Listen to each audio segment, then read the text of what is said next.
What would it feel like to be a magic genius from birth but suffer from a mana disorder? When one door closes, another is sure to open. Let's follow the journey of Lewin Aiden, the young man who fell into such a predicament. When he was just born, he was seen as a light that would illuminate the world. Lewin was also very different. The story begins on the day the butler and his father were talking. The butler was preparing to leave for a trip to gather marine resources. A young Lewin sincerely warned him not to take the road near the southern mountain range because he felt the mana flow there was very strange. On the day Begin departed, the sky was covered with dark clouds and lightning. It wasn't until late at night that he hurried back. It turned out that Begin had listened to Lewin's advice and taken a detour, but it was precisely because of this that he himself had avoided a disaster because according to what Begin heard, that place had been attacked by monsters. No one who took that path returned safely. It was from this moment that Lewin's innate talent began to be noticed. Begin believed he could sense the mana in the air, although he didn't know how. But his father sensed that Lewin was the future of the Edel family, and it was true. When Lewin turned 6, he could already sense mana and summon it after just 1 year, and then when he turned 10, Lewin became the valedictorian of the entrance exam at Xnit Magic Academy, the best magic academy in the Jaden Kingdom. Along with that came the title of Genius. At that time, Lewin was a bit arrogant, believing he would surely bring his family to new heights, but in the end, this was as far as he could go. On the first day of class, Lewin realized he was nothing. While the teacher repeatedly urged him to cast magic, Lewin seemed to struggle greatly with it. Even he couldn't understand what was wrong with himself. For the first time, Lewin and everyone else realized that he had a mana disorder. At that moment, everything inside Lewin seemed to shatter. His body couldn't cast magic even a meter away. For a mage, a body like this was truly pathetic. And then everyone realized he came from an ordinary family and had no talent at all. From then on, their attitude did a complete 180. Just an accidental shoulder bump in the hallway, 2 male students immediately showed their contempt. To all the students who were jealous of him at Xnit, now Lewin was just someone with no magical ability, a useless guy who couldn't cast magic in a magic academy, of course. Now he was their favorite toy. At times like these, Lewin could only feel helpless. Sobbing, he asked himself if he could ever become a mage. Lewin Adele, the one who entered the academy with the highest score, the one who had higher expectations than anyone else, the one who worked more diligently than anyone else because of the mana disorder curse, had become magically crippled. Was that the end of everything? No. Lewin thought everything had ended at that moment, without knowing that a miracle was still possible. The story of the forgotten genius continues as a new challenging journey begins to unfold. At the very bottom of despair, a blinding ray of hope and a system message appeared. Treasure has been activated. The system screen is forming. Meanwhile, Lewin felt like he was falling into the depths of the universe. When he groggily woke up, he didn't even know where he was. The only thing he knew was that his body felt like it was sinking deep into water. A cryptic line of text appeared before his eyes. It stated that he was the incarnation of Araka, the destroyer of worlds. This giant god was the one who had brought Lewin here. His appearance was nothing like a human's, nor did he resemble the heroes Lewin was used to seeing. He had no time to process any of this. Its lips moved as if it wanted to say something, and then Lewin's pupils dilated in utter astonishment. A few hours earlier at the Xnit Academy training ground, it was Lewin's turn to practice. Professor Hido kindly told him to just do as he was instructed. He just had to create a fireball and hit the dummy. Under the watchful eyes of his classmates, Lewin knew very well that a fireball was a type of magic that any student could perform with ease, but for him it was different. This time, Lewin wasn't sure if he could do it. At the professor's command, Lewin was determined to succeed. An orange flame gradually formed in his hand, growing larger and larger, like Lewin's fierce determination. The male students were a bit surprised that he could gather that much mana. Lewin thought he would actually succeed this time. But the familiar feeling struck again. His hand trembled uncontrollably. Despite his desperate inner pleas, the so-called mana disorder had defeated Lewin once more. He couldn't bear it any longer and voiced his surrender. However, Professor Hido still urged him to try and cast it. Lewin wanted to, but he was afraid it was impossible. According to Hido, he was now a senior student. If he couldn't even cast a basic spell like a fireball, how could he possibly pass the graduation exam? Even Lewin felt he was completely useless. This training session was for target practice. Lewin couldn't even cast a spell, let alone hit a target. At this rate, becoming even a third-rate mage was hopeless. Mocking laughter erupted again. They labeled him the disgrace of the academy. Lewin was already used to this kind of bullying, so he didn't pay it much mind. The thing that made him break down was the fact that he'd had no hope from the start. It was all due to the curse that had plagued him for the past 6 years. The mana disorder. Although Lewin had tried to hold on for all these years, now he was starting to ask himself how much longer he could endure. After the training session, Lewin was walking alone as usual. Trailing behind the crowd into the main hall, he wanted to be left alone, but trouble found him. 2 male students deliberately approached him and provoked him with sarcastic words. One of them smugly and repeatedly called him stupid Lewin. Their words were getting more and more out of line. They moved on from mocking his achievements to saying his home and territory were in the boondocks. They intentionally called the Adel family obscure, not very wealthy, and with no reputation. Lewin's patience was wearing thin. He could take it when they targeted him, but they should never have insulted his family. The male student was immediately silenced by Lewin's powerful punch. It was so powerful, it sent the guy flying several meters. Lewin was furious because of his big mouth. Even with a bruised face, the male student still wasn't scared and shouted loudly.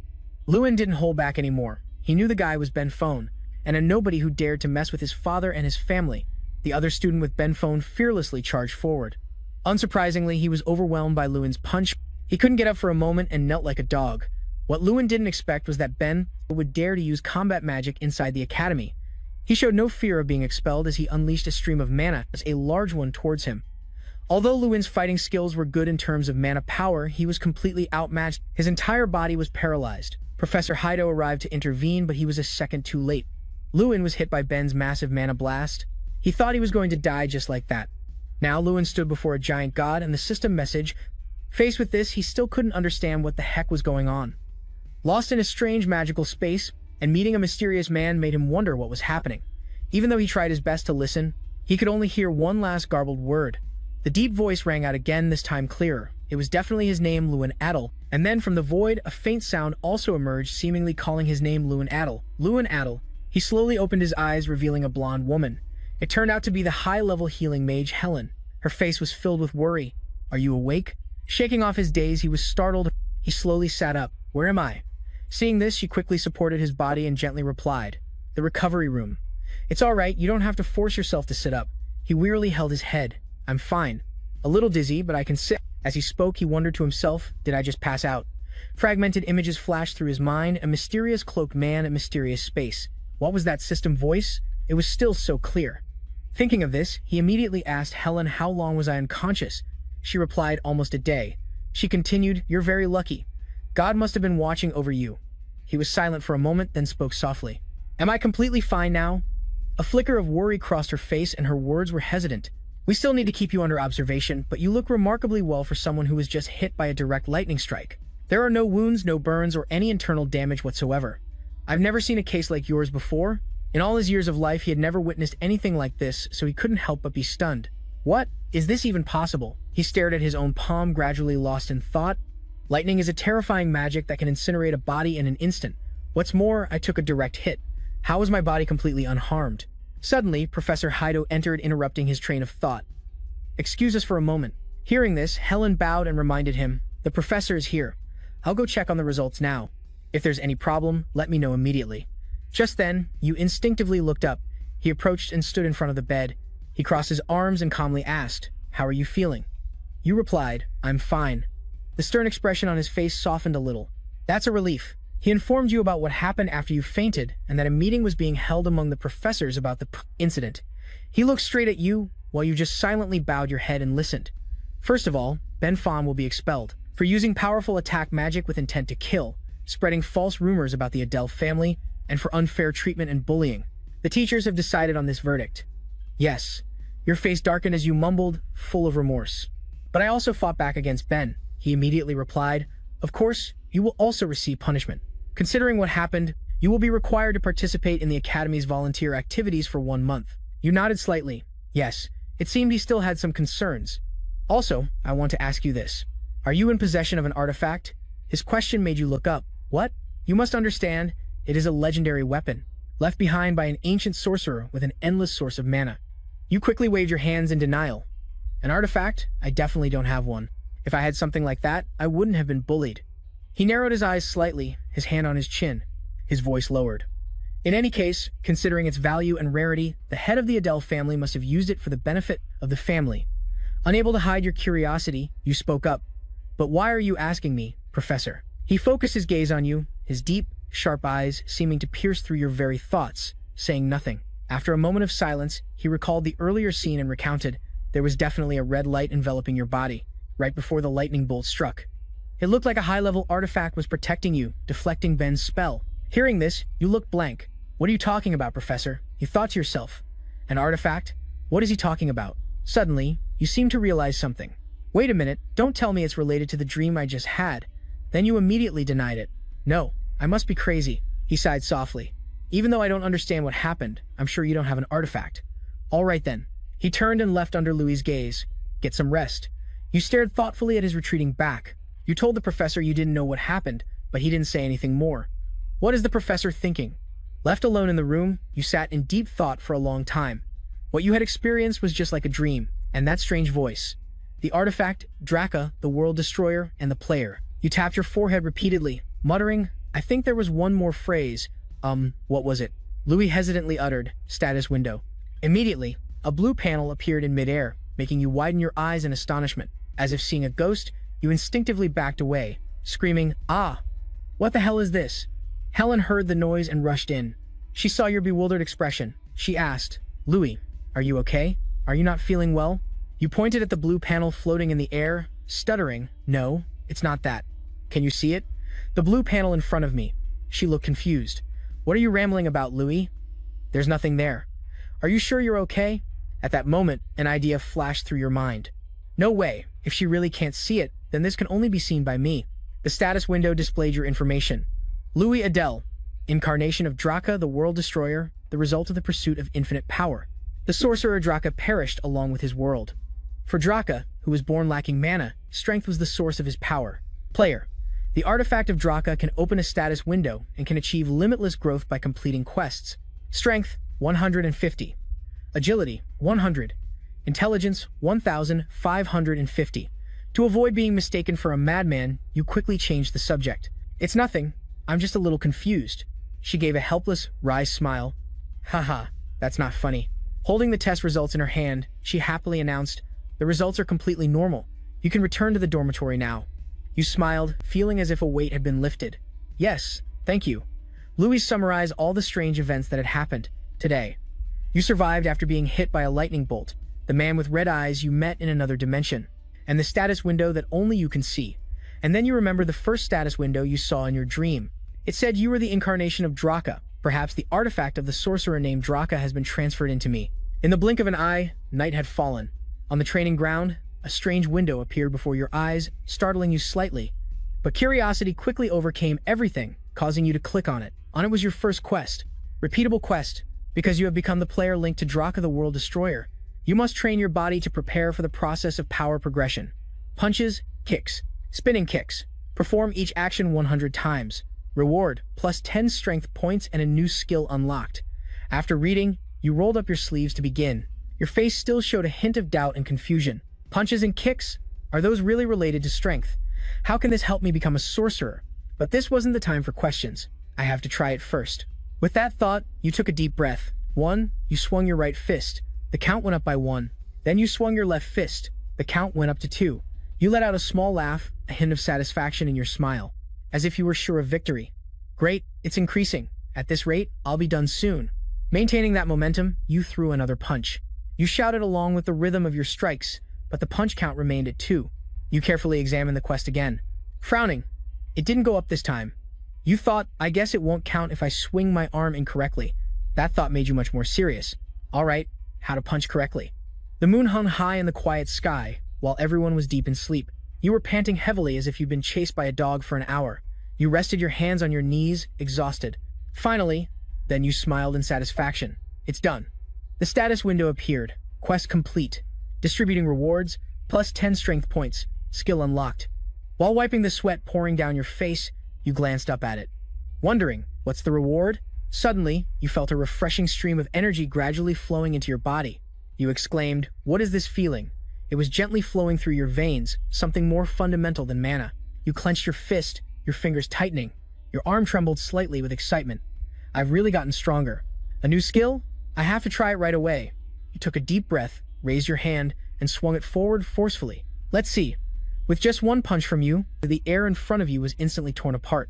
Feeling like you'd won at life, you smiled with satisfaction. The strength infused into my magic has really gotten stronger. The air resistance, speed, and destructive power.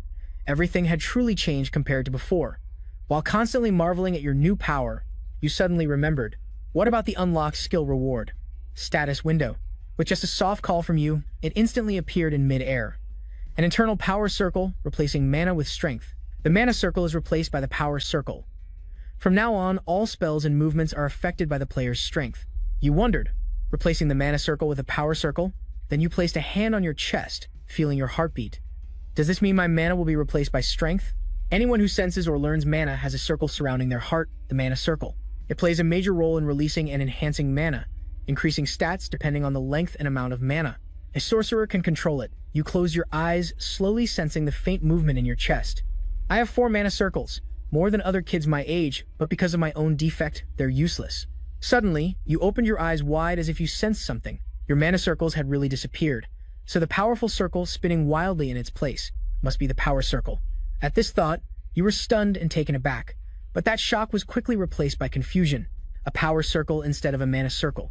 You can't be a sorcerer without a mana circle. If this new circle can't do what the mana circle could do, what would happen to you? A hint of sadness appeared on your face. Will my life as a sorcerer end like this? But being pessimistic now was pointless, so you quickly regained your confidence. It's too early to despair. I have to try it first. You held your hand out in front of you, focusing all your will into a familiar incantation. Fireball. Immediately, a surge of power erupted from your palm. In the blink of an eye, a fierce fireball formed. Looking at the flame before you, you exclaimed, "So fast! How is this possible?" You couldn't take your eyes off the flame, and it looked so much stronger. The moment you saw the size of the fireball, you realized. Louis grinned with delight. This is definitely the power of the artifact. As Louis held the flame in his hand, he thought to himself, because magic has a basic activation mechanism, it needs about 10 seconds to recharge before releasing this power.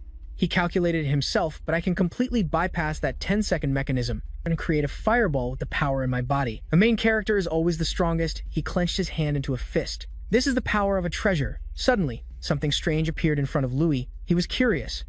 What is that? Turns out it is the system's notification window about the berserker mage Draka who couldn't release energy normally. He created this ability, focus the mana into your body and you will not be affected by your own magic. When casting magic, an enhancement effect will be added to the attack and it will inflict additional psychological damage. He read the information provided by the system and thought focus mana into the body to attack. How do I do that? He kept wondering in his head now, thinking about it seriously. Louis realized that Draka guy also had a curse. A mana disorder curse just like me, and he focused mana into his fists and feet. The more Louis understood, the more he couldn't believe it. Why would he create a method like this? Just then, a quest notification appeared. The main character snapped back to reality and exclaimed a quest. The quest is to practice using the berserker mage method. Use your power and magic to attack the target. For each target hit, you will gain 10 bonus points. The main character seemed a little suspicious. Attack a target. He narrowed his eyes. I have never thought of this method if I could become a mage. If I follow this method, Louis reached out and grabbed the fireball. I have to try it. The fireball in his hand blazed with brilliant sparks, as if wanting to burn everything down when it was done. A satisfied smile appeared on Louis's lips. The system immediately announced quest completed, strength bonus plus 10 afterwards. Louis collapsed to the ground. He looked up at the starry sky with satisfaction. I have finally completed the quest. I remember every time. I failed at the magic release step, but I never expected to succeed now by using my fists. Louis curiously recalled, how did Draka even exist? I want to learn more about this, but my body feels so heavy. Oh, suddenly strange sounds were heard. Oh, what is that? Is he sleeping here? It looks like he trained until he was exhausted, but is he really sleeping here? Should we wake him up? Voices echoed in Louis's head. Now what is going on? Did I die and go to heaven? Wow, how could he die? He took a direct lightning strike and was completely fine. That is scary, the chatter continued. Louis slowly opened his eyes. What is all the noise about? Everyone was startled. Oh my god, you are awake. Louis, you scared us to death. Louis calmly stretched. What is wrong? Why is everyone gathered here? Is this the first time you have seen someone sleeping outside or something? They nodded. Of course it is. What noble would ignore a warm blanket and a soft bed to sleep out here? Of course it is strange. They were suspicious. Hey Louis, were you drinking or something? He did not seem to care and waved goodbye. What the hell are you talking about drinking? I was tired, so I went to sleep. See ya. Everyone stood there helplessly. They chattered among themselves. It is like Louis has become a different person. Someone asked doubtfully, how so? Suddenly, a male noble student turned back and saw something. His voice was a little curious. But that scarecrow has been beaten to a pulp. Only the post is left. What about it? Did Louis do that? But they immediately dismissed the idea. Nah, no way. At the noble dormitory, Louis walked up to a blonde friend. He asked, what is it, Louis? He asked, you were out all night. This is Jackson Damon, a 6th-year student at Exon Academy. He kept asking, what is wrong? You have never left the academy for so long. Before the main character brushed him off, you do not need to worry about it so much. He may look like this, but that blonde guy is the eldest son of the Jamin family, a famous mining family. but at least he is still kind to a failure like me. Jason continued to joke around. Do not tell me you went to see some girl coming back only now. But this guy has one weakness. He is a drunkard and a womanizer who often sneaks out of the academy. He would not stop talking. Could it be that after being struck by lightning, you have finally learned how to enjoy life? All right, hurry up and tell me what you did last night. Louis threw something at him. What nonsense are you talking about? I need to take a shower. In the bathroom. Louis was in a relaxed mood, stretching out. This is the life. Suddenly, he remembered something. That is right there is still the quest. Let us check it. Louis called out quest. The notification board appeared repeatable quest body training. Since you have become someone who can connect with Draka, the destroyer of worlds, you must train to strengthen yourself. Each punch, kick, or spin adds 10 strength points. The main character sighed. The reward is still the same, but the quest requirements have doubled. He submerged himself. Maybe the quest requirements will keep doubling like this later on. I knew it. This will not be easy, but thinking about it, if I can become a magic user with this method. 1 month later, Louis was still training. The quest can be repeated once a day, but the reward is the same while the requirements increase if I do not complete the quest that day. All progress will reset to 0 the next day, but if I do not miss a single day's quest, Louis panted. The quest requirement does not go over 3,000 reps a day. If I trained any more, I would probably die from overwork. He spun lightly on his heel. Finally, the training quest board updated. All stats like punches, kicks, and spins were completed. 3,000 reps in total. But the bonus points were still a meager 10. The main character had been training like this for the past month, and he also got a new skill. Body art passive increases the body's abilities. The body becomes more flexible based on the training process in the dormitory. During mealtime, everyone was buzzing. What is with Louis lately? He never even dared to blink during class before, but now he is passed out sleeping like that. The other person immediately retorted, is that all you have seen lately? He has practically been living in the training grounds, and he only practices kicking. Someone spoke up. Hey, leave him be. Is this the first time he has acted weird? They chattered. He is probably just doing that to cope with his mana disorder. It will not work anyway. For Louis, a month passed, just like that. I have completed the quest and got a small clue about Draka, but I could not find the name Draka in any of the records. It was the same everywhere. Not only that, but things like Destroyer Player, quest boards, system status windows. There were no clues at all. He could not stop wondering. Draka, who is he? At this moment, the status window appeared. Louis Andal, incarnation of Draka, the destroyer of worlds. A question always remained in Louis's mind. Who is the one giving me this power? Suddenly, a loud voice called out. Louis, over here. It was Jason. The main character was curious. What is it? Jason asked back. Have you heard? He was confused, heard what Jason's face showed a bit of apprehension. So you've not heard anything. That is why you can read so leisurely. Louis asked again, did something serious happen? Jason glanced to the side. The head of the Andal family is here. The main character's eyes widened what Jason repeated. Louis, your father. Heavy footsteps sounded. Louis pushed the door open, panting non-stop. Father, everyone immediately looked over. His father exclaimed, Louis, my son, you are here. The two of them chose a private spot to sit. The main character spoke first. It has been 6 years, hasn't it? Since I turned 10 and entered this academy. Father, have you been? Well, his father nodded. Yes, I am fine. He did not forget to ask, and what about Louina? His father proudly said, your sister, she has grown up so much. She is even practicing swordsmanship on her own these days. She says she's going to protect her weak older brother. Louis laughed out loud. Ha ha ha, how embarrassing. His father waved it off. That girl has always been so bold. Louis's expression suddenly changed. Father, he affirmed, I am living very well right now. His father was confused. What do you mean? Louis emphasized again, I am really fine. I am not hurt physically or mentally. The head of the Andal family took a sip of tea. His voice was unusually calm. Louis, actually, I came to the academy and to ask for your opinion on leaving this academy. He comforted, if things are too difficult, you can return to our territory whenever you want. I know you have faced many hardships that you have not spoken of. Right? Yes. He understood clearly. I already guessed the reason why you came here, but father, I think I have found a way. Louis persuaded him. So please promise me one thing. His father was surprised. A promise. The main character was resolute. In the upcoming exam, I will get a good score in the practical tests in return if I fail. Then from now on, I won't do as I please anymore and will listen to you, father. After I promised to get a high score on the practical exam, father saw my determination and returned to the mansion after our conversation. And so the exam that the main character had long awaited finally arrived. The proctor spoke up. All right, pay attention. He stood on the podium and began to explain the rules. Today is the exam for Introduction to Magic. Please note, any form of cheating will result in a failing grade. A voice announced, you may begin the exam. The main character gripped his quill pen tightly. The school exam has 2 parts, a written theory test and a practical test. The practical test consists of 4 parts. They include target identification, magic measurement, practical combat, and one-on-one dueling. He was someone with a mana disorder. For the past 6 years, our main character has always achieved a perfect score on the theory test. But in the practical exam, Miko of the Gaji Hill family always ranked first. Louis' fist tightened. However, this time would be different. Everything will change, he emphasized. However, this time will be different. Louis was betting on it. Because I will definitely take first place in this practical exam. After the written tests were over, suddenly a voice called out Louis. It was Jason. He walked over and said, "You've been acting a bit strange lately. Do you have a plan for today's practical exam?" He nodded. I'm going to try a new method." Jason was surprised. Huh, really? What kind of method did you find? A scornful voice rang out. "Louis, what are you doing here?" It was Miko. He crossed his arms arrogantly. "Don't tell me you plan to take the practical exam with that body of yours with your mana disorder. It's useless." Louis touched his chin. "So what? That's right, I'm here to compete." But Miko didn't intend to let him off. "Louis, as a model student, if I were to give advice to someone who has failed the practical exam 6 times like you." His voice was filled with mockery. "I'd say, instead of coming here to be humiliated, why don't you just give up right now?" Louis retorted. "Who knows? I don't think your advice is useful." Miko patted his shoulder.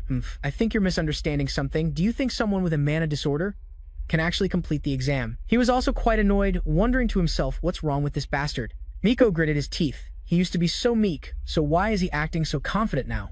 How annoying. He issued a challenge. "I'll show you in the one-on-one duel, just you wait." Finally, the exam began. The first part of the test was target identification. Its official name was the multi-target takedown test. The rules were very simple. The test measured the number of targets hit with a single spell. However, this year's test was different from the previous years. The difficulty was increased with the targets now moving continuously. The candidates took their turns one by one.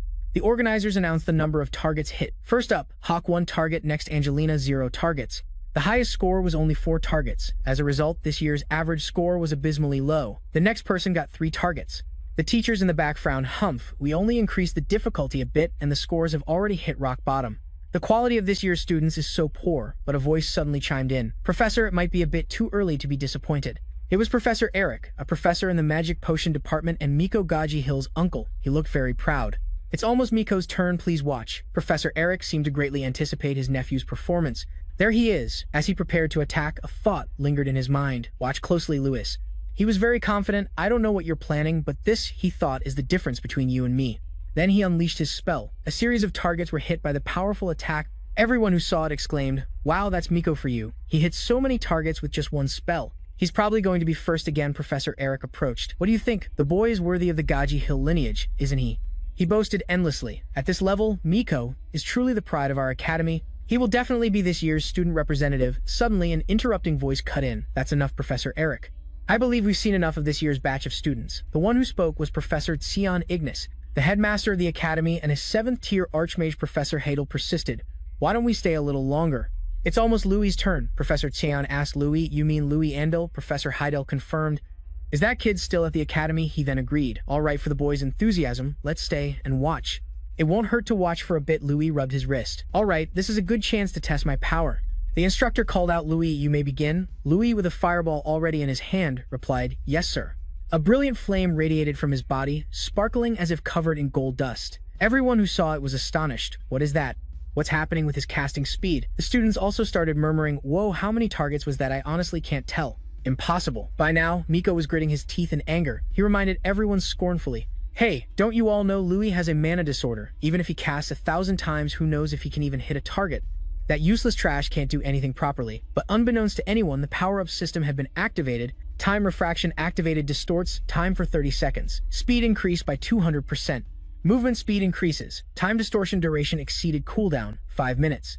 Louis recalled the skill he had recently learned, time refraction. It allowed him to move with incredible speed, abnormally fast to anywhere he desired. In other words, he was now like. The energy radiating from the main character was immense, overwhelming everything around him. A brilliant flame enveloped and protected him as the professors watched intently. The students' eyes widened in shock. "It's done." Louis smirked triumphantly as splinters of wood flew through the air. 27 targets. The supervising teacher's face went pale and he broke into a cold sweat. Louis stood there, panting. Looking at the destroyed targets, whispers started to spread. What was that? Did he cast magic on his hands? And then just punch the targets. 27 targets. That's a new record for the number of targets hit in this test. How could he move that fast? Did he really just hit the targets with magic-infused fists? This is all too surprising. But then everything fell silent until a single clap broke the stillness. It was the headmaster of the academy, Xian Ignis. He was the first to stand up and give Louis a round of applause. Louis, that was absolutely outstanding. While everyone was still stunned by his extraordinary achievement, even the headmaster acknowledged him. People began to cheer. "Yeah, that was amazing, Louis. Congratulations." But among the cheers of congratulations, there were still those who refused to acknowledge his ability. Some were angry, some were silent, and some were just confused. But what could they do? A loser is still a loser. Of course, Miko was among them. Judging by his furious expression, he certainly couldn't accept this outcome. But he could only have an internal monologue. Louis, that brat. How is this possible? He gritted his teeth and his brow furrowed deeply, but he could do nothing, as the cheers of congratulations echoed all around. He stood there in silence, but his heart was rejoicing. Being praised and acknowledged by everyone was something he hadn't experienced in 6 years. It was clear he hadn't received a single compliment in years. My chest feels so warm right now. Louis stood tall with a gentle smile, sunlight illuminating his youthful face. His eyes shone with pride in himself, and the feeling of being acknowledged. Yes, this is the feeling I've always longed for. Meanwhile, in the meeting room, an annoyed Eric spoke up, casting magic on his hands and then punching the target. You call that magic? I've never heard of such a magic. From the sour look on his face, it was obvious he refused to accept it. Hadel immediately retorted, but you know magic has no limits. It's a field where anything is possible. His expression grew serious. If everything had to follow a rigid framework, it wouldn't be called magic. It would be mathematics. Exactly. If you always stick to the rules, how can you ever improve? But Eric still wanted to argue against Hadel. But Louis, before he could finish, Xian signaled for him to be quiet. The headmaster then spoke gently. Today, we have witnessed a student perform a miracle. His face was beaming with delight. It was a miracle of magic that felt like it wasn't a miracle at all. How did we meet? However, it seems the professors are disagreeing on this. Everyone was silent, as if tacitly agreeing with the headmaster. Eric angrily refused to accept the truth. Damn it, that Louis guy stirred up a whole mess. Who knew it would turn out this way?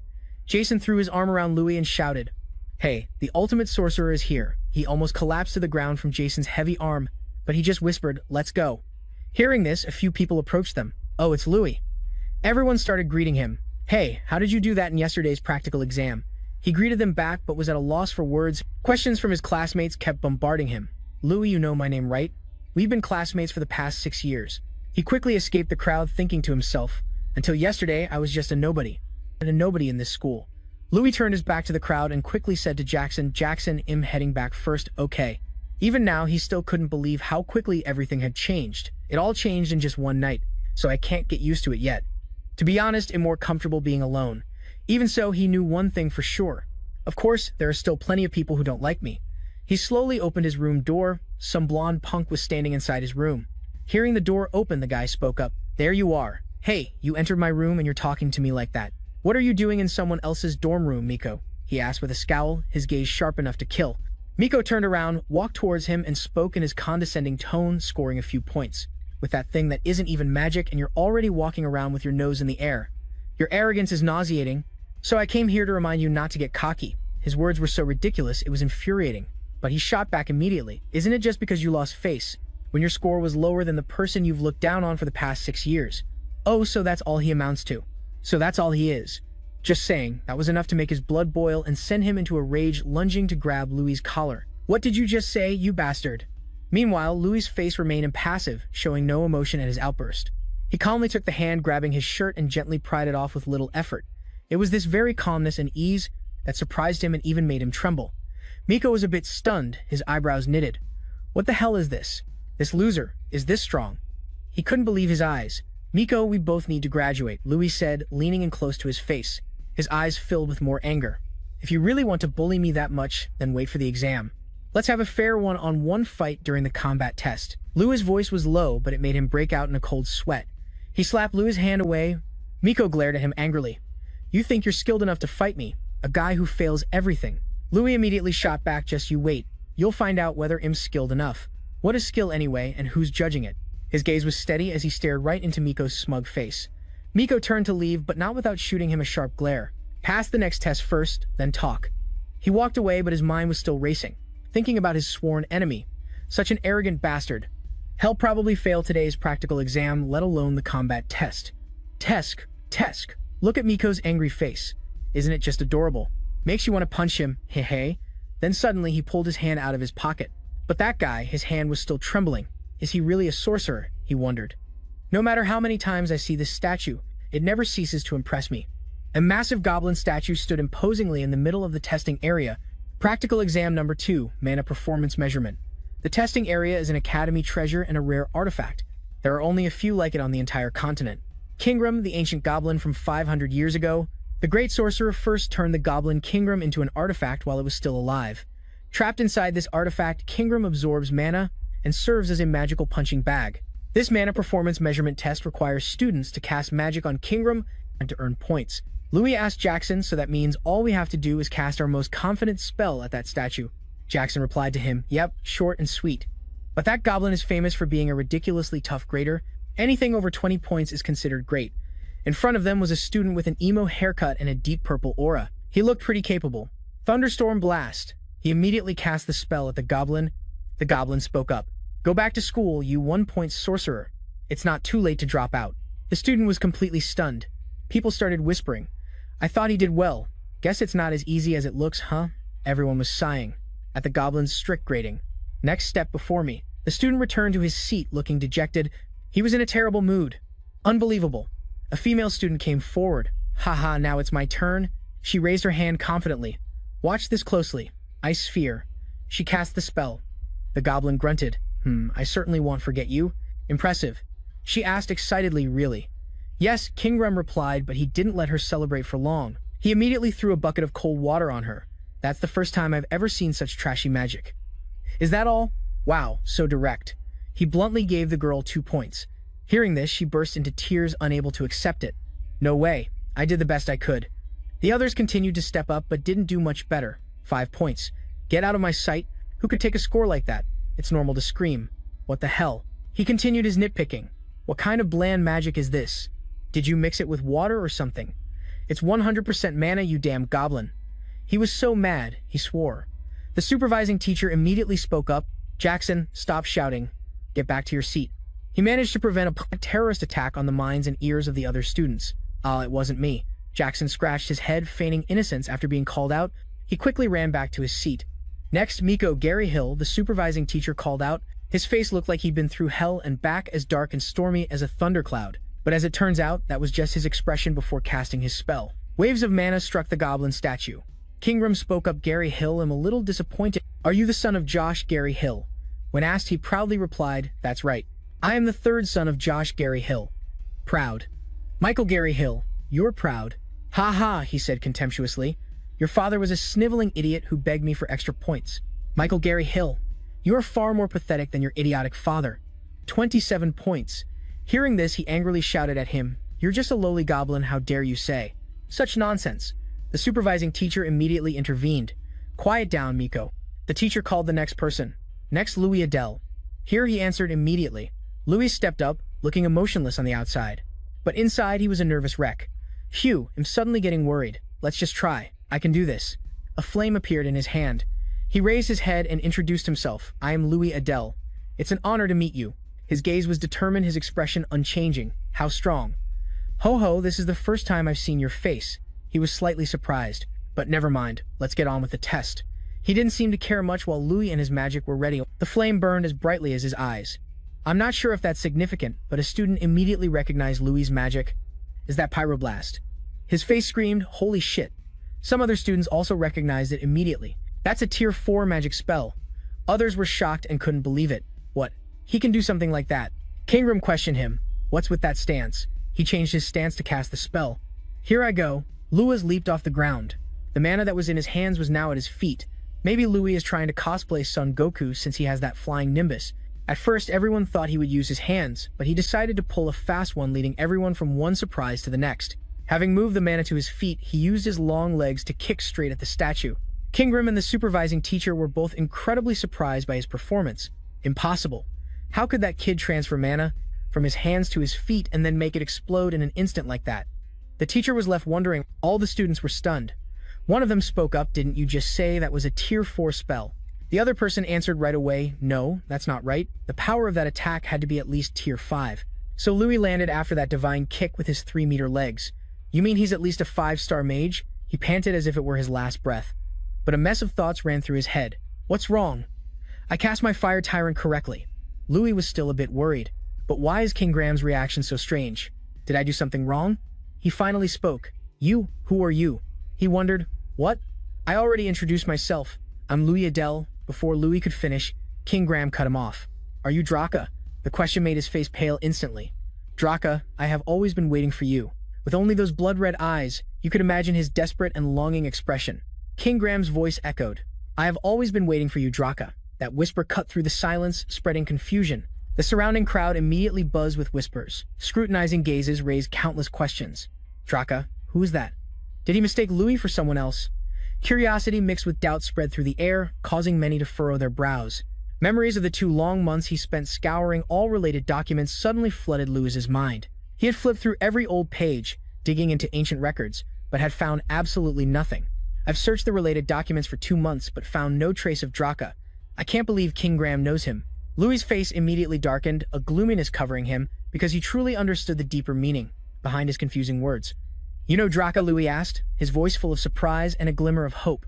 In response to that probing question, King Graham uttered a single, concise word, full of weight and certainty. Yes. Seizing this rare opportunity, Louis decided to take full advantage of it. He quickly asked a few more questions, hoping to find out even a little more information about that mysterious person. So, can you tell me more about him? A mysterious smile flashed across King Graham's stern face. He murmured, how interesting. I never expected to meet his incarnation at this academy. His deep voice once again uttered incomprehensible words. Strangely confused, Louis blinked, trying to grasp the meaning of his words. What does incarnation mean? Suddenly, an abrupt question from King Graham interrupted Louis's thoughts. What is your name? Though surprised, Louis quickly answered the abrupt question. It's Louis. Louis Adele. All right, Louis, I will remember that. King Graham spoke, each word seeming to be engraved in his mind. He stood firm, his massive body like a towering mountain. So large, it seemed to block the sun from Louis's perspective, casting a huge shadow over him. As King Graham started to turn and leave, a sudden voice stopped him in his tracks. A voice called out, immediately halting his departure. Excuse me, sir, before you go, could you tell me what Louis's score is? That question echoed. There are too many people here. I will tell you after the evaluation ends. This magic is not something I can evaluate. King Graham's cold, decisive verdict struck like a bolt of lightning. The person opposite him shouted in shock. What? What are you saying? He couldn't believe what he just heard.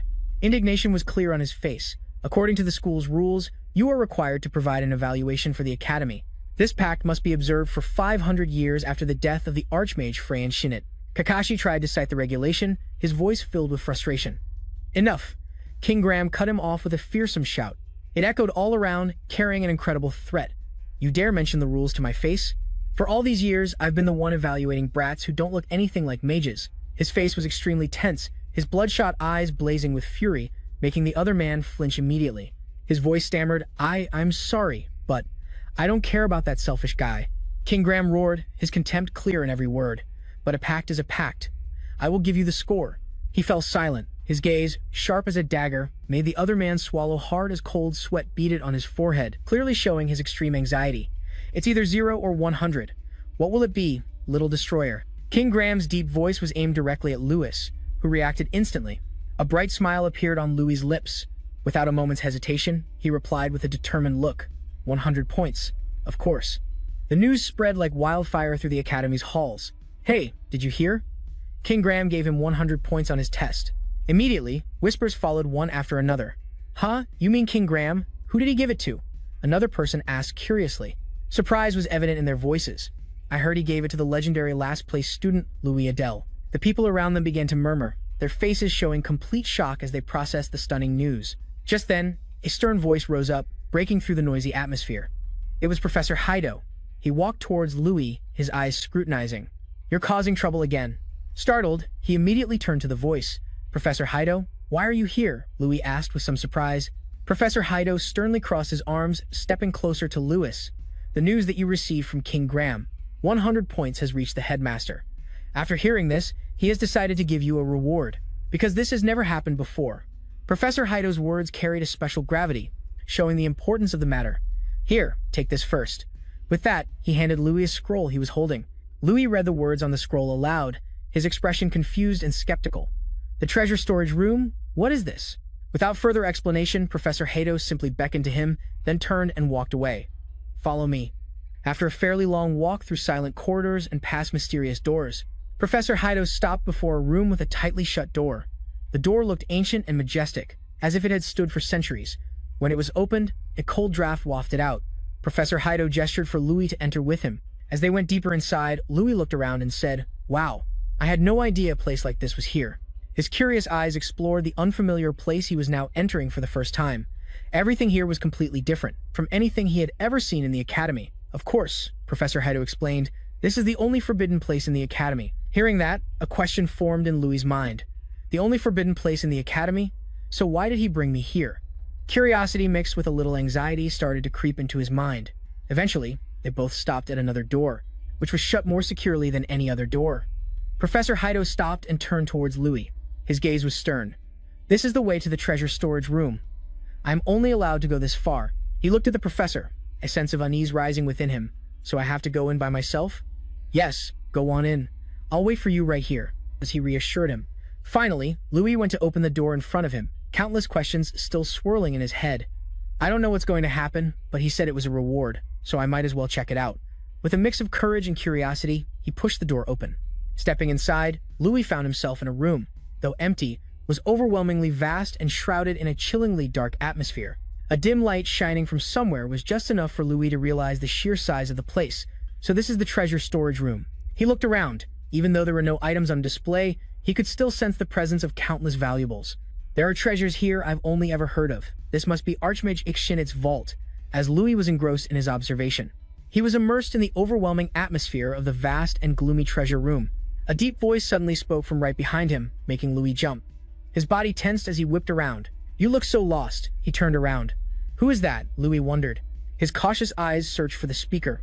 The voice continued, its tone profound, as if it could read the deepest thoughts in Louis's mind. As if you don't realize your own true worth. Just then, Louis realized the voice was unusually familiar. It was King Graham, sitting firmly on a chair in the very center of the room. King Graham. Why is he here? But what caught Louis's attention and completely shocked him was his appearance. He was no longer a lifeless statue. Instead, King Graham was there in his true human form, vivid and powerful. He was no longer a stone statue, as if he could easily read Louis's mind. King Graham explained, his voice deep and warm yet mysterious, surprised that I'm no longer a stone statue. This is the only place I'm allowed to use this body. Thanks to the ancient mana that fills this room, we can exist in our original forms, not as artifacts anymore. After listening, he replied softly, I see. Louis looked up at him. His eyes were full of doubt about what King Graham had said earlier. By the way, what did you mean when you said, I don't know my own true worth? King Graham's sharp teeth seemed more prominent, giving off a terrifying aura as he spoke. It means exactly what I said. You have no idea what your true worth is.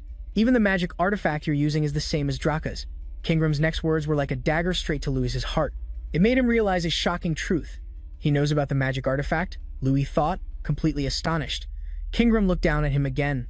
His sharp gaze seemed to pierce through all his thoughts. That's one of the rarest artifacts in the world. How did you get it? And what is your relationship with Draka? King Graham paused, waiting for Louis's answer. But Louis just looked back at him seriously.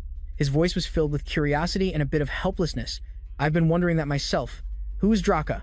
He looked at Louis in silence for a moment before he began to explain, his tone filled with nostalgia and reverence. He was an entity who wished to become a god.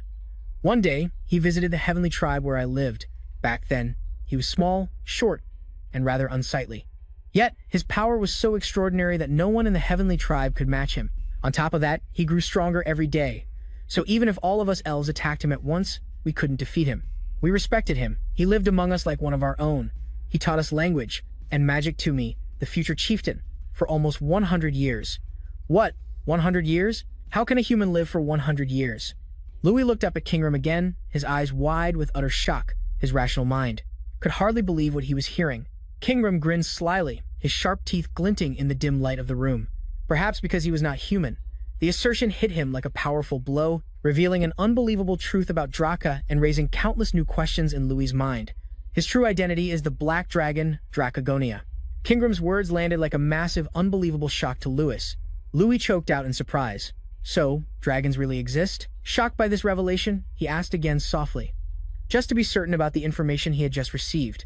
Is it really true? Don't you know that dragons are the source of all magic? He answered swiftly, without any hesitation. Indeed, Louis recalled having heard of this before, but it was only an unsubstantiated claim. I thought it was all just a legend. Louis's mind was thrown into chaos as his long-held beliefs shattered.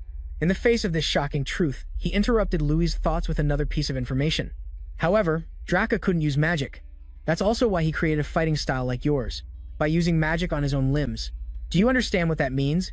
King Graham paused, posing a meaningful question to him. He was starting to understand. A spark lit up in his mind, connecting the scattered pieces. So that's why. Draka must have been treated the same way I was in the past, he immediately thought. He pictured a mysterious figure completely shrouded in robes. I think I understand a little now. And Kingram continued, his tone growing darker. Draka created an ability that only he could use. A way to turn magic into physical power, just like you do.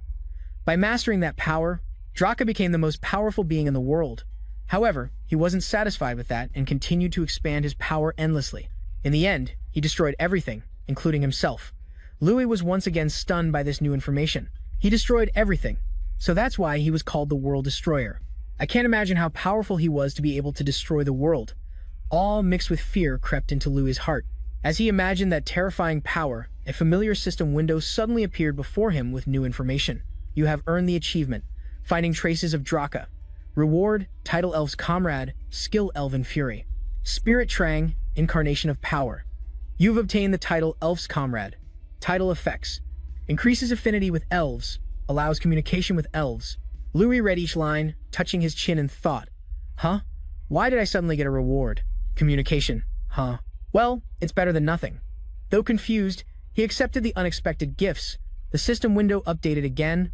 New skill details, Elven Fury active, borrow power from an elf's rage, and immediately increase your power. Strength increases to 300 for 30 seconds. The effect will gradually increase. Under the skill's effect, cooldown, 3 minutes. With a serious expression, after reading the reward details, Louis mumbled, "This seems like an upgraded skill." As he held out his hand, a shiny blue orb materialized, fitting perfectly in his palm. But the orb already had several cracks, as if it had existed for a long time and suffered a lot of damage. What is this Trang, Incarnation of Power, he wondered. It just appeared in my hand. Louis wondered with a mix of curiosity and worry as Kingram stood up from his stone throne, his massive figure, blocking part of the light in the room. It seems you just received a reward from a Draka quest. He used to stare into empty space and talk just like that. Kingram's words served as confirmation for Louis. He no longer doubted what was happening. Then, still holding the blue orb, he looked up at him with questioning eyes.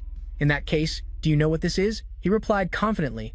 Bring it here, let me see. He bent down to look at the brightly glowing orb in Louis's hand, examining it carefully before commenting. It's Trang. Do you know anything about this item? Eager for information, Louis asked. Kingram replied profoundly. An item? It's not an item. It's an incarnation. Louis looked back at the orb in his hand doubtfully, hardly believing his ears. What? This thing is an incarnation? And Kingram began to explain, his tone confident as if he had witnessed it all. He was always by Draka's side. How could I not know him? Looking at its current condition, I guess Draka sealed him in this spirit stone before he died. He continued to explain Trang's nature. He is an incarnation of power. Though he's called a spirit, he's not like any ordinary spirit. He has a hot temper. Every day he would beg Draka for limitless power. But if you can satisfy his desire, he will also grant you infinite power. Kingram concluded, revealing a powerful but risky pact. You mean the incarnation will be revived from this stone? Louis frowned, holding the orb higher. It now seemed to have slightly more cracks than before. Tiny hairline cracks were starting to appear. That's right, so you don't need to worry too much, he reassured. As Kingram finished his sentence, something unexpected happened. The orb suddenly developed more cracks, the fractures growing larger. The orb looked like it was about to shatter. Louis held it, watching it crack further, his heart pounding. It's breaking, he silently screamed. But instead of what he had imagined, a small object appeared in his palm. As the smoke and shards from the orb dissipated, Louis stared at the creature, surprise written all over his face. This is a bear? It then rubbed its eyes and cursed at him, its voice shrill and annoyed. You brat, you dare call me a bear? This bear can talk? A talking bear. But his curious question, and surprised exclamation of it being a bear, made it grind its teeth in anger. Stop calling me a bear, you little punk, it shouted, growling as its cranky voice echoed, in the vast treasure room. Feeling Louis had crossed a line, the sulking bear Trang pointed right in his face. Stop calling me a bear, Louis said helplessly, but you are a bear. His face was a picture of shock and confusion as a bead of sweat rolled down his cheek. A talking bear? It turned red with rage. Hey, are you deaf? It stood with its paws on its hips, steam practically coming from its head as it rattled off insults without a pause. How dare you compare me to those things? I'm not a bear. Then what are you? He wondered. It crossed its arms and laughed confidently. I am an incarnation. I can become whatever I want. Let me show you. It put on a spirited and determined face. Watch this. I'll show you my power. Hearing that the boy on the other side waited expectantly. But nothing out of the ordinary happened. Its face turned pale as a sheet. How embarrassing. After a moment of silence, it panicked, as if it couldn't believe the ironic truth before its eyes. Huh, what's this? Where's my power? The boy's face clearly showed a what the heck expression. What's it doing? It suddenly spoke. It must be because I was reborn with an empty stomach. Give me food. The boy observed and judged. Why is this bear so rude? He gave it some bad news. There's no food here. I don't even know what you eat. It was like a bolt from the blue. It screamed in despair. What? No food? Why is my master so weak this time? The boy was confused. My master, too lazy to even talk, it ignored everything. It curled up into a ball like cotton candy and fell asleep. Whatever, I'm sleepy. Wake me up when it's time to eat. The boy was completely exasperated. Huh, what's going on? It called me master and said I was weak. He gently placed the sleeping Trang on his shoulder. The innocent scene in front of him made Kingram unable to hold back his laughter. He old habits, die hard. Seeing it again made him feel a bit nostalgic. Seeing you and Trang reminds me of the old days. He seemed to be lost in memories of the past. Remembering the days of confronting Trang and Draka in the old place when they were still in the Celestial Tribe, the string of memories ended in the vast treasure room. He sat majestically on the chair, his gaze fixed on the boy Louis Adele, the little destroyer who carries Draka's will. What do you intend to do? The boy asked back. About what? He quickly replied. The power you hold will make you stronger. It can lead you down the right path or it can devour you. I ask again, once you become strong, what will you do? Hearing that, the boy pondered for a long time. The reason he wanted this power was to protect his loved ones from monsters and to bring honor to his family name. It was to prove himself to those who looked down on him. He smiled with satisfaction. Yes, that's enough. I have too many things to protect. I can't let this opportunity slip away. After thinking it through, he looked straight ahead with more determination than ever. I will live the way I want for my loved ones, my family, and myself. Realizing the young man before him was quite impressive, he nodded in satisfaction. I will look forward to that future of yours. The boy learned more about Draka thanks to Kingram, and each passing day still began with quests. The only thing that changed was... On the training ground, Louis was training hard. He wiped away the sweat pouring down from exhaustion while reminding Trang, wake up. Are you planning to skip a meal or something? Hearing the word food, it woke up instantly, its eyes sparkling and its mouth watering profusely. Food, huh? As if the food would be gone in a second, it quickly climbed onto the boy while waiting for him to cast a spell. It had already opened its small mouth wide. The boy glanced over, saw its gluttonous look, and felt helpless. This little guy is crazy about food and eats a lot too. It intently scooped up the 3 flames burning on the boy's hands. Streams of blazing red fire coiled and flowed into its mouth. After eating it, patted its chest in satisfaction, then let out a loud burp. I feel much better now. The boy thought to himself, the food I'm talking about is the power obtained from quests. Trang eats my power. Trang, the incarnation of power, a 1-star spirit, the only one that reacts to the primordial essence of power. Power is directly proportional to the vessel. The larger the vessel, the greater the power. It once challenged the 7 thrones with the black dragon Dracagonia and was destroyed after it ate and drank its fill. Thanks to the special companion skill, his strength points increased. He praised it. You're useful after all. It puffed out its chest proudly. Of course, the boy confirmed. So every time you get stronger, I get a maximum of 100 strength points. It explained if I reach 2 stars, it will be 200. 3 stars will be 300. It keeps increasing like that. Before I was sealed, I had over 31 stars. Hearing that, the boy's scalp tingled. 31 stars, 3,000, 100 strength points. I don't even have 1,000 points yet, and I'm already this strong. It seems what he just heard made him feel envious, wanting to quickly become as strong as back then. How did Draka do it? Besides quests, are there any other ways to increase strength? Realizing his thoughts, it gave a sinister laugh. He. Now you understand my value, don't you? If you want to know, get me a drink, the boy threatened. It's fine if you don't talk, don't blame me if you get starved. Seeing that even a worm will turn, it shyly replied, all right, I'll tell you. It explained in detail. There are many ways to increase strength. For example, doing high difficulty quests to get better rewards, or crafting items that increase strength, or finding treasures, or you could even cook elf tendons to make pills. Then it threw a bucket of cold water on him. But those methods aren't suitable for you. He wondered why there were so many ways. It plopped down on his shoulder. It crossed its arms, pouted its lips mockingly. You need at least 1,000 strength points to do those things. Your strength is increasing too fast. Your body is still at a toddler's level. There's no room for adjustment. His lips tightened. His eyes were silent in thought, and here I thought I had gotten stronger. Turns out, I'm only at the beginning stage. So the goal now is to reach 1,000 strength points. Regardless, he still had to continue training as before. He trained every day to increase his strength, and when his strength reached 930, the 3rd test, the practical combat test, officially began. As soon as they arrived at the arena, Trang, the bear, asked, are you having a combat test today? The boy was filled with confidence. Yes, I've been waiting for this day for a long time. Usually mages attack from behind, so there's a chance their spells will hit allies in the chaos. This test is to check the risk management skills of the mages. This might be the most important part. At that moment, Jackson was taking the test. He used all his strength to cast a fireball spell. But ironically, instead of hitting the monster, it flew straight towards the knights. It scared the daylights out of them. Hey, what are you doing? Don't aim at us. The monster standing next to them was also bewildered, not understanding what was happening. The proctor, observing from the side, could only shake his head and sigh wearily. "Jason Damon, you're eliminated." He was dejected and lifeless. He hunched over and walked out amidst the ridicule of his classmates. "Sir, the Foreign Night Squad is here to assist with the exam to ensure the safety of the students, as well as to evaluate the coordination between both sides. The test lasts for 10 days based on the scores achieved. Each person will fight different monsters on the last day. There are a total of 13 students in the top scores.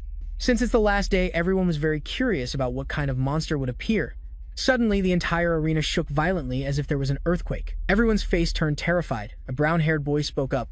"What's that sound?" A giant creature appeared. Its body was huge, its face fierce, with sharp fangs revealed in its roar. Its appearance made everyone panic and scream. It's a hydra. Hydras live in scattered herds across the land. They are many times larger than humans, and their intelligence is not inferior. Their nature is violent.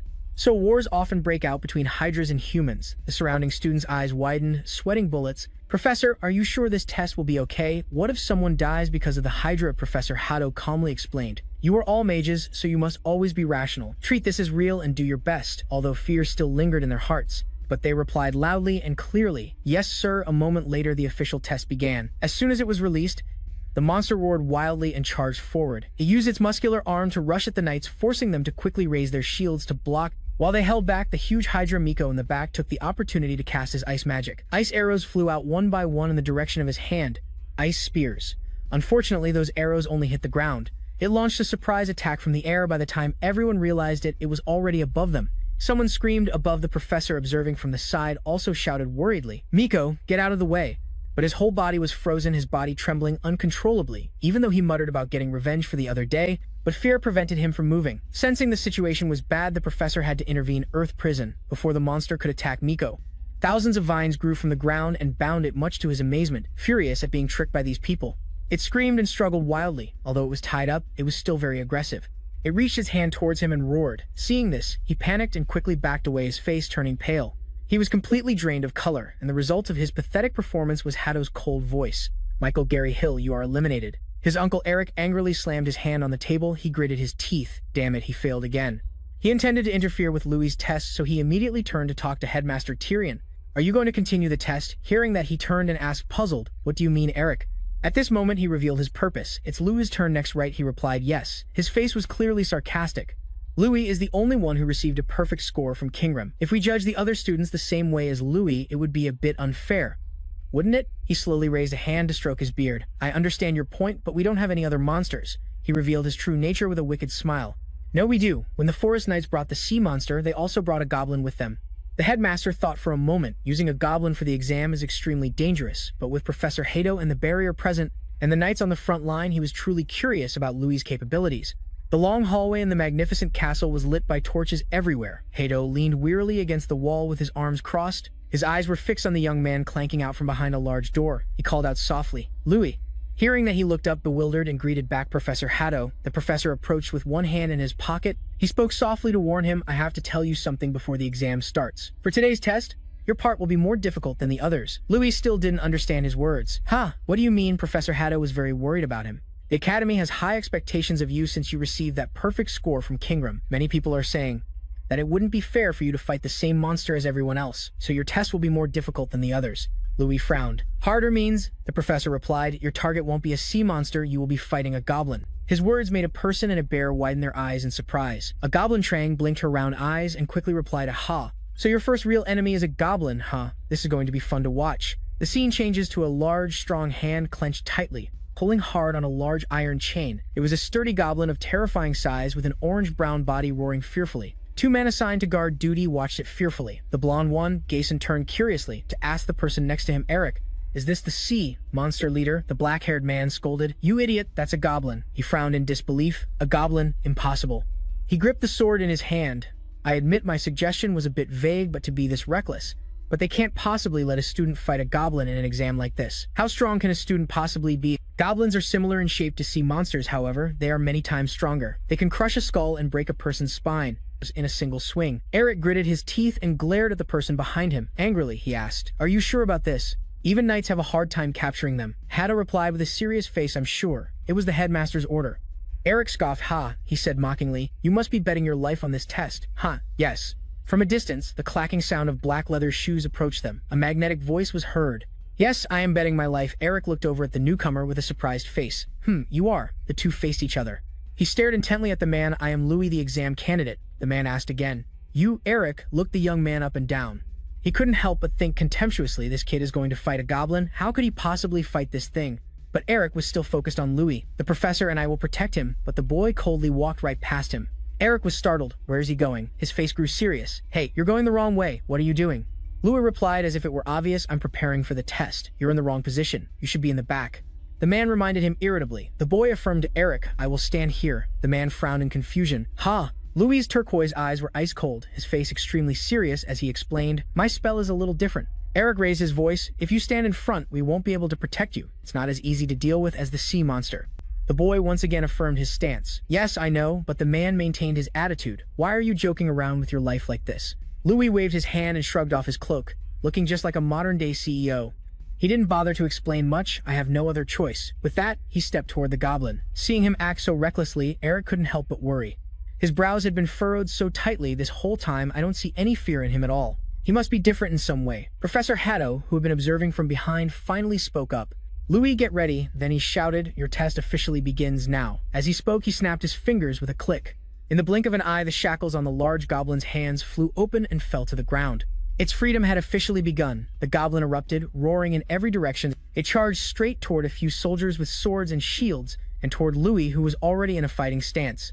A spark of fire magic shot from his hand, flying straight up past the astonished soldiers next to him. Eric shouted to stop him. Hey, what are you doing? He dares to confront the goblin head-on. Don, what is he planning to do? He couldn't stop it in time. The goblin and Louis clashed along with his blazing stream of magic. The goblin growled loudly, raising its hand to summon magical power. The ground rumbled and cracked. Louis advanced, shouting fireball, and threw it straight at the goblin.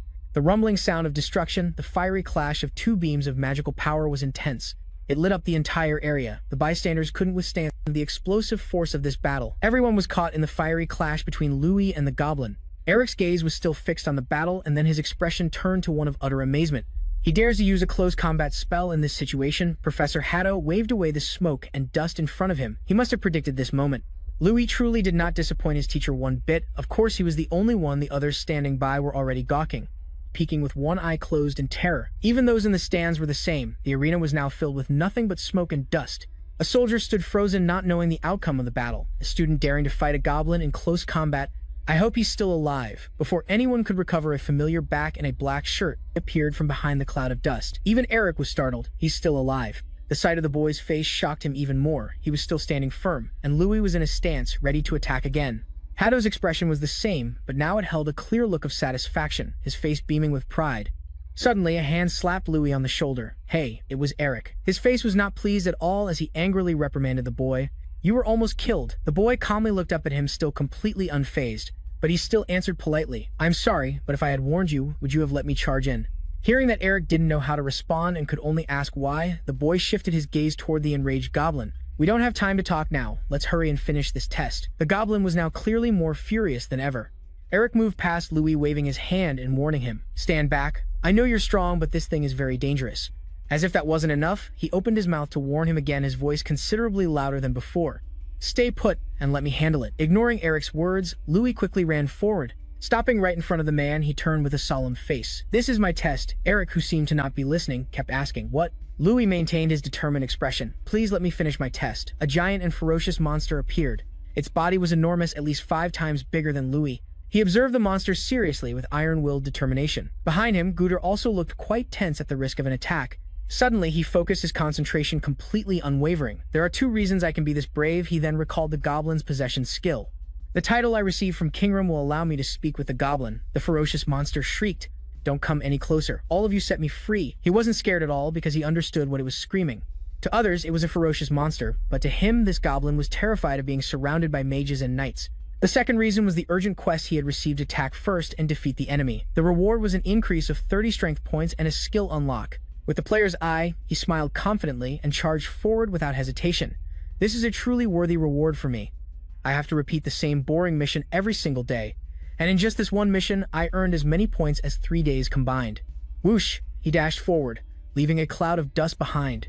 He summoned a fireball and leaped like the wind. To Mr. Guder's amazement, in an instant, His fist clashed directly with the giant monster lunging down at him. This created a massive shockwave, sending sparks flying everywhere. Taking a direct hit from him, it roared in anger. With a bang, the fiery vortex sent it flying.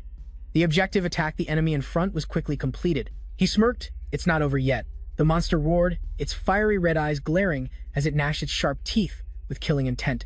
I'll kill you.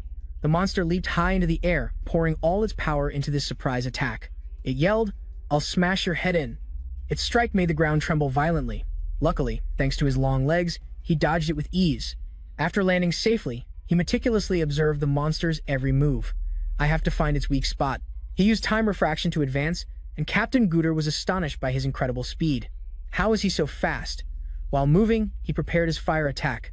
I need to get close right now. He instantly closed the distance. He aimed for its weak spot. Before the monster could react, his fist slammed right into its stomach. It shrieked in pain. Among the knights, someone's jaw dropped in amazement. He's not even flinching in front of the ogre. What in the world is this guy? Someone hid behind a shield to avoid the sparks. The students were in an uproar as well. What's going on? Hey, look! The ogre is counterattacking. It swung its powerful fist at him, but he blocked it with his bare hands. Unwilling to give up, it used its other hand, but he blocked that as well. He aimed a kick at its hand, but the monster suddenly caught his leg. It then mercilessly threw him like a sandbag. His body spun in mid-air like a leaf in a storm. He then landed on the wall like Spider-Man. Before he could recover, his eyes widened in shock as it hurled a flaming fist towards him. Fortunately, he dodged just in time. A large chunk of the wall behind him shattered. He landed lightly as the monster turned its head to face him. It snarled with clear hostility, "You inferior human." He dashed forward as quick as a flash. He spun, preparing a kick that stunned the monster. He then unleashed the spinning kick he had been practicing for a long time. It connected right with its head. The ogre fell, shaking the ground and sending pebbles flying everywhere. He jumped onto its chest, wanting to finish this quickly. He activated the skill, Ogre's Fury. A swirling red aura erupted from his hand. The monster broke into a cold sweat, trembling as it asked, "Are you really human?" He replied, "You don't really need an answer for that, do you?" Its eyes widened in disbelief. You can understand me?" it asked. Not paying it much mind, he prepared his skill and lazily replied, "Well, you can understand me too, can't you?" Before it could finish, Tyrant's fire energy, a hit hotter than free fire, slammed into its face, stacking with the ogre's fury effect. He entered a berserk state, which made it harder to control the flow of energy. His pupils constricted and he gritted his teeth, seemingly in pain. The flames surged, engulfing the monster's massive body. He stopped. The monster's body, charred black, was completely defeated. He wondered cautiously, is it over? Trang, who was watching from afar, was impressed. Not bad at all. He even exceeded my expectations. He stepped off the monster. Exhausted from the fight, he was panting heavily. Everyone around was completely astonished. Did he really defeat the ogre? Looks like it. Awesome. Everyone cheered enthusiastically, praising him endlessly. Go, Louis. You're so cool. Eric looked visibly displeased. I can't believe he actually won. In contrast, Headmaster Tyrion Shinit smiled with deep satisfaction. The amazed whispers continued. Some still found it hard to believe what had just happened. He really defeated that ogre all by himself. How is that possible? The guards quickly moved in to inspect the monster's body. Mr. Gooder approached him and asked a question. Lewin Adele, who taught you those spells and combat skills? He replied, no one. Mr. Gooder's face still held a hint of doubt. I taught myself. He looked very serious. Yes? He turned to the professor who was standing nearby in deep thought. Professor, how did I do on the test? The professor was silent in thought for a long while. After a moment, he spoke. I thought there was no way you could handle it, but I never even got the chance to stop you. He looked straight at him. You always surpass my expectations. He wanted to confirm. So, you're saying, I passed? Just those words made the entire hall erupt in cheers. Amidst the smoking rubble, the handsome Louis smiled confidently. The status window appeared, confirming mission complete. At the same time, an urgent quest appeared, just like before. The reward was the skilled player's eye and a bonus of plus 10 strength. He was quite surprised. Huh. Player's eye? Looking into it, he found it was a skill that allowed one to see the essence of all things. It can collect and digitize all information, unlock the stealth skill, and allow the user to see others who are in stealth. Trang, standing on Louis' shoulder, looked quite excited. Player's eye, you say? Now you're a real player. He turned to her. You know about this skill? She giggled slyly. Of course. It's something only a player can possess. With her hands on her hips, she enthusiastically explained, you can see enemies using stealth. They will have a faint outline around them. That's useful, he remarked. Suddenly, the status window popped up. Minimap unlocked. Minimap, he wondered, while she grinned with delight. This function lets you observe everything within a 500-meter radius of your location. Additionally, this skill lets you view the status of any chosen target, and the amount of information you can access depends on the target's level. She crossed her arms, flashing a smug, toothy grin. There are plenty more surprises. You've got a new toy. You should test it immediately, she suggested. Look at that unconscious ogre and try activating player's eye. He glanced down at the massive body. Just look at that ogre. He concentrated, channeling his energy to use the skill. A status window slowly materialized. It was real. It displayed the monster's information, from its name, origin, and traits, all the way to an overall assessment. He was so amazed that he exclaimed, "This is incredible." He wanted to test it on other subjects. His next target was Professor Hido, but it only displayed his level. He suddenly realized, so there are things I can't read. The information is restricted. Trang immediately replied, "Of course. You can't read the information of people at a higher level than you, especially if their level is much higher." She raised a finger seriously, as if giving a lecture. "Once you get stronger, the amount of information you can access will also increase." He listened intently, a slight smile playing on his lips as he touched his chin. His lips curved into a calculating smirk. "I see." After the combat exam ended, the rumor of Lewin defeating the ogre spread like wildfire throughout the academy. On campus, he and Jason were chatting on a stone bench. Jason teased Lewin. "See how everyone is talking about you?" Lewin seemed bewildered. I don't know. It's the first time I've experienced this." Suddenly, a brown-haired girl approached him. "Excuse me," the girl began shyly. Her eyes sparkled with affection. "You're Senior Louis, right?" It wasn't just her. Two other people also came forward, holding out lunch bags. "You were so amazing during the third exam, Senior. Please eat this when you're hungry." As soon as he took the bags, they shyly hurried away. He was flustered by how quickly it all happened. He awkwardly held out a bag to Jason. "Do you want one?" Jason yelled in shock. "What?" He flew into a rage. "How can you be so disrespectful to the ladies, who struggled with their shyness to make you lunch?" Lewin was confused. "Why are you getting so bent out of shape?" He looked at his friend, who was now sobbing with jealousy. He thought, this Jason guy. When I used player's eye on him, his status window said he had great potential. He moved over and patted Jason's shoulder. "For the past few days, I've been checking everyone's status, and yours was the only one that showed high potential." He wore a serious expression, but his eyes were filled with trust and resolve. "Jason, just push yourself a bit more. I'm sure you'll do great on the next test." Jason was confused. "What's this? Are you feeling sorry for me?" He immediately denied it. "Feeling sorry for you? Of course not. I'm just saying you have a lot of potential. Your skills are good.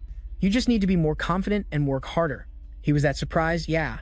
You told him not to slack off anymore?" He just chuckled and said, "All right. For the next test, my goal is to get into the top 10. He said helplessly, "That's going to be tough." One moment he was joking, the next, he had a serious look on his face. "Are you really serious? Sometimes even I can't believe it." Confused, you ask. "What do you mean?" He confided. "I wonder if you're the same Louis I've known for the past 6 years." A look of surprise crossed your face. "Oh." Louis looked up at the vast blue sky. "Yeah. To be honest, even I find it hard to believe sometimes, so I get how he feels."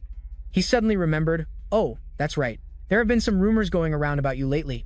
You asked suspiciously, "What kind of rumors?" He continued. "People are saying you're going to surpass Miko Gary Hill, not only becoming the valedictorian, but also the Academy's representative." You didn't seem to care at all and stood up wearily. "I don't care about that. Let's head inside." Afraid of being left behind, he quickly scrambled to follow you. "What do you mean you don't care?" This is the year of the Grand Festival. In May every year, representatives from famous academies gather, and a magic festival is held to select the best, and every 8 years, all mages go to the Olympia Congress to choose the strongest. The Grand Festival happens in a year with both events.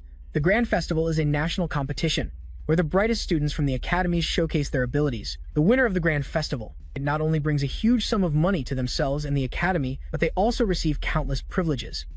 That's why the number of students participating in the Grand Festival is limited to one individual competitor and a 30-person team. The top 31 students from each academy will participate in this major competition, and the individual competitor in the Grand Festival will be the student representative. In the academy cafeteria, everyone was eagerly discussing the upcoming festival, and there was a lot of speculation. "I wonder who the student representative will be this year. I bet it's Miko again." At your table, everyone was also discussing the matter. Jackson was the first to speak. "Of course, Louis will be the representative." The orange-haired boy next to him agreed. "That's right, he's the only one who got 100 points from King Graham," he recalled, munching on his food. And from what I recall, every time Miko participated in the magic festival, you guys remember how he did, right? The brown-haired student at the table quickly replied, "Yeah, I remember. The team competition was fine, but in the individual round, he ranked 4th out of 5. The orange-haired student laughed mockingly. "That's why they call us a bottom-tier academy. The bottom-tier academy that sucks at team competitions and is useless in the individual ones." Lunchtime was over, and people were clearing their trays, but the discussion hadn't ended. "The only way we can get rid of that nickname is Louis. You guys agree, right?" "Exactly. Louis, what do you think?" Your expression was serious. The test isn't over yet. You told yourself it wasn't time to get cocky or excited yet. After all, the person chosen for the grand festival is the top scorer on the test and gets a recommendation from the professors. And the 4th test, the one-on-one fight between me and Miko, is coming up. You stared straight ahead, your eyes filled with determination. "That's why I have to focus on the test." You swore to yourself. "Right now, all I can think about is beating him to a pulp." 4 days later, at the training grounds, a practical combat test was taking place. Louis leaped into the air, unleashing a spinning wind kick. Dripping with sweat, it was clear you'd been training for a while. The status window continuously updated. You have achieved 1,000 strength points. You have received the title Apprentice No More. Trang stretched its joints. "I've finally been waiting for this day. Time to level up, right now." It crouched down, focusing all its inner energy as the surrounding air flowed into it. Sensing it was enough, it leaped up, landing lightly on your shoulder. A powerful flame erupted around you. Quest difficulty has doubled. Reward value has tripled. It focused intently, compressing the flow of fire into its hands. It gulped. Its tiny body stood straight, head tilted back. It tried to use its inner energy to unleash the power. A moment later, a fiery power, blazing like the sun, exploded in mid-air, spreading wide enough to incinerate everything it touched. It turned to look at you. The intense heat of the flame made you instinctively shield your face. "What is this?" "This flame." You seem to have just realized something. Your eyes widened, pupils shrinking as you stared at it. Elsewhere, Eric stood by the window with his arms crossed, deep in thought. So that's it. He was recalling the scene of Louis defeating the goblin, his face twisted in annoyance. "Damn it, I ended up having to give him points." He imagined you declaring war on Miko, wondering if Louis Adele could actually defeat Miko with his current strength. The thought of Miko being defeated by you made him quickly dismiss it. That's unlikely to happen. He clenched his teeth, considering more possibilities. If he wins, Miko's spot in the Grand Festival and his valedictorian title will be in jeopardy. The Gary Hill family must remain at the top of this academy. The muscles in his face tensed as if he were suppressing a simmering rage, by any means necessary. Back at the training ground, Trang had reached level 2 and looked exhausted. The surrounding wall of fire had weakened significantly, but in return, you gained 200 strength points. A burning orange flame was in your hand. You stared at it, impressed. Trang looked at you. "You seem a lot stronger now." At the same time, it expressed its gratitude. "Well now, thanks to you, I managed to reach 1,200 strength points this quickly." It put its hands on its hips and puffed out its chest proudly. With a bit of narcissism, it giggled, its mouth stretching into a toothy grin. It scratched lightly under its chin. "This is just the beginning." The quest, difficulty, and rewards have increased. You both stared intently at the status window. Let's see. Regular quest, physical training 2. Complete all of the following tasks. Punches, kicks, and spinning kicks, 5,000 of each. Run 15 kilometers and complete combat training to receive 30 strength points. Louis looked at it and thought, "I've already increased the intensity of my training, so this shouldn't be too hard." He turned to ask it, "So what's this combat training?" Suddenly, its expression darkened into a villainous smile. "Remember when we first met? I told you I could turn into anything." You replied, "Yeah, I remember," it said smugly. "From now on, I can transform. But there are still some limitations.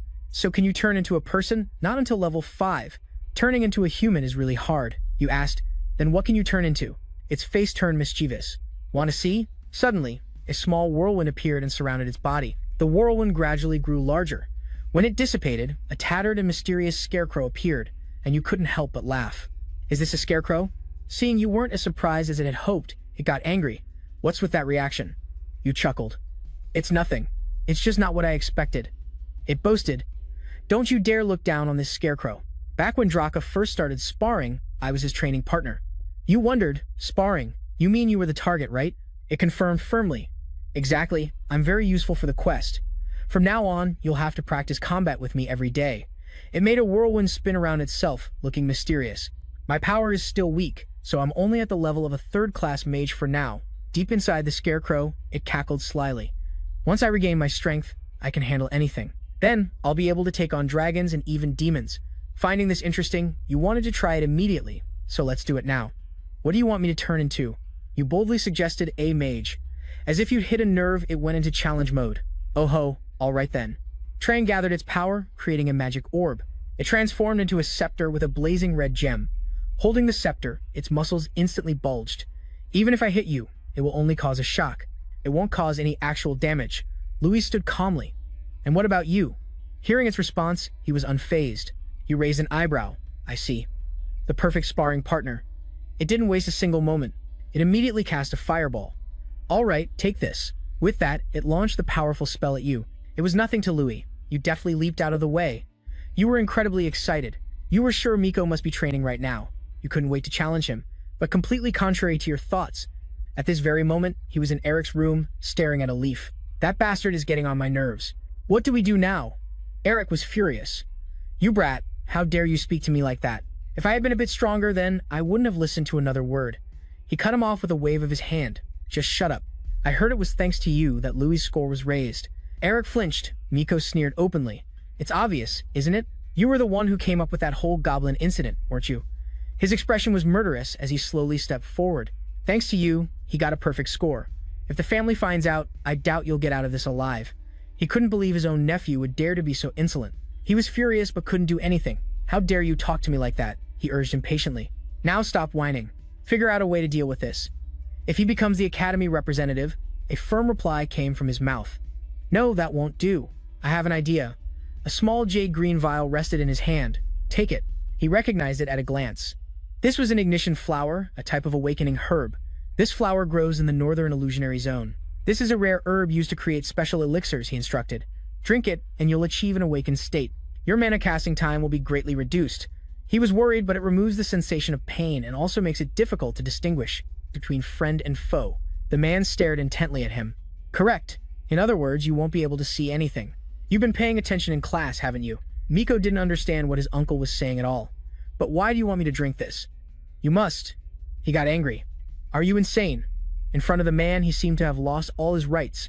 You have no say in this. You already lost to that guy. Do you want to bring more shame to our family now? However, he knew all too well about Professor Hido's sharp eyes. But this is too risky. He knows my abilities well. If he finds out, I'm done for. The man scoffed, patting his chest. Have you forgotten who I am? The stimulant inspection is my job. What a professional cheater. He had planned everything meticulously. Take this. It will help cover your tracks. The remaining purple vial was placed in his hand. After you drink the ignition flower, take this one. He reassured his frightened nephew. Don't be afraid. For the Gary Hughes bloodline, this is the only way to advance. So are you going to take it or not? I can't believe he's asking me to use something like this. He continued to hesitate, experiencing a deep internal conflict. Finally, the one-on-one combat exam had arrived. At this moment, warm sunlight was blanketing the exam location, the Mana Barrier Plaza. Everyone looked down excitedly, the sound of chatter and laughter echoing continuously. It was always like this whenever the combat test took place. The testing area was always packed with people, and this was the final battle. Luin and Miko stood facing each other, staring intently. The atmosphere became tense. A few rustles were heard as footsteps quickly moved forward. Luin's expression became serious. The final test is finally here, a direct confrontation with Miko. He stood with his hands on his hips, listening to Trang's reminder. Your opponent knows you specialize in close combat. It'll be tough, if he's prepared for it. Luin scoffed. But what if I manage to get close to him? She nodded, replying concisely. Then one punch from you should be enough to take him down. The man standing between them spoke up. To make this test as close to a real battle as possible, a wide variety of terrain elements have been prepared and arranged in the arena. He asked, are you ready? Both replied in unison, yes. Luin looked at Miko, feeling that something was wrong. He frowned, thinking, but that bastard Miko. He had a strange expression on his face and his whole body was tensed up. Luin made a preliminary observation. His condition looks unusual. He looked at Miko, who was gritting his teeth and staring at him, but hadn't made a move to attack yet. He's not acting arrogant like usual. Something's not right. I should use Observer's Eye to check. Then Luin used the Observer's Eye skill. A circle emitting a blue light appeared before his eyes. An information panel appeared above Miko's head. Michael Gary Hughes. 3rd class mage, high potential, magic casting ability 2, special state, hidden berserk. Luin was suspicious, wondering to himself, berserk? I've never seen that state before. Plus the system window says it's hidden. Did he do something to hide his use of an illegal substance?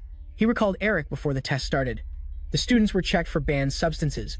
But wait, The person in charge of that inspection was Professor Eric. Could it be that Miko's uncle Professor Eric let Miko use something and then covered it up for him? The man announced the match rules. Listen carefully, students. There is only one thing forbidden in this battle, and that is dark magic. You may use any magic from the 4 elements, and points will be awarded based on the tier of the magic you use. Then he explained further, you don't need to worry about your opponent. Inside the Mana Barrier Plaza, the power of magic is reduced by 99%.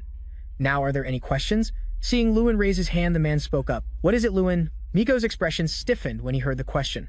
If one of the 2 participants uses a banned substance and is discovered, what happens?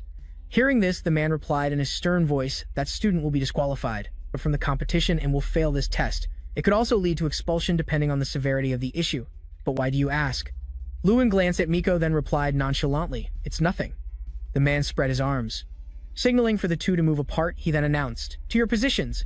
Lewin stood in place, clenching his fists. For now, that's all I can conclude. And since I'm the only one who can see the status window, no one will believe me. Lewin's gaze became determined. I have to find proof. The 2 stood facing each other. The atmosphere was thick with tension. The man took a deep breath and shouted, ready, the moment he said, begin. Lewin and Miko immediately charged forward. Miko condensed a sphere of blue light and shouted, go to hell, Lewin. Immediately after, green vines erupted from the ground, wrapping tightly around Lewin's legs. He instantly moved his feet.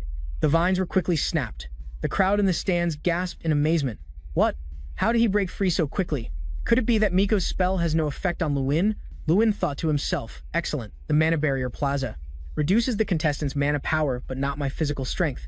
He then immediately charged towards Miko. Miko used another spell. A pink light formed a skull that opened its mouth and spewed fire at Lewin. Miko growled, did you think that's all I have? With his fire roar, he unleashed a blazing flame straight at Lewin. He used his flash skill to deftly dodge the erupting flame. Then Lewin quickly turned and ran. The flame chased closely behind him, seemingly homing in on him. Lewin quickly jumped to dodge it. He hid behind a rock. The scorching heat was spreading all around. Lewin shifted slightly to look behind him. Reduced casting time and increased mana. Those are the effects of the potion Miko used. Miko laughed maniacally. Stop hiding. Come out and face me, you coward. Lewin focused, recalling what he had learned. He's definitely more worked up than usual. That potion must be. An image appeared in Lewin's mind. The awakening herb. Ignition flower. He listed Miko's symptoms. Trembling hands, extreme excitement, reduced ability to feel pain, and difficulty distinguishing between friend and foe. It's too obvious. Meanwhile, he was still laughing loudly, taunting him. Come out! Show your face! Come and face me! Lewin narrowed his eyes. The only thing that hasn't shown up yet is the pain suppression effect. He stood up to face Miko, speaking with a hidden meaning. So that's why you're so confident. It's because of that thing, isn't it? He was startled and exclaimed, what? Lewin calmly looked at the panicking Miko and said a name. Ignition flower. His expression became stunned upon hearing Lewin's words. But it doesn't matter. To beat you, I don't need stuff like that. He raised a hand tauntingly. Come at me, Miko. Lewin shot forward like an arrow while using the time refraction skill. Miko summoned ice and snow while cursing inwardly. Damn it, how is he so fast? A shield of ice created by him appeared in front of Lewin. He didn't flinch, shouting, useless. Lewin's legs swept forward, a flash of yellow light. It flashed before Miko's astonished eyes. Murmurs rippled through the crowd. What kind of magic is that? Is that kind of magic? Is that even magic at all? Down in the arena, Miko summoned a third-class magic. Fiery blast. He shouted, take this. Lewin counterattacked, clenching his fist and unleashing a seismic strike. As the punch landed, Miko's fiery blast was sent flying. He staggered backward continuously, his large frame seemingly in great pain. The crowd in the stands gasped. He used earth to block fire. Miko was knocked back and fell to the ground with a thud, crying out, Arg! No! Suddenly, his pupils contracted in terror and his entire face froze. Miko looked up at Lewin, who was looking down on him, his voice dropping. Stay away from me. Lewin snapped his fingers with a cold smile. Don't be so pathetic. Take this. Miko saw Lewin's thumb and middle finger touch, his voice trembling. What? His hand moved closer and closer, the yellow light flashing with it.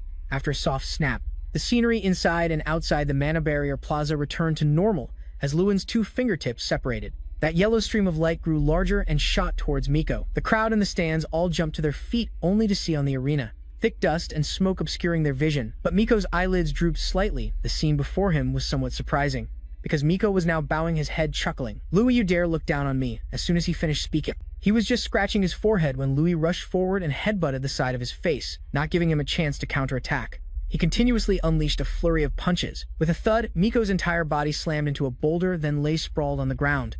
His whole body trembled, but his laughter echoed. So weak, and you think you can beat me? It didn't hurt at all. Lewin thought to himself, to take so many consecutive hits and still be this conscious, Miko could die from excessive shock.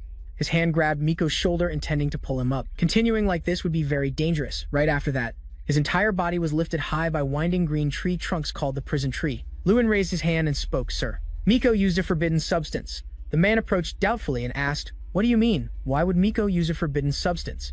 Are you sure? If you're lying, you could be disqualified." Lewin's voice was resolute. "Yes, I'm certain. Because it's possible the use of the forbidden substance was concealed," he continued, "or someone discovered it but turned a blind eye." The man hesitated. "You mean?"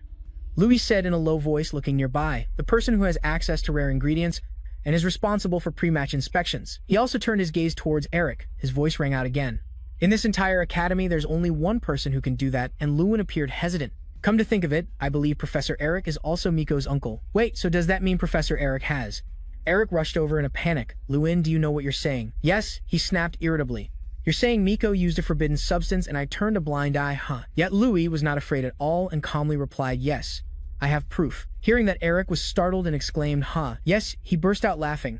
"Very well then, let's test him again." He started to walk away. "There's no need, sir. After all, you've already used a type of spirit elixir, a special one to hide his symptoms." Eric became flustered. "So what do you want now? Where is this proof you mentioned?" Louis touched the large tree trunk, smiled, and replied, "Let me show all of you with your own eyes." Immediately after, there was a loud explosion. A yellow light flashed from the middle of the tree trunk. His hand remained in the same position as before, his fingers still spread open. Louis looked at the large chunk missing from the tree trunk. "This is from my forehead flick earlier," he argued. "Let's assume Miko's magic power increased through training, but there's no way he could take so many hits and still be conscious enough to laugh. In his current condition, I think his skull is shaking violently, and he has at least a few broken ribs." His eyes were bloodshot, but he didn't care, and just burst out laughing. Louis spoke up, "And yet he's still laughing as if he doesn't feel any pain at all." Eric's expression stiffened when he heard him ask, "Do you have anything else to deny Professor Eric up there?" Tyrion Ignis shot up and raised his voice. Professor Eric, seeing his guilty expression, he immediately had his answer. Tyrion Ignis angrily shouted, "How dare you do such a thing in a sacred place like this? Professor Eric, follow me to my office immediately." Hearing his furious tone, Eric hesitated and looked at his nephew, only to see that the boy was unaware of the current situation. How serious it was amid Miko's mindless laughter. Then the test also passed quickly. The corruption of the Gary Hill bloodline was exposed. The sound of people gossiping echoed in the hallway. "I heard Professor Eric got fired and Miko was expelled. I also got a new nickname." Someone put an arm around Louis' shoulder and chuckled. "Hey, saint of expulsion." Louis thud, thud, thud. Steady footsteps echoed in the quiet space. Now Louis was standing before a giant door, and the space around him lit up. Because Louis was summoned by the headmaster, he felt as if time had stopped. No sound reached his ears. Suddenly, a faint sound was heard. Louis immediately looked up, his eyes widening in astonishment. His eyes were filled with disbelief because now Lewin was standing in a large grassy field. In front of him was a red chair. Lewin looked around doubtfully. "This is the Adel territory," he mumbled to himself. "No, it doesn't seem quite right." Then Lewin looked at the object in front of him again, and that is, he looked at the chair and realized the Theron throne, the seat of the Supreme Mage. "Why is it here?" Tyrion's voice suddenly came from behind. "What do you see, Ha Lewin?" He immediately turned his head to greet him. "Ah, hello, sir," he spoke as he walked. "This place was created by the Eyes of Mandalore." "Have you heard of the Eyes of Mandalore?" Lewin followed closely behind and replied, "Yes, I have." As he understood it, Malorok. He was the leader who started the war of invasion against the Six Lands of Frelia. Legend says he had the ability to make a person see what they desire most. After his death, his corpse was refined into a treasure. Tyrion Ignis glanced back and continued, "The Eyes of Manarok are the treasure that helps you see what you want to see. What appeared before you just now is what you desire most." Lewin lowered his head slightly as a thought flashed through his mind. "The things I desire most are to restore the Adel territory, and to become the most powerful mage," he suddenly asked. "Are you curious about what I see?" Lewin asked curiously, "What do you see, sir?" Tyrion smiled faintly, his eyes full of warmth. "A world where everyone acts according to their role. Students are students and mages are mages." "Yes." Now the two were standing before a door, he continued. "Of course, that's not easy," Lewin replied softly. "Yes." With a creak, the thick, heavy door slowly opened. As Lewin was about to step inside, he turned to look back. An image of him holding the championship trophy being tossed high into the air by the other male students. Resounding cheers of "Louis won, Louis won." Then an image of Louis in a graduation cap, with a voice announcing congratulations to the valedictorian Louis Adel. The corners of Louis's mouth turned up slightly, forming a faint curve that was hard to see unless you looked closely. Scene change. In the quiet space, a soft sound was heard. A cup of tea was placed on the table with an invitation. "Have some tea." Louis nodded and replied, "Yes, thank you, sir." Tyrion Ignis silently watched him lift the cup and take a sip, waiting until Luwin had finished his tea. I called you in because I have something to ask. You will give me an answer, won't you, Tyrion? Ignis clasped his hands together. His voice became serious. How did you know that what Miko used was combustion harmony? Luwin said nothing. He seemed to be organizing his answers in his head, then he listed the signs. Miko's attitude was not the same as usual. He was aggressive, but also restless. Not to mention the amplification and flow of his mana were abnormal. Therefore, I deduced he used combustion harmony. And Tyrion Ignis asked again, but from what I saw, you seem certain, not just guessing. Why is that? Luwin frowned and explained. The mana barrier in the hall only reduces magical power. It doesn't affect physical strength. And what I used was physical strength, not magic. He told himself not to mention the Eye of Gardic. Louis's voice lowered. I'm sure he was suffering from excessive shock, yet he could still laugh and show no signs of pain. That could only prove he used the substance, he silently praised. The boy is only 16, but he's so perceptive. He immediately noticed even the smallest changes in his opponent. Not to mention he acted so calmly in that situation. Combined with his perfect magic-wielding ability, Tyrion Ignis placed his hand on the table and spoke in a resolute voice. As the headmaster of this academy, I deeply regret this incident. I sincerely apologize to you, Luwin. I will ensure the Gary Hugh family cannot harm you. After saying that, he stroked his long white beard and said, one more thing, I have a proposal. Louis was stunned by Tyrion's words. Would you like to participate in the Grand Festival this July as the Academy's representative? Although he was mentally prepared, he couldn't hide his astonishment. The Academy's representative? A position that everyone covets. When I came here, I had a vague guess. Louis closed his eyes tightly, trying to calm himself. He seemed to be thinking about a very serious matter. Tyrion listened intently for his answer. Thank you, sir. I feel very honored to receive this offer, but Louis's voice became hesitant. You know that, I still lack experience. I haven't had a single real battle in the past few years. He lowered his head slightly, his voice growing quieter. During that time, I couldn't do anything. I have no achievements because of my mana disorder. The Grand Festival is a gathering of the most talented people. I don't know if I can do it. Do I have enough strength to compete with them? Tyrion Shinnit's voice rang out, making Luwin look up. That's not a problem. As a judge at the Grand Festival, he raised his index finger and said, with certainty, I think you deserve the title of champion candidate. He hesitated and asked, what, sir, champion candidate? Yes, Tyrion Ignis said while stroking his long beard. I assure you, you are a very promising contestant. What's more frightening is a blush of embarrassment appeared on Louis's face. When he heard him speak, you will be a secret weapon that no one expects. And Tyrion Ignis let out a long, satisfied sigh. To them, you are a mystery. They have no information about you. They don't know you, what techniques and fighting style you will use. And of course, they won't be able to find a way to counter you. Hearing that, he rejoiced inwardly. Is that so? I'm always at the bottom, so they're not wary. They don't have much information on me like they do on Miko. It seems easy to pull off a surprise this time. Louis's two hands clenched the hem of his pants as he heard him ask, what do you think? Will you participate or not? After putting on a thoughtful expression, he gave his answer. I will do my best not to disappoint you, sir. Suddenly, a knock came from outside. Tyrion Shinnit spoke. Just in time, eh? Please come in. He looked at the visitor and then said to him, Louis, I think a physical skills class will be more useful for you than a magic class. I've invited this professor to help you develop those skills. When he heard the greeting, are you doing well, little helpless boy? Luwin was momentarily stunned. This is. The visitor was Guder Piranti. He laughed teasingly. What's with that face? Aren't you happy to see me? Louis recognized this person. He is the captain of the Knight Order in the Foreign Territory. He's one of the only Eric-level knights in the Jaden Kingdom. He remembered this was also the person he met in the third test.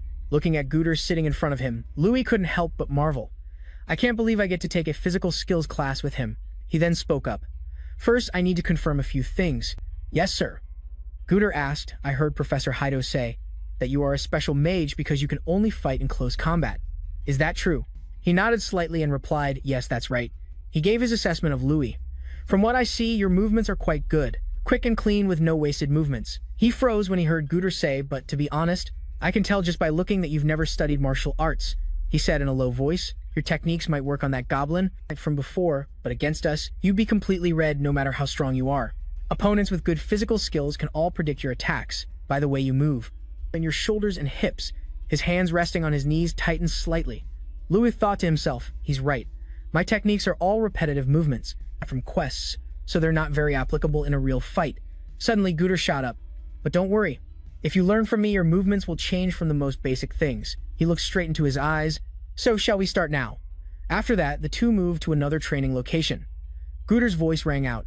For a knight, the most important thing is footwork. A firm stance makes your sword swing stronger.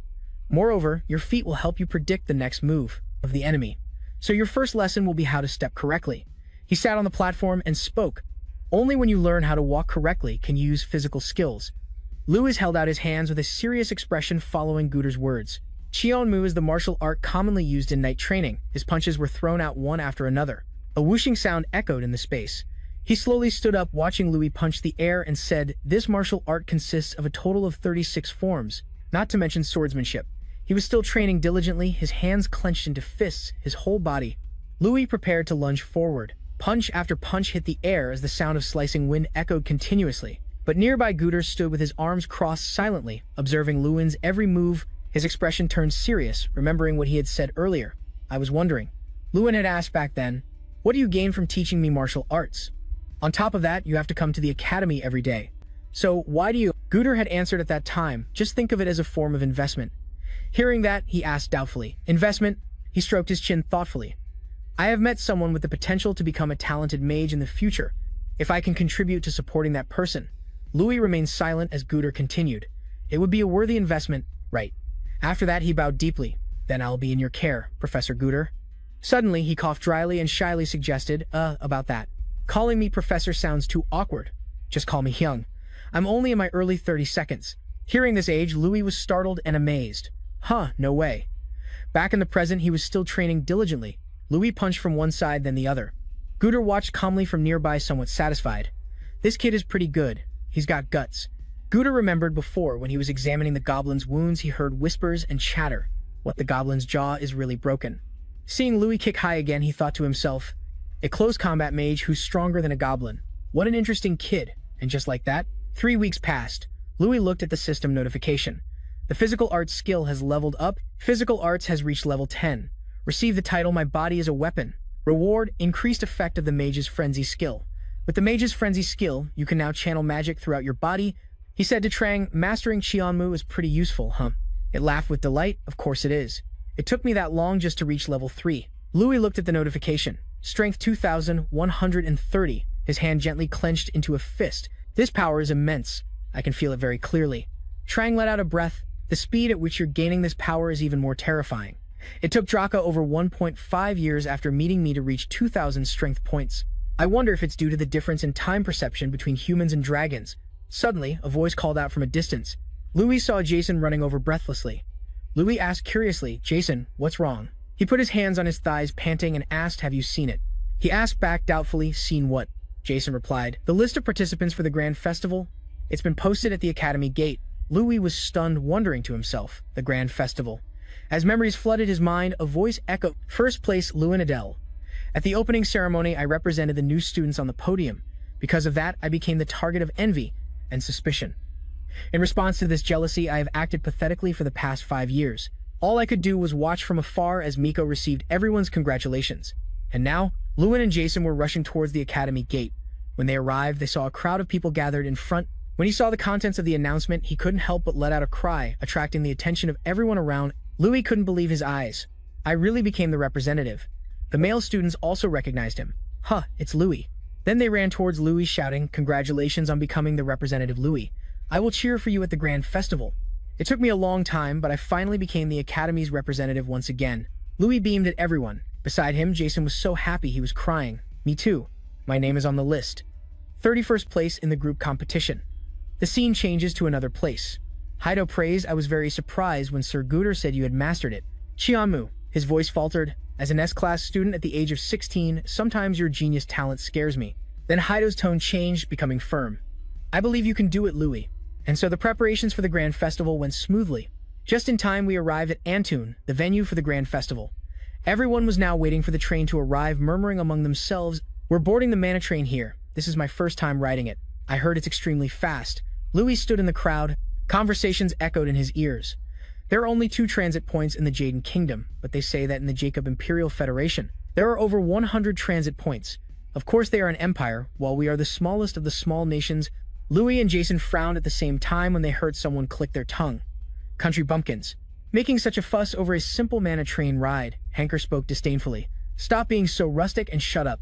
Jason's voice snapped, "What?" Then he angrily shouted, "You bastard, are you done talking?" Louis listened but remained silent, not interfering. He recognized this guy. That bastard is Hanker, Miko's lackey who participated in last year's magic festival with him. Hanker didn't care and continued speaking. If you think Lou is going to perform some miracle at the Grand Festival, just give up. He's so arrogant just because he got a high score in the first semester. The student next to Hank chimed in, that's right. The representatives from the other academies are like phantoms. We would have a better chance of winning if Miko, who has fought against them, was chosen as the representative. Jason trembled with anger upon hearing that announcement. Anyway, I won't accept Louis as the academy's representative, so you all better look out for yourselves, he yelled. What? Lewin was silent. There are so many bastards who want to benefit, even just a little, by clinging to the Gary Hill family. But I have to do well in this competition, even if it means being on the same team as those bastards.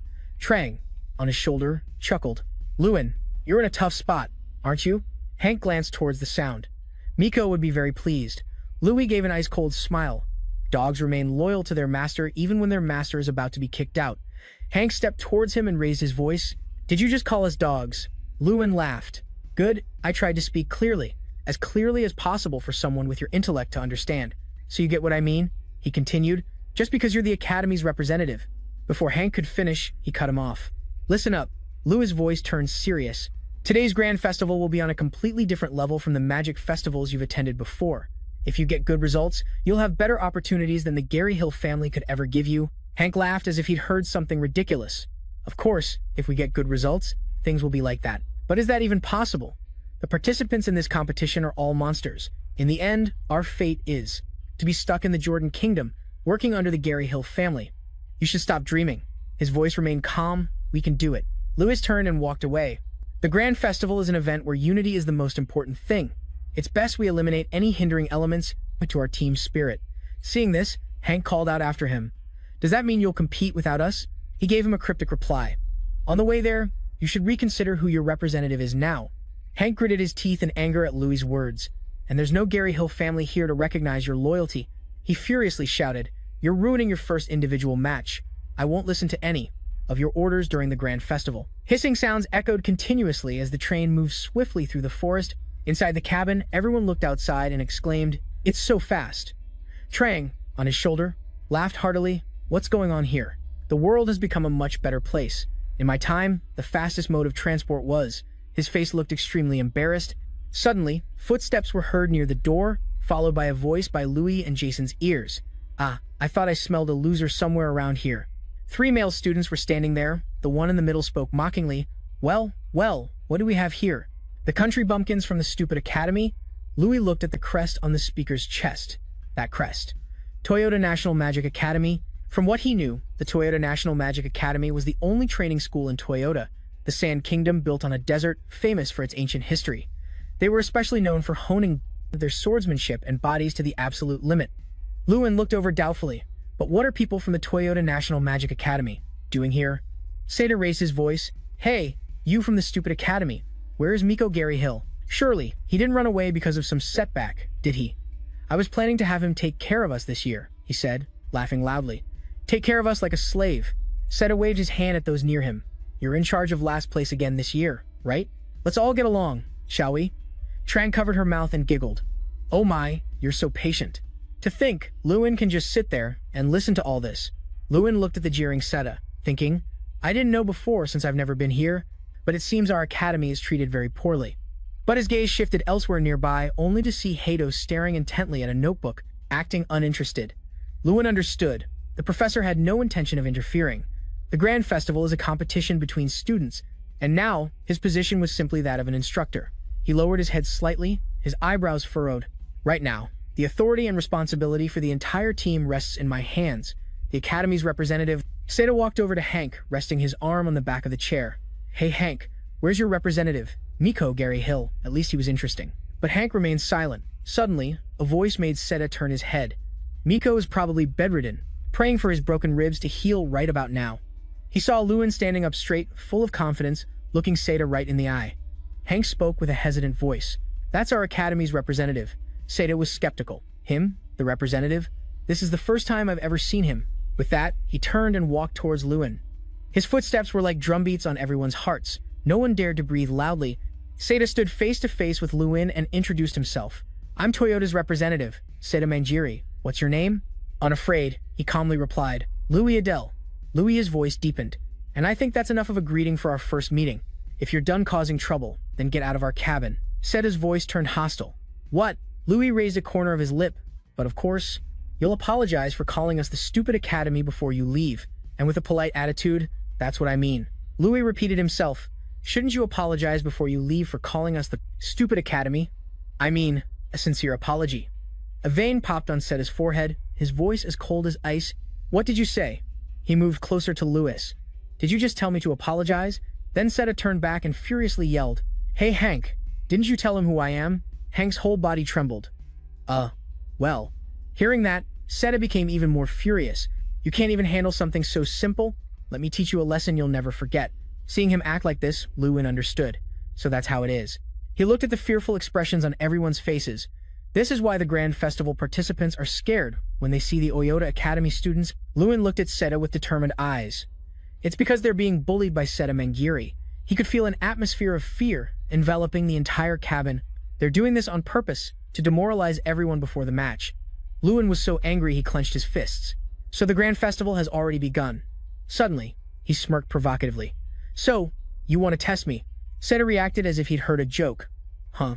Has this bastard really lost his mind? He said as he prepared to throw a punch, not forgetting to threaten him. You think I'm scared? Don't come crying when I hit you. Before he could even throw the punch, a loud voice shouted, Seta, stop. Seta retracted his punch, pulling his hand back. His voice became hesitant. Professor, the man spoke sternly. Can't you just sit still? What are you doing before the match? Trying to make enemies already. He looked at Hato sincerely and apologized. My students were too disrespectful. On their behalf, I sincerely apologize to you. Hato also gave a slight nod and an mm. Then the man pushed Seta hard and yelled, Seta, go back to your seat. Immediately, he was still not resigned. But, Professor, Seta turned back and shot him a hostile glare. Just you wait. Louis watched him walk further away and fell into deep thought. It's just as I thought. It wasn't going to be easy from the start. But in another cabin, an angry voice rang out. Professor, why did you stop us?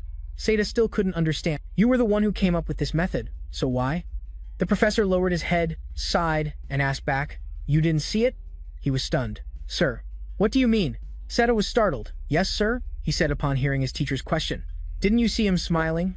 He recalled the scene he had witnessed earlier. That professor, Hato, from the Xenix Academy. He was smiling as he watched you, as if he was waiting for you to make a move. Sir, Seta cautiously voiced his thoughts. It's just confidence, sir. The man sighed again. I'm not so sure. I don't really know either. He recalled the aura coming from Louis. I think there's something more to that kid Louis that we don't know about. He's not like that Miko, Gary Hill you fought last time. After that, Seta, hearing this tone, knew that things were not as simple as he had thought. The train continued to move. After the Toyota group left, the atmosphere in the cabin changed strangely. Everyone gathered around Lewin to discuss, Hey, what's the first match? The first match is a group battle, without the representative, so you're not in it. Lewin wondered if they could do it. Hank raised his voice, full of determination. Of course we can. We can't lose. Someone agreed, shouting with spirit, That's right, we can't lose to those bastards. Lewin looked at everyone, satisfied. Just a moment ago they were full of ego and jealousy, but now they're so united. Everyone asked with concern, Are you okay, Lewin? Why are you so worked up? Those guys were born knowing how to fight. Yeah, he's right. If we actually fought for real. Louis' words made the group pause. But don't you guys find it annoying? He emphasized every word. They look down on you, openly disrespecting our school's representatives. As a representative, if I just sit still, what will happen? Louis' voice rang out again in the train car. They'll definitely get a kick out of it and look down on us even more.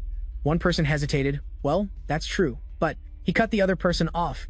If we do nothing, then we're just the stupid academy kids they say we are. Do you want that? The whole group looked down as Louis asked, Do you want to be looked down on forever? Suddenly, he raised his voice.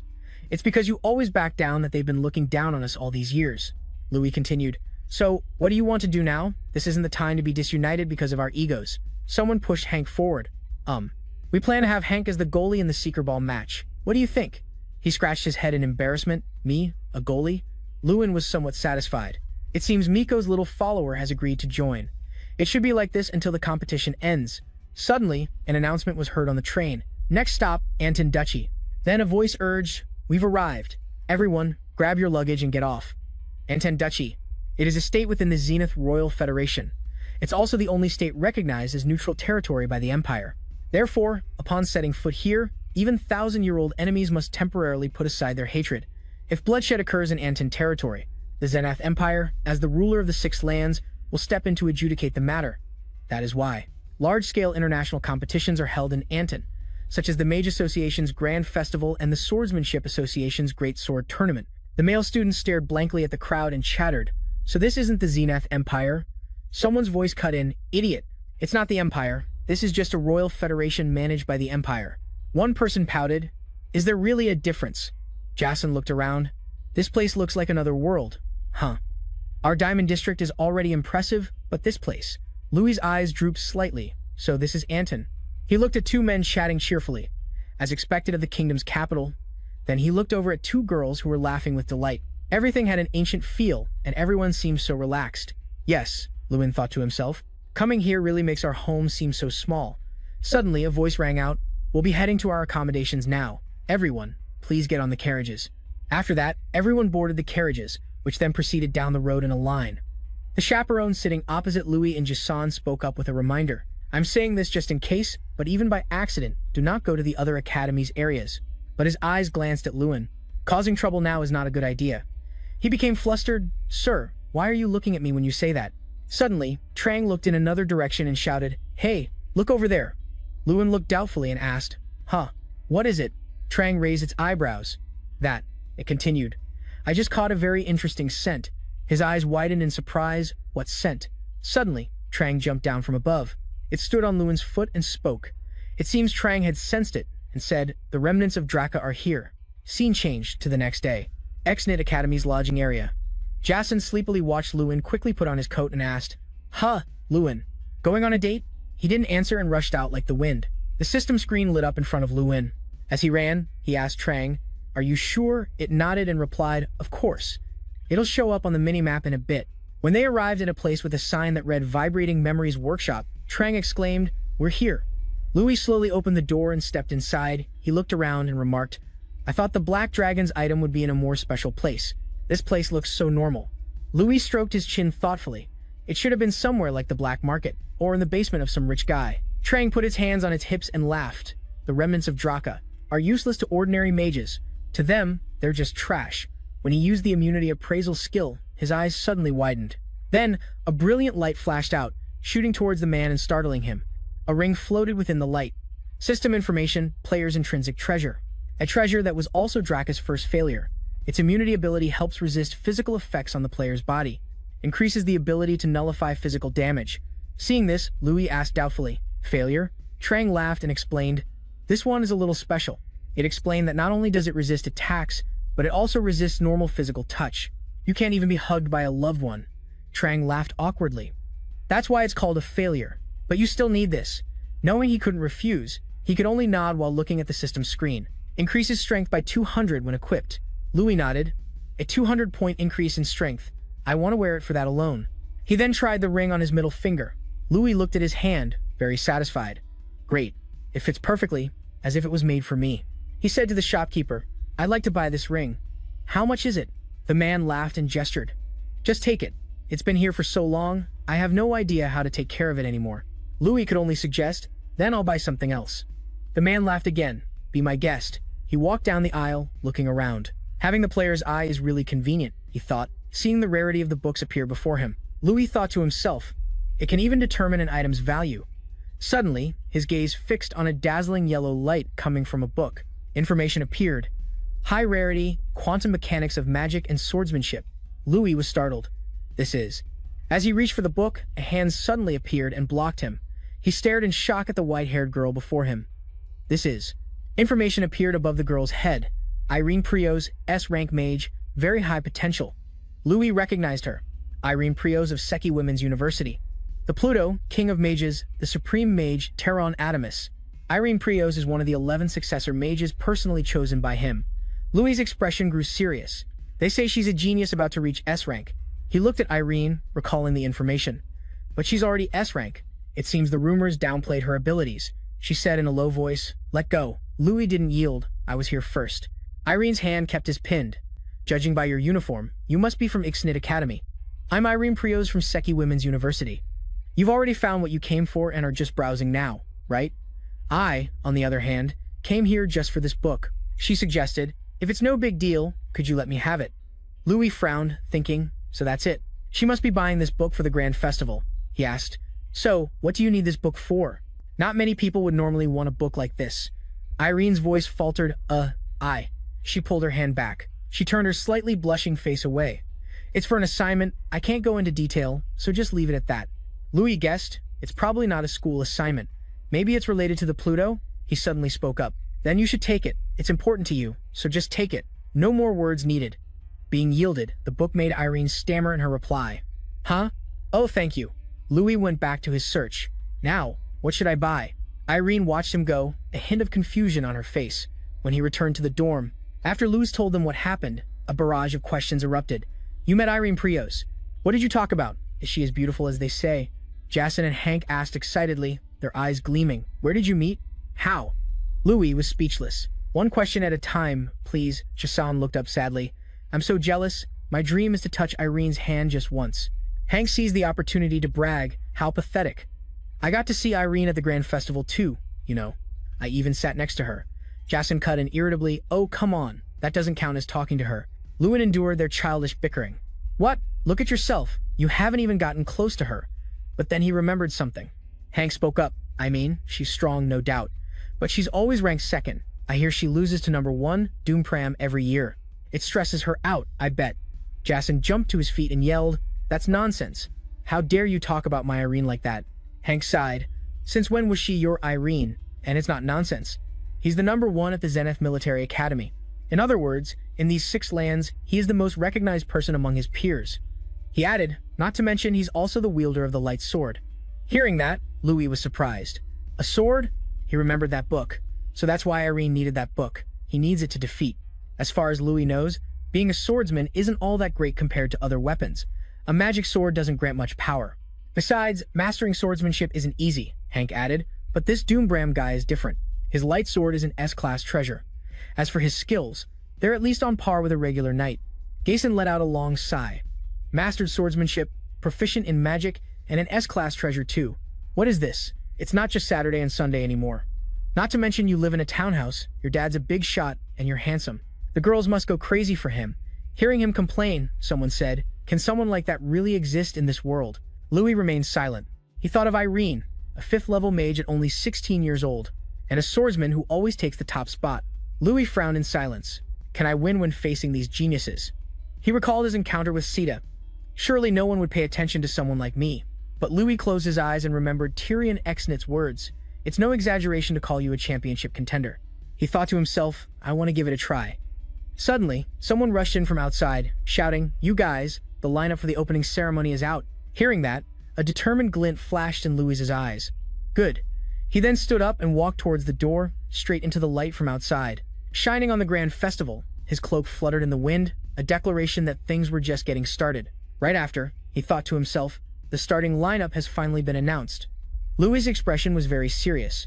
He looked up, waiting. Our opponent is.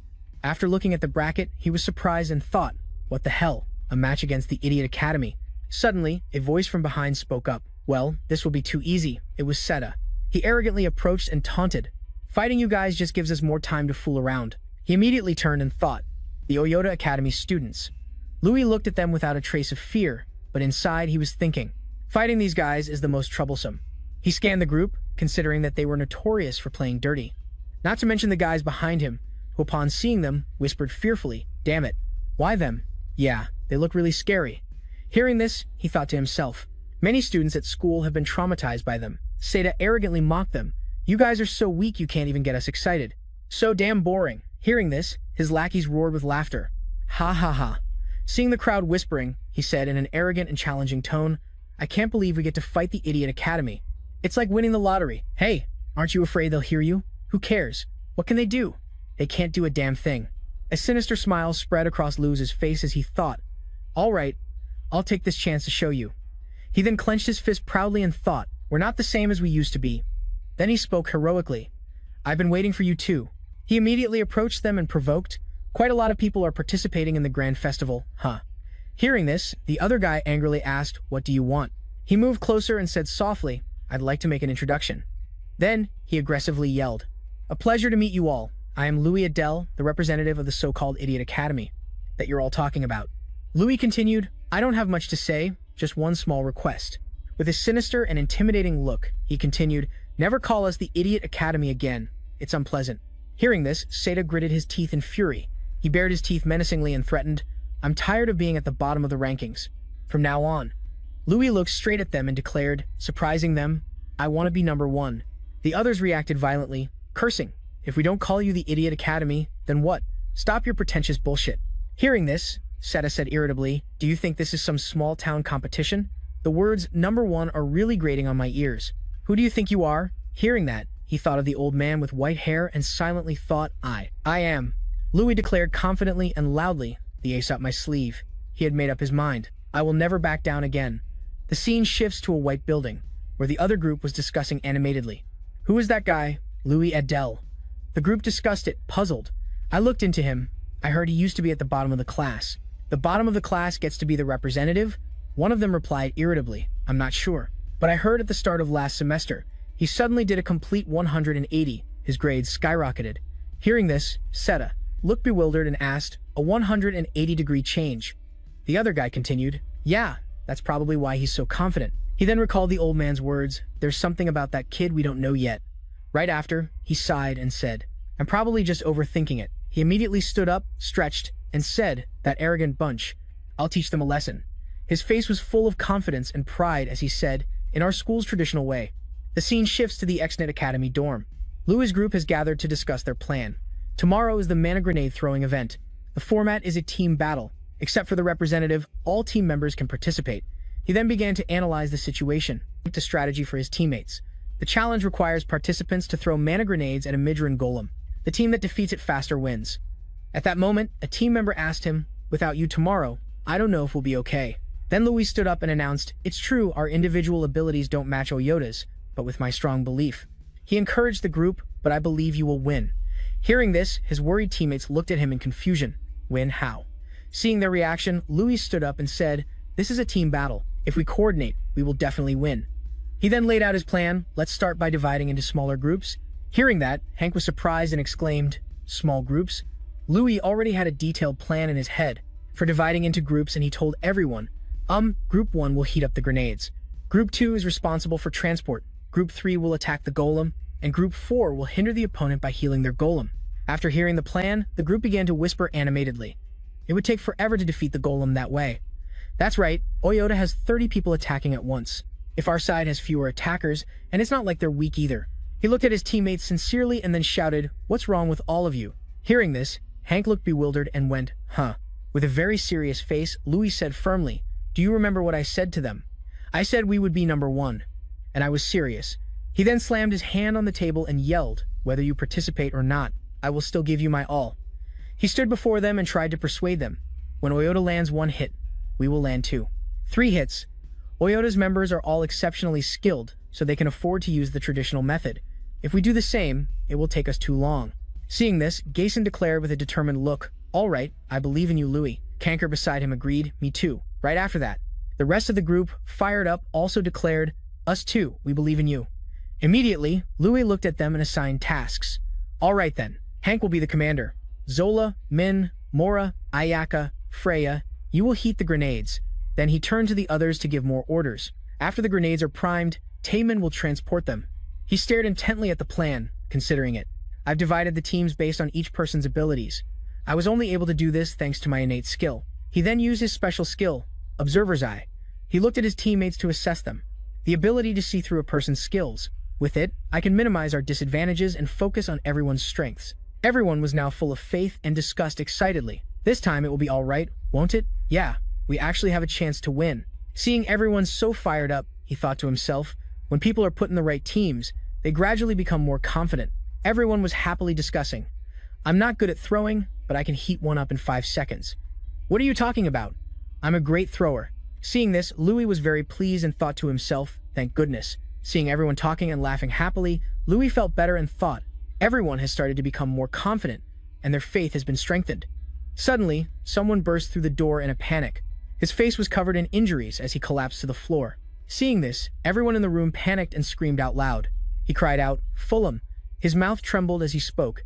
Seeing him in this state, Louis was extremely worried and rushed over to ask, "What happened to your face? Are you okay?" The boy gathered all his strength and stammered, "The Toyota guys." "What about Toyota?" After a long pause, Fulham finally managed to speak, much to Louis' surprise. Their representative called his gang out, and they dragged me away. Now, the scene shifts to the Toyota team's room. Seta saw him walk in and exclaimed, "Oh wow." He looked at him with contempt and said, "See, I told you he'd come. So, what are you going to do, huh? You think you can do anything to us?" His face was extremely serious. He shot a murderous glare at him and said, "Seta Manjiri, get out here." In that room, Louis raised his voice and yelled for him to come out. "Seta Manjiri, get out here now." Seeing this, Seta laughed scornfully and cursed, "Damn it, is this guy insane?" Then he stood up, walked up to him, and gritted his teeth, saying, "What gives you the right to act so high and mighty all the time, huh?" Just then, Louis shot a murderous glare at him, placed a hand on his shoulder, and said in a harsh voice, "What gives me the right, huh?" Right after that, he applied force with his hand, instantly bringing him down and forcing him to his knees on the ground. Seta's face was filled with horror as he witnessed this, thinking to himself, "What is this strength?" He immediately stood up, his face filled with rage, clenched his fist, and yelled, "You bastard!"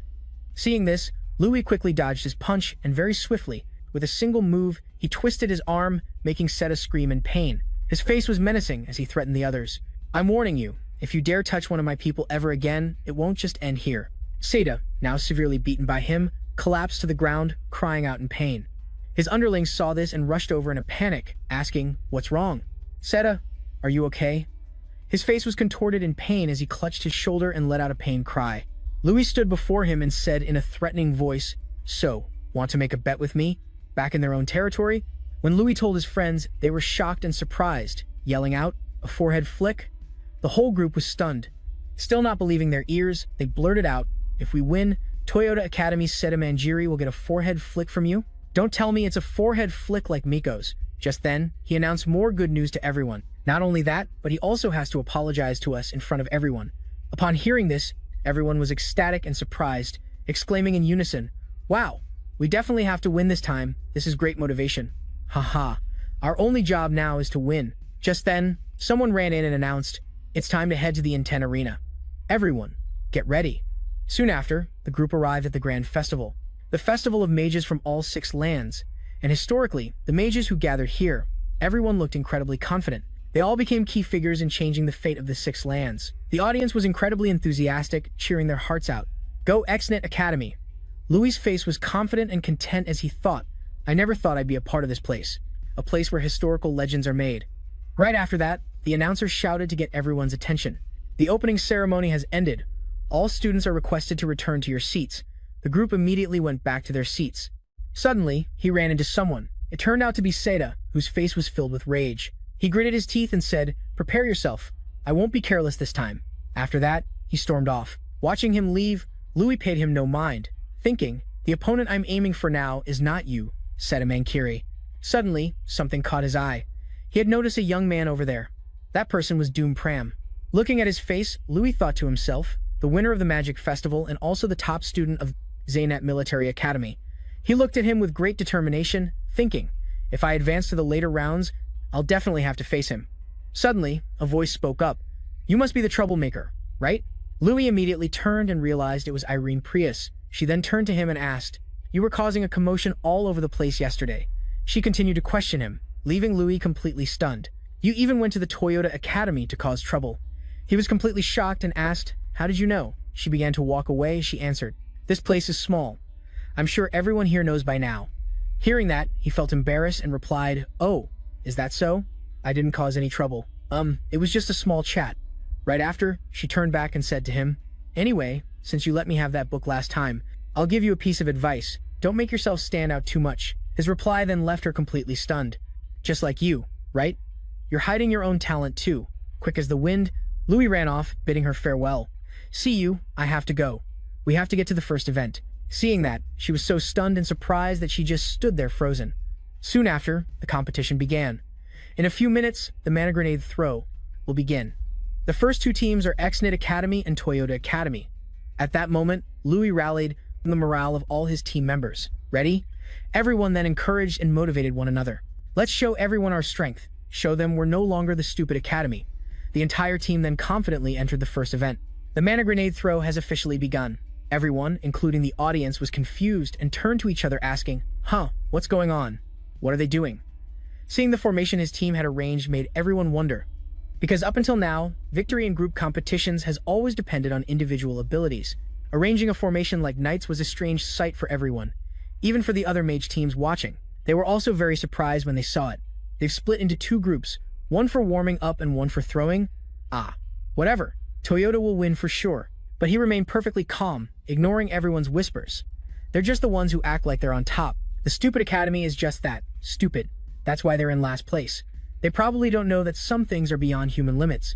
Even Irene's group held their breath in anticipation. As for Irene herself, she was just as surprised, exclaiming, "How is this possible?" Right after that, his team shattered one of the stone golem's arms, to everyone's amazement. Look at the X-Knit team's golem. One of its arms is gone. Seeing this, he immediately ordered his team, everyone, keep up the pressure. He immediately shouted out commands. Kenko, the heating speed is good. Mora and Ayake, you two assist with transport. Jia, Sun, aim for the right arm. The members immediately received their orders and carried them out. Instantly, they destroyed the right arm. At this point, Seda was so furious he was clenching his jaw. Seeing the situation, he was fuming and cursed. What the hell are you idiots doing? How are you losing to the stupid academy? Right after, he pulled out the control panel, shouting, "These bastards are strange. They're healing the golem, so it's not getting any weaker." Seeing this, he went absolutely mad with rage. He could do nothing but curse, "Damn you, Louis Adele." As for Irene, she was deeply impressed and exclaimed, "That's truly impressive." Watching everyone in Louis' group fighting so hard also made her reconsider.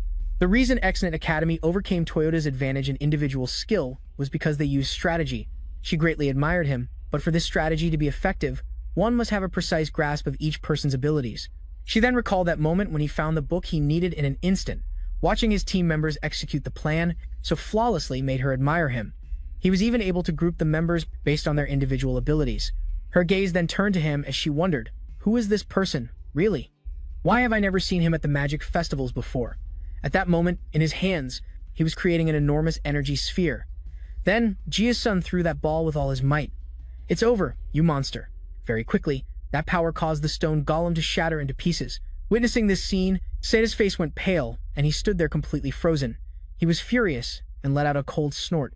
Right after that, the giant stone man collapsed. Seeing this, the group cheered wildly, "Woohoo! We did it! We won!"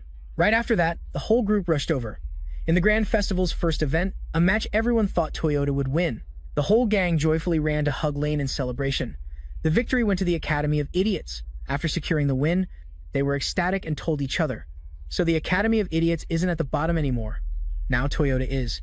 In that case, what should we call them? Flunking Toyota? That sounds painful as hell." Right after that, the referee announced the next event. The Capture the Flag match between Academy representatives is about to begin. Lo Win will be competing in this one. His group cheered enthusiastically, making him even more confident. "Go for it, Lane. Beat them to a pulp." At that moment, the referee announced the next match. The first round is between Representative Wayne Adele of Ignis Magic Academy and Seda Mangari of the Royal Magic Academy Toyota. Lion approached Seda, who was absolutely furious. Seeing his tense expression, Seda mocked him. "Why so tense, Lian?" But it seemed he didn't care. He just muttered to himself, "We're currently ranked 20th out of 32 schools, right? That's just perfect." Hearing that, Seda was bewildered and asked, "Why is that perfect?" Lane's attention was drawn to the audience's surprise. He analyzed, "After the last match, people are starting to pay attention to us, but that's still not enough to get rid of the label we've had for so many years." Then he said with determination, "We have to win spectacularly." Lane looked straight at Seda and said heroically, "Only with a spectacular victory against Toyota will people see us in a different light." Hearing that, Seda finally understood and exclaimed, "Oh, so that's it." Then Lane's gaze turned upwards towards the mage's sanctum with determination. "We also need to prove ourselves to the Supreme Mage." The scene shifts to a dark room. The Supreme Mages were gathered, watching the match through an orb. Inside the orb, the image of the two appeared, facing each other. The Underlord Terran watched them pensively, then turned to the person beside him and asked, "Lane Adele." This boy was one of the 11 commoner candidates. Hearing this, the man beside him said in surprise, "You still remember?" He lowered his gaze and explained, "I have a habit of remembering talented individuals. That boy is a natural-born genius. That's why he was able to teach himself how to use mana at such a young age." Right after, his face soured with disappointment. "That's why I was so disappointed to learn he had mana disorder." Hearing this, Sheenit replied in surprise, "Disappointed? Weren't you the one who treated the boy as if he were talentless and useless?" Terran fell silent, then voiced his thoughts to the others. but I never expected that you would choose such a student as the academy representative. I don't think you did it just for some amusement, like before. Or has the boy broken his curse after all these years? Hearing this, Shinit was silent for a long moment. Then, looking towards Line, he said with great confidence, "See for yourself. You'll find your answer." Seta turned and asked him, "What are you going to do now? Whether you bind or freeze me, you have to get close first. Or are you going to summon a guardian?" He immediately denied it. "No, guardians aren't very smart." Confused, Seta asked, "Then how are you going to fight?" Lane stretched his joints and said, his face full of confidence. He replied, "I'll take you head on." Just then, the referee was about to start the match. The moment begin was called. He shot forward like an arrow, heading straight for Seta. Seeing this, Seta refused to back down, immediately using his power and shouting, "You'll pay for what you did to me the other day." He immediately unleashed his power, summoning a battle guardian towards Lane. The giant knight closed in on him. But he wasn't scared at all, instantly using the time refraction technique. He skillfully dodged the knight's attack with ease and quickly dashed forward. In the blink of an eye, he was already behind Seta. Furious, Seta attacked, cursing through gritted teeth. Damn it! But Lane, unfazed, casually blocked the punch with his bare hand. Lane's face was smug as he taunted, "Knew it." Seeing his hand was stuck, Seta cursed furiously. "Are you going to let go?" Lo Wine calmly said, "I don't think you should be saying that right now." This made Seta stare blankly and exclaim, "Huh." It turned out the knight he had created was charging right at him. Seeing this, Seta's face went pale as he screamed, "Stop, you stupid guardian." The knight got closer and closer, making Seta panic. Furious but unable to do anything, he thought, "I can't move." Lion's expression was challenging as he goaded him. "Try running now." Suddenly, Seta seemed to realize something. He remembered the image of Lion taking him down with a single blow that had made him collapse. He realized that feeling back then was real. It wasn't because he had let his guard down. The spear tip was about to pierce his face. Helpless, he gave up, thinking, "I've lost." He shut his eyes tightly, waiting for the end. But when nothing happened, he slowly opened his eyes to see what was going on, only to be completely surprised. It turned out Lane had jumped in and was blocking the knight's attack. Witnessing this, Seta couldn't believe his eyes. He stood there, stunned, thinking, "No way." He was repeatedly punching the knight with his bare hands. Seta was in awe. He's attacking a steel guardian with his bare hands? The knight was beaten to a pulp. Lion had defeated it, much to Seta's astonishment. Right after, Lean walked towards him, step by step, making Seta very scared. Seta looked at him with an emotional expression. He stammered, "Did you just save me?" Lane feigned ignorance and replied coldly, "Save you? Why would I save the person who humiliated my friend?" Then, with a dangerous look, he moved closer and said slowly, "I want to finish you with my own hands." He then reminded him, "Remember our bet?" Lane flexed his hand and said gently, just one flick on the forehead. His flick sent him flying far away. He lay sprawled on the ground, dazed, thinking, "The sky is so blue." The audience was equally shocked and exclaimed, "Oh my God!" Witnessing this, his academy mates cheered joyfully. The arena erupted in ecstasy. Everyone couldn't stop praising him. So cool. What kind of magic is that? This matchup is so one-sided. And so, Lane attracted the attention of someone else. Mr. Sneak glanced at Terran and thought, "Here we go again." Terran's face was completely stunned, as if he'd seen a ghost. Many thoughts raced through his mind. A demigod like me, the only mage to reach level 8, known as the Supreme Mage, and yet I've never seen magic like this before. His face was one of utter disbelief. He stared intently at the boy, who was laughing and joking, and wondered, "Who on earth are you?" He was furious. The name Lion Adele flashed in his mind. The enraged Terran bared his teeth, his eyes wide, looking like he could eat him alive. "Tyrion Sheenit," he suddenly said in a mysterious tone, "tell me everything you know about Liwan Adele." Sheenit was silent for a moment, lost in thought. That kid is a student who always does his duty. Someone everyone thought would give up but never did. He rested his arm on the chair and began to share what he knew. Someone who can turn his weaknesses into strengths and is more of a true mage than anyone. That is what I know about Lane. After listening, Terran's lips tightened in anger. He abruptly pushed himself to his feet. He laughed sarcastically and said, "So, you're trying to protect your student from my curiosity, are you? Well, Tyrion, what if I were to just summon Lion here and ask him directly?" Terran exclaimed with a triumphant and arrogant look. Shinny replied cryptically, "If you intend to force the boy to speak, then I will be forced to stop you." Terran looked at Tyrion in annoyed disbelief. He sighed and then gave a contemptuous smirk at Tyrion's words. "You're invoking the mage's right to secrecy, aren't you? The oath of Millie." They stared at each other. "Very well, but a little exchange shouldn't be a problem, hmm?" He looked back towards the orb. The corner of his mouth curled up like a predator who's found its prey. The one to reach the limits of magic must be me. Tehran stared intently at the orb.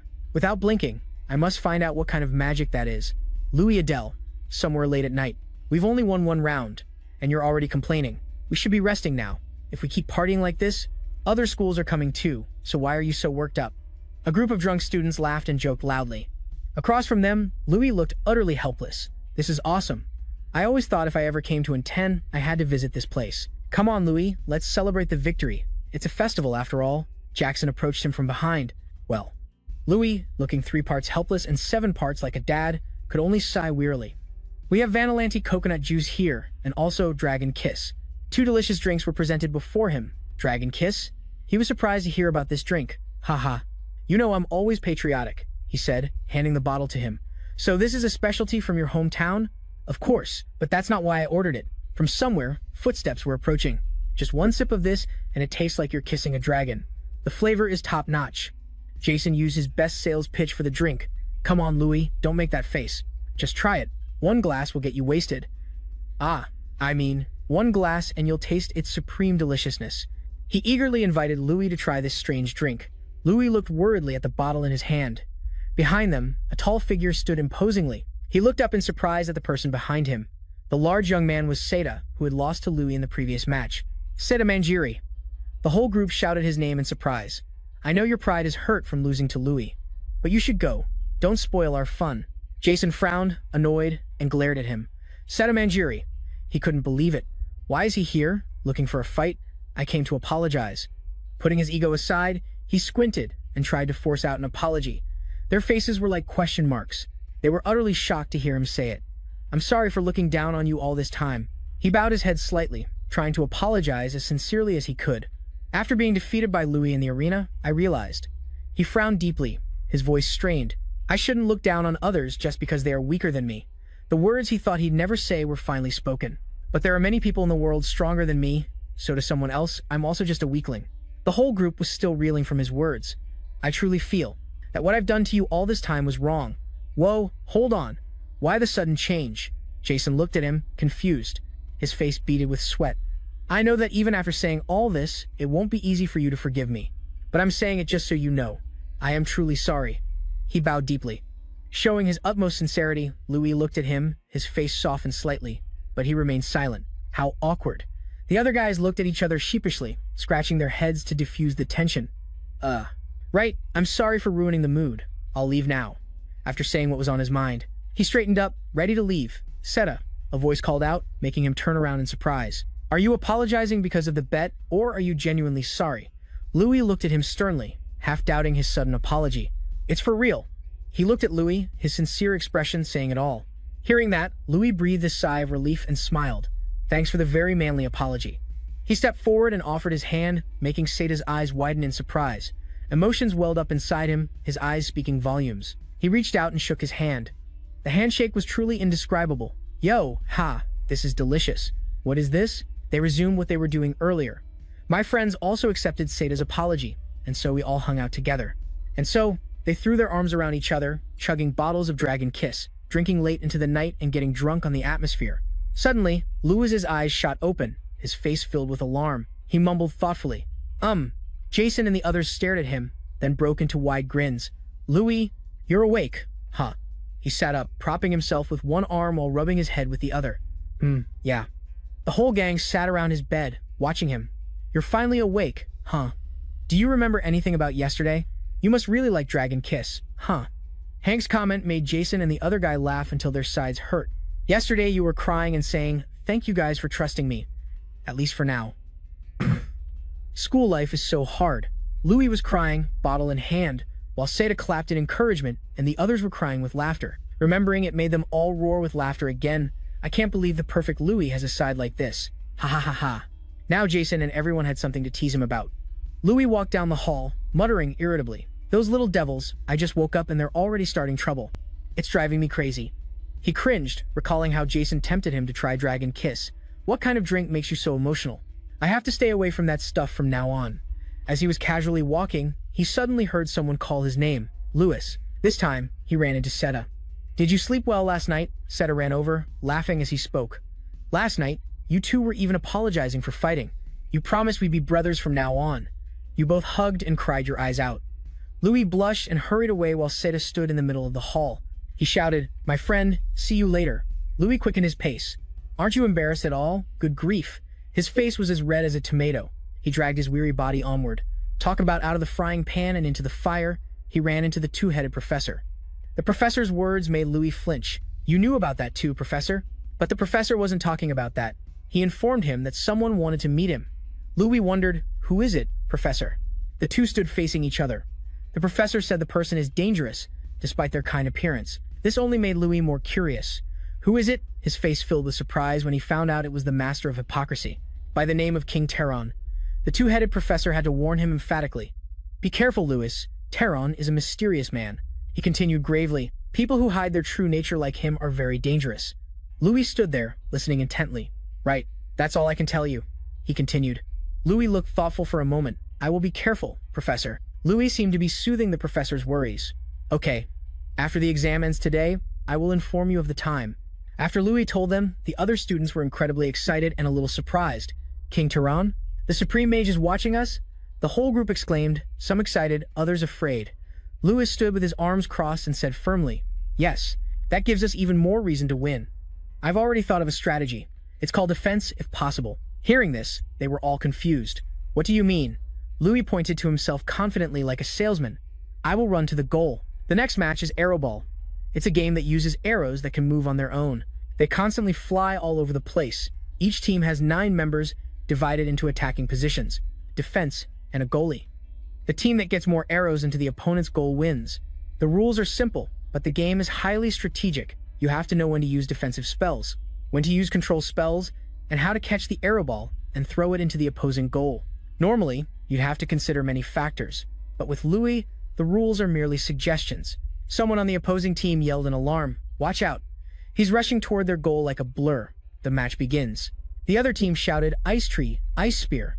Their hands gathered ice magic to attack Louis. Another's hand gathered mana, unleashing a giant firewall at Louis. With one hand, he shattered the ice block. With his other hand, he punched through the flames. They used all kinds of magic, but everything was useless. In the stands, even Seta was cheering for Louis louder than the students from Exnet Academy. "Go Louis, go Exnet." People gave him strange looks. What's with that guy? He was throwing a fit after losing yesterday. Louis must have beaten him so badly he lost his mind. Probably. Hearing that, he angrily roared, "What did you say? Lost my mind? Don't you know that you become brothers after you have a good fight?" A student spoke up. "What fight? It looked more like you were the only one getting hit." The words cut him like a knife. "What did you say to me?" The frightened student replied, "Nothing."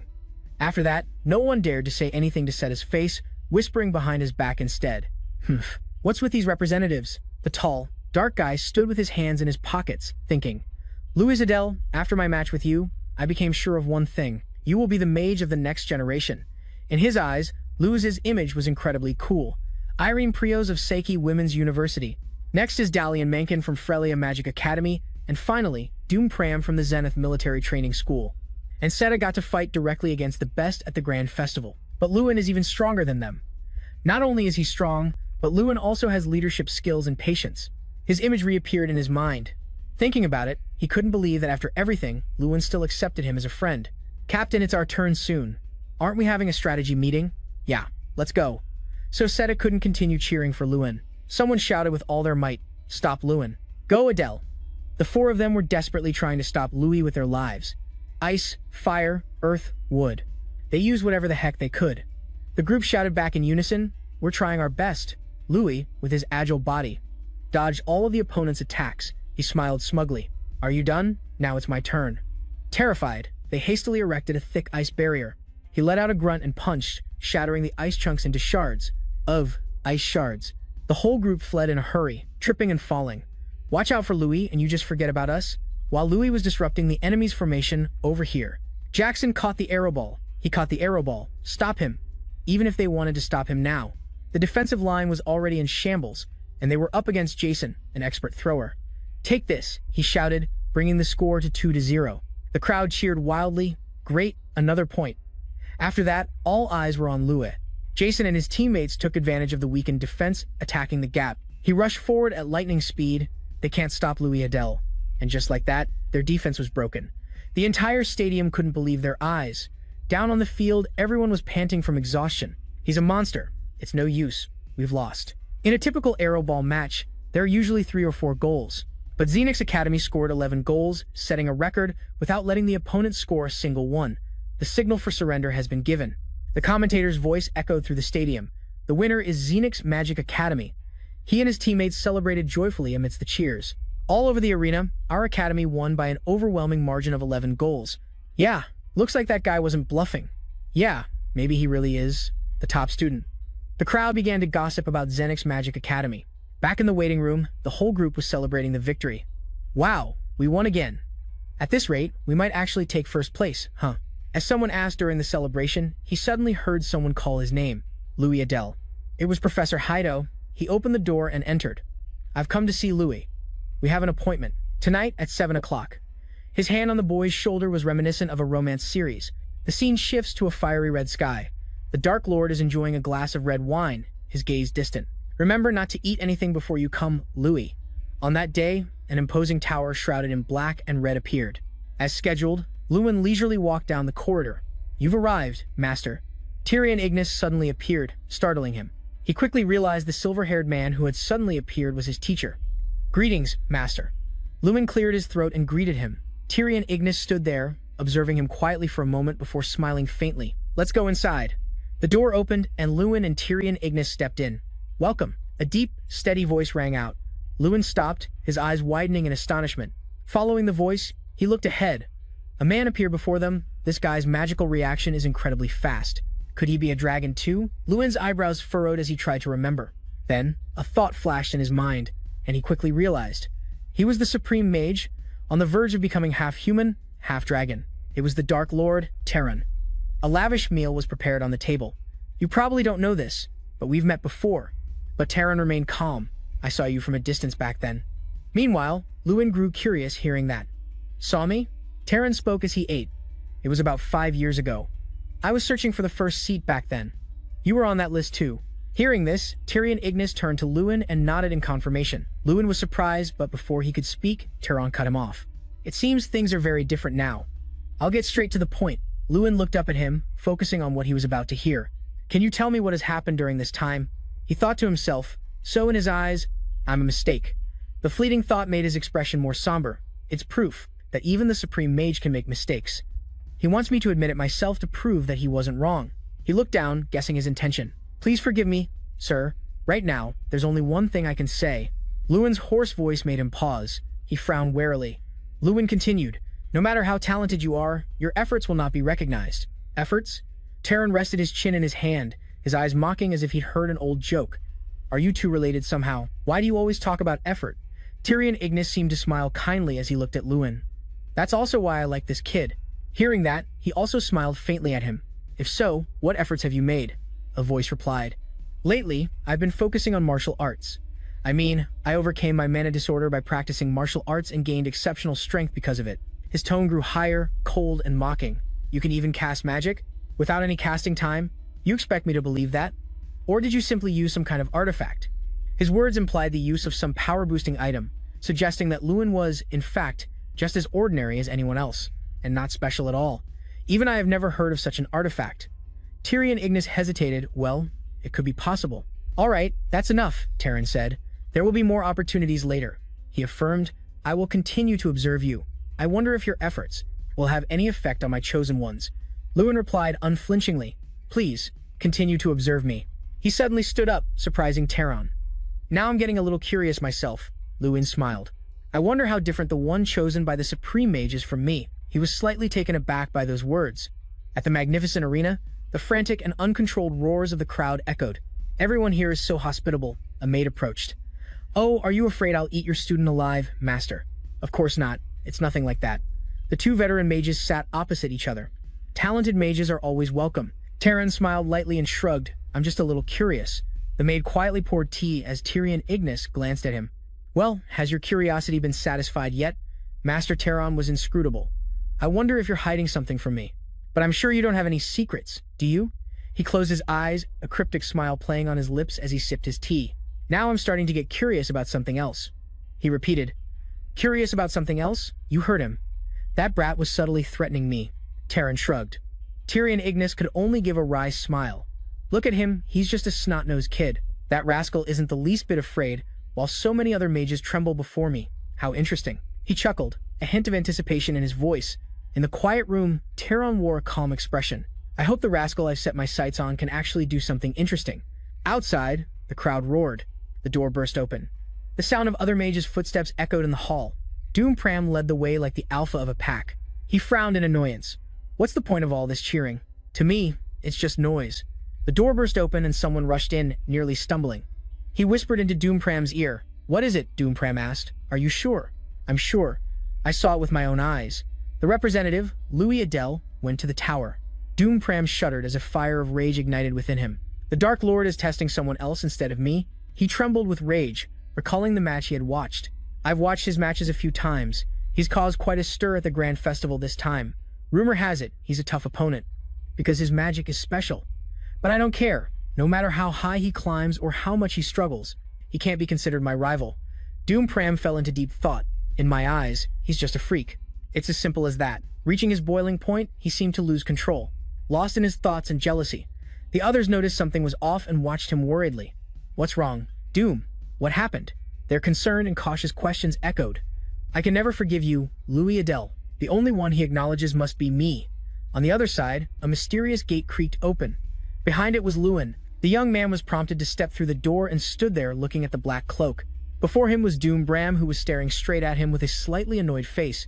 "What did you say to the King of Hell?" he questioned, fiercely glaring and baring his teeth. "You waited for me just to ask this." He could not believe someone could be so ridiculously idle. In the middle of the great hall, the man's shouts echoed. His eyes blazed with anger. "Answer me." In contrast to his fury, Louis indifferently replied, He did not flinch at his rage. His calm voice rang out, "Why should I answer?" Though the words were gentle, it was like a slap in the face. This was Doom Pram. He frowned. Without hesitation, he drew his sword as a threat. For no reason at all, the air in the hall grew thick. His sword emitted a cold light. "I want to hear it." His voice rang out as he faced his anger. He remained calm, completely unshaken. This guy wants to start a fight. His face hardened. He shot him a glare. "Are you challenging me? This is not the arena." He raised his fist in provocation. The two confronted each other with completely different auras of power. "If you want to fight, you will get one." He glared and taunted him. The moment the last word fell, the ground beneath them shook violently. A blinding light exploded in front of him. He rushed forward to attack like a whirlwind. Before his reflexes could respond, the danger was right upon him. Their energy flooded the entire grand hall. "He is really strong. I cannot see any weaknesses." His initial arrogance was extinguished in the face of his power. Is he really trying to start a fight here? This is outside the arena. He was in disbelief that he was still trying to fight him. He silently drew his sword, preparing for the next move. "You too, stop right now." A voice shouted from afar. A sudden shout startled them both. Irene Prius, a girl with long white hair, approached them.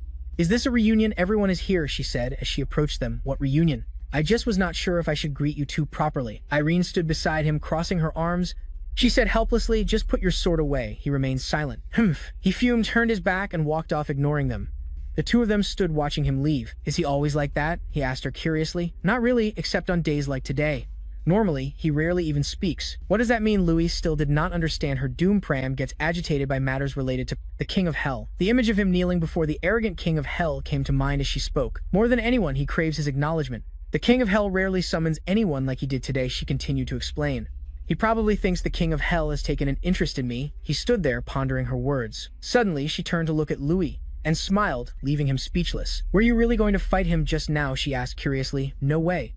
That would be like giving up my right to compete," he replied. He probably was not going to attack for real either. He waved his hand, dismissing her idea. "He was probably just trying to scare me." "So were you scared?" Irene asked playfully. The question left him stunned. Doom Pram is like an impenetrable fortress. Normal attacks will not faze him. To him, she continued. But he raised his hand and looked at it. "I do not think I would lose either." He clenched his fist, showing his strong will and determination. "No matter how strong a fortress is, it will fall if you keep attacking. I am strong too, right?" His question made the girl chuckle. "You are a strange one," she replied. "Anyway, be careful. Doom Pram will not show any mercy." From somewhere, silent footsteps walked away. "But after today, he will definitely keep an eye on you." Elsewhere, his determined gaze looked straight ahead. Elsewhere, in the Zenith Academy dormitory, morning sunlight streamed through the windows. "So disappointing, truly disappointing." Jason was lying down, sighing deeply. "Come on, everyone did their best." Seeing his friend's dejection, Louis patted his shoulder comfortingly. "Yeah, getting fourth in the team match without Louis is great." "What do you mean great? It is phenomenal." Another friend spoke up. "It is a shame about the winning streak, but at least we proved the Academy's strength." He looked regretful and shrugged helplessly. So what is your plan now, Louis? The individual test is next. As they were talking, a cheerful friend walked in with 2 full bags who wants a vanilla Coke. Of course, I am going to win. He replied to the earlier question while taking a can. Thanks, I have to hold the top spot until the very end. He opened the can with a determined expression. This looks good. I am currently tied for first place in the individual rankings.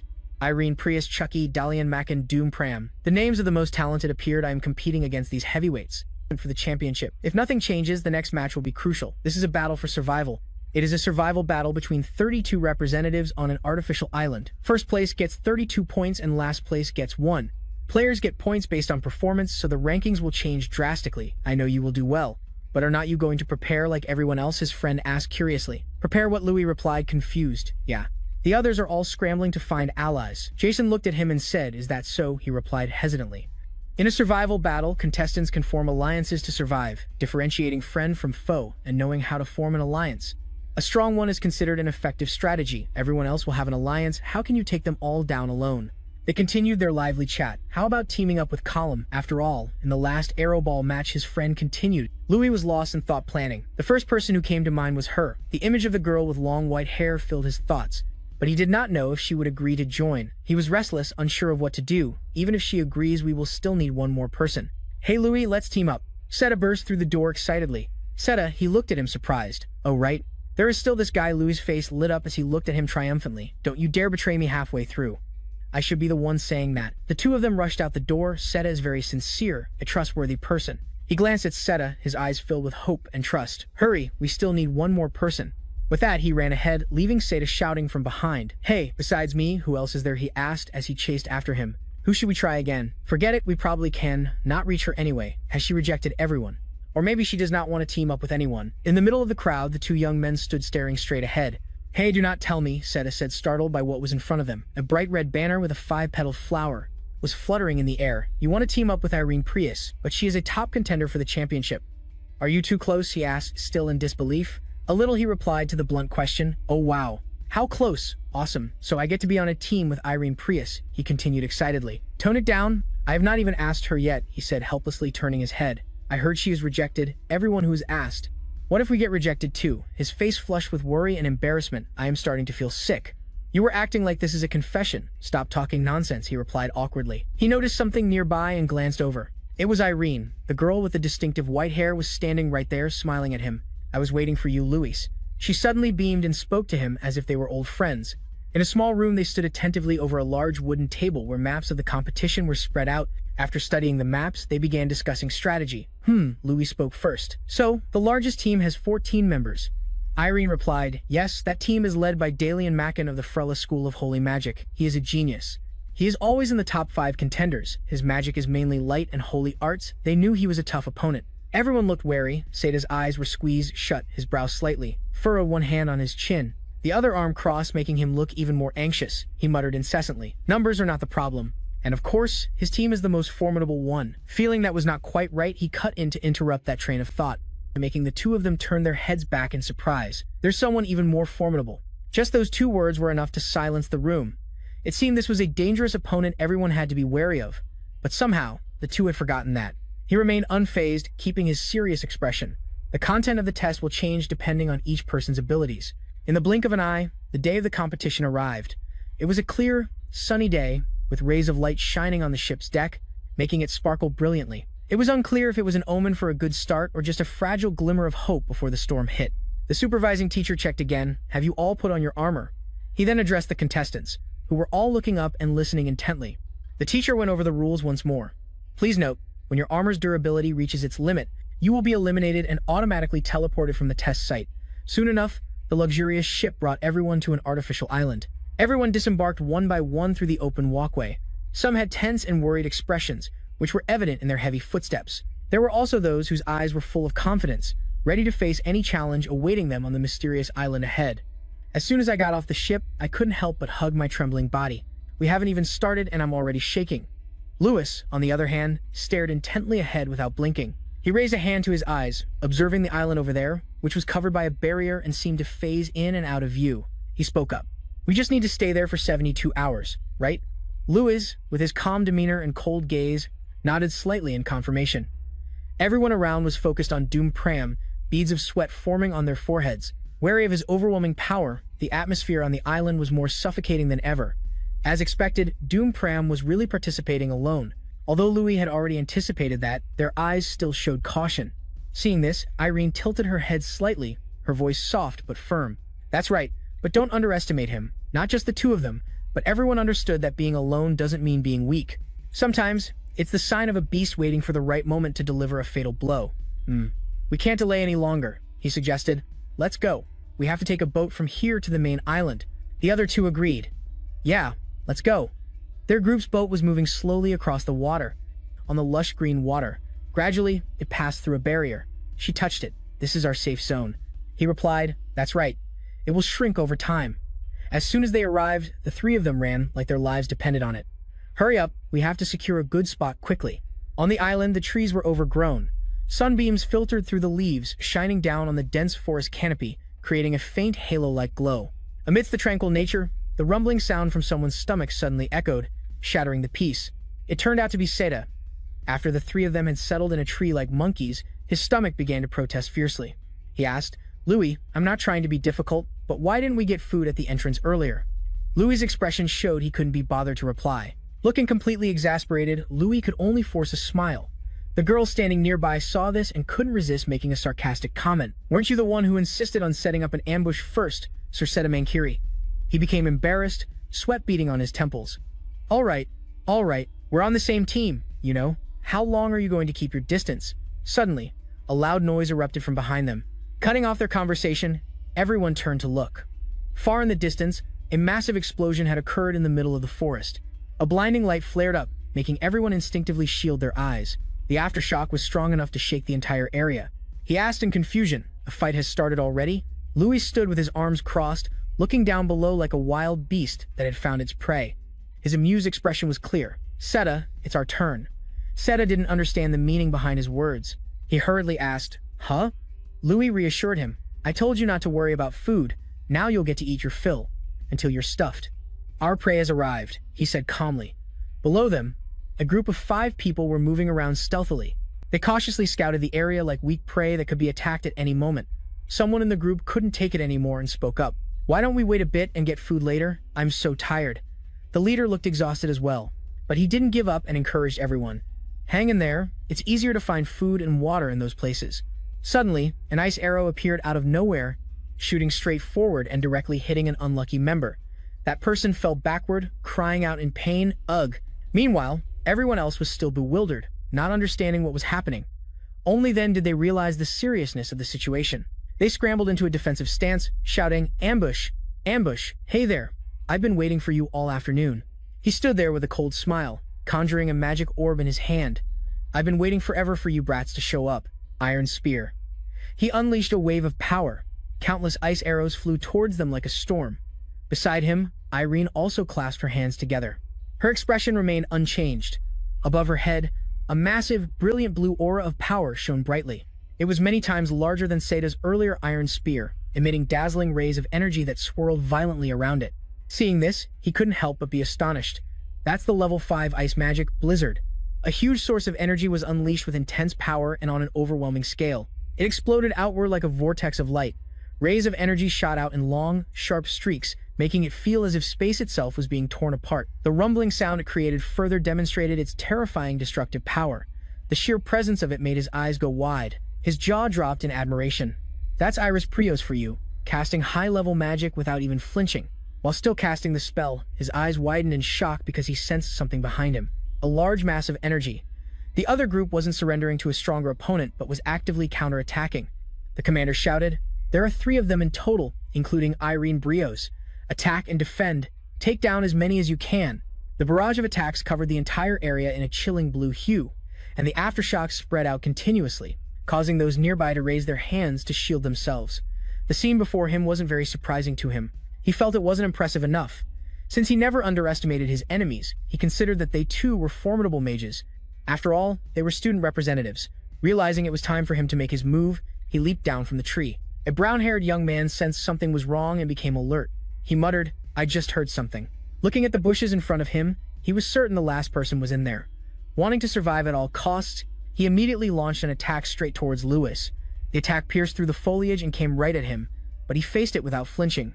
He quickly activated time refraction.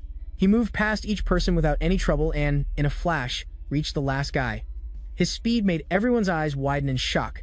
His body leaned forward decisively, preparing to unleash an earth-shattering kick. He landed a direct kick on the guy, who seemed to lose his ability to fight instantly. The others didn't expect this to happen, so they were shocked, their jaws dropped.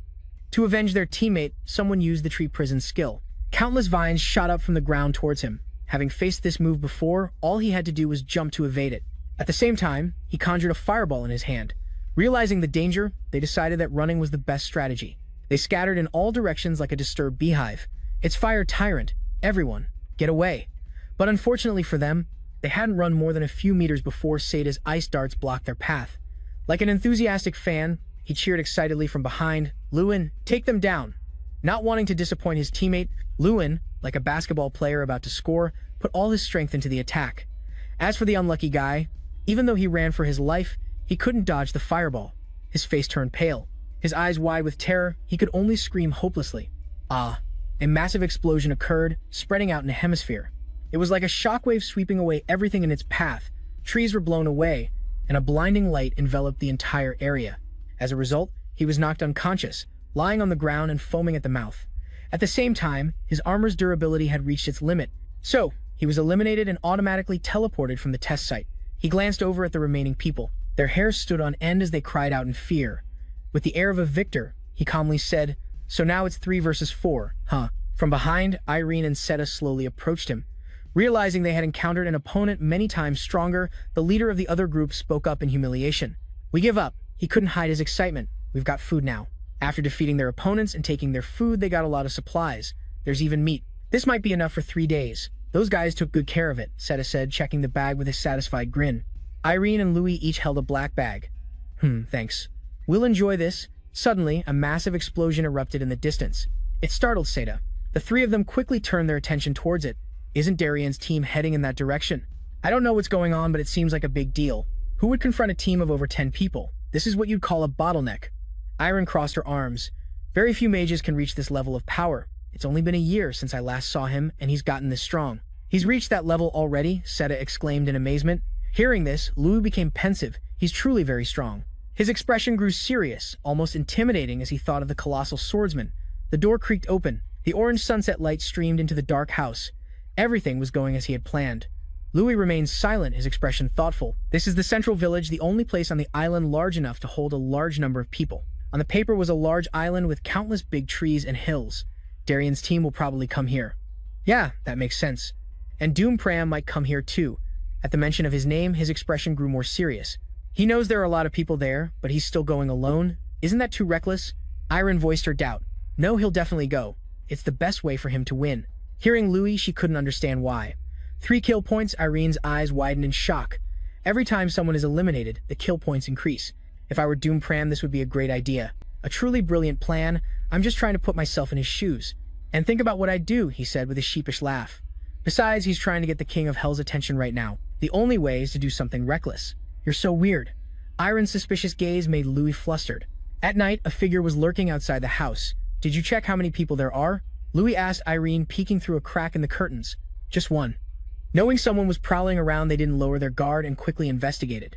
I turned off the lights so we wouldn't be seen. I don't think he knows we're here. Is he coming this way? He watched the stranger with extreme caution. Irene, go wake up Seta. While danger lurked outside, he was sleeping soundly. I'll keep watch. The mysterious figure slowly approached the door, their footsteps rustling. Rustling on the grass echoed in the silent night. He stood before the door as if checking if anyone was inside. Louis was waiting in ambush inside, ready to grab him the moment he stepped through the door. If he's alone, then it's possible. His face was tense. The person entered and closed the door completely unaware. Louis, who was hiding nearby, immediately grabbed his cloak from behind, taking him by surprise. He threw him forward onto the ground.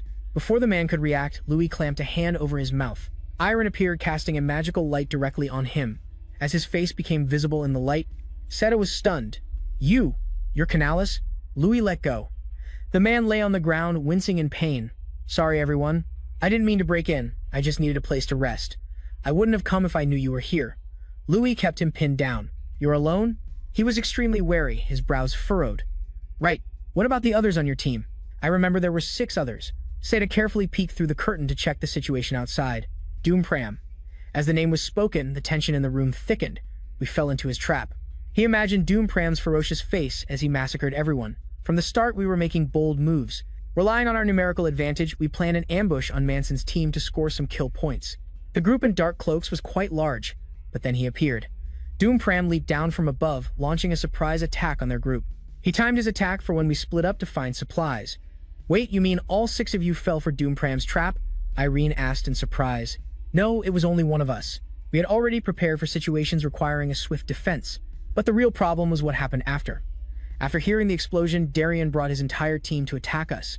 We had to fight Doompram while also watching out for other enemies, even though we fought back fiercely. I couldn't hold out. Including me, only 2 of us made it out. But it wasn't over yet. As Canales and another teammate, both badly injured, struggled to flee, Doompram appeared once more. He radiated killing intent, standing before his prey. He had hidden himself at first, watching us silently. He waited until the fight was over and then secretly followed. While we were injured, he recounted, his face filled with rage. He took advantage of the situation to profit from it. What a smart move. Louis couldn't help but admire Doompram's cunning. He's sure to benefit from this. "So I know this is shameless, but can you let me join your team?" he begged pitifully. "Huh?" Seda was surprised by the offer. He's clearly exhausted, but this guy seems to have a good head for tactics. He stroked his chin thoughtfully. "No." Both Seda and Irene were surprised to hear Louis say that. "Why not? How did you get away, Canales?" he asked with a cold stare, making the man break out in a sweat. "Huh? If it was Doompram, how would he let you escape while you were injured?" His expression turned serious, like he was interrogating a suspect. The other 2 then realized something was off. Seda pointed at Canales. "Oh, you mean there are 3 possibilities. 1, you're lying. 2, Doompram deliberately let you live. Or 3, someone is watching all of this from afar." Louis' deduction was brilliant, like Conan's. Otherwise, he used the system to check his identity. The result was 5 huge question marks. Identity unconfirmed. The imposter, realizing he had been exposed, gritted his teeth in anger. "You're not Canales." Louis clenched his fist, his expression menacing. A loud sound shattered the silence of the night, startling an owl and causing it to fly away. A large, smoldering hole was left in the floor. All that remained was the cloak. The person inside had vanished without a trace. A clone. Yeah. Witnessing this, Irene and Seda were stunned. "Let's hurry." At dawn, as the sun rose over the mountains, Canales was probably attacked by the person who made that clone. It's highly likely all 7 members of his team have been eliminated. Louis, Irene, and Seda packed up and left early. Perhaps that clone wasn't completely lying. I want to say something about the person who confronted Canales. The other 2 focused their attention on Irene as her expression grew serious. "There's a saying in the Mazzaro Sea. To fight a pirate, you have to use a pirate." Lewin calmly shouldered his backpack. "Let's go hunt the enemy." He smiled, his eyes filled with determination. In a large house deep within the forest. "Chucky, have you found them yet? They're hiding out on the west coast." "Ha ha." He covered his face with a sarcastic laugh. Darien looked at him with a weary expression. "I faked almost everything, but unfortunately they still figured it out." "Your puppet was discovered? How?" Darien asked, raising a confused eyebrow. "I don't know. I'm surprised myself. The puppet was destroyed when some guy got a hold of it." He broke into a wide grin, his face twisting into the evil smile of a psychopathic killer. "What will you do now, Darien?" He pondered, his brow furrowed. "Second, Irene Bros, Seda Mankiri, and Lewin Adele. All troublesome opponents. It seems he knows them well and is likely planning a counter-strategy. Soon enough. Look out behind you. An ambush." A blinding light suddenly flashed from behind, startling the 3 of them. "Holy Lance!" Darien charged out, weapon in hand. It's not Louis Adele. He thought he was the one launching the surprise attack. But he was the one who was surprised. An explosion of light shook the entire forest. It was Darien's holy art. Everything was going according to plan. The 3 of them were actually hiding in a tree, observing. Seda was casually eating as if he were watching a movie. They swarmed in when they heard the signal, but were not even there. He chuckled, an apple in his hand. Irene watched the scene they had orchestrated intently. "So what's the plan now?" "Time to go collect our kill points." Louis stood up, smiling because the trick had worked. The other 2 also grew serious, preparing for battle. The scene changes and blood splatters. Darius stared in that direction, shocked. The 3 people who had been mistaken for their group were cowering, their faces drained of all color. Lewin, Irene, and Seda arrived just in time to help. "A temporary alliance, huh? It's worth a shot. Seda seems quite interested in this. There are only 6 of them. Charge. Don't be afraid." One of them quickly regained his morale. He really doesn't know his own strength. He charged straight at them to attack. Suddenly, from behind Seda, a massive surge of power rushed out, surprising even Lewin. The guy who was about to attack was struck by that power and sent flying 100 meters away. It happened so fast that no one could react. Darian's group was immediately stunned to see their teammate sent flying with a single blow. This power. Our three main characters were just as surprised. They all turned to look. It's Doompram. Lewin's pupils contracted. He dashed past them at lightning speed, a blue aura surrounding him. With a single slash, Doompram took down 3 people right before their eyes. Wow, you want to join us? Doompram said it was wary. Irene frowned. It looks like we have another temporary ally. Lewin agreed. Although he was still cautious, this was to their advantage.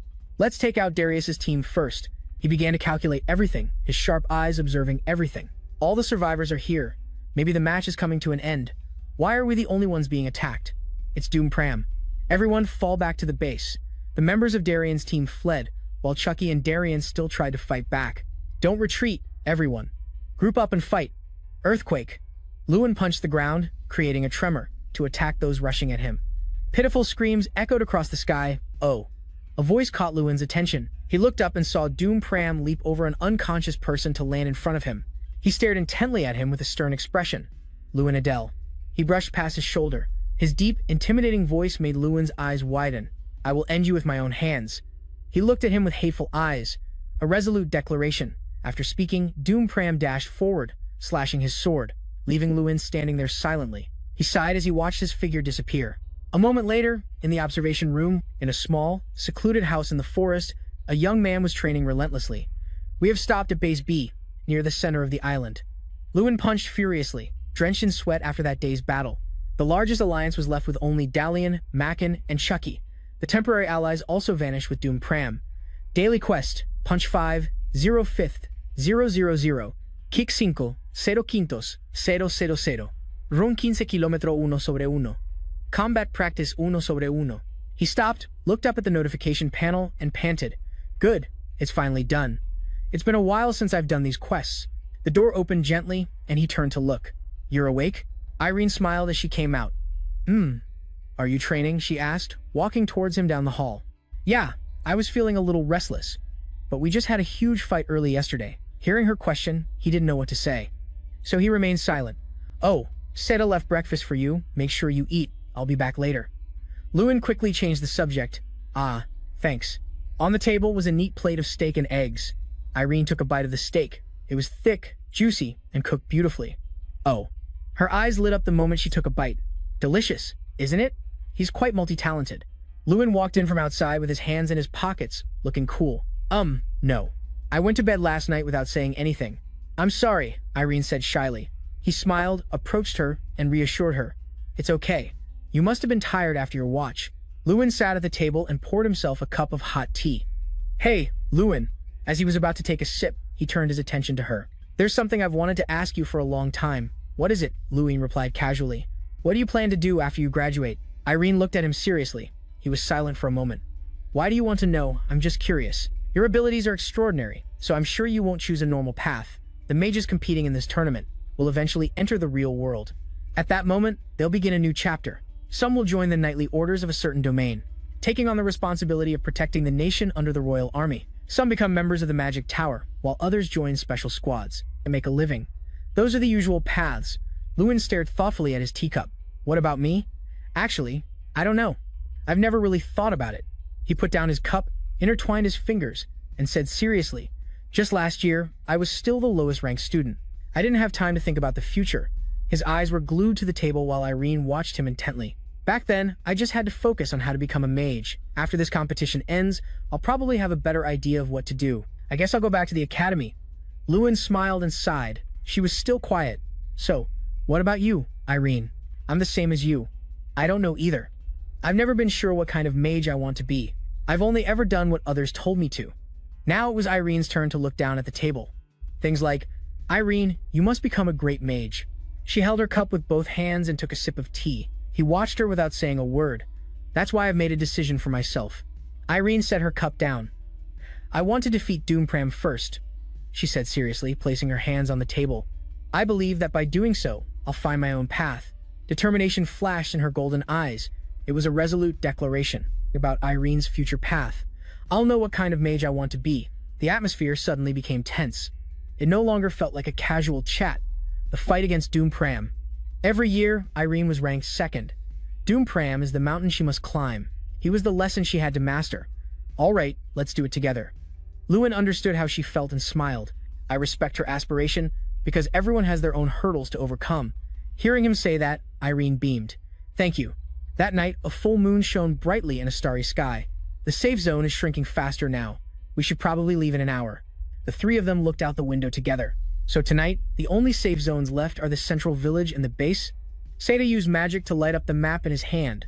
Lewin said, let's assume Dalian and Chucky are both in the central village. Then taking control of that area would be a good idea. But we can't rule out the possibility that Doompram is lying in wait for us. The other two were startled when he said that. But if we just wait for them to attack first, Seda stared tensely out the window, and Irene grew anxious. If so, we'll have trouble with the safe zone. Does anyone have an idea? Humph. He clasped his hands behind his head. Can't we just charge in and attack? Irene was at a loss for words with this meathead. We can't draw attention to ourselves right now. We need to be extremely careful. That's true. Lewin crossed his arms, his brow furrowed in thought, not having said a word until now. Wait, I've got an idea. Huh. Irene and Seda stopped talking and both turned their gazes towards him. There are only a few people left. Right now, moving up even one rank will get us a lot of points. Like Irene said, everyone is going to be extremely careful. Lewin started to lay out his plan. Besides, we just caused a huge scene with that fight at dawn. It's very likely no one will react to whatever we do. So what about it? Now is our chance to go after Doompram. The other two were shocked that Lewin would suggest such a bold move. Dalian and Chucky just lost all their team members. The remaining survivors are weak. They'll definitely choose to hide. But Doompram, he'll come out into the open, confident in his abilities. Plus, we can't just ignore him. If we do, we'll be in danger ourselves. Lewin frowned, his expression incredibly serious. But where do we find Doompram now? Irene's question was a practical one. How are we supposed to catch him if we don't know where he is? Before Lewin could answer, an explosion from outside blew the door to pieces. A tall figure emerged from the smoke and dust. It was Doompram, his face contorted with rage, his eyes bloodshot. He glared at Lewin with killing intent. Did you sleep well? Lewin's expression didn't change as he calmly faced Doompram. We need to take this outside. The night was still, the air thick with tension and pressure. Lewin, did you get caught by Doompram? Seda moved forward cautiously, worried for him. Lewin raised his hand to calm him down. What do you mean, caught? I'm the one who brought him here. Why would you bring him here? We were supposed to be stealthy and set up an ambush, Seda yelled impatiently. But I never intended to ambush him to begin with, Lewin said, confused. Doompram hadn't said a word. Doompram. He turned to look at him. Your opponent isn't me, it's Irene Prius. He grinned, glancing at Irene, who was tightly gripping her skirt. She was incredibly tense. Seda was surprised by Lewin's decision. Doompram let out a sigh. Lewin crossed his arms, closed his eyes, and sighed in frustration, hanging his head. Irene. She's incredibly strong, but she always ends up in second place. She said she was extremely worried because she always loses to Doompram. He thought of the pitiful image of the girl always turning away in confusion to avoid him and replied, It is about her family, so it is very difficult to get details. She does not like answering many questions. He pondered Irene's serious and determined face. I think this is how she handles things. Trusting in the kind of maid she wants to become unconscious, thoughts swirled in Louis's head as he self-consciously raised his eyes to assess. The small girl trying to fight a great power with a blue light, as if it was about to explode before his eyes. Contrary to the calm observer on the other side, Irene was struggling and drenched in sweat as she fought. She cast a spell, creating a blue orb of swirling power, then gathered all her strength. She pushed the mass of magic forward, shouting Ice Storm. The cold block of ice flashed and shot towards the man holding the sword, defending in front of him. Suddenly, the power erupted with a sky-shattering explosion even louder than a bomb. The sound echoed throughout the forest, making the ground plants and animals tremble. Irene frowned, startled by the surprise. The blue light vanished completely. Only a blazing red power remained erupting and blowing everything away. It was a shield spell. A red orb appeared surrounding and protecting the area where Doompram stood. A moment later, the orb cracked. The light from within seeped out into the pitch-black sky. Then it exploded. He appeared in the middle, looking as cool as a main character. He was holding a sword. The ground around the circle where he stood was now a large crater. Dust and orb fragments flew everywhere. As the dust settled, the man's cold face was clearly revealed, veins popping on his forehead. His jaw was clenched and his glaring eyes shot fire like a dark lord. Irene had run out of strength. She was drenched in sweat, gritting her teeth and growling helplessly. On the other side, one of the two men crossed his arms and stared blankly, seeing she was about to be overwhelmed. Louis, is it okay to just leave her like that? He looked calm, but his brow was furrowed in thought. He could no longer restrain the urge to help her. The battle dragged on one side, fierce, the other exhausted. Doompram with a face as cold as a demon prepared to attack. He swung his sword, sending out a blazing red magical flame, attacking the long-exhausted Irene. She watched in fear and helplessness as the stream of power drew nearer. I cannot dodge it. A man's body moved in front of her, blocking the man's fatal blow. The two of them surfed through the wave of magic. It was Louis. She looked surprised at him in front of her, protecting her. Louis stepped forward to fight Doom Pram. Unafraid and calm, he turned back to answer the girl's unspoken question. I said I would let you attack first, not that I would let him finish you off. Hearing that, she felt relieved and collapsed onto the ground. He glanced over with a smirk, looking like the ultimate boss. I cannot afford to lose a useful teammate like you, even if it is just for the sake of victory. Irene was speechless and deeply moved. Louis turned back to face the aggressive man. He shouted a challenge to Doom Pram. Let's mess things up. Doom Pram snorted. With a contemptuous look, he assessed the heroes. You plan to face me alone. Is your whole group not going to fight? What about that musclehead over there? The musclehead over there is not deaf, you know. His face might look even more like a boss than the main character. Annoyed, he sniped back. What did you say, you dog? Louis approached him. Of course, I will do it alone. Are not two of you too much for him? Wow, such sharp tongues. Neither one will back down. Yes, he was a bit smug. I learned how to face a swordsman from Sir Jotter. He recalled while observing. For a knight, the most important thing is their feet. It not only helps them channel power into their sword, but also allows them to predict their enemy's moves. So if I target Doom Pram's feet, he thought and acted at the same time. The man also leaped up. He raised his sword and charged straight forward, ready for a fierce clash. The timing was just as he predicted. This is the moment. Louis' eyes widened, certain the outcome was in his grasp. So, when Doom Pram swung his sword, he quickly somersaulted up, dodging the fierce slash. Louis gave that classic smirk. It looked like a success, but things are not always as they seem. His eyes widened in shock as a shadow flashed past him. People are so unpredictable. Somehow, the man had already shot forward. The magic following his sword sliced past Louis. Before his brain could even process it, a drop of blood fell. I am not a knight, I am a mage. Doom Pram roared, powerfully reminding him. Louis was standing unsteadily, clutching the wound on his arm. Drenched in sweat from the pain, he still forced himself to look up toward the taunting voice. He raised his sword again and remarked lightly, "That is because they have never seen a true magic swordsman." Immediately a sound echoed out. Doom Pram advanced step by step, swinging his sword with each stride, while he continuously stepped backward. The man yelled angrily, "Defend yourself, Louis." Louis clicked his tongue, looking troubled, unable to accept this. I have never fought an opponent like this.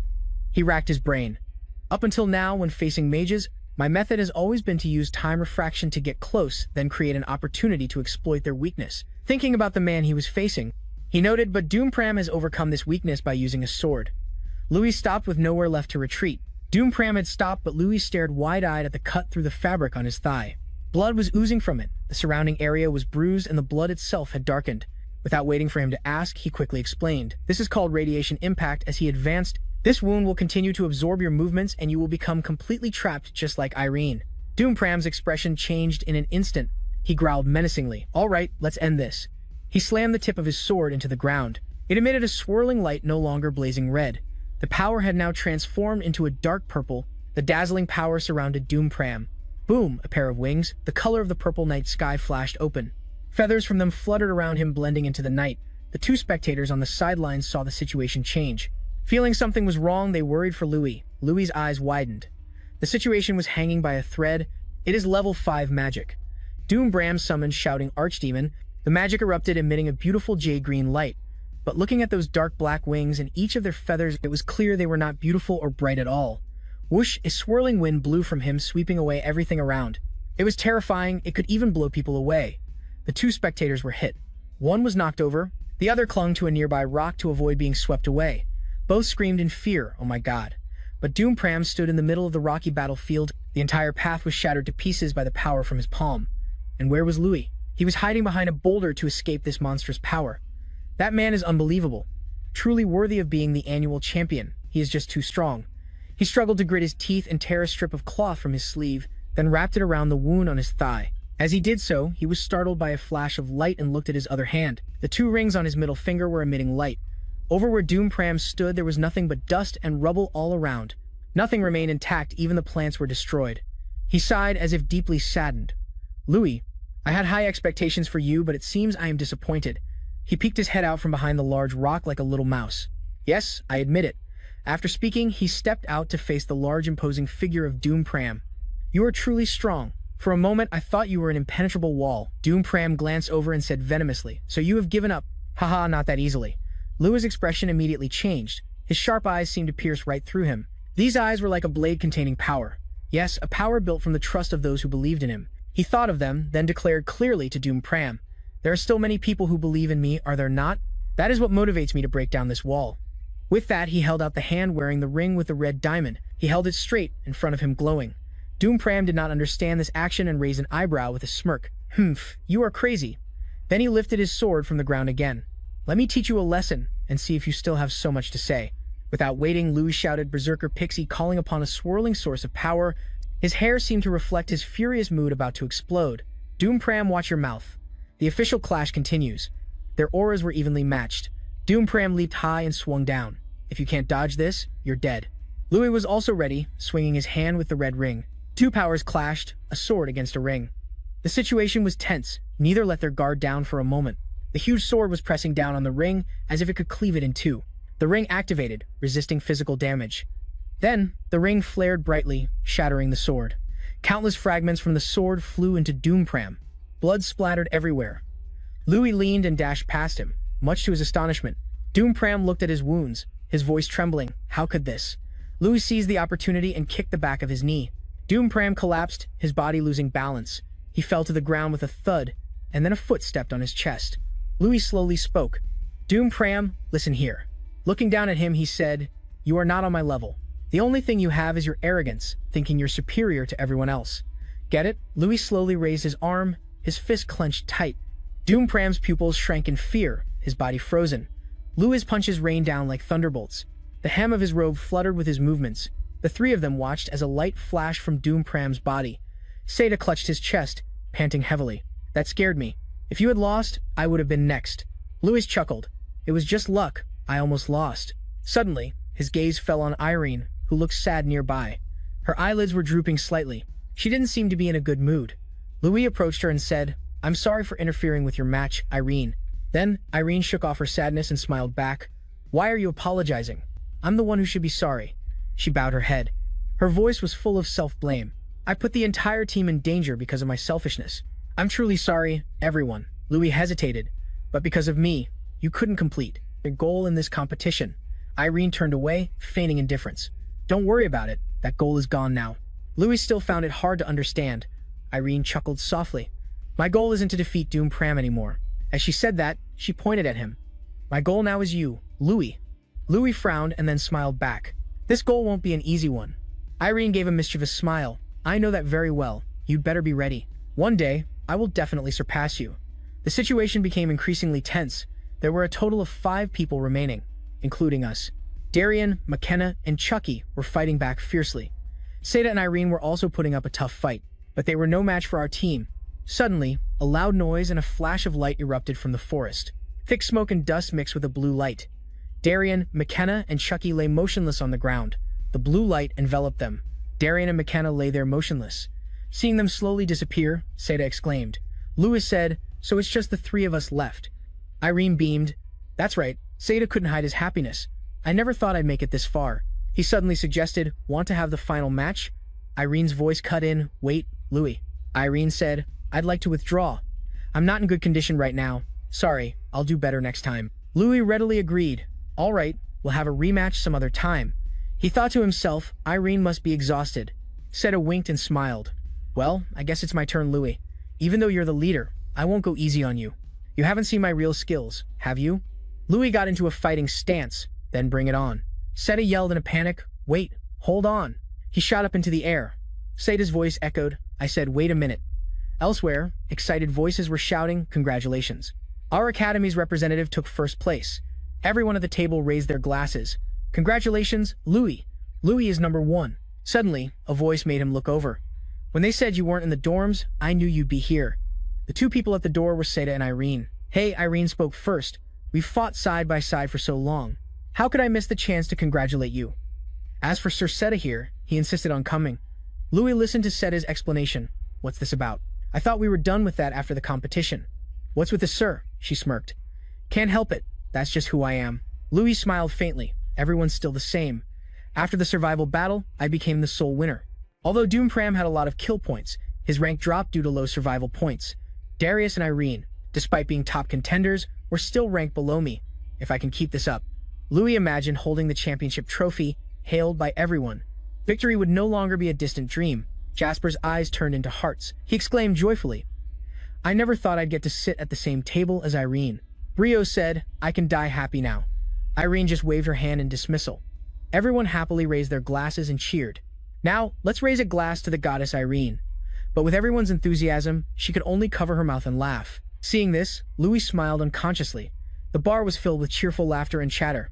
Elsewhere, two people were whispering. There's no way that Louis' guy can win this festival, right? Hey, keep your voice down. Doom might hear you. Oh, sorry. Despite their whispers, Doom Pram heard every word. He was frustrated, unable to believe he had lost. Doom Pram looked at the shattered pieces of his sword in his locker. I let my guard down. I never thought. His target wasn't me, but the sword. He recalled the events of that moment. I realized it for a split second, but I swung my sword anyway, thinking victory was assured. But now, Doom Pram was filled with regret, and I lost in the match that he was watching. Suddenly, he asked a question. Hasn't he come to see me today? The other person stammered. No, I haven't seen him. Then, that person suggested, don't worry so much, you must be tired. Let's find a place to rest. Doom Pram's flat voice replied, sorry, I want to be alone right now. Hearing this, the other person quickly got up. Oh, my apologies. I'll step out then. Just call if you need anything. Now, Doom Pram was alone in the room. He stood silently before his locker. He remained that way for a long time. He seemed to be deep in thought. From below the building, a joyous voice shouted, Louis Adele has defeated Doom Pram. A new generation of talented mages has been born. Tyrion Ignis stood by the railing, looking down from above. The cheering had yet to die down. His eyes shone with pride. I only thought the boy would do well. I never expected him to come this far. I never thought he could defeat Doom Pram. Then, Terran approached from behind. Louis' victory seems to have put you in a good mood, teacher. My pride is a little wounded. It's hard to face that rascal at the arena now. Tyrion Ignis hesitated and asked, so the arena must be. He smiled, nodded slightly, and said, yes. The two of them looked down at the scene below. The grand festival is almost over. The sound of steady footsteps echoed. All that remains now are the individual tests based on specific events. It's an obstacle course test. This round takes place within the city. Contestants will compete based on 3 athletic criteria: combat and swimming. Because this is a competition among mages, contestants are allowed to summon mounts, or use teleportation spells to travel through space. Then Seda turned to the person beside him and asked, what do you think, Louis? His eyes drifted to the excited crowd in the stands. Everyone is cheering your name. How does it feel to be a star? Louis turned to look as well. Well, I don't really know about that. His eyebrow raised slightly, and his expression grew somber. I'd love to enjoy this thrilling moment, but now isn't the time. Nearby, Doom Pram's gaze was still fixed on Louis, because it's not too late to celebrate once the winner is decided. It was a beautiful, sunny day. The warm sunlight and clear blue sky were very pleasant. Seda crossed his arms and cleared his throat. Today is the individual test. No one will be there to help you, so don't go putting yourself in danger. He laughed and replied, yeah, I know, I'll be careful. A man fired a gun into the air, shouting the signal to get ready. The 3 of them, Irene, Darian, McKenna, and Chucky, all assumed ready stances. Bang! The sound of the gun echoed, followed by a cloud of dust. The sound of frantic footsteps echoed. Everyone moved in their own way, but they all headed for the same destination. Suddenly, the group halted. In front of them was a horde of goblins raising their weapons. Irene spoke up. I thought you'd be a little slower. Darian Malik was pulled through the air. He then suggested, the 3 of us should form a temporary alliance. What do you say? Irene politely refused. Sir Malik, I'm not a big fan of teamwork. The urgent clatter of horse hooves echoed as Doom Pram rode with a very serious expression, a yellow light glowing from his sword. Shot straight towards the goblins, Irene said. They seem to prefer attacking individually, and Darius Mencken nodded. Even after watching Doom Pram for 6 years, I still find it hard to approach him. Then let's go our separate ways and not bother each other. Doom Pram's image appeared in the goblin's blue eyes. Before it could counterattack, it was struck down by his sword from above. Doom Pram glanced behind him, wondering why. Why hasn't he shown up yet? Then he sliced another goblin in half. Could he have left us far behind? No, that's impossible. Doom Pram looked back again. If so, he must still be behind us. He frowned and asked Irene, why hasn't he appeared yet? She hesitated. I don't know either. It's strange now that I think about it. Then Irene remembered the defeated goblins. We've been in the lead, but why haven't Louis and the others appeared yet? Darian McKinley's voice grew worried. That's right. They still have time to catch up to us and the others. But before he could finish, a gust of wind rushed past them. Louis stood there and said, hey, I've caught up. Doom Pram's eyebrows furrowed and his gaze turned grim. Earlier in the stands, people were buzzing with chatter. What's wrong? Why hasn't Louis Adele moved? Has he given up? What's happening? Just be quiet and watch. He's the one who defeated. Doompram. Louis ruffled his hair. I've been waiting for this day since I decided to join. After 6 months of physical training for the Grand Festival, I'm confident about this round. He had his own worries. But I'm a close combat mage. If I turn my back on a pursuing opponent, it would be a huge disadvantage. After a moment of thought, Louis' gaze hardened and he started running. I'll attack them one by one from behind and move forward. Just then, those up ahead heard a rustling sound behind them. They turned to look and saw Louis run up, knocking 3 people away. He counted to himself 29. 28, 27, 25, 24. After that, I lost count. At that moment, a voice said, "Oh, what's that?" Seta glanced back doubtfully. Seeing Louis, he asked in surprise. Louis, since when Louis cut him off with a harmless smile. You get me, don't you, Seta? Then, when he opened his eyes, his voice turned cold. Sorry about this. Lewin kicked Seta into the air, his figure fading away. Seta, on the verge of tears from anger, yelled his name, Lewin. After hearing the story, Irene asked hesitantly, "So you eliminated all of them?" Louis replied calmly, "Just a few. The rest surrendered." A sharp glint flashed in his eyes. "Now nothing can stop us." Doompram gritted his teeth. Lewin Adele. He stared at Lewin. "This time it'll be different." Strong winds blew toward them. The atmosphere grew tense. Doompram's voice was serious. "I'm ready to face you now." But there were still a few people chasing from behind. His hand clenched and a blue light flashed around Doompram. He leaped onto his mount. Doompram growled, "See you at the finish line." Then he spurred his mount and dashed away. Darius Mankin called out, "Doom, do you really have to go through there?" They watched as Doompram headed for the castle. Everyone knew that was the trap zone. Louis remained silent, his face pensive as he stared into the distance. The trap zone. This castle was filled with traps to protect the treasure within, but the treasure has already been excavated. So the traps inside now serve as obstacles for the competition, a place fraught with danger. It's deadly for anyone who barges in recklessly, so the safe and common method is to disarm the traps. This is also the perfect way to assess a mage's knowledge and risk management skills. Irene and Darian Mencken quickly focused on creating a barrier. Lewin tapped his fingers against the castle wall, but disarming traps takes a lot of time. Trang looked up at the high wall with Lewin and asked, "So you want to bring this wall down?"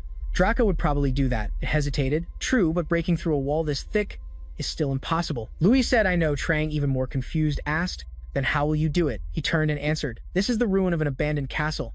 It began to understand. "Oh ho, you mean to target the spots that aren't solid anymore, right?" Lewin nodded gently. "Correct." The entire vast wall with full data on its structural integrity appeared before his eyes. Louis continued, "That's why I'm using the spectator's eye to observe the wall."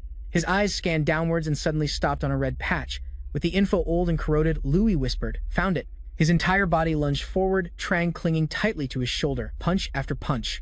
He repeatedly punched that same spot on the wall. Darian Mankin watched Lewin's strange behavior and wondered, what the hell is that guy doing? Is he trying to break the wall? He must be joking. Irene sighed to herself, "That's Lewin for you." He gave her an annoyed look and asked, "Irene, I know you're close to Lewin, but don't you think this is a bit ridiculous? Who punches a wall with their bare hands?" Suddenly, Irene pointed and shouted, "Look!" Cracks were slowly spreading across the wall. They both saw Lewin standing before a large hole at the base of the castle. Darian McKenna scratched his head, smiling awkwardly. "Hey, mind if I use this path too?" Lewin turned back and replied nonchalantly, "No." Seeing him about to make a move, Darian McKenna quickly yelled, "Wait, Lewin." A large boulder fell from above, blocking the hole. He roared in anger, "That mean bastard." As Louis rushed off, Trang couldn't help but praise him. "Amazing. Breaking that entire wall only cost 2,400 strength points. You're actually using your brain, huh?" He panted as he ran, "So now it's just me and Doompram in the lead." As Lewin rounded a bend, he saw Doompram. Trang sounded annoyed. "Look, that guy got out too." Seeing an arrow piercing his shoulder, it spoke. But he must be rushing because of that shoulder injury. Lewin chased right behind him, thinking, "You want to beat me that badly, Doompram." So Doompram drew his sword, let out a growl, and slashed down. Lewin quickly dodged it. Suddenly, a hand grabbed Doompram's collar. He held on tight as they fell from above. He said to Doompram, "Let's get through the final round together." After that, they both fell freely through the air. With a loud splash, they both hit the water, sending white foam everywhere. Louis's head broke the surface. He gasped for air. As he swam, he thought, "Great, if I let him use magic to cross the cliff. I'll be at a disadvantage. I have to swim out of here quickly." Suddenly, the water grew colder and colder. Louis turned to look and saw the water behind him freezing over, the ice spreading rapidly towards him. Seeing his opponent focusing on his magic, he yelled, "Doompram." The more Louis thought about it, the angrier he got. "Hey, you bastard. Can't you see someone swimming here before you freeze the water?" At that moment, the water around him froze solid, trapping. Louis. Doompram, sitting on his horse on the ice, looked down at Louis and replied, "Is that really a concern right now?" He then smirked. "I'll be on my way, Lewin Adele." Watching Doompram's figure recede, Lewin couldn't help but curse. Damn it, he struggled to break free. A yellow heat wave spread out from below him. "I have to get out fast." The heat began to melt the ice. Cracks slowly spread outwards with echoing sounds. Finally, the sheet of ice was shattered. While riding, Doom Pram heard a familiar sound behind him. He was shocked to see Louis chasing right after him. How is this possible? How did he catch up so soon? He ran resolute. From now on, there are no more obstacles. So the only thing to do is run. Louis planted his foot and leaped high. He dove down from above, yelling, Doom Pram. How about a rematch? Doom Pram broke out in a cold sweat, worried. Not in my current condition. Before he could even finish the thought, a loud crash resounded, followed by a thick cloud of dust. Everyone stared at the screen, buzzing with discussion. Who won? I don't know. Suddenly, a man pointed forward and yelled, Look, someone's coming. As the gate opened, a horse slowly stepped out from the thick cloud of dust. The horse raised its head and let out a long neigh. Everyone looked confused. A horse? What's going on? Where are the mages? A man pointed elsewhere and shouted, Look, I think someone's appearing on the monitor. Lewin stood watching. Doom Pram sprawled on the ground as someone exclaimed in shock, Hey Lewin, Adele is standing right there. Lewin looked at him and remarked, You seem to have overexerted yourself while passing the trap zone. Your movements were a bit slow. Doom Pram's eyes were shut tight, and his mouth let out groans. He turned and walked away. I'll be going first, Doom Pram. On the field, 3 flags corresponding to the 3 ranks were raised. Lewin stood on the first-place podium with 2 wins in the survival battle and the triathlon, simultaneously securing first place in the individual competition with the highest overall score. The grand festival had finally come to an end. He remembered the past events. Those voices seemed to be speaking to someone who had endured everything for the past 6 years like me.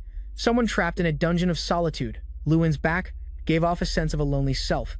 He clenched his fist and placed it on his chest. The sound of everyone's joyful cheers echoed in his ears, saying that he had worked hard. Lewin's face lit up with joy. Those cheers felt like a reward for all my efforts during that time. He raised both hands in response to them. Thank you, everyone. I don't want to lose this praise. Outside the door, carriages lined up one after another. A voice was heard. Wow, so many carriages. Jia-sun rested his chin on his hand, looking out the window. But they are all selected nobles. Right. Lewin nodded in response. That's right. I heard not every noble family was invited. He hesitated and said, So those people. Jia-sun's reply was a yes from Lewin. Lewin sat alone at the banquet table. They all came to see him. He let out a long sigh. This is so boring. I want to go back to the academy so badly. Suddenly, a sound startled Lewin. That's a bit strange. Seeing the person who arrived smiling brightly, he called her name doubtfully, Iron. Then Iron pulled up a chair and asked him, What do you mean by strange? These people here. Why don't I see anyone coming to talk to you? Lewin calmly replied, They probably think I'm too arrogant. I even attended a party dressed so half-heartedly. Then Iron looked him up and down and nodded. Well, that could be it. Then she continued, But from what I know, there's another reason. Iron noticed the subtle glances being directed this way. Clearly, most of the nobles here came to get close to you. So no matter how arrogant you seem, it's unlikely that not a single person would come to talk to you. But her eyes lit up as if she had discovered something. It seems someone has spread a rumor about you. Irene's words surprised Lewin. That person must be powerful enough to make any noble not even dare to think about talking to you. He asked her suspiciously, Who is it? While they were talking, someone had stepped up to the head seat. The man cleared his throat and announced to everyone, Tonight's grand banquet officially begins. The 32 student representatives, please follow me. On the banquet tables, exquisite delicacies were beautifully presented along with delicious drinks. Looking at such a spread, one couldn't help but be amazed. During the dinner with the King of Hell, the dishes were laid out like a king's feast, yet the atmosphere was incredibly strange. Someone clicked their tongue. Sigh. I should have faked being sick to get out of this. Hey, I should be the one saying that. Today's party is a dinner on the surface, but it's actually an overall evaluation of the competition.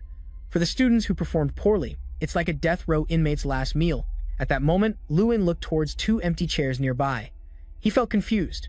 I thought only the King of Hell was attending. Why are there 2 head seats? The man pointed nearby, signaling their arrival. Everyone stood up in unison and looked in that direction, only to see Terrence slowly approaching. Everyone bowed their heads respectfully as he passed. A chorus of voices rang out. Greetings, Your Highness the King of Hell. Although Lewin bowed his head, he cursed internally. Greetings, Your Highness the King of Hell, you moldy monkey. It makes me furious. When he heard Terrence say, Come in, he was somewhat surprised. What? The King of Hell is inviting someone else. A strange voice suddenly spoke up. I hope I'm not disturbing your dinner, old man. This person had sword-like eyebrows and brown pupils. The newcomer exuded a noble aura. Lewin looked on in confusion, wondering who this guy was. He remembered the excited cheers from before. Amazing. New Mage Lewin. Everyone called my name, calling me the new mage instead of a failure. Now everyone in the room knelt and respectfully shouted, Long live the Crown Prince. Hearing that title, Lewin was startled in shock. The Crown Prince. After the greetings, everyone quickly took their seats. A hint of fear flickered on everyone's face. Everyone sat with their heads down and backs hunched, wishing for a hole to crawl into. Even a slight accidental touch of hands made them panic. The atmosphere fell silent, so quiet you could hear a pin drop. Then Tehran spoke first. Well, none of the 10 geniuses could defeat Lu and Adele even once. Is the skill gap that large? Yes. Doom Pram hung his head low, his whole body trembling as he heard the comment. How disappointing. I'm ashamed to call you my disciples. He didn't dare to look up and could only promise. I promise never to perform so poorly again. Terran's voice grew cold. Second place is a rank for the incompetent. This grand festival has proven the old saying right, a small stream can still hold a dragon. Lewin's mood wasn't any better, not comfortable at all. It feels like this party was set up to humiliate the 10 geniuses, and I'm just the tool the king of hell is using to convey it. But he shifted his gaze to the person next to Tehran, but he wasn't the only one making me uncomfortable. This guy has been shooting daggers at me with his eyes from the beginning of the party until now. That person's name is Somerton Zaynak. He was also looking at Lewin without hiding it. He recalled what he knew. Despite being in the disadvantaged position of the third prince, with his brilliant strategic mind as a weapon, he successfully ousted his brothers from the kingdom and became the sole crown prince. Lewin suddenly broke out in a cold sweat. A man skilled in both literature and martial arts like him could be said to be nearly perfect in every aspect. He suddenly remembered Irene's words. It seems someone has spread a rumor about you. That person must be powerful enough to make any noble not even dare to think about talking to you. Then Tehran suddenly spoke up and asked, Lewin Adele, how do you feel after winning the grand festival? This question made him fall into silence. Yes. Then Lewin gave his answer. I feel uncomfortable. Tehran was confused and asked again, uncomfortable. His voice became firm. Yes, I am satisfied with the results of the competition, but I'm not comfortable at all that my achievements are being used to criticize and belittle the honor and effort that the students here have put in. Irene, sitting next to him, quickly grabbed his arm and called out, Lewin. The others here also looked terrified upon hearing such an answer. Lewin remained silent, even in this situation, but his eyes showed no fear. Terran's voice was nonchalant. You mean you don't want your results to be used to belittle others? But isn't inferiority one of the factors that help people grow?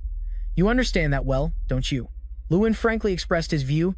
In my opinion, you're more like inciting others to be hostile towards me. Between pointing out their weaknesses and encouraging their spirit, helping them to try harder, and inciting hostility by dwelling on their inferiority, then he looked straight into Tehran's eyes. Aren't those two completely different things? Lewin's voice became ice cold. My X-Knit Academy is not a place for others to belittle and call a small stream either. The corner of Tehran's mouth lifted. He raised his voice and let out an O. The two of them stared at each other. The atmosphere once again fell silent. Suddenly, a small laugh escaped from Somerton's mouth. Then he clutched his stomach and laughed out loud. Everyone turned to look at Somerton. A look of annoyance flashed across Lewin's face. Ha! Somerton wiped a tear from the corner of his eye. Oh my stomach hurts from laughing. Ha! I'm dying. I'm even crying. Where did this guy come from? Irene clutched her chest and let out a sigh of relief.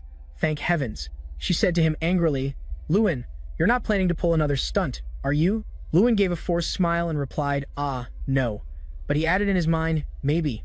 Tehran clasped his hands together and spoke, but it might be a bit different, a bit new compared to Tyrion. I look forward to what's to come. Somerton suddenly looked at Lewin and called out, wait. He stood up and made a suggestion. Lewin Adele, would you like to have tea with me? Then Somerton gave a cold smile. I don't want to hear a no. After that, the two moved to another place. Now, Lewin and Somerton were sitting opposite each other. He slowly called out, Adel Lewin, but Somerton had a smug look on his face. From now on, you'll work for me. This time, I won't accept a no either. He said it as if it were a matter of course. You have 1 month to get your affairs in order. I will transfer you to the cavalry training area and arrange your accommodations. Oh, Somerton added as if he just remembered, and the citizenship issue too. The Crown Prince's right-hand man can't be a foreigner, right? Louis became increasingly confused. What citizenship, he asked confusedly. But why the Empire already has countless talented mages, like Doom Pram for instance. Somerton spoke slowly. Oh, that guy, he bowed his head and sighed. In the end, he still lost to you anyway. Somerton's voice grew cold. Are you suggesting I keep a failure by my side? Louis silently bowed his head and didn't answer. He continued. There's one more thing. From now on, when you speak to me, remember one thing. A light flashed in Somerton's brown eyes. He said in a low voice, I prefer hearing yes over questions. Hearing Somerton's tone, Lewin looked up with anger in his eyes. Somerton urged him. Come on, answer me, he said. The first reason is because the old man recommended you. For years, I've told him to recommend a talented mage for me, but he never mentioned anyone's name. Then Somerton added, another thing is because I like your guts. He pointed at Lewin, the kind of guts to dress in rags in front of a bunch of leaders. There was a hint of praise in Somerton's voice for that thirst for power, and the kind to dare express your disagreement with the old man. Finally, he said with a smirk, the kind to keep questioning me despite my warning. Somerton spread his arms casually. In politics, you sometimes need a jester. After Somerton's long speech, Louis summed it up and asked, so my job is just to give advice, right? He looked displeased. Another question. I want you to protect me from my damn brothers who don't want their little brother to be crowned prince. He silently bowed his head without replying. His face looked very confused. Somerton asked again, you don't like it? Louis nodded and replied, yes, that's right. He growled, I knew you'd say that, so I warned you before. I don't want to hear that answer. No way. He again fell into deep thought. Louis thought of the man Somerton sitting before him. This could be a once-in-a-lifetime opportunity. The chance to become the right-hand man of the most powerful crown prince in the empire, but his thoughts were in turmoil. After all, most mages choose to side with power. Even the magic tower, which was originally dedicated to researching magic, is no different. If I miss this chance today, I might regret it for a long time. But after a moment's hesitation, Louis gave his answer, I still have many other things I want to do. He told himself, I don't want to be anyone's mage anyway. Somerton's voice became cold. I thought I was being too rational, but it turns out you're just too sentimental. He asked again. This is a once-in-a-lifetime opportunity. You won't regret this, will you? Louis answered firmly, I won't. Then he slowly stood up. Somerton didn't stop him, just smiled. All right, then let's act as if this conversation never happened. As Louis was leaving, he suddenly called out, Louis Adele. They say you were the brightest gem of this year's grand festival. Somerton made no effort to hide his intentions. My hobby is collecting gems, and to this day there has never been a gem I couldn't have. Do you know why he warned? Because any gem I cannot have, I destroy. Before walking out of the room, Louis turned to look back one last time. Then he resolutely opened the door and left. Louis was now standing alone in the hallway, he told himself. That last line was clearly a threat. My decision was the right one, wasn't it? Suddenly, a nearby voice called out, Hey, Lewin. Jason asked curiously, Where are you going? Sneaking off to hit on girls, are you? Lewin immediately denied it. No way, he told himself. In the end, I just want to be a mage anyway. A mage with his own unique style. Inside the room, Somerton's voice was heard. I'm curious about the one the old man recommended.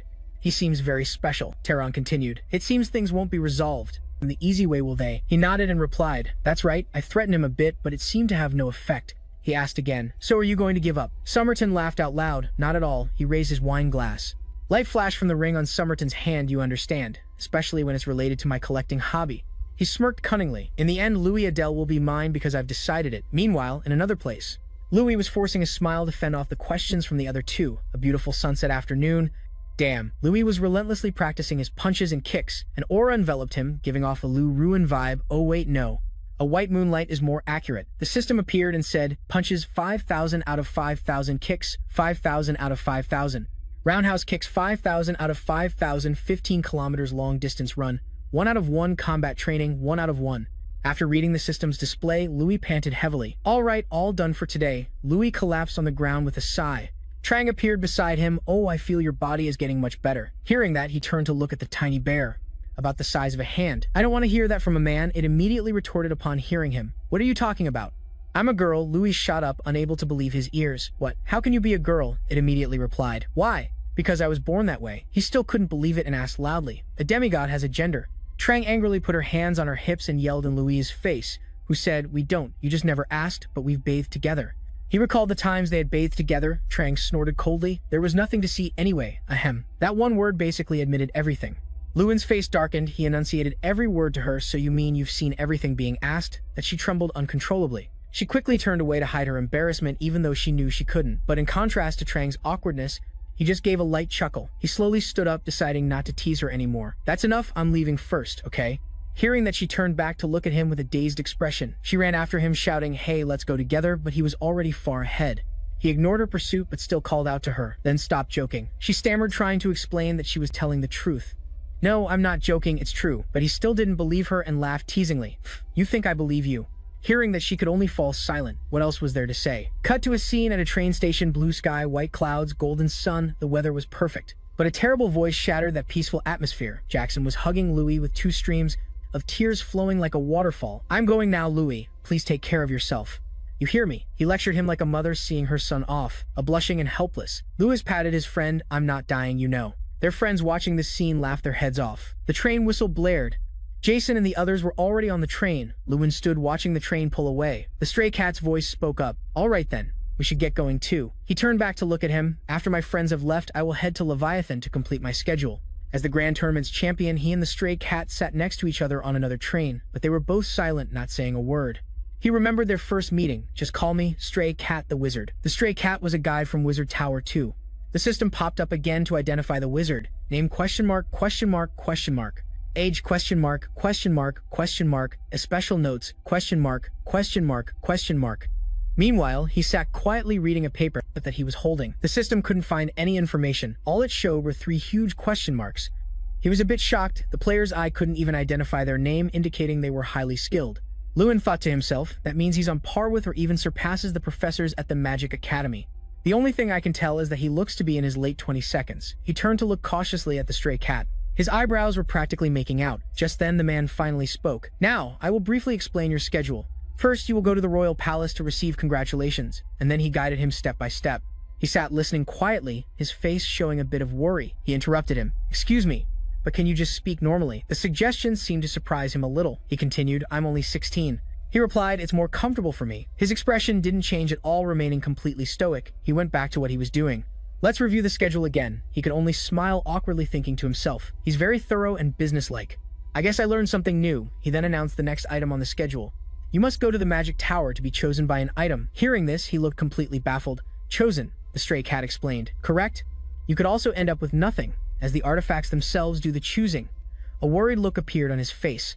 He also understood what Wildcat meant, that like King Graham, the artifacts also had consciousness, as Wildcat announced the final schedule. As he put the paper in his bag, Wildcat explained, finally, you will be assigned a mission. As a student, you wouldn't normally be given an official mission, but the champion of a major tournament is an exception. It's an event to announce the arrival of a new generation of mages to the world, he said, opening the list. So it's like a debut? He immediately replied, exactly, and continued. So, choose a mission from the provided list. He thoughtfully looked at the list. The missions included exploration, subjugation, assassination, excavation, knowledge. And just as he read that, Trang appeared out of nowhere, whispering in his ear, startling him slightly. He and Trang both stared intently at the list in his hand. The expressions on their faces were identical, like father and son. Then he made his decision, I'll choose this one. His voice rang out decisively over the rumbling of the train outside. Scene changed to Moran Palace. The two of them stood in the hall. This is Moran Palace, the prince's secondary palace. Go on in, everyone is waiting for you. He urged him on. Then, he bowed respectfully and said, I'll be leaving now. Hearing this, he panicked and yelled back. Wait, hold on, aren't you coming in with me? He yelled, confused as to why Wildcat wasn't joining him. The door in front of him swung open, revealing Somerton standing there imposingly while he was still searching for Wildcat. With his hands on his hips and a hint of a smile in his voice, he said, Welcome to my empire, Louis Adele. Louis looked up at him in silence. Stepping inside, he knelt before him. First, I accept the 10,000 gold pieces from the Crown Prince. This amount exceeds the annual budget of the Adele territory. Then, Somerton, sitting on the throne, smiled and said to Lewin, If you ever feel short on money, come here any time. If you change your mind, Moran Palace's doors are always open to you. Hearing that, he could only smile wryly. It seems I could never earn this much money in my entire life. Holding the gold, he walked away, thinking, it seems the prince hasn't given up on me yet, but I need to hurry to my next appointment. Now, he and Wildcat strode through the vast palace. Everyone here must have great stamina. It's a miracle to get around this huge place all day, he joked to break the silence, but Wildcat didn't seem to be in a joking mood. He turned back with a cold expression. Stop the idle chatter. Sir Terran is waiting for you. Hearing that, he froze. Ah, yes. He forced a smile. Does anyone here even know how to take a joke? I think these people should go live by the sea, to get some of the ocean's saltiness. So, he asked again, are you sure about that mission? He was slightly surprised, then replied firmly, yes. Receiving the firm answer, he didn't ask any more questions. I see. You've chosen the most difficult one. He replied cheerfully. Haha, it seems like it will be very interesting. Hearing that, he added, I wonder what Sir Terran will say.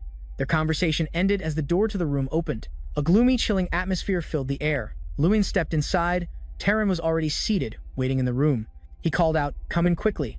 A conversation began over cups of hot tea, with Terran speaking first. You want to choose that wonderful mission? He replied immediately, yes. Hearing this, Terran picked up his teacup and spoke slowly. The safest mission is subjugation. You could be escorted by the royal family to eliminate some bandits near Siciliano. You could even be welcomed as a hero, he explained, as Lewin listened silently. But why, he wondered, would you go to that place? It's just a barren wasteland. He remained silent, but there was a change in his eyes. He already had an answer to the man's question. It's quite similar to the Heavenly Mountain. Flashback to when he was choosing the mission and Trang appeared. It pointed to a mission on the list. "What is it?" he asked. "Your first mission. Choose that one." But he still didn't quite understand. It explained, "That is King Graham's homeland." He was stunned to hear that. It continued, "And that's where Draka stayed for about 100 years. An image of a huge dragon appeared in a green meadow. Heavenly Mountain, located in the far north of the Ridian Kingdom. A towering mountain emerged from behind a thick blanket of fog. It was said to be the home of the ancient elves, but there are no elves there anymore. The large, muscular elves are now a thing of the past. Except for the artifact King Graham at the Academy, they all perished in the Great War. All the elves lay defeated at the feet of the enemy leader. Where the elves vanished is now just a desolate wasteland. An elven skull blows in the bone-chilling wind. There's a reason why the exploration mission here is considered extremely difficult, because of the barrier there. An invisible barrier surrounds the mountain, one that cannot be broken by any magic. To this day, countless scholars and mages have failed to find a way to break it. Everyone has admitted defeat. The exploration mission is to discover the identity of that barrier. Determination showed in his eyes as he recalled what Trang had told him. Taran was still curious. "I'm curious as to why. You want to do an exploration mission in that desolate place," he continued. "Do you find the theory appealing? It's like a child's fairy tale, suggesting the elven gods grew angry and turned the place into a sanctuary." He just turned to look at him in silence. He thought to himself, but other people would have no reason to care about that place. However, that place, abandoned by the world, was Dracogonia's refuge. For 100 years, that reason alone is enough for me. He didn't need to explain further. He just stated simply, "It's the most difficult mission." Hearing his explanation, the man tilted his head. "Just for that reason? Well, if you just want to show off, you'd be better off choosing another one," Taran advised, not believing that a mere 6-year-old would choose such a mission. He continued to advise against it. "You don't need to go through such hardship to get an achievement. It's only considered difficult because it's a mystery no one has ever been able to solve." Louis smiled defiantly. If a 6-year-old mage were to find the answer to such a mystery, wouldn't that be a remarkable achievement? But the man kept jabbing at him. "You'll most likely end up with a failed mission in the grand tournament's history." He immediately retorted, "That's one way to create a noteworthy achievement too." His remark made the man slightly uncomfortable. His eyebrows furrowed, and his smile became strained. Taran changed the subject. "Do you know why I introduced you to Prince Wang Te?" The question caught him off guard for a moment. Seeing his reaction, the man explained, "It was to keep you here in Leberton. I wanted to observe you further. Everything was planned from the start." He fell silent, tension evident on his young face. Taran explained further, "Because of your unique ability, I wonder if that has anything to do with you choosing this mission." The atmosphere grew tense. "Regardless, I will always be watching you." His words made Lewin a little anxious. Back in his room, he flopped onto the bed, but he couldn't stop thinking about what just happened. "I've committed to it, but can I really pull it off?" he wondered, his voice tinged with worry. Hearing this, Trang, who was nearby, asked, "Why are you worried? Afraid you won't find anything?" He replied, "A little. After all, that world has been cut off for centuries. I wonder if I can discover anything at all." It immediately retorted, "Humans haven't discovered anything yet, but you can." He immediately shot back, "I'm human too, you know." It replied, "You are beyond human capabilities." He asked, puzzled, "Me?" "Yeah, well, to surpass human capabilities. Being Louis is a whole process." "A process? What's that supposed to mean?" As they were talking, there was a knock on the door. A voice followed, "Sir Louis, may we come in?" He sat up and called out, "Ah, yes, come in." The two people entered. He greeted them, "Hello, Wild Boar, Wildcat." Trang, sitting on his shoulder, heard him call them that, and asked curiously, "Wild Boar? Cat? What are you talking about?" He sighed and explained, "It's a hobby of His Highness. All the mages of Matop like to be called that." It listened, but still couldn't make any sense of it. "What kind of farm is this?" Wild Boar cheerfully approached him. "Well, Lewin, shall we go? First, to the artifact room to claim your reward." The three of them walked down the hallway, explaining about the artifact room to Louis. Matop's artifact room is divided into 4 zones: Zone C, Zone B, Zone A, and Zone X. The items in Zone C are the most common, and those in Zone X are the rarest. Wild Boar led the way, with Lewin and Wildcat following behind as they walked. The stray cat explained and listed the areas for him, adding that Lewin would get to explore Area A.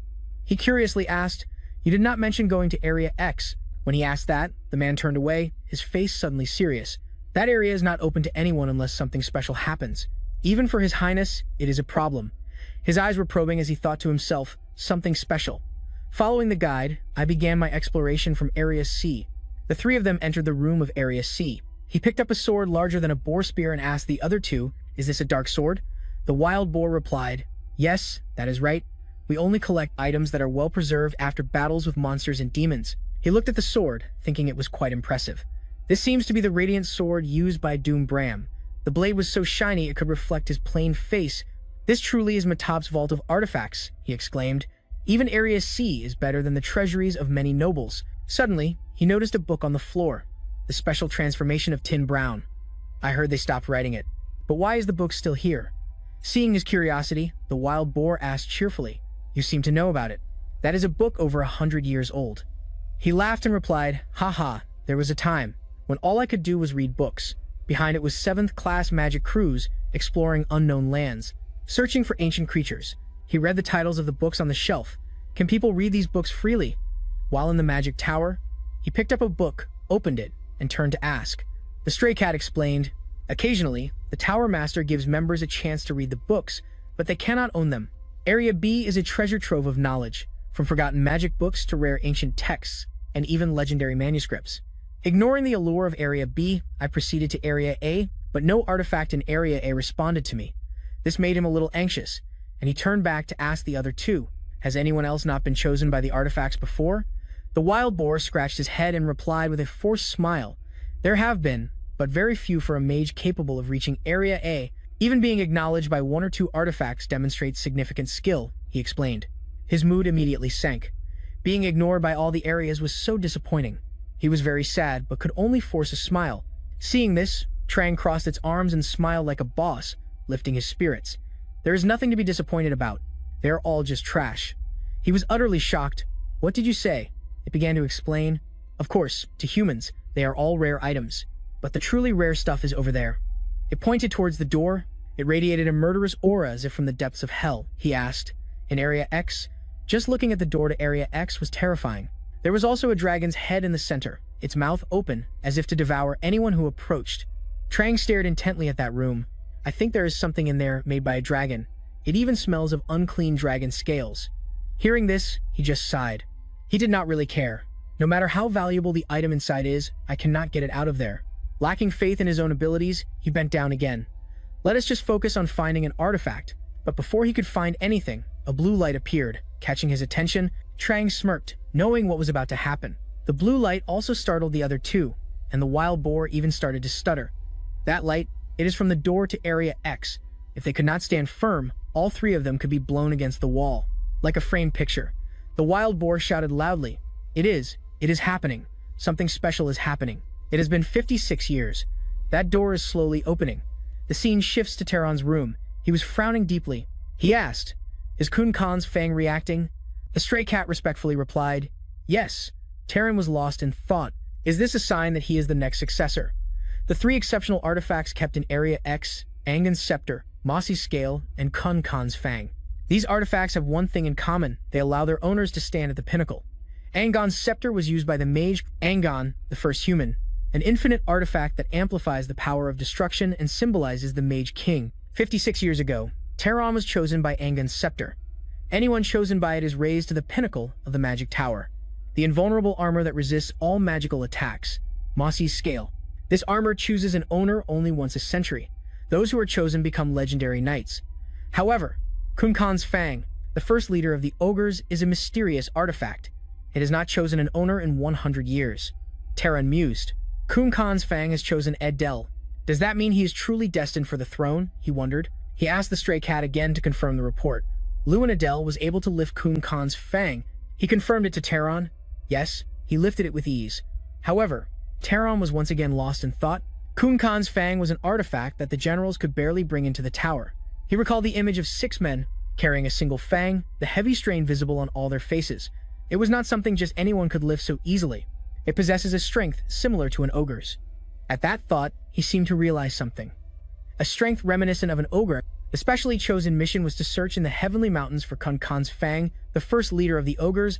He sorted through all the information he had and then suddenly spoke. Immediately summoned the Mage of Screams. He gave the order to the stray cat. "I have decided to head west to the heavenly mountains."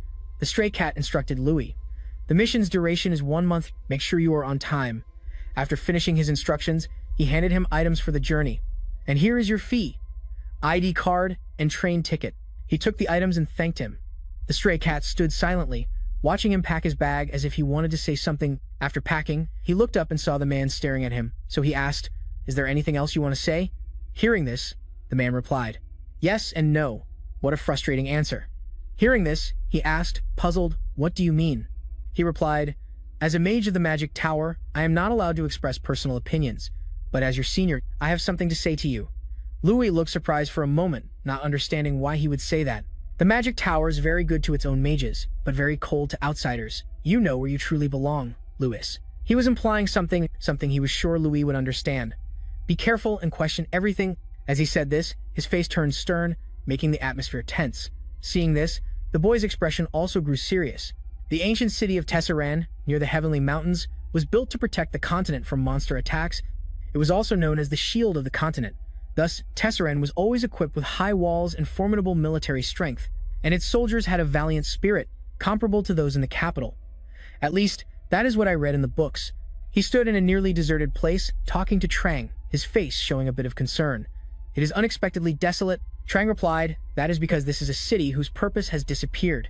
The threat of the ogres is now gone," it explained, then pointed towards a tavern. "Look, the guards are getting drunk in the middle of the day.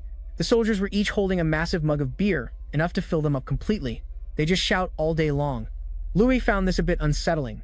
"Tesk," they said, "this was a city where people fought valiantly back in the day." Suddenly, a large man with a sword-shaped scar on his face appeared. "Hey, look at the pretty boy in the fancy clothes. Give me everything you have got." He's really trying to use his size to scare him. Huh. Does Louis's face look scared at all? He just gently placed a hand on the big guy's shoulder. A moment later, as he walked away, he thought, the world is so different from the books. As for the other guy, he was lying flat on his back. A thunderous snore echoed in the silence. Someone was asleep, drooling with a bubble coming from his nose. Louis and Trang looked on helplessly as the man slept, oblivious to the world, not knowing what to say. He decided to break the man's deep sleep. "Excuse me?" Hearing his voice, the man groggily woke up and quickly sat up when he saw him. "I am sorry. I was in such a deep sleep I did not realize you were here, mage." He did not mind. "It is all right. Can I get a horse?" he asked. The stable master looked a bit awkward. "Well, actually, we do not have any horses right now." The stable was completely empty, without a single horse in sight, only piles of dry hay in the stalls. "You asked again, no horses." The stable master answered yes. "You then asked, are there any other stables around?" The stable master could only scratch his head with a guilty look. "This is the only place in Terry-san." Seeing this, Trang burst out laughing until she cried. "What kind of stable has no horses? Haha, this place is really..." Before he could finish, Louis cut in, "This is a bit off from what I planned." His face showed some disappointment because he couldn't borrow a horse. The stable master explained a bit. "At first, there were 3 horses in the stable, but they were all rented out this morning. We haven't had any customers in a long time, but today someone suddenly rented all the horses." Hearing his explanation, you were a bit surprised. He then awkwardly made a suggestion. "If you could wait a day somehow, I will." "Yes," you cut him off. "Wait a minute," which startled him a bit. "Yes," you asked the stable master. "For a long time, no one needed horses. But today, someone rented them all." He was also a little puzzled. "That's right, but why?" You started to become suspicious. "People rarely come to Terrasen, but someone other than you rented all the horses here. Is it just a coincidence?" you wondered. But then you remembered what Wildcat told you before you left. Suspect everything, but you turned to ask your friend sitting on your shoulder. "Trang, have you noticed anything?" Hearing your question, it sighed and crossed its arms. "Hey human, you're only just realizing it now. I already said it. When we were on the ship, it answered your question." "That's right, both of them turned in the same direction. We're being followed." Behind the house opposite where you and Trang were standing, a cloaked figure was watching them. "After realizing we were being followed, we took action immediately. I instructed the innkeeper to let me know if anyone asked about me." You gave a gold coin to the innkeeper, whose eyes immediately lit up. He accepted right away. "You can count on me. It's true, money can move mountains." I decided to become the bait and walk around Terrazen. You strode down the street. "They must have seen me leave the inn. They will definitely come and ask about us. They're clearly people from the Renix Empire." You smiled as if you knew everything. "Whether it's the prince who is angry because I refused his offer of citizenship, or the king of the wizard's tower is looking for me, I don't know, but none of them are particularly welcome. I have to solve this problem at all costs before I head to the mountain peak." But your eyes showed clear determination. "I can't let them keep following me when I know they're there." "No one came here," the innkeeper answered Louis awkwardly. As if in disbelief, you asked again what the innkeeper replied. "Honestly, I'm telling the truth. I was on edge waiting for someone to show up after you left, but nobody came at all." Trang started to speak. "He doesn't look like he's lying." Suddenly, the innkeeper recalled something, but there was one very strange thing. You quickly asked, "What is it?" He revealed something shocking. "For about 3 minutes, my memory is almost a complete blank." Hearing that you were stunned, the innkeeper added, no matter how hard I try to remember, your face tensed as he recounted what he could remember: mind control, a high-level tier 6 magic. It allows the user to control and dominate the opponent's mind. The victim loses all memory of that period, and the caster can steal those memories. You quickly went upstairs. They're much more ruthless and powerful than I thought. What's more, if my memory was stolen, they would realize that I've noticed them following me. You deduced everything step by step. Lewin opened his room door. The room was empty, but someone had pinned a note to the headboard. The note read, I have no intention of harming you, so don't waste time looking for me and proceed with your quest. Lewin angrily ripped the note down, sneaking into my room to leave a note telling me not to worry. This is clearly a threat. Then your face grew serious. All right then, let's see. Lewin leaped out of the room, kicking off the nearby houses, and landed safely. Damn, Lewin's jump looked dangerous as hell. Lewin moved as fast as the wind. If there were speed cameras, he'd definitely get a ticket. Then Trang asked you, what do you think? You replied with a triumphant smile, we need to find them. Lewin ordered, open the map. The map appeared with 4 red dots, 1 for you and Trang. The other 3 were the ones tailing you. You dashed off, but not without looking back with a provocative expression. All right, then try to keep up. Red circles appeared as Louis accelerated. You shouted loudly for the 3 to hear. It's like we're racing for first place in a triathlon. Should we go after them? One of the 3 asked. Haha, our junior, the champion of the grand tournament, is asking us to play a game. It wouldn't be fun to refuse. The one with the skull tattoo on his neck, who seemed to be the leader, said. He ordered the other 2, chase them, just don't kill them. Hearing the order, the 2 flew off and disappeared. Yes, sir. The sky turned red. The 2 pursuers flew like birds, and it wasn't long before they were right behind Louis and Trang. But you just kept running with a smile, without a hint of fear. After all, you were the one who invited them to play, so what was there to be afraid of? In a deserted place, a purple light appeared and 3 suspicious figures in black cloaks landed. They began to walk straight ahead. They looked around as they walked. The one in the middle said, the trail of the mage from Scream's Lewin Adele has disappeared. The leader turned and said, he didn't disappear, he's waiting for us. What? They continued to talk, completely unaware of their surroundings. From a pile of wooden crates, Louis suddenly burst out, catching the 3 black-cloaked figures completely by surprise. They panicked and yelled, El Louis Adele, before another word was spoken. One of them was sent flying by Lewin's punch. He quickly turned to the second one, who gaped in absolute terror. Lewin charged forward with his fist, but the man quickly used magic to create a barrier in front of himself. But that was hardly enough to stop him. The magic barrier was shattered by Louis' punch, and the guy took the full force of the blow, causing him to cough up blood. Just like that, 2 of the 3 were down, sprawling on the ground. Louis stared at the last man, who suddenly burst out laughing. Ha ha ha, I was wondering what kind of person he was. Turns out he's a real monster. Lewin glared at him murderously and asked in a grim voice, who are you people? The bearded man in the black cloak just smiled calmly at Lewin's wariness and said, did you know? The pontiff of the wizard's tower sent us. We were told to protect our youth, Lewin replied. This feels more like spying than protecting. The bearded man's expression grew more mysterious. He tore the paper he was holding and said, it's pretty much the same thing. In any case, it was fun watching you. Then the old man vanished, leaving only his 2 unconscious subordinates on the ground and a puff of gray smoke with the words, see you again. Lewin looked at the skull tattoo on the subordinate's neck and said, this skull tattoo, dark mages. Dark mages. Lewin crossed his arms, looking at the 2 unconscious men, and replied to Trang, that's right. They're a secret group, a group of mages from the tower who specialize in handling their dirty work. With that skull engulfed in mystical blue fire and those mysterious figures in black cloaks, you can tell at a glance this group is up to no good, Louis said. The secret group, Dark Mages, all that is known about them is the group's name and their tattoo. It's unclear what they do exactly, or what the level of each member is. Even the identity of their leader is a mystery. Hearing this, Trang looked at Louis excitedly and asked, so what's your impression of them? Louis looked at Trang as if thinking of something, then smiled. They're manageable. They don't seem to be as strong as the representatives from the last grand tournament, Trang said confusedly. But we still haven't confirmed the strength of that other guy. Louis replied nonchalantly, it's fine. He raised a hand to his mouth, remembering the scene of the damn mages attacking innocent people. He then said, they use tier 6 magic. They're clearly not your average opponents. Besides, they can follow us from a distance. Trang looked at your thoughtful expression and asked, what are you going to do? Lewin remained deep in thought. Lewin looked up as if he had a plan and said, first I'll make them reveal themselves. A while later, the sound of galloping horses. The next day, we immediately set out for Heaven Mountain. Louis galloped toward the mountains ahead.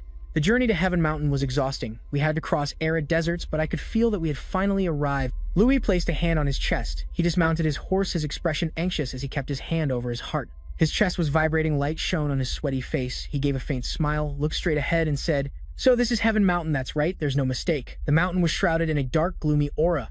This is Heaven Mountain. Louis stood stunned for a long time, saying, this is exactly the feeling of satisfaction. The black barrier wavered slightly as if something had just touched it. Louis said, you once said this is where you lived with Draka, right? Trang replied, yes, that's right. Louis wearily sat down, leaning against the barrier, and said, "Humph, it won't budge at all. How am I supposed to get in?" Lian's expression changed, a hint of worry on his face. He looked up at Trang and said, "What kind of inhuman idea is this? Are you telling me I have to destroy this barrier?" Trang crawled onto his forehead and replied, "That's right," Luan sighed. Then Trang climbed to the top of Lua's head, looked down, and said confidently, "If they were humans, they would definitely try to break the barrier, right?" Louis looked up at Trang and replied, "Right. That's the first thought." Trang continued, "But they can't break it. Not with ordinary human methods." And Trang continued, "What would happen if there was an ogre here?" Trang's words startled Lian, as if he hadn't expected it. Lian sat cross-legged, rested his chin on his hand, and thought seriously, wouldn't it be better to call the ogres from inside, asking them to open the door like a friend? While Lian was still thinking, Trang jumped to the ground, crossed his arms, looked at Luan, and said, "Right. Now my thoughts are very clear." Hearing that, Lane was even more shocked. His pupils constricted as he looked down. Trang said, "As you once said, all the ogres here are already dead, aren't they?" With a very confident expression, Trang looked straight at Luan and replied that is just how humans think. At this point, Lane started to feel tense. He turned to look at the barrier. Trang's face darkened as he said, "Remember, Lane, your power doesn't follow prejudice, it breaks it." As soon as he spoke, from within the dark and gloomy barrier, a voice came out saying, "I'm breaking it now," which surprised Len, who was standing outside. Lane placed a hand on the barrier and said, "Huh." Then he placed both hands on the barrier, his expression a bit hesitant, and said, "Can you hear me? I know you'll pretend not to hear me, but I have the fang of your leader, Kun Khan, with me." Lian kept both hands on the barrier and continued, "If you can hear what I'm saying, open the gate." The atmosphere suddenly became silent after that. This made both Louis and Trang a little worried. A moment later, an incredibly powerful purple-blue light radiated from Louis's hands.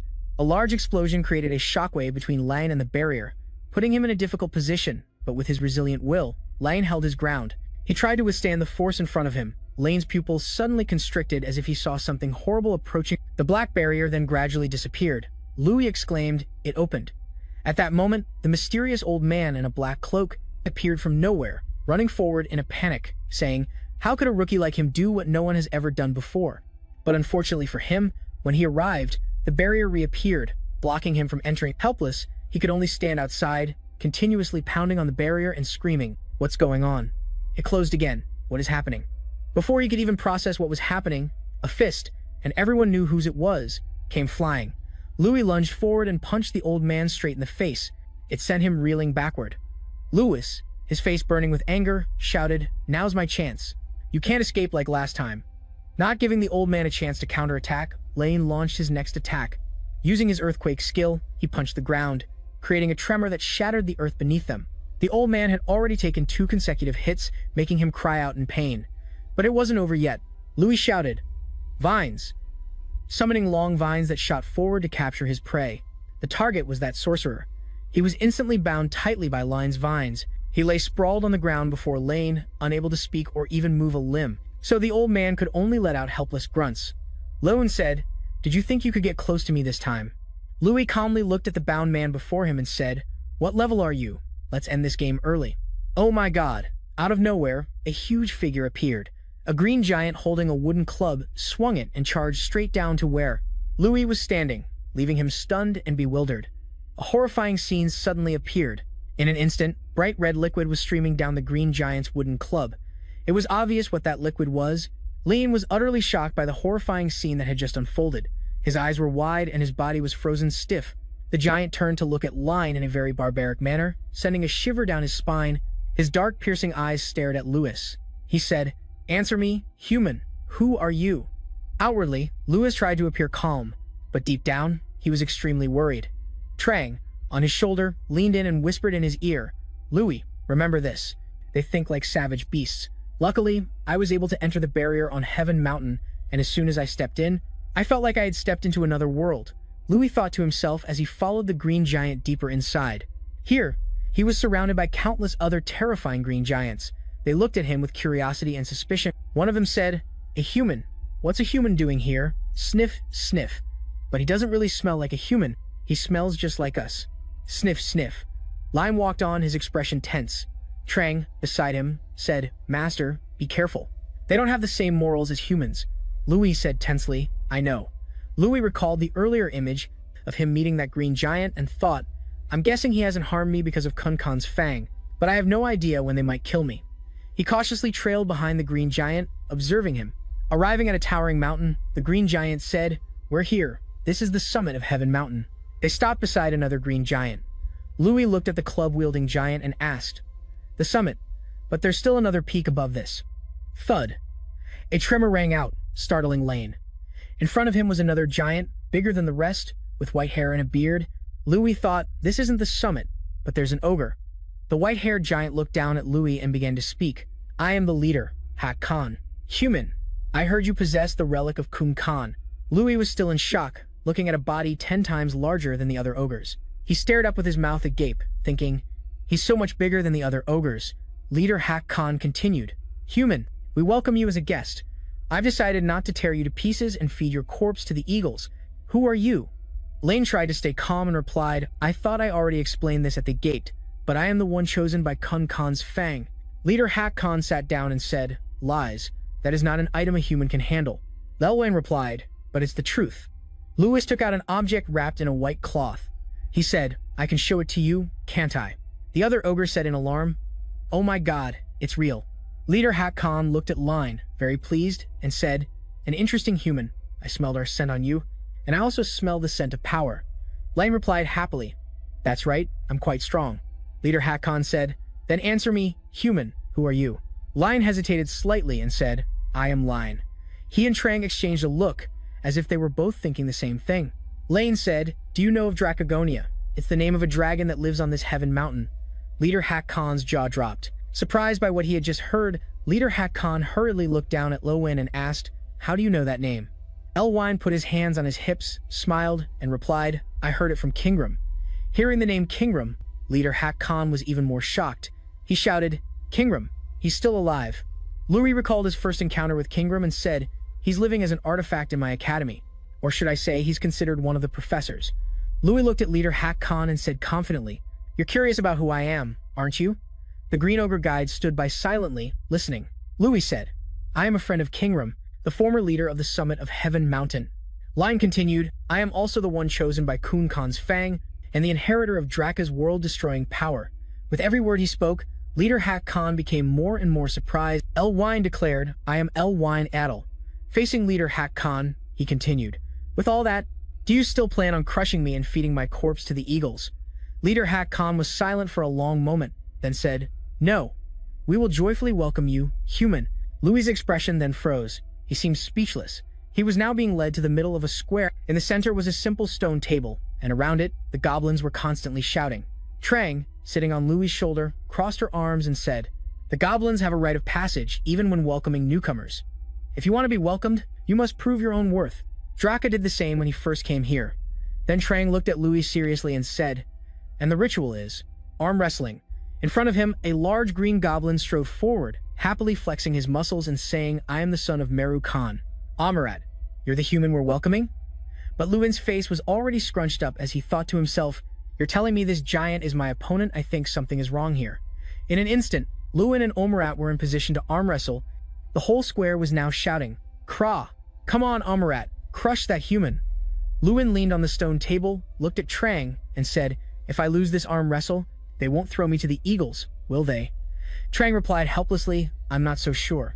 Facing the giant Amarat, the atmosphere was tense. You could see how tiny Lewin was compared to him. The two clasped hands tightly. Lewin thought, this giant goblin is here to intimidate me, but that doesn't mean I should be reckless. Lewin's expression was extremely tense. He thought, a match between a goblin and a human sounds ridiculous, but I also have special strength granted by an artifact. A white tooth floated amidst a stream of magic. Lewin said, "Ever since I got Kun Khan's fang, my strength has increased by 1,000 BA.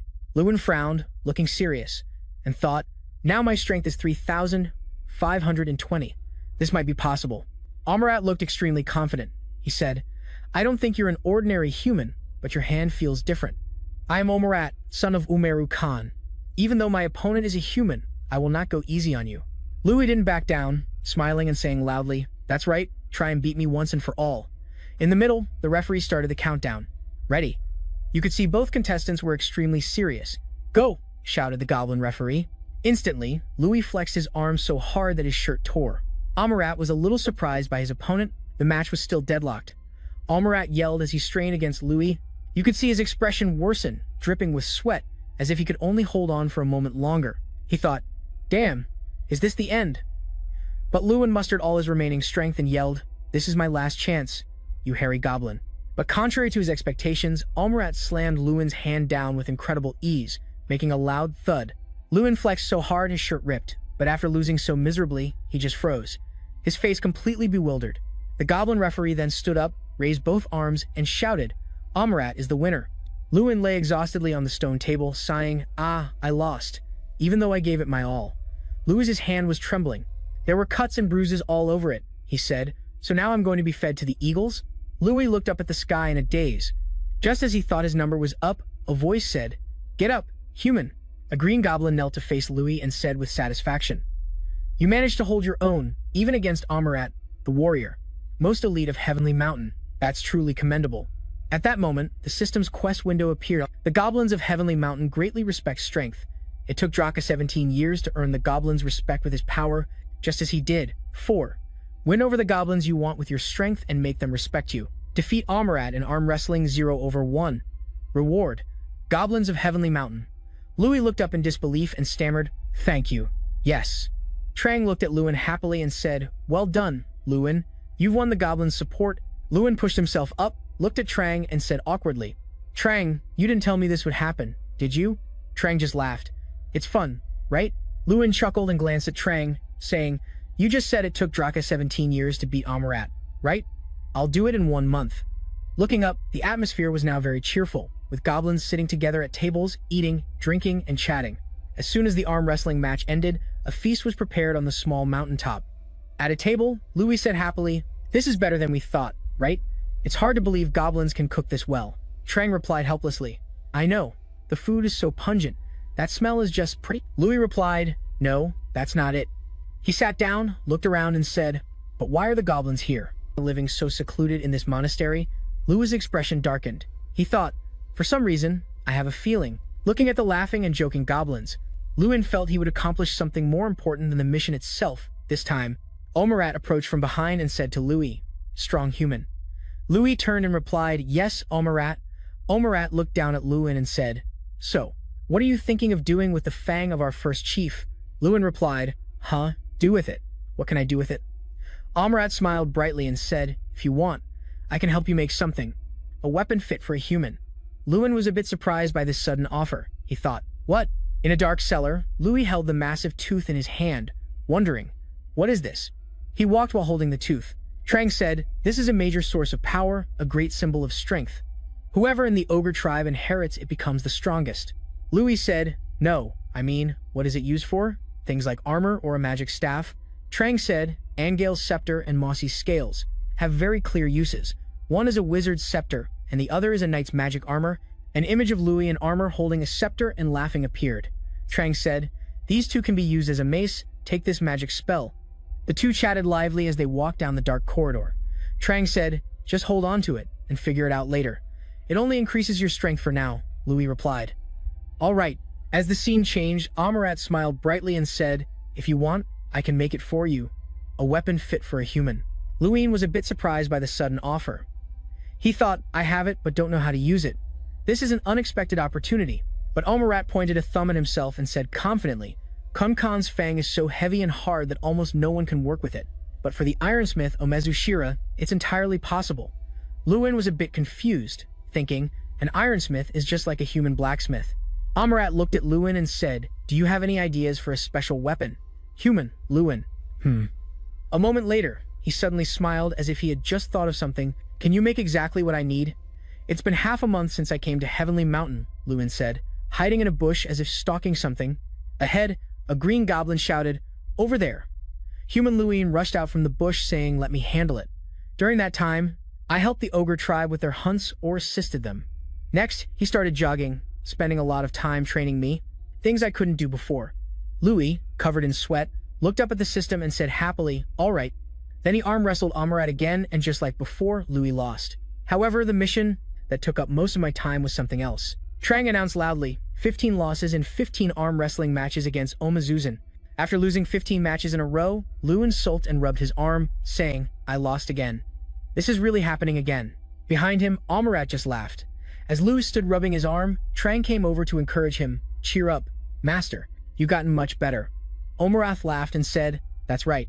Human, you're gradually using your strength more effectively. But Lewin didn't give up. He looked at Amarat confidently and said, thank you. I feel like I'm improving step by step. I've learned how to use my strength properly through Omazuzan's advice, and every day I can endure a little longer. Louis put his hands in his pockets, turned his head, and said, before I leave here, I have to defeat Omazuzan. Omazuzan, who was behind him, was startled to be called out. He looked completely bewildered. Even though they were in a cave, their conversation echoed clearly. Omazuzan, are you hesitating? Omazuzan replied, no, not at all. Human, you don't stand a chance against me in arm wrestling. A few days later, Omazuzan had a frozen expression on his face. Oh, it turns out Lewin's small hand had defeated Omazuzan in arm wrestling. The referee said, 17 matches, 16 losses. Trang couldn't believe her eyes, saying, 1 win. Lewin happily stood up, raising both arms and shouting loudly, to Omazuzan's astonishment, I won! A system window appeared, side quest in Heavenly Mountain. When the arm wrestling match with Amarat, 1 out of 1, complete. You will receive the reward from the Heavenly Mountain Ogre tribe. As a reward, you have earned the respect of all ogres. But Omazuzan wasn't angry about losing. On the contrary, he kept praising Lewin, saying, you just keep surprising me. I've lost, young Master Adele. Lewin rubbed his wrist and said cheerfully to Omarusan, this is a first, isn't it? Omarusan, just call me that. Omarusan turned to leave and said, it looks like you're ready. Watching Omazuzan walk away, Louis asked, ready for what? Louis said, is it done? Omazuzan turned back and said, come here. As Louis quickly approached, Omadusa said, actually, it's been finished for a while. I was just waiting for this moment to give it to you. Why didn't you give it to me even though it was already made? While rummaging for something, Omadusa said, I was waiting for the day you could defeat me. If you hadn't defeated me, I might not have given you the Fang of Kunkan. It's very important to us. Hearing this, Lewin's expression stiffened with embarrassment, thinking, it feels like I just robbed him. A moment later, Omazuzan held out the item in front of Louis and said, here, it's yours. Louis looked at the item in surprise and said, that's. It was a pair of black metal gauntlets, the bear paws made from Kunkan's fangs, created by Amarath, a pair of bear paws decorated with the fangs of the clan's chief, the first ogre of the Kunkan clan in the Heavenly Mountains. The fang fragments will not break under any impact, and will instantly destroy everything, increases strength by 2,000, unlocks the unique skill, growing potential leadership. Lewin put on the gauntlets, clenched his fist, and thought, a bear paw with Kunkan's fangs inside, it will definitely suit me best. A close combat mage. Seeing him silent, Trang asked, how is it, Lewin? Omazuzan also asked, what do you think of my work? I crafted it using the most perfect mold for you. Lewin looked tense, but he was actually deep in thought. This is amazing. It's not just 2,000 strength, it feels even more powerful. Lewin said, Omer-san, can you gather all the warriors of the Heavenly Mountains? Soon after, all the ogres were assembled. They gossiped that a strong human wanted to arm wrestle all of us. What? That's right. He said he would defeat all of us. The ogres buzzed with excitement. Even though he defeated Omarosan, this is still a blow to our pride. But to go against such a challenger, the more they talked about an event like this, the more excited they became. Welcome Louis, now in the Zuga Plaza, facing a massive ogre. From the ogre's perspective, this might seem like an arrogant challenge, but the atmosphere was very cheerful for the ogre clan. They worship strength and love competitions, so they seem to appreciate my competitive spirit. Not just the large ogres, but also the young ones came to watch and cheer. A child shouted, go, Dad. Trang crossed her arms and smiled. Ah, this brings back memories. Draka did this once too. Lewin leaned on the stone table, looked down at Trang, and said, although he fought 17 opponents in a row, but your case is different. Humans don't live as long as dragons, so you have to be quick. Trang's smug expression faded, replaced by helplessness. Lewin placed a hand on the stone table, looked seriously at his opponent, and thought, just yesterday, I said this was impossible, but looking at his shimmering black gauntlets, Lewin felt confident with the Kun-Kan fang bear paws on his hands. I feel like I can't lose. The ogre referee shouted, ready, begin. Both men tried to slam the other's hand down, but it looked like Lewin was at a disadvantage. However, with his trained strength and the power of the gauntlets, Lewin easily slammed his opponent's hand down. Later, on a plain, the ogres gathered in a crowd to see Lewin off. An ogre asked, will you come back, young master?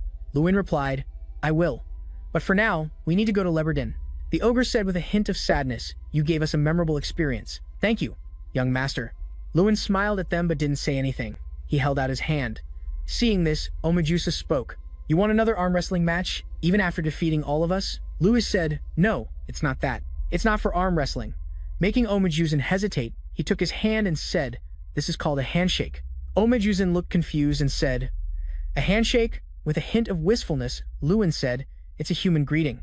Omejuzin looked as if he understood. He listened silently as Lewin explained it's for when you meet someone or say goodbye to a friend. Then, he set off, with the ogres bidding him farewell.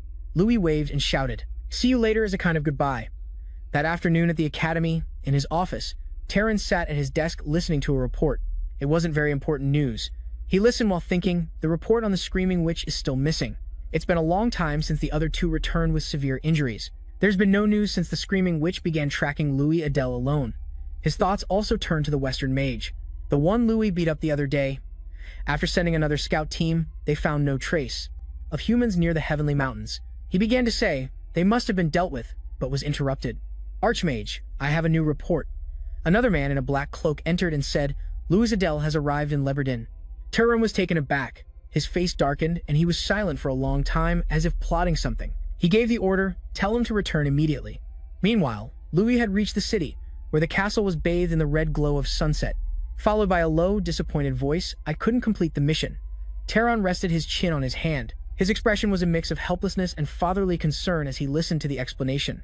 As King Flame had said, there is a reason no one can conquer that place. When I arrived at the Heavenly Mountains, I finally realized the mission was beyond my abilities. Lewin explained dejectedly, his head hung low. The barrier there was too strong, so there was no way to get in. Terran listened silently. He interrupted him. You're a terrible liar, you know?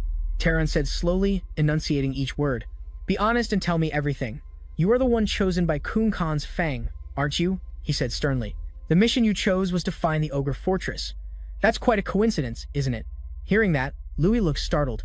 Sweat trickled down his face as he tried to stay calm and asked, so you were monitoring me, Terran replied calmly. Monitoring? I was just worried. I was afraid you might join the tower's opposition. Lewin quickly interjected. Any mage who dares to oppose King Flame becomes a mortal enemy of the tower's people, right? Besides. Terran looked him over and said, that's enough small talk. Let's get to the point. Be honest with me. What did you see in the Heavenly Mountains? His face suddenly became fierce as he growled, are the first ogres still alive? Hearing Terran's question, Louis tensed up, unsure how to answer. He slowly left the castle. Lewin sighed in relief. Phew, that was close. He remembered Terran's threat. Don't lie to me. I know everything. I can look into your past right now if I want. But you interrupted. Someone like you wouldn't do that, would you? Making Terran ask in surprise. What? Louis smirked provocatively. A great border witch like you surely wouldn't resort to such methods, would you? Especially against a mere student like me. Hearing that, Terran's brows knitted together and he yelled angrily, you dare make a bet with me? Student is a bit of an understatement, isn't it? Terran said helplessly. Well, fine, he softened his tone. Your first official mission was a failure. Now, return to the academy. Lewin's face contorted as he became lost in thought. I just bet on King Flame's pride, and luckily, it paid off. Even though he wouldn't use such extreme measures, there are plenty of other methods. He frowned nervously, thinking, but if the king, they were more unreasonable, I'd be completely cornered. The thought alone is terrifying. Louis reassured himself, but it's surely over now. He thought of Terran and had a feeling. The artifact from Area X chose me, and everyone knows that means becoming the master of the throne. Even though it's not explicitly stated, King Flame is definitely keeping a close eye on me. Lewin massaged his sore shoulder and sighed as he walked away. I don't know anymore. I just want to leave this place quickly. A train billowed smoke as it sped along, amidst colorful banners and loud cheers for Louis. Whoa, Louis! Congrats on winning the festival. The crowd tossed him into the air, cheering excitedly. Over here, Louis, welcome back. Flustered, Louis shouted, stop it. That was 2 months ago. Jason casually placed a cardboard box on the desk with a thud. Sitting on the bed, Louis asked, what is this? With his hands on his hips, Jason grinned and replied, it's your mail. As expected, the festival winner would surely become famous. Looking at the pile of letters in the box, he exclaimed, whoa, whoa, there are so many. Jackson interrupted, these are just the recent ones. Seeing his confusion, Jackson turned to the white cabinet and added, and these are the ones that arrived a while ago that we kept. Louis's eyes widened and his jaw dropped as he saw the small mountain of letters in front of him. He was speechless, in a state of deep shock, not knowing what to say. Jackson propped his hand on his chin, watching Louis sit cross-legged on the bed. Surprised, he looked at the letter in his hand and mumbled, what's this? A letter from the prince? From France? To the genius and true patriot of the kingdom, dear Louis Adele. The letters in the cabinet kept spilling out. As he read in a monotone voice, I was very happy to hear that you rejected the prince's offer to join in the Empire. You are truly a patriot. Wow. Sincerely, even though I've never met them? Then Jackson sighed and replied, Sincerely isn't for people you're close with, it's for people you want to be close with. Don't you know that? He sprawled on the bed, watching Louis read the letters intently, and couldn't help but wonder.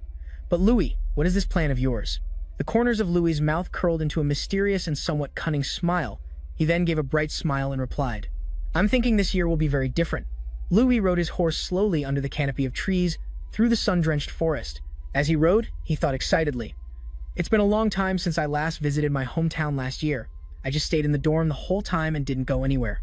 Recalling that time, Louis couldn't help but sigh. I couldn't face my fellow countrymen. I wasn't confident enough to smile and answer their question, How was your life at the academy? Louis's eyes filled with confidence as he said, But now I can proudly face them. He sat on horseback. From up high, he saw villages with European architecture on a vast land. People were shocked, unable to believe their eyes, and called out in unison, Young master! Louis scratched his head shyly and replied, Is everyone doing well? The villagers cheered loudly. Oh, is it really you, young master? Another person exclaimed in surprise, What? The young master? Everyone surrounded him, making him scratch his head repeatedly as he shyly explained, I'm sorry everyone, I've been away for too long, haven't I? A villager laughed and asked, Ha ha ha, how was the academy? Is it like the rumors say? Another person chimed in, But our young master is the best, right? Louina came running from out of nowhere and hugged him, calling out, Big brother! The little girl put her hands on her hips and pouted, Humph, not a single letter home during all that time, and now you just show up? Their father watched from behind with a gentle, somewhat helpless smile. Louis called out, Father. Louis put his hand on Louina's head to tease her. You've grown so much, I almost didn't recognize you. This made the little girl angry, and she yelled, What? He gave a bright smile, silently adding in his heart, And you're still as cute as ever. Louis gently told his father, Father, please call all the family members. It's been a long time since I've had a chance to talk with anyone. The moon shone brightly in the night sky, shrouded by clouds. In the living room, everyone gathered to listen to Louis. I told my family, and those close to me, about what had happened over the past 6 years, of course, omitting the details about the players. Louina wiped away her tears. Big brother, you've really been through so much, the maid exclaimed in admiration. But you were able to overcome all those hardships. We're so proud of you, young master. Yes, Begin spoke up, but does that mean you won a big tournament? And you even had a private conversation with the Empire's prince? He replied gently, Yes. He thought to himself, that was 2 months ago, but it's still news. To the people in my rural village. His father held a letter, his voice filled with pride. That's why the royal family sent a letter. He laughed loudly and boasted, and countless letters from noble families have been sent here too. It made him laugh helplessly, thinking, Ha ha. I wanted to be the first one to tell you, father, Begin said in a serious tone. There are a few issues related to that which you need to be aware of, young master. His father also replied, Let's begin. We're done with the other discussion. Begin advised, You need to understand more, it will be to your advantage. This made Louis feel confused, not understanding. What's going on? He turned and asked his father, Father, please tell me. If I have to hear this from someone else, I'll be very disappointed. His father rested his face in his hand and replied helplessly, Ha, it would be useless. Recalling the wooden crate full of letters he had received, he sighed. As I was saying, our house has received countless letters from nobles, all of them about you. Many of the letters offer to help our family greatly, as an excuse to use you or to get a meeting with you. At this point, Louina and the maid both looked worried as his father spoke. Of course, I've refused them all, but there is one problem. Louis placed his hands on his lap and asked his father seriously, What problem is that?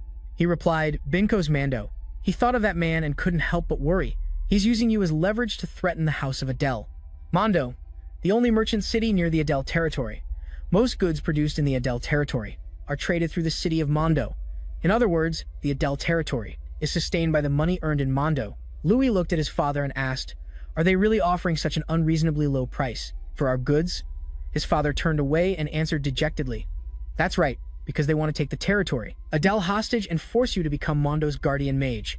Louis's father wearily put a hand to his forehead. He added, At this rate, the finances of the house of Adel will collapse. He bowed his head and lamented. But right now, there's no clear solution. Louis remembered the cheerful, enthusiastic faces of the farmers. Oh, come on. I'll definitely be the first one to host the young master.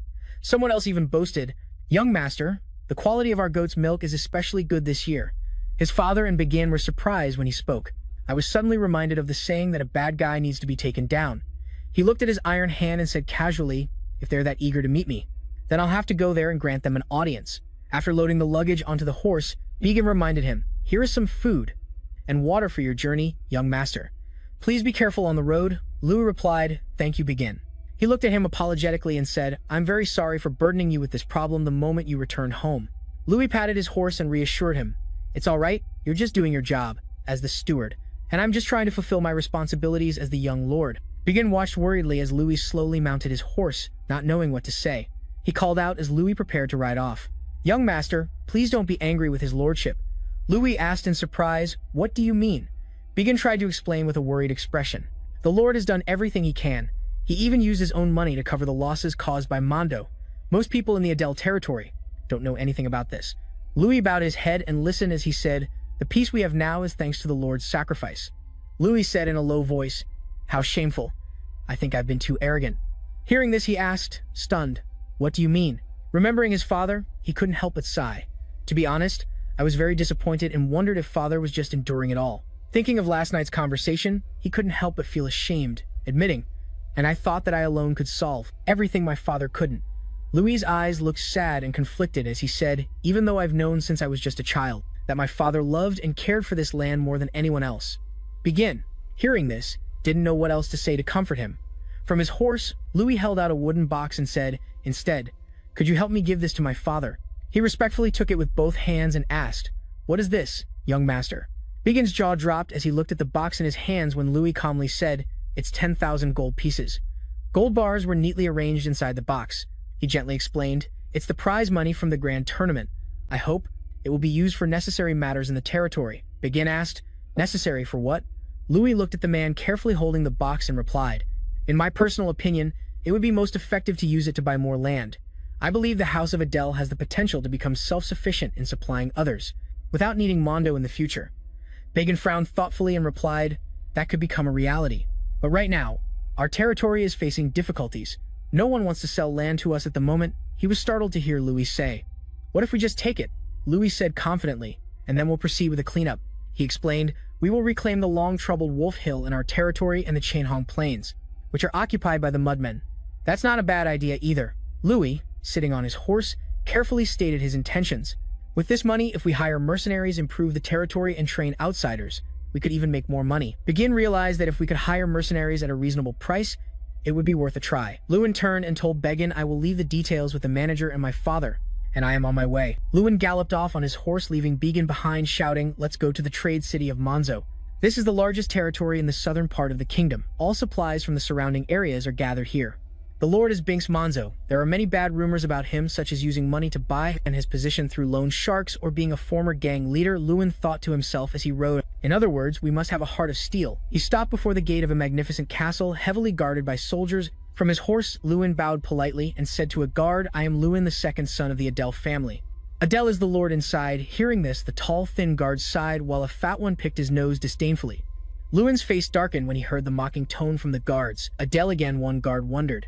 Why do they keep making a fuss like this, even though they know they will never succeed? The tall, thin guard replied, I know, right? The fat guard chimed in sarcastically. They are still just a kid, only learning how to beg. The tall, thin guard clutched his stomach, laughing mockingly at Lewin on his horse. Ha ha ha, can you even speak properly this time? Young master. The fat guard next to him scratched his head and laughed along. Hey, hey, Lewin closed his eyes tightly, thinking, is this how he was always treated? How many times has father come here? A guard watched him dismount and said sarcastically, hey, young master, go inside and ask the lord yourself. If it is an Adel, they will just throw him out. The thin guard looked at his yawning comrade's posture and deliberately asked loudly, but this time is different, right? Hurry up. Lewin thought to himself, I am not here as a student, but as the second son of the Adel family. If I accept this rudeness as if it were normal, it will disgrace the Adel territory and make it look foolish. The fat guard was surprised to see Lewin take a stance and shouted, what are you doing now? The thin guard narrowed his eyes as he heard him advise, you all should go home and practice more. To the guard's surprise, he threw him hard. The thin guard was thrown violently backward. Binks Monzo and another soldier returned from somewhere, smiling and speaking warmly. Oh my goodness, look who it is. Lewin glanced at the man's sycophantic smile. The hero who won this year's grand tournament. The new generation's mage of the era, isn't it, Sir Lewin Adel? He frowned and asked, are you Lord Binks Monzo?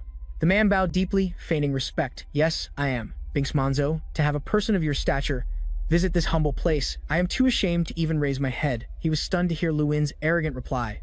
"Then don't raise it." He glared fiercely at the man and said through gritted teeth, "If you are ashamed that I am here, then you had better keep your head down." Hearing this, Binks Monzo frowned wordlessly. He then smirked. Monzo straightened up, adjusted himself, and replied with a smile. "As rumored, you are quite a straightforward person. Then despite the shame, I will raise my head." Luin said calmly, "Fine, but you need to train your guards," the man asked obsequiously. "Did my boys cause some trouble?" Binks Monzo's eyes widened at Luin's disdainful glance. "They treated my family as if we were a tribe of goblins, so I gave them a light warning." The man looked behind Luin. The guards Luin had beaten to a pulp were lying in a pile, unable to speak. Binks Monzo was enraged, gritting his teeth. His eyes bulged. Luin looked at his expression and said sarcastically, "Are you all right, my lord?" The man turned, smirked, and replied, "Ha ha, feel free to treat them as your own subordinates."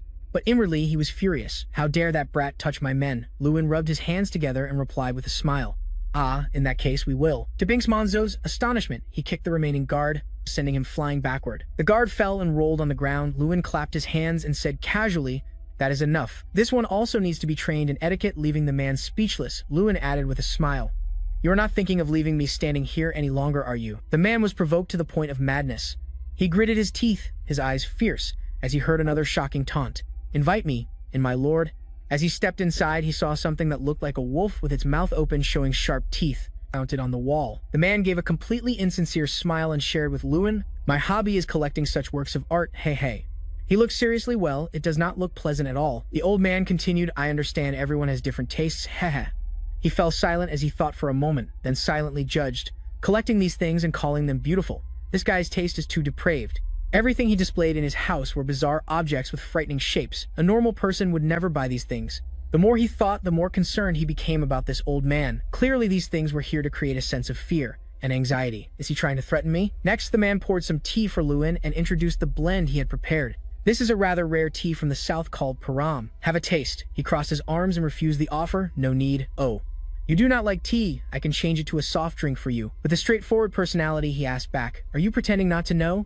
Do you really not understand why I refuse to drink this tea?" As he spoke, he poured the cup of tea out on the table, his expression tenser than a guitar string. He looked straight at the man. The two stared at each other without a word, but it seemed they understood each other's intentions. The atmosphere grew tense, the spilled tea mixed with the terrifying silence.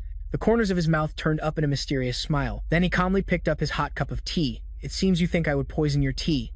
But I have no intention of becoming your enemy. Of course, there is no poison in it. I just want to be good friends with you." He emphasized the words "good friends." It was not clear if there was actually poison in the tea, but with this kind of self-serving friendship attitude, it was highly suspicious. He asked the man, "Friends who threaten each other. How ridiculous."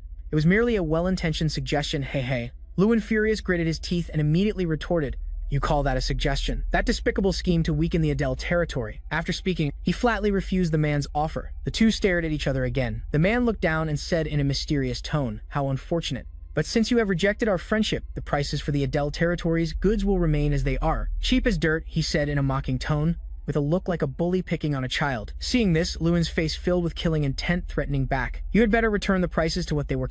A moment of silence passed between them again. Both sides were extremely tense. After he spoke, he was called rustic and ignorant.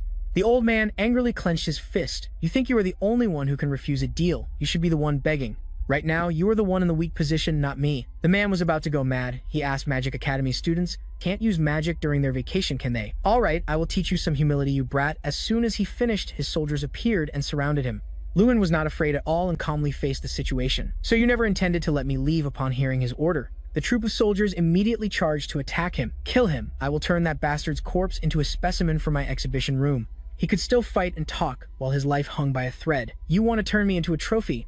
You are even crazier than I thought." The bear on his shoulder also thought the man was truly insane. Although he had anticipated this outcome, so he did not expect much from this conversation, he still could not have predicted the man would act so cruelly. He saw the man as an old pig, trapped in his own well. Down south, for people like him, the first thing to do is, he thought this. He rushed to fight a soldier. When they were at close range, he suddenly stopped and raised his finger, making the soldier freeze in place. For a moment, flick. As he said the word, the force from his flick sent the soldier flying far away. After that was an incredibly satisfying fight. A yellow light emanating from his power slowly swept through, sending the swarming soldiers flying. With a confident expression, he turned to the man and said, "Let me tell you something. Special skill activated, Will of the Chieftain. Until you are completely exhausted, you will have the backing of the first chieftain of the mountain. Hakan and Kunkin, Fangs of Kunkin, appear and move above the user's head. He immediately panicked. Cough, cough, why is there suddenly smoke? What are you doing? Then, a large flame appeared out of nowhere, forming the face of something that was neither human nor beast. Louis proudly informed him that even on vacation, as long as his life was in danger, he could still use magic. The man was scared now. Immediately, the newly formed fire being fiercely charged to attack his soldiers. Witnessing the scene, the soldiers trembled in fear. If we stay here, we're dead for sure. Right after, they all scattered and ran. No one wanted to die here. He raised his hand and clenched his fist, and the fire being followed suit. With a confident and proud expression, Louis smiled. Running won't do you any good. He and the deity from his skill charged forward, erupting with energy. A huge explosion went off, destroying the entire castle. The onlookers were bewildered. Seeing the flames grow larger and more dangerous, they all ran to escape. Meanwhile, the fat, silver-haired man was still lamenting his bizarre collection. My 2,000 gold footstool. You. He walked up behind him. You still have time to worry about your collection? The next second, his eyes flashed with a threat. Well now it's time you worried about your own life. The flames raged, leaving the area scorched and desolate. The main character didn't stop there, smugly saying, you will return the price of House Adel's goods to normal, and you will compensate my house with 10 times the amount you took. That's my demand. What do you say? Can you do it? The man trembled and knelt. Compensation? Do you know how large that amount is? He grabbed him by the collar. Hand it over now. This just goes to show you should never underestimate others. He used his numbers to bully the weak, and the price was getting a thorough beatdown from him. It served him right. Scene change. Louis was riding his warhorse home. It's almost over. I wonder how surprised father will be when he learns I've taken care of everything. Riding alone on the road, he felt relieved, and so. I had solved the problem in Monzo and returned to Adel, but it was one surprise after another, and I didn't even have time to celebrate. But things weren't over yet. A voice said, hello, Louis. Surprised, he broke into a sweat as he looked at the girl before him. With long white hair, an unexpected guest was waiting in Adel. She gave him a gentle smile. Lady Irene. Continuing from the last episode, Lady Irene suddenly appeared for a visit. The scene flashes back to about 2 months ago. At a lavish banquet, Louis stood to one side, his hands on his head, looking utterly bored. I'm so sick of this. It was fun at first, but now I just want to go home. Just then, the beautiful white-haired girl walked over. Are you talking about that lovely little estate, Adel? The beautiful Irene put her hands on her hips with a pout. I'm glad the party ended without any trouble. I really thought something terrible was going to happen, thanks to a certain someone. He laughed awkwardly. Haha, I'm sorry, but I couldn't help it. He said seriously. They weren't just looking down on the students' efforts, but on our estate as well. She wondered, is Adel really that beautiful? He happily told her about his home, of course. It's a beautiful place that brings peace to the soul. You should visit sometime. Really? In that case, you can't ask why I came when I show up. Haha, I won't. And that's how it started. But he never actually expected her to really come. Back in the present, he sat with a flustered and shy expression as she came inside. The whole family was laughing and talking happily. His father saw Irene and mistook her for his girlfriend, which moved him to tears. My boy Louis is all grown up. Meanwhile, the little girl next to them was visibly angry. He didn't know what their relationship was, but it looked like she was jealous. Big brother, can you explain this? He was a little scared, wondering what was wrong with her. She fumed with anger. What is the relationship between you two? Is she your girlfriend? Where did you meet her? Tell me. A barrage of questions was fired at him. Scene change. Louis and his father were talking about what happened. He was surprised that the mischievous girl wanted to be Irene's guide. Louina really volunteered to be Lady Irene's guide, right after I suggested you do it. She immediately said she would handle it herself. He understood. His father continued, isn't that cute? She doesn't want to lose the brother she hasn't seen for 6 years. He was still suspicious and doubtful about the relationship between Louis and Irene, so he asked again, are you sure she isn't your girlfriend? You can tell me. He immediately denied it. Hearing this, his father looked sad. That's a real shame. He wondered why his father was so disappointed. He immediately changed the subject. Let's set personal matters aside and discuss something else. Baekjin, come in. An old man with brown hair and a beard entered, carrying something over to Louis and his father. The Lord of Adel thanked him politely. His father turned and offered it to him. Louis, I cannot accept this money. Yes? He was surprised. He explained this was your money. Louis, not House Adel's. He wondered why that mattered. But am I not a member of Adel? He replied gently. That's true. No one would deny that you are the heart of Adel, but you still have much to do outside of Adel, don't you? He fell silent, looking thoughtfully at his father, then lowered his head in sad contemplation. I know you're only saying this because you're worried about me. I also know you're a man of great integrity and principle. I respect you for that. but it hurts that you always discuss the estate's problems without me. Sad, he mustered the courage to tell the Lord everything on his mind. He spoke seriously. No, I want to use my money for Adel, just as you have, father. Hearing this, his father had a sudden realization.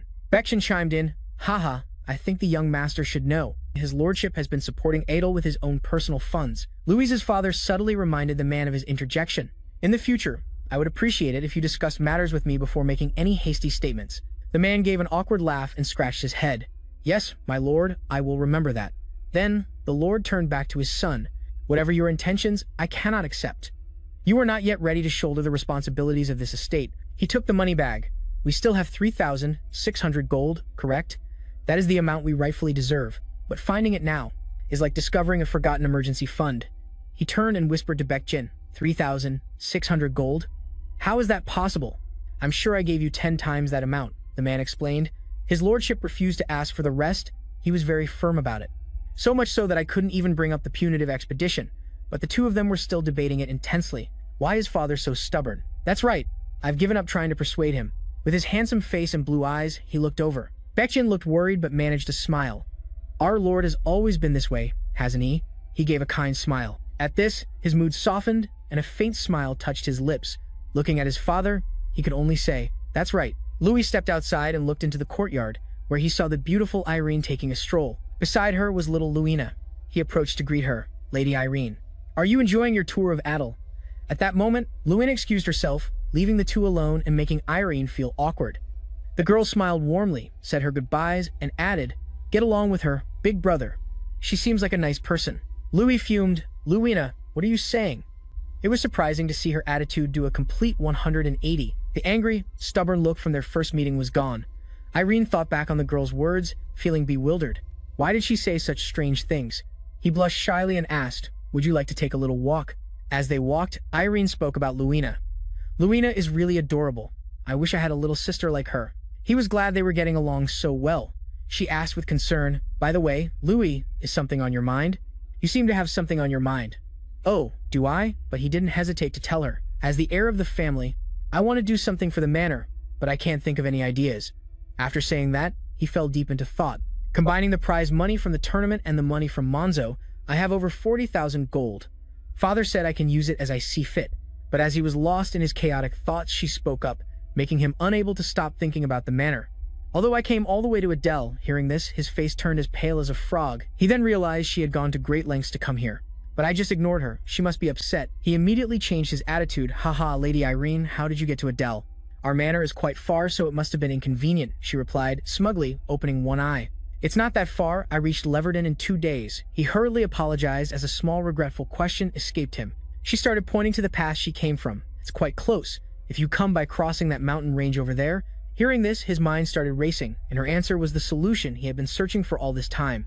South Mountain, although it occupies most of the Adel Manor's area, has rugged terrain, making cultivation impossible, and the land was abandoned due to monsters. However, Frog Lake is located nearby, so its geographical value is very high. He had an idea. What if we used that to create a trade route through South Mountain? Louis thought seriously. By relying on places like Monzo, we can become an independent manor, a powerful one, with the only southern road leading to the Renak Empire. Why didn't I think of this until now? This will surely be a great help to our manor.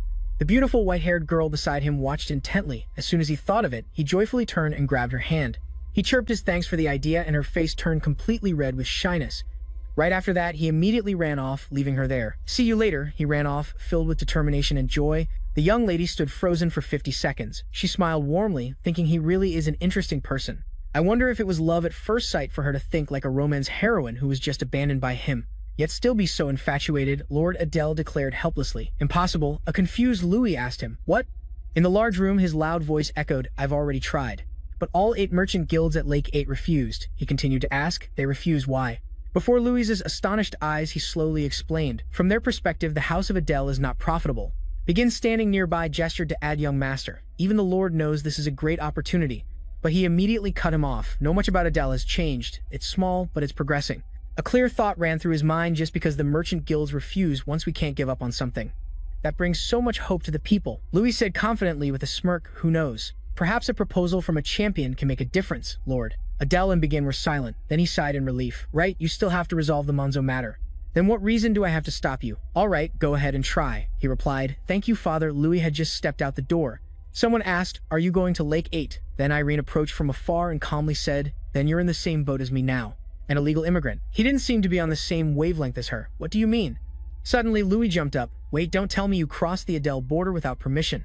Irene gave a non-committal smile. That's right. Hearing that he shouted, that makes me an illegal resident. Crossing a deserted border alone, are you always this reckless? Didn't you think that could be very dangerous? She crossed her arms smugly. I don't think it compares to what you've done. Louis didn't realize what Irene was about to say.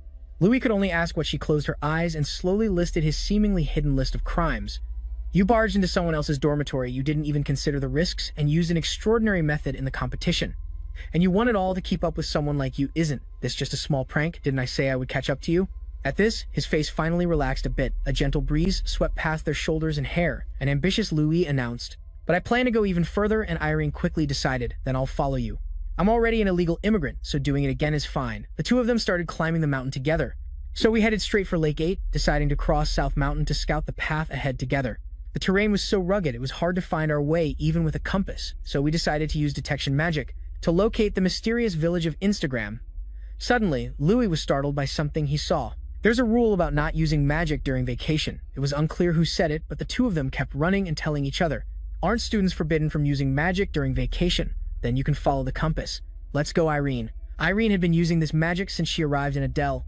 However, the detection spell targeted humanoid monsters, leading her to accidentally enter a den of werewolves. Pushing her into danger, a pack of werewolves growled in front of them. He used magic and leaped high into the air. Then he struck down on a werewolf with his palm. The yellow energy created a huge explosion that shook the ground. The werewolf perished in the magical flames, but by exploiting the werewolves' dependence on their leader, we quickly defeated the leader and escaped. We also received an unknown quest. Louis was a bit speechless. A quest using the traces of the detection magic. We continued towards our destination. Luckily, we didn't encounter any more monsters. A smile finally appeared on their faces. Irene said softly, it seems we found it this time. Lake 8. It's a massive conglomerate where the 8 Great Lakes meet and connect to the sea. Like Anton, this is also a neutral nation under the Empire's control. But here, instead of a king, representatives from the 8 merchant guilds rule with the title of co-representatives. As a trading nation, it dominates trade across 6 lands, and it's rumored they even deal with pirates, if it brings a profit. This place values money above all else. She tilted her head to ask Louis, so where are you planning to go now? He quickly replied, we're going to the Golden Hall. The Golden Hall is a large mansion in the middle of Lake 8 where representatives hold daily meetings at noon, so it's the ideal place to persuade them. The guard dutifully blocked the door and asked, do you have an appointment? Louis calmly replied, no, I'll wait here. Could you please deliver a message? The guard hesitated as if wanting to refuse their request.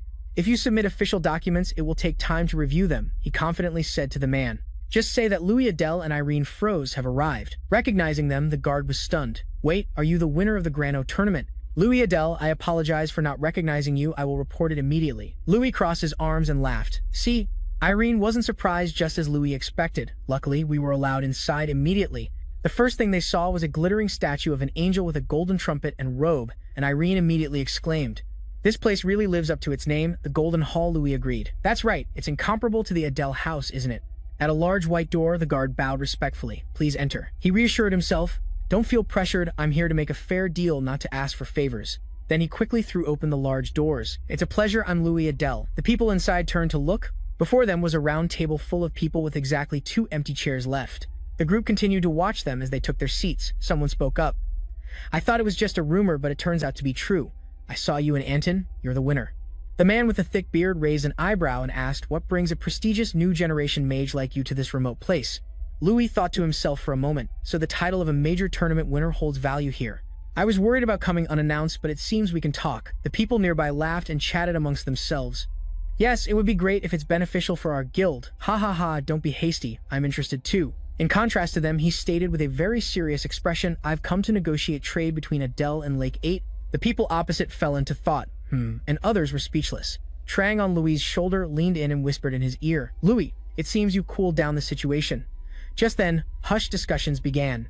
A man turned to ask the person beside him, Adele, I think I've heard of it. Do you know where it is? The other person, having some knowledge, answered, it's in the south of the small country of Jordan. The woman behind them rested her chin on her hand and joined the conversation. Ah yes, that countryside once tried to sell Kistan fish and sweet potatoes.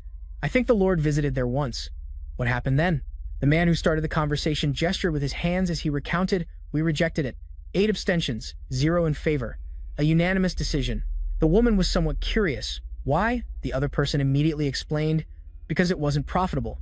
They only wanted a one-sided sale. Louis fell silent. The man in the chairman's seat opposite him smirked and announced, "In that case, I think there's not much left to discuss." Now, he began to feel tense inside. They are merchants, after all.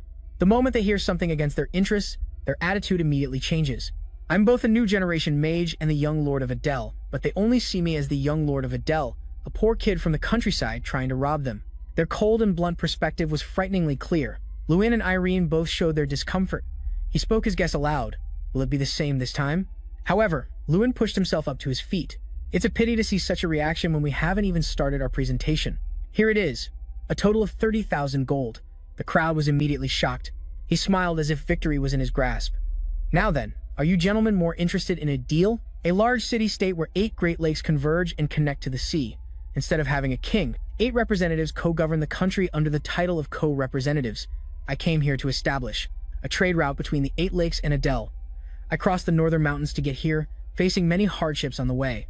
But if this negotiation is successful, it will all be worth it. Louis's eyes suddenly lit up. So, what do you think now? Are you interested in a deal now? I will purchase 30,000 gold worth of weapons from the 8 lakes for Adele. In return, allow us to trade Adele's products. The person next to him asked in confusion. 30,000 gold? Are you preparing for war? Otherwise, why would you need 30,000 gold worth of weapons? He said nothing. As expected, they were very surprised. 30,000 gold is the budget for 3 years in a rural territory like Adele. It's equivalent to the annual budget of a mid-sized city. To spend such a large amount on weapons is indeed shocking. But I realized something from the Monzo incident. Power naturally attracts wealth, and that power brings peace. If I must buy weapons from somewhere to gain power, I will build my foundation here. I know that each of the 8 representatives specializes in different goods. Who is responsible for weapons? They surprisingly introduced a quiet child, who had been sitting there the whole time. That is representative number 1 here. Weapons, iron ore, various plants and animals, and even ships. She manages the widest range of goods. Unexpectedly, Louis's face showed clear astonishment. She looked even younger than him. But that kid's eyes were not those of a child, an extraordinary presence. What kind of life has this child lived? Cecilia, calmly asked. By the way, what do you plan to do with so many weapons? I know this curiosity is improper, but as the supplier, I'm a little worried. Louis also showed a certain respect for the girl. First, we plan to conduct a large-scale monster hunt near Adele. The weapons deal is the first step. Cecilia hesitantly repeated, "You said the first step?" Before she could finish, Louis immediately explained, "We intend to establish a trade route connecting the 8 lakes and Adele." Crossing the path through the northern mountains, the man in the chairman's seat hastily warned Louis, "Young Lord Adele, please don't mention that mountain range by name here." Hearing that, he didn't understand. "My apologies." Irene glanced at the people around the table and asked, "Why is the atmosphere like this? What's going on, Louis?" He did the same and replied, "I'm not sure either." He cautiously observed the crowd. "I don't know what's happening, but I know who caused it." They had turned completely pale. "Why is that?" Cecilia frowned and warned, "You intend to cross the northern mountains?" "No, that's impossible, because a demon resides there." A thought immediately jumped into Louis's mind. A demon? Could it be? Then he told them, "Last night, I crossed that mountain range by myself." The girl's face darkened, clearly in disbelief. "You're lying." While affirming his words, Louis reached into his shirt and took something out. "This is not a lie. I met something in those mountains." "Is this the demon you were talking about?" "It was the fur of a silver wolf." Cecilia shot up in alarm. "You have completed the mission to gain the respect of the Vanchez clan." Lewin confirmed to himself that it was indeed true. A few clear tears welled up in the corners of the girl's eyes. Finally, it's dead. 3 days later, Louis and Cecilia were walking side by side. The girl politely began, "I apologize for keeping you waiting."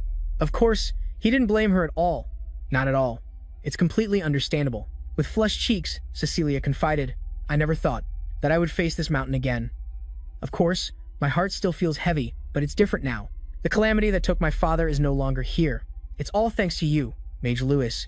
Louis replied courteously, "It was nothing. I just happened to run into it on my way here." The two of them looked up at a tree canopy. Cecilia outlined a very specific route. "If we can create a road through the southern mountains, we can establish a direct trade route from Adele to the western kingdoms of Toyota. We will no longer need to waste time and money going around the central region like we do now. And as for building the road here, our Vanchez clan will provide support." He raised his voice in shock. "Excuse me, Everything was the complete opposite of Louis' speculation. I thought we would start by building a relationship through the weapons trade, and the trade route would come later. I even assumed I would be responsible for the cost of opening it. However, if the Vanchez clan helps, this is a massive benefit. He hesitated, finding it hard to believe. Are you saying you will accept my proposal? She calmly admitted. Of course. Any goods produced in Adele will be bought at a price higher than the market rate in the Eight Lakes, Lewin noted to himself, buying above market price. This is an extremely generous condition. Cecilia, across from him, explained softly. Merchants will do anything for money, but we have hearts too. I, Cecilia Vance, promise to show the gratitude and trust worthy of a benefactor. Louis closed his eyes, finally agreeing to the proposal. He reached out his hand to shake hers. I look forward to cooperating with you. And with that, the deal with the Eight Lakes was successfully concluded. Lewin and Irene walked through the forest. He emotionally shared with her, I'm really glad everything went smoothly. Now I can send the good news to everyone and father. By the way, that representative Cecilia is incredibly mature. At such a young age, even without her father, Irene quickly noticed a change in Louis. You don't seem like your usual self. Louis, are you getting emotional? He gave an unexpected answer. I think I felt a moment of sympathy. Because I'm in a similar situation myself. She looked surprised. Ah. Louis turned back with a good-natured smile. Anyway, just you wait, Lady Irene. If you ever visit Adele again, you'll be surprised at how lively it is. And then Irene sighed. You really love your hometown, Louis. I wish I could feel that way too. He put his hands behind his head and asked curiously, Isn't a hometown a place everyone remembers and cherishes? She immediately refuted it. Not for me. Lewin continued. I'm very curious now. Are you planning to invite me to your hometown? Someday, Lady Irene. Irene gave a non-committal reply. Who knows? I know Irene doesn't seem to want to talk about it, but I'm certain that one day I will definitely visit Frozen. The warm golden sunbeams gently enveloped the village, and mixed in with that warmth was the Lord's utter astonishment. Lord Adele, what? At a price higher than the market rate? Begins astonishment. They even promised to handle opening the trade route, and Louina's completely unrelated concern. Did you two get a private room at the inn? Louis quickly covered her mouth, ignoring his sister's bloodlust. He replied to his father, Yes, father. Cecilia Vanchez promised all of that. Begin exclaimed loudly. Still, the notoriously cold representative Vanchez. She said she would repay the favor, which is amazing, Louis calmly explained. Yes, but we'll need time to prepare that quantity, and they said it will take 3 months for the weapons and the road construction. Through the southern mountains will begin this month. Lord Adele couldn't help but be proud of his son's abilities, a direct trade route to the Empire. Adele will finally prosper. You've grown up, Louis, to have achieved something so difficult. Thank you for growing up so well. Taking this opportunity, Louis continued with one final request. Then, father, do you trust me enough to allow me to do one more thing? He asked softly. What is it? He clenched his hands on the table. He decisively stated what he wanted. The lifeblood of Adele, the dream of its people, and revenge for my mother. It's the Red Plains hunt. Everything faded into memory as he stood before a horrifying scene of everywhere was engulfed in a sea of fire, Louis recalled. On my 6th birthday, it was supposed to be a beautiful memory, but that birthday turned into the worst nightmare. The Mudmen took over the grasslands, attacked the village, and countless people lost their lives. The most painful part was that my mother was among them. My mother. I can't clearly remember her face now, without looking at her portrait. So many people, including my mother, lost their lives, and many were seriously injured. That day, I made a vow for the first time. I must become stronger. As the Lord of Adele, I will not let it remain weak. Returning to the present, on a beautiful morning, Louis was walking with Irene and watching the diligent villagers training in front of them. Shouts echoed as everyone performed decisive actions with great spirit. After the extermination order was issued, the villagers began practicing with spears every day. Their movements in perfect sync, repeated over and over without tiring. Irene looked at them excitedly. The villagers looked completely different. Louis also praised them. It's something to be grateful for. They're working very hard. She seemed to notice something special, with a mix of surprise and slight admiration. By the way, their spear technique seems very unique. Irene wondered, who taught them that technique? Hearing this, he looked towards an old man standing formally with his hands clasped behind his back. He replied, our knight commander taught them. The man had a gentle face, with wrinkles etched by time. He was once known as the Flash, and fought on the kingdom's front lines. Sir Bova Peterson, Adele's greatest knight. Louis remembered the image of him bravely facing monsters. He felt grateful. If it weren't for Sir Bova when the Mudmen attacked, the damage would have been much greater. I still vividly remember how he cut down 5 Mudmen in a single blow. He was still lost in his thoughts. Even now, he uses a fishing rod more than a spear. Suddenly, someone from behind called out a name. Sir Bova Peterson. Yes? That voice pulled Louis back to reality. He quickly turned and replied, Yes, is there a problem? Bova approached, calling out to confirm. Ah, young master, Louis, is that you? Seeing him approach, he quickly greeted him. Ah, it's been a while, Sir Bova. I was planning to greet you after the training, he replied gracefully. The session just ended, so it's fine. Suddenly, Bova grabbed Louis's hand, laughing excitedly. I heard you made a big impression this time. You won the grand prize and now you're leading an extermination campaign. He smiled awkwardly. Haha, yes, that's right. After the enthusiastic greeting, Bova looked at the girl across from him and asked, By the way, who is this beside you? She placed a hand on her chest and politely introduced herself. It's a pleasure to meet you. I am Irene Brios. She exclaimed with her eyes closed. It is an honor to meet the Flash Knight, Bova, here. A name was uttered. It made him widen his eyes in disbelief. Beside him, Louis was also surprised and glanced over. What do you mean? After a few seconds of surprise, Bova regained his composure. He asked, Miss Irene, what are you talking about? I heard about you in a lecture. For knights in training, Irene explained respectfully, clasping her hands. I was certain after seeing the villagers' spear techniques. Her hair blew gently in the wind as she faced the middle-aged man. Her voice remained gentle and patient. The only spear knight of the Ridian Kingdom. I heard you suddenly retired and disappeared at only 30 years old. A legend among legends. His voice lowered, soft but full of nostalgia, as if returning to a glorious past. Ha! I didn't expect anyone to remember such trivial stories. She gently tucked her hair aside, her gaze calm. Her gentle voice was like stating an obvious fact. Of course. Since it was so impressive, I read about it in great detail. As Irene faced Bova, it was as if she saw a powerful, armored man holding a spear standing majestically behind him. She continued, The story of you cutting down over 10 high-ranking mages from the rival nation of Burna is legendary. He closed his eyes calmly, as if unconcerned with the past. I'm honored that you find it memorable, my lady. Even though I'm just an old man now. Louis approached Bova, his voice a bit sad. Sir Bova, why did you hide that? He turned to face him and replied nonchalantly, I never hid it. You just never asked. He lowered his eyes, explaining with a hint of bitterness, but I still feel a little left out. I had to hear from someone else that you used to be a knight, the Flash. Even though I was right beside you, I didn't know. Suddenly, Bova's words seemed to awaken him. His eyes widened. If anything, don't you know more about me, young master? He disagreed. That's only a part of it, I know.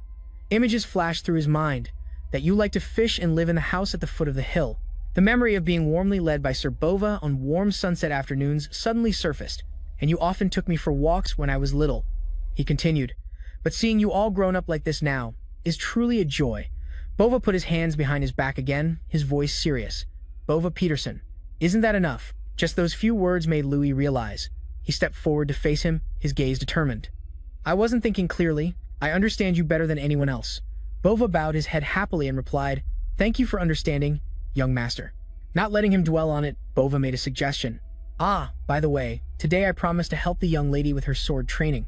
Would you like to join it? Louis was very interested and immediately agreed. Observe? I'd be happy to. Suddenly, while his face remained gentle, his voice became serious. No, he interjected. Bova clarified his intention, not to observe. I'm talking about a sparring session. When he heard those words, he was so surprised he was speechless, his face stiff.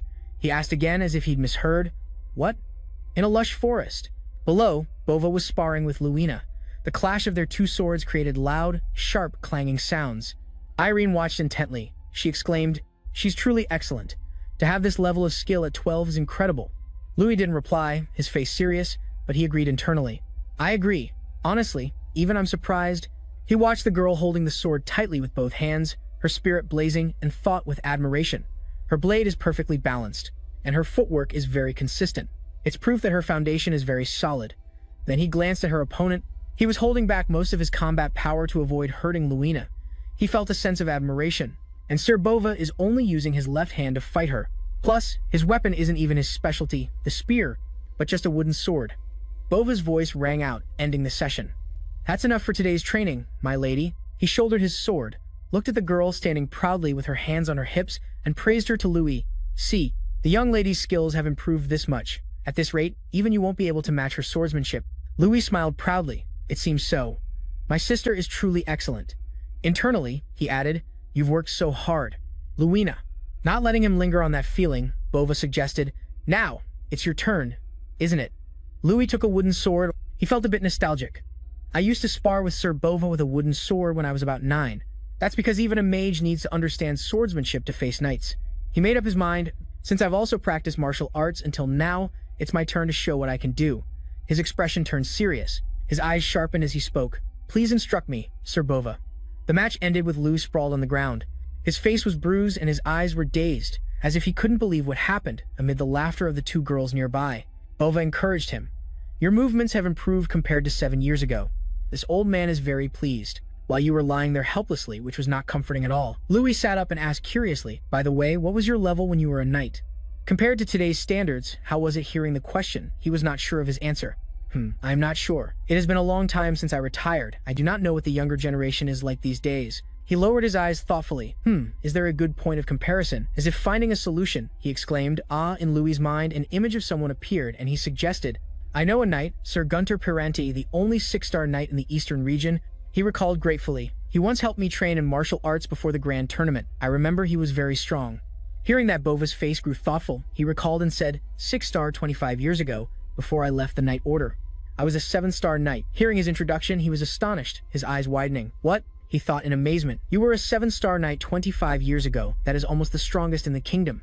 Louis looked at the system panel that appeared before him, wondering why someone like that would appear in a dell. An order was given.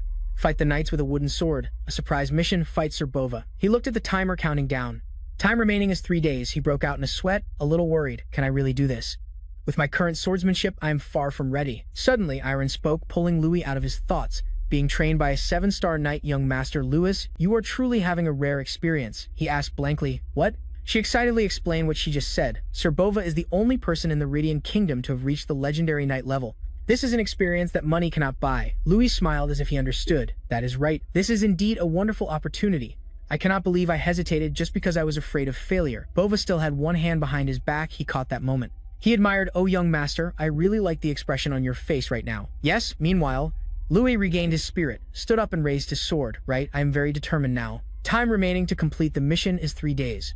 Once again, he seriously gripped his sword, holding it out in front of him, his face firm with a hint of confidence. I will be in your care again. Sir Bova Louis was full of fighting spirit. With that much time, I will succeed. It is fine. Louis was surprised to receive a notification from the system while sparring with Sir Bova. A new mission has appeared. The mission specified that he must perform the skills of blocking, dodging, counter-attacking, and using a critical hit against Sir Bova. Louis told himself to complete this mission. I have been sparring with Sir Bova every night. The clock was ticking down second by second. Louis trained tirelessly. His face was covered in scratches and grime. He kept moving his limbs while mulling over his thoughts. At first, I wondered if these matches had any meaning. While thinking, he inadvertently let his guard down and was caught by Bova. There is an opening here. Even so, thinking there must be a reason the system gave the mission, I continued to spar. The deadline was just over 42 hours away, meaning less than 2 days. Just then, Bova leisurely announced there is an opening here too, and finally, when the deadline was only 23 hours and 51 minutes away, Louis had to concentrate even harder. He rushed towards Bova as fast as the wind. After a moment, he smiled lightly. His eyes showed excitement and satisfaction. It is done. Bova looked at him, smiled gently, and did not hesitate to praise him. You did well. At that moment, he also thought to himself, Sir Bova said the results of your efforts are starting to show. Time passed. The last day of training arrived. Bova, worried about Louis' overexertion, asked young master. Are you tired? He stated firmly. No, I can still continue. Bova shouldered his wooden sword. He gently told him, you do not need to push yourself so hard. Look, the sky is already brightening. Yes, but Louis had a mission, so his determination was high. Yes, I have sparred enough with Sir Bova, but he stared at the only remaining mission objective. Critical hit. I still have not fulfilled that condition. The remaining time is just over half an hour. Louis was bewildered, lost in thought. I cannot believe this is all I have achieved after a sleepless night, is landing a critical hit on a 7-star knight. An impossible mission from the start. His hand tightened with each passing second. And now there is very little time left. What is this? You were up all night, brother. Louina had woken up by then. The little girl tried to persuade her brother. Brother, please stop. You have trained enough. Begin let out a long sigh. Honestly, I followed the young lady just in case, but why is the young master pushing himself so hard? Louina tried to add, her voice filled with worry. Even you have your limits. Brother, stop and get some rest. Louis did not look at them at all. He looked at Bova and emphasized, just 30 more minutes. He intentionally repeated it as if to say, do not even think about stopping me. Just 30 minutes. But inside, Louis was also filled with uneasy thoughts. I know all too well. I know it is hard to achieve a miraculous result in just 30 minutes, but he continued. The wooden sword in his hand was slammed into the ground. He said loudly, Sir Bova. The sword stuck firmly in the ground. Louis quickly rolled up his sleeves.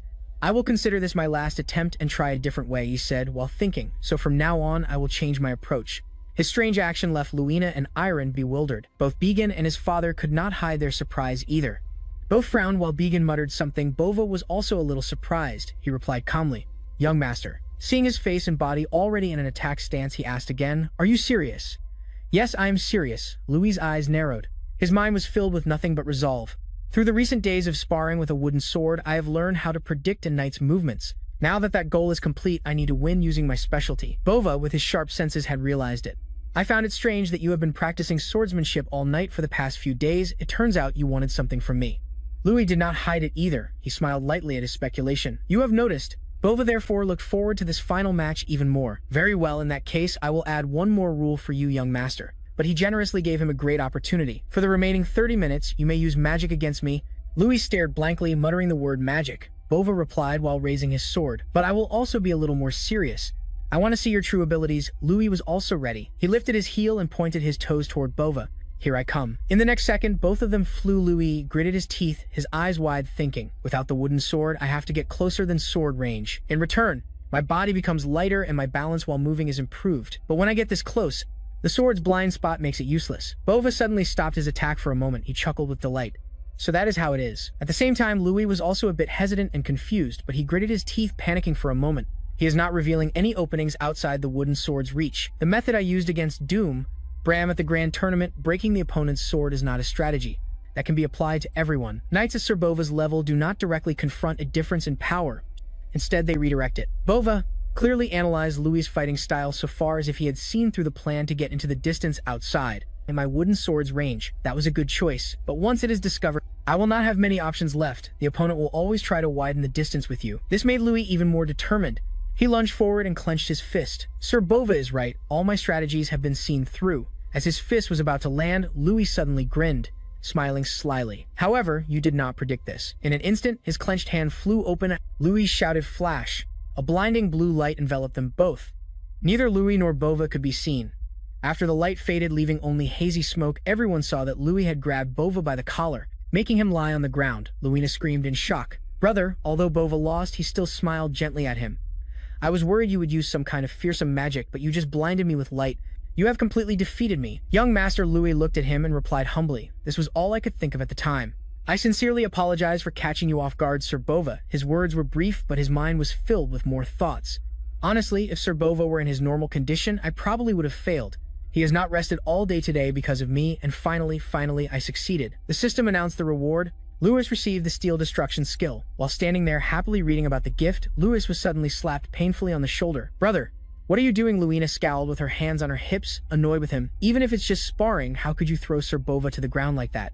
Lewin gave an awkward laugh, unsure how to explain, and just mumbled an apology. Bova then spoke up for him. "I'm fine. So please don't be too hard on the young master, my lady." Louis then bowed respectfully and offered his hand to Bova. "Now that the sparring is over, I just want to soak in a hot bath for a while." "Oh dear, I've taken up too much of your time." He helped the man to his feet. "My heart is filled with positive feelings. I've learned so much during this time." The two of them slowly walked back together.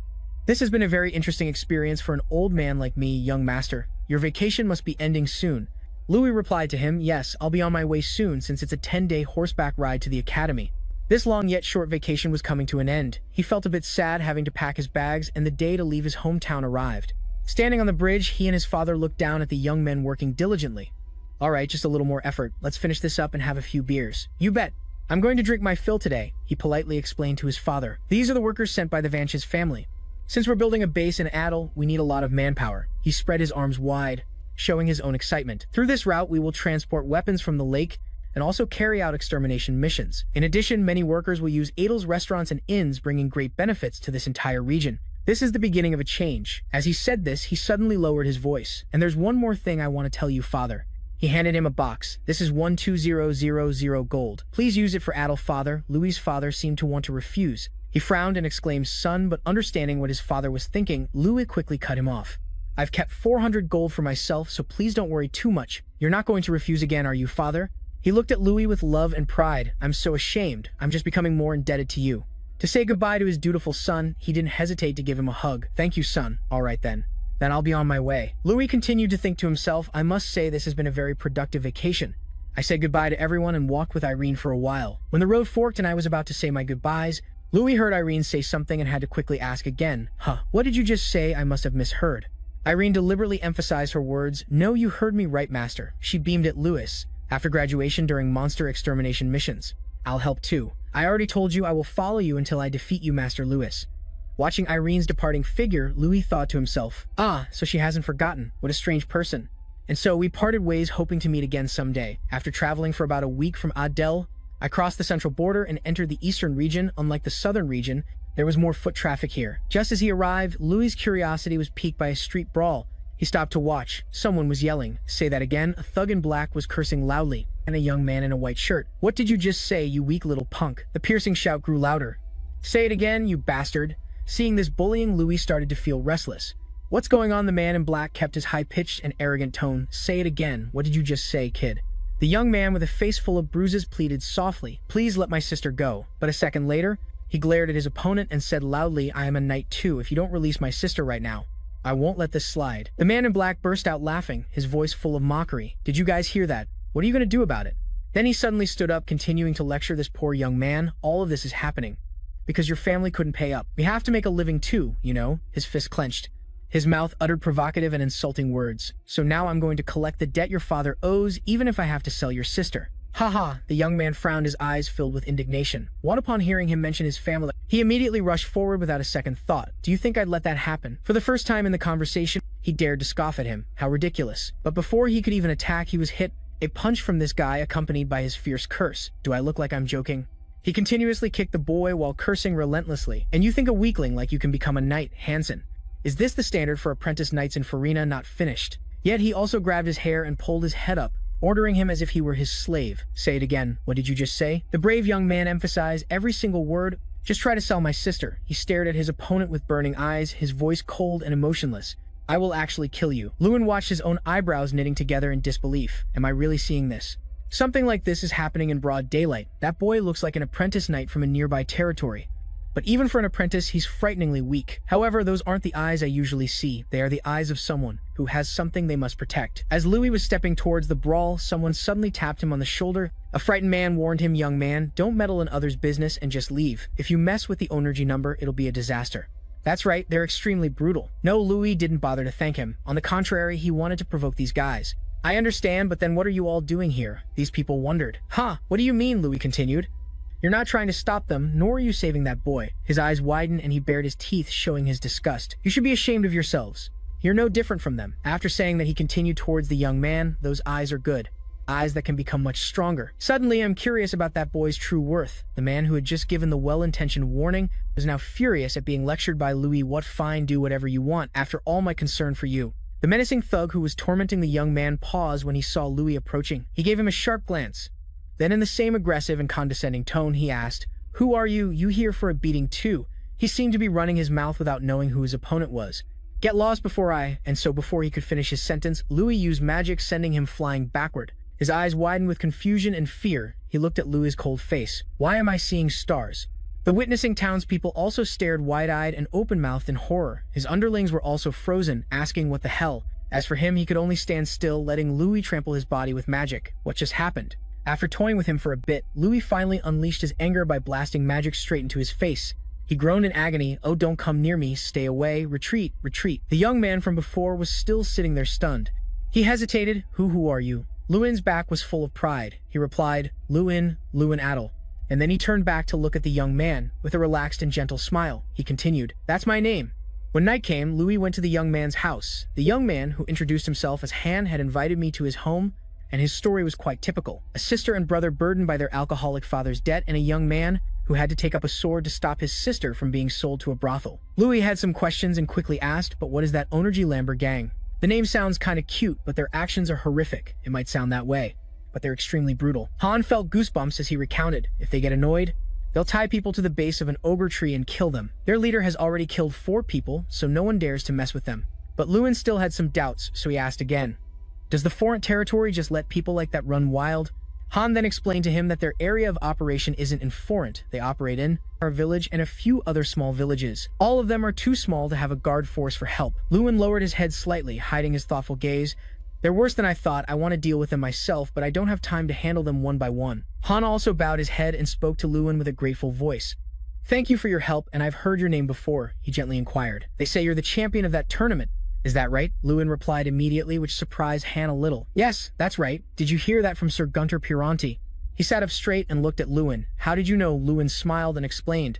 I heard that thugs say you were a knight apprentice from the foreign territory, and if it's Sir Gunter, I guess he would mention me. Han jumped up, his words full of excitement. That's right, our captain talked a lot about you.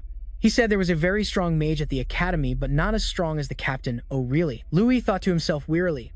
But I beat him in an arm wrestling match. But Han continued to beat his chest enthusiastically, expressing his feelings. I want to get strong quickly and become an outstanding knight like our captain. Lewin was silent for a moment. He pursed his lips and thought. Having the captain as a goal is great, but Han is too weak to achieve that, let alone becoming a knight.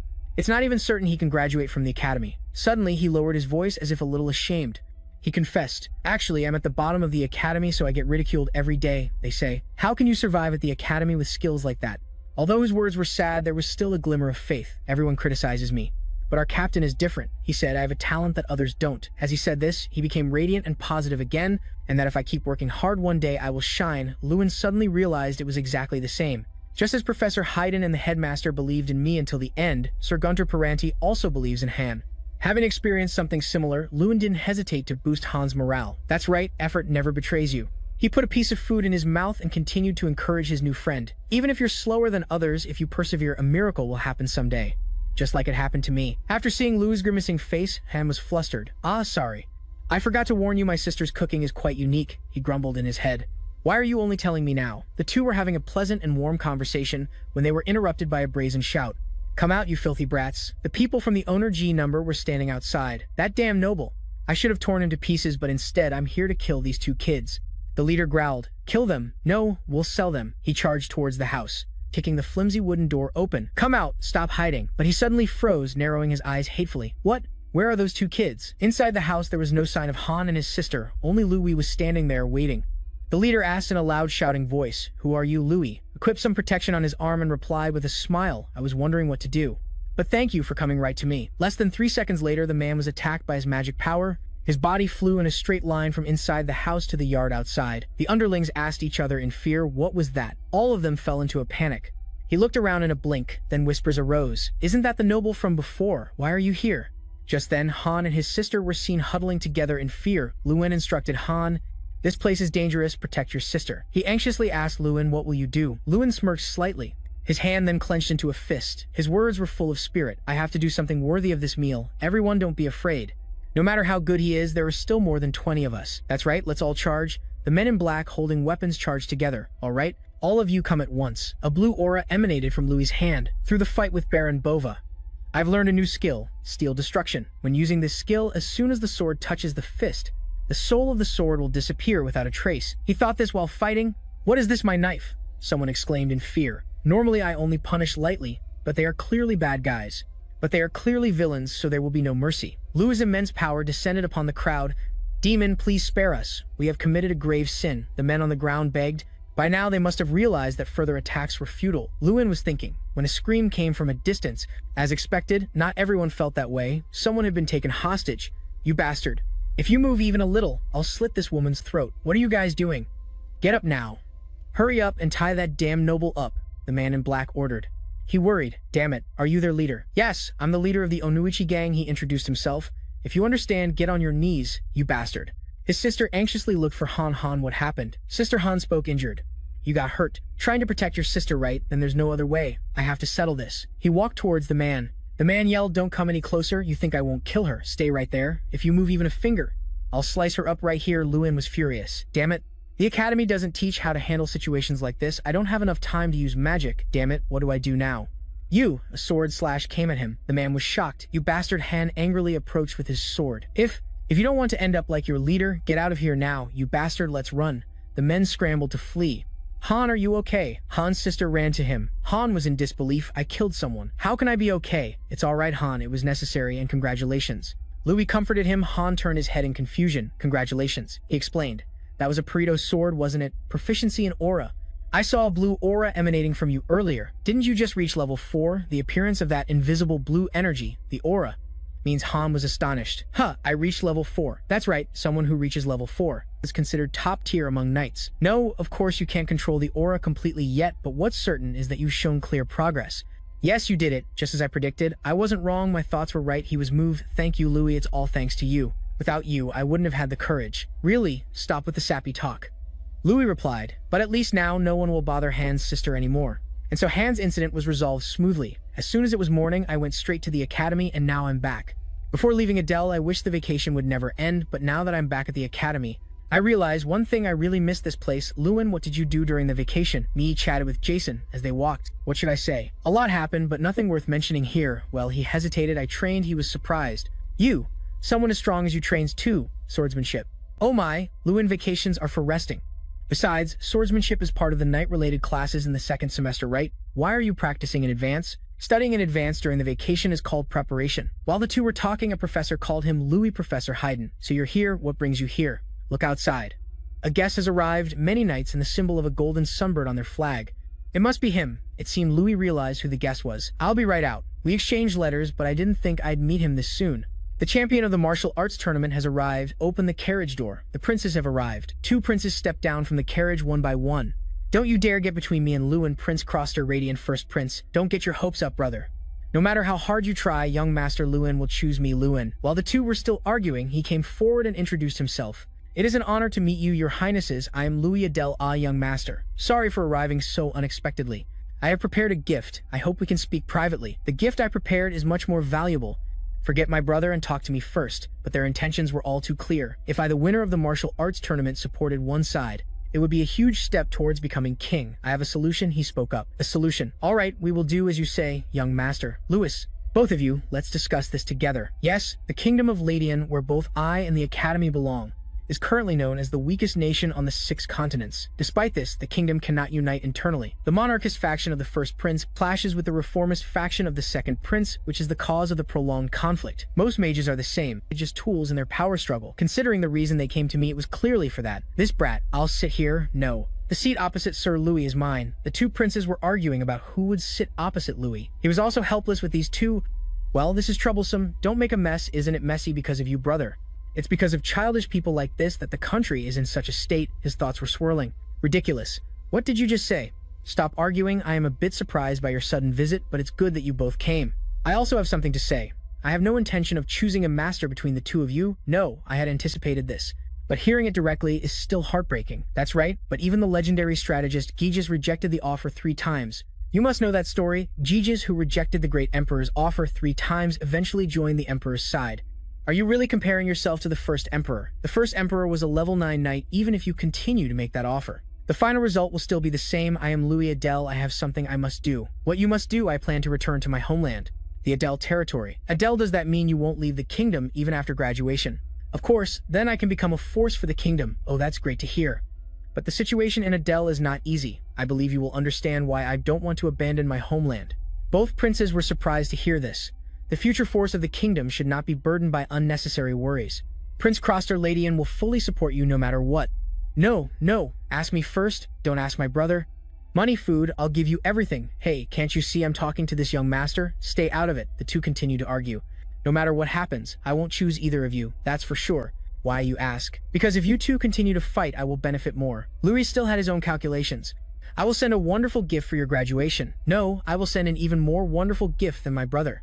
Gifts are fine, however. I hope you will handle what I have mentioned. Haha, don't worry about it at all. Just focus on your graduation. Fortunately, the princes were satisfied that I didn't take a side and left. In addition, I also clearly showed my loyalty by confirming that I would not leave the kingdom. However, I made a few requests. First, I requested approval for the plans Adele is currently pursuing, and I requested military support. At the same time as the punitive expedition, everything is progressing smoothly. Is this the power of authority? Ah, and my train of thought was cut off? Everyone listen carefully, Duke Louis. Adele is a future pillar and a treasure of the kingdom. Therefore, I appoint Duke Louis as a royal protector. Everyone show him the respect he deserves. This wasn't in the plan, but things turned out this way. A protector as the closest person who protects the royal family in the kingdom. No one would dare to look down on him, even though it's not official, since the princes have acknowledged it. It's practically official. I'm relieved that everything was resolved smoothly. Now we will be leaving. The two princes said their goodbyes and left. Truly admirable to be appointed as a protector of the kingdom. So impressive! Exclamations rang out. Make way, you're blocking our way to class. Jason shouted for people to get out of the way as he walked. Now that the princes were gone, it was finally time for the classmates to gather. It looks like things are about to get noisy again. The position of protector has always been monopolized by the Gary Hill family. Hey, be quiet. Miko was coming over there. All the chatter fell silent. What were they talking about? Are they talking about me? He's so arrogant right after arriving. How ridiculous. Seriously, who's talking about whom? It seems those words really provoked him. Have you all forgotten? I am from the Gary Hill family. You know, no matter how much noise you make after graduation, all of you will be under my authority. Miko Gary Hill, the one who was once considered for expulsion after using a forbidden substance in the first semester's midterm exam, avoided being expelled thanks to a severe punishment at the 30-day suspension, all thanks to the reputation of the Gary Hill family. No, the magical world of the academy. No, even the magical world of the royal palace is now almost under the control of the Gary Hills. Really? But it seems that's not what the princes want. Long time no see. Miko, damn it, he squeezed out every word. You think you've won. Right, what? Just wait and see who has the last laugh. He turned away, but his face still showed his displeasure. Yeah. Jackson comforted him. He's just jealous. Don't pay too much attention to it. When you won the grand tournament, Miko's expression was really something to see. This situation with the princes probably affected him more. Right, jealousy. That's not even worth considering. Miko's tarnished reputation in this matter is directly foul, related to his family's honor. He might be planning something. This class is a special lecture by the alumni. Right, let's go attend. Anyway, my opponent is the ruthless Gary Hill. The alumni are coming to the academy to give a lecture. I wonder who will come. I hope it's someone decent. Jason silently wished, and somehow this uneasy feeling is never wrong. It seems the person behind the door has failed his expectations. The whole class was looking at the two of them in surprise. He was astonished. What's wrong? The person on the podium spoke up. Is something wrong? Why is the atmosphere so strange? Could that person be Louis Adele? Nice to meet you, Louis Adele. That person is Jackie Gary Hill. The second semester of the graduating class focuses more on practice than theory, as mentioned before. There will be classes related to knights, and alumni will come to the academy to share stories about mages. Right now, it's a kind of lecture. This is a well-intentioned session, but somehow that uneasy feeling is never wrong. Louise and Jackson cautiously sat down, both looking ahead silently, especially when the invited alumnus lecturer was Miko's older brother, Jackie Gary Hill. He held a book and chalk and introduced the lesson. Today, the story I will tell you is about the relationship between the Gary Hill mages and the court mages. He smirked arrogantly. Everyone knows this, right? Out of the 14 court mages chosen last year, 11 of them were from the Gary Hill family. He smiled, but his eyes were chillingly cold. As a senior from this academy, I will share a truth with you that you need to know to succeed in this world. There is nothing I can possess on my own, but up here, Lewin was listening carefully to every word. Therefore, the weaker ones need to unite even more. From now on, you will focus more on reality than ideals. Just because you praise the student representative Louis Adele doesn't mean your lives will turn out like his. He suddenly called out Louis Adele by name, stunning the entire hall. He enunciated every word. Louis Adele, what do you think? Jason slammed his hand on the desk and stood up in anger, not letting his friend do something foolish. He quickly stood up and cut in. Well, I can say this in front of everyone. He voiced his opinion without hesitation. Even if 10 pieces of trash combine with determination, a masterpiece will never be born. At best, it will only be a giant pile of trash. Feeling mocked, he paused for a moment. Are you talking about me? He immediately denied it. Not at all. Do you feel that it was about you? The tense atmosphere between the two made the surrounding students murmur restlessly.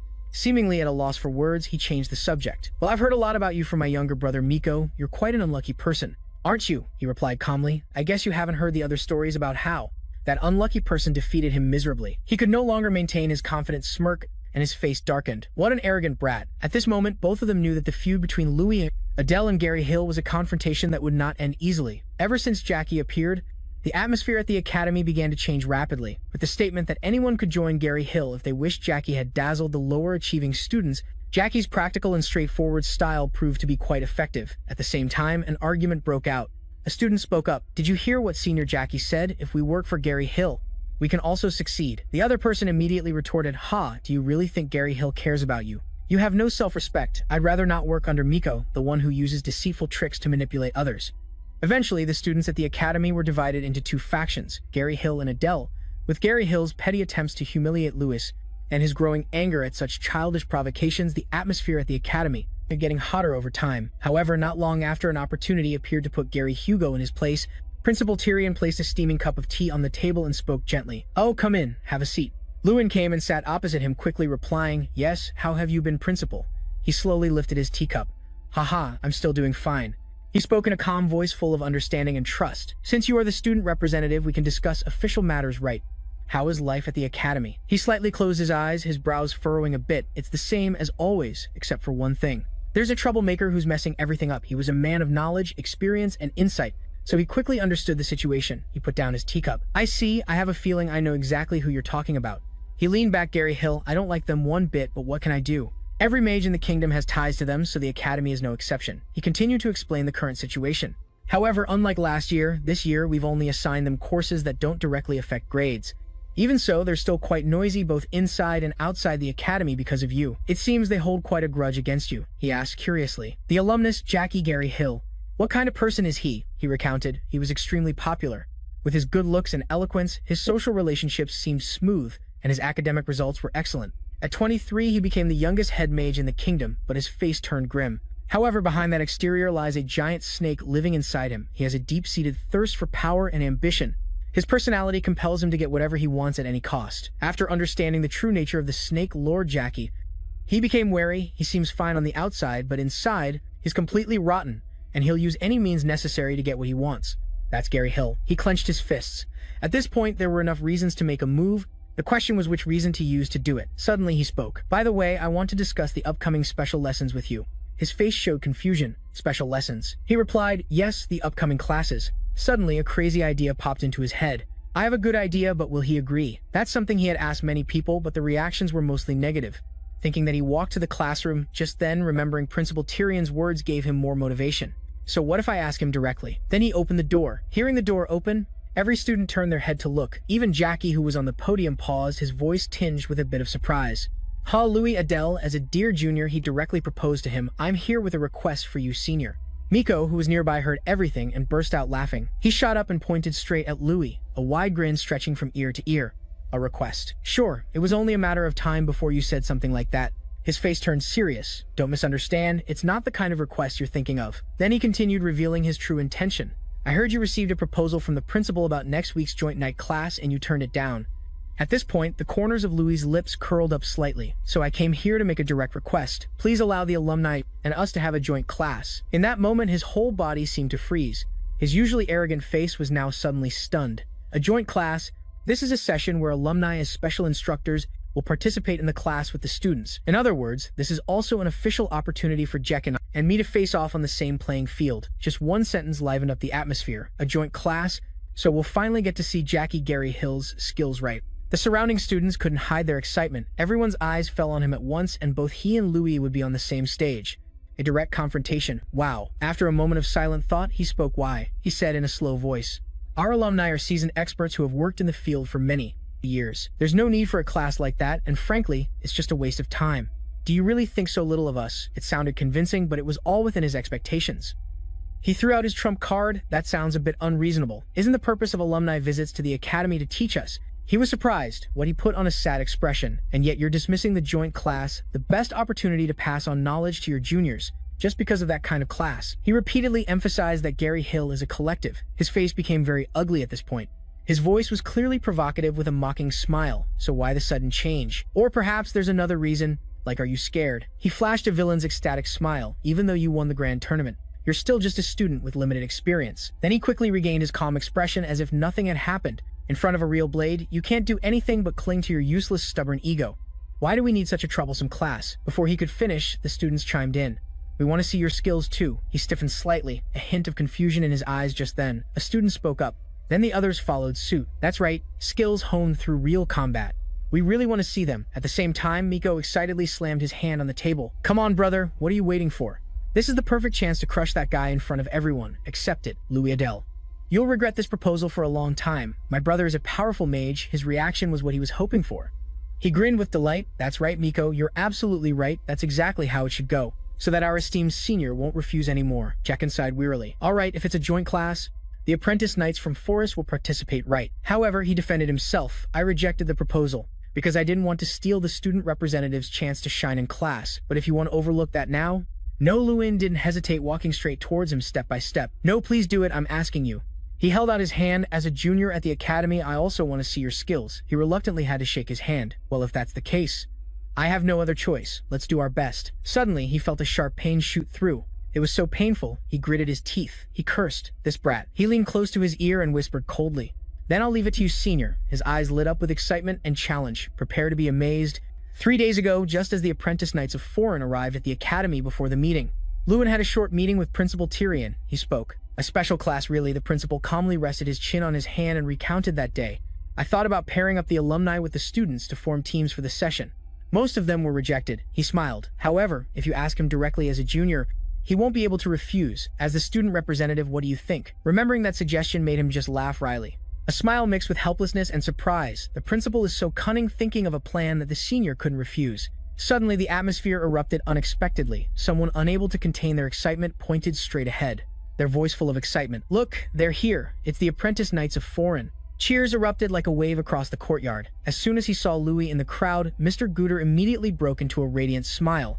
His eyes showed a hint of amusement. Oh, look who it is. This stubborn brat, how have you been? Yes, he replied. I'm fine, of course. What about you, Gooder? He shrugged, his lazy expression unchanged. Same as usual. I heard news about you a while back. You won the grand festival, right? He tilted his head slightly, a humble look on his face. That's right, thanks to your guidance. Hearing that, Gooder burst out laughing heartily. As he spoke, he turned to leave, not forgetting to wave goodbye. Haha, I'm off to see the principal now, so please guide the kids for me. He immediately accepted the task. I understand. He placed a hand on his chest and introduced himself formally. It's a pleasure to meet you. I am Louis Adele, the representative of the academy. Could you tell me who the apprentice knight representative is? A lion-headed knight averted his gaze. Our representative is currently busy. Following his gaze, he couldn't help but be stunned, his eyes widening. So before me was a typical scene of bullying the weak. A guy laughed with amusement. Haha, come on, Mantip. You're scaring the kid. The other guy replied, so what? No one would care, even if this kid died. He paused for a moment, his gaze fixed on his slightly injured yet familiar face. Han. The bully boy looked up. Louis. He slowly approached. What are you doing here? Just then, a brown-haired guy in the crowd burst out laughing. Ah, so you're the famous Louis Adele? I've heard a lot about you. Then the other guy introduced himself. He raised his head, his eyes arrogant. I'm Mantip Gagan, the representative of the forum. He continued, his tone full of smugness. Vangrass Gagan, the commander of the Golden Knights, the only 7-star knight. Have you ever heard of him? He's my father. Louis' face red, who asked, Father? Why mention his father during an introduction? Is he showing off that his father is also outstanding? Then he brushed his words aside. Yes, but I would be more pleased if you answered my question. The guy's face soured at being ignored. Question? What question? His eyes sharpened as he repeated himself. I asked what you were doing, the guy replied nonchalantly. Oh, this kid hasn't been behaving lately, so I'm personally training him. Is there a problem with me personally training a commoner? He frowned and gritted his teeth, clearly annoyed. And you're being disrespectful, caring about a commoner. While we're greeting each other, do you know him? His fist tightened. He is my friend. Is there a problem? The guy's laughter echoed across the yard, as if he'd heard the funniest thing all day. Wait, are you serious? Friends. Haha, it seems commoners understand each other better, Mantip taunted. The Adele family is no different from commoners anyway. An academy representative from such a low background. Talking to you is just disgusting. He didn't understand why the guy's attitude changed so drastically. What are you trying to do? Suddenly, he spotted someone in the distance. The guy's eyes suddenly lit up. Huh, brother. He reflexively glanced back, wondering, brother. The moment he saw that person, he finally understood why this guy was so hostile towards him. Jekin. Jekin casually walked over, laughing, as he greeted, Mantip. You're here too? Why would a knight apprentice like you be here? It seems birds of a feather flock together. Even if Louis didn't know Han, they were bound to clash anyway. All right, Mr. Geeter shouted. Everyone, gather around. As you know, today we will be holding a joint training session. He stood confidently with his hands on his hips. Beside him was Teacher Haido, wearing his usual stern expression. He ordered, before we begin training, let's get into groups. He continued to explain, each group will consist of 2 academy students and 1 knight apprentice, for a total of 54 groups. As soon as he finished, Mantip scratched his head, exasperated. I didn't want to come here at all. Why do I have to train with these kids? Jekin quickly chimed in, I graduated a long time ago. I still don't get why I'm here. Great minds think alike. He suggested with a grin, so what do you think? Let's just mess around and get this over with. Obviously, we'll win no matter what. He nodded in agreement. Yeah, that sounds about right. If we include Miko, we'll make a team. He laughed with delight. Hey, sounds good. We'll easily take down these weaklings together. But nearby, the atmosphere grew lively as students quickly formed groups. However, amid the hustle and bustle, Han just stood there silently with his head down, like a forgotten shadow. Suddenly, Louis walked over. Han, join my group. As if he couldn't believe his ears, he quickly asked, Huh? Louis, are you sure? Are you really okay with being in the same group as me? As someone who had been through it, he fully understood the feeling of being excluded. A soft yet firm voice spoke up. Why not? You're my friend.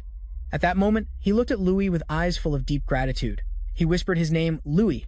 Jason slowly walked over. Wow, that's a little surprising. If you're picking friends, I should count two. He came closer with a bright smile. Since you're Lou's friend, you're my friend too, right? He explained. Thanks, Jason. I saw Han looked uncomfortable, so I figured I'd jump in. He raised a hand and lightly patted Han's shoulder. Your name's Han, right? From now on, let's just speak comfortably, all right? At first, he was a bit taken aback, but he soon warmed up. Huh. Oh, okay. Then, he declared loudly, all right, everyone, listen up. Our goal here isn't just to get a high score. Jason put his hands on his hips, tilted his head, and raised an eyebrow. Huh? What else? His gaze flickered towards the Viper group, Miko, Jekin, and Mantip gathered on the other side. He frowned slightly, his expression wary. We also have to take care of that annoying group. After the teams were formed, there was a short break. Louis and Han walked together down the hall. He asked gently, Hey Han, are you all right after being beaten up like that? I can take you to the nurse's office if you want. He quickly shook his head, declining. No, I'm fine. I don't need to go. He lowered his head, holding one arm with his other hand. Louis, it was nice meeting you, but it's probably not a good idea for you to act like you know me. He stopped. What are you talking about? Han was overcome with self-consciousness, his eyes fixed on the floor. A lot of people don't like me. So when no one is around. No. He looked straight into his eyes with an unwavering gaze, rejecting that childish thought of his. No. Like I said before, I am your friend, so you don't have to be so wary. By the way, the guy who harassed you at the training center before, was that him? Yeah, he replied. Then, both of them looked towards Mantip up ahead. When he saw his information on the status window, he understood why he was so afraid. A 4-star knight with high potential like Mantip was bound to be powerful. At the same time, he glanced sideways, recalling the blue aura that surrounded Han's body when he killed the gang leader in a single slash. Although he appeared weak and lacked confidence right now, his stats made him ponder. Although his current status is 3-star, he already meets the requirements for a 4-star, and with such high potential, he has a lot of room to grow. With that in mind, he suddenly spoke. I'm thinking of taking care of that Mantip guy soon. What about you? Hearing this, Han's eyes widened in amazement. He continued to encourage him, as if to give him strength. Are you going to let him beat you up forever?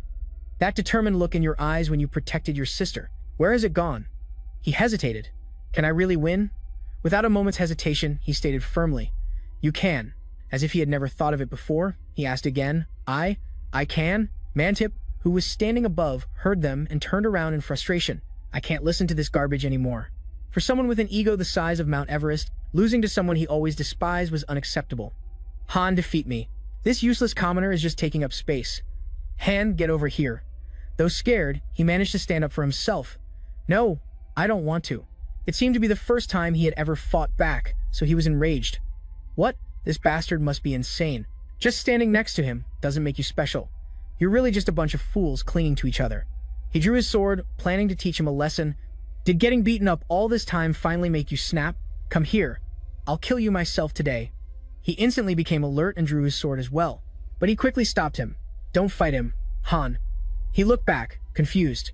Huh, but he explained, you're not like him, are you? You shouldn't act the way that scumbag does.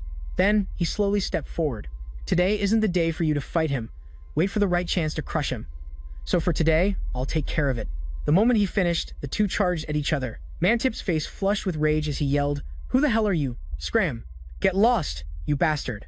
Suddenly, someone kicked him right in the face. A single kick sent him flying 5 meters away. His sword flew into the air. He stared in astonishment. Mr. Gator, he was frowning in anger. His eyes widened at Gator's appearance. His actions were completely unexpected. Mantip was kicked so hard that his entire body was flung backward, slamming into the stone wall behind him. He leaned in and questioned Mantip sternly. What is going on here? The guy stammered in a panic. It was. He immediately made an excuse. They started it. I swear, I did nothing wrong. He stood perfectly straight. His stern eyes seemed to pierce right through the flimsy excuse. So you drew your sword to attack someone. His voice grew deep and cold as ice. Mantip Gagan, as of today, you are relieved of your duties as captain. The vice captain will take over your duties temporarily, and your punishment will be decided upon your return to the academy. I refuse to accept this, the guy threatened. If you remove me from my position, my father will not stand for it. but one word from him is enough to shut him up. Yeah, I thought so too. But when he finds out his only son drew his sword in the academy and tried to attack someone, Sir Vindurus Gargan would probably faint. Hearing that, he gave in. I'm sorry. Beside him, Louis's cold gaze silently swept over, judging him with a disdainful look, acting all tough but scared to death of his father. Louis frowned. Anyway, upon meeting that hateful gaze, as if he wanted to tear me apart, he realized, it seems I've made myself a target. The first day of intensive training. The first lesson was about combat and defense. Sir Guder Pirante taught us how to exploit a mage's weakness, their casting time, to neutralize them. Professor Heidel demonstrated how to predict a knight's movements, and how to effectively escape their attack range. Each group practiced these techniques as instructed while the students trained diligently up front. Behind a tree, Mantip's group was comfortably enjoying the shade and watching. Mantip scratched his head, his scowling face clearly showing his frustration. I'm so annoyed with that Louis guy, and now I have to train in a place full of people like him. Jackie just calmly replied, let it go. We already know this stuff, right? He sighed. Let's just do it, despite his nonchalant appearance. His mind was in turmoil. He said that, but how are we supposed to train? He made a guess, but quickly dismissed it. In front of all these students, do they really expect me to reveal my full strength? No way. In a corner, Louis's group was also training hard. Hands on his knees, panted, Louis, let's take a break. He was still standing straight, not a single drop of sweat on his body. All right.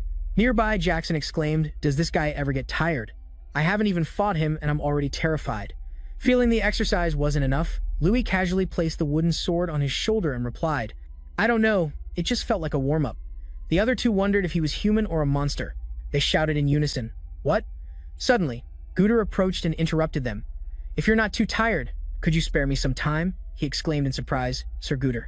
He was already holding a wooden sword. I want to confirm something, he asked. Confirm? What do you mean? He then explained. Swordsmanship at this level, learned in such a short time, cannot possibly be self-taught, unless you have an incredibly skilled master. Hearing that, he paused for a moment, remembering his master. Wow, Sir Guder is more perceptive than he looks. Then he continued. So I want to ask a favor of you. He pointed his sword at him, issuing a challenge to everyone's excitement. Louis Adele, I want to duel you. He froze for a moment, his eyes wide with shock. What is happening? A buzz of whispers erupted like a disturbed beehive. A duel with the Academy's representative? Why would the commander do that? After composing himself, he spoke. Are you joking? Sir Guder, I'm not even a knight yet. How could I possibly defeat you? Besides, I've only been learning for a week. He looked straight at him. I'm not asking you to win. This made him even more confused. Then what is it? Then he revealed his true purpose. I want you to teach the students here. No one here has swordsmanship skills superior to yours. The apprentice knights who heard this were all dumbfounded. What, Commander? He took a quiet breath and thought to himself.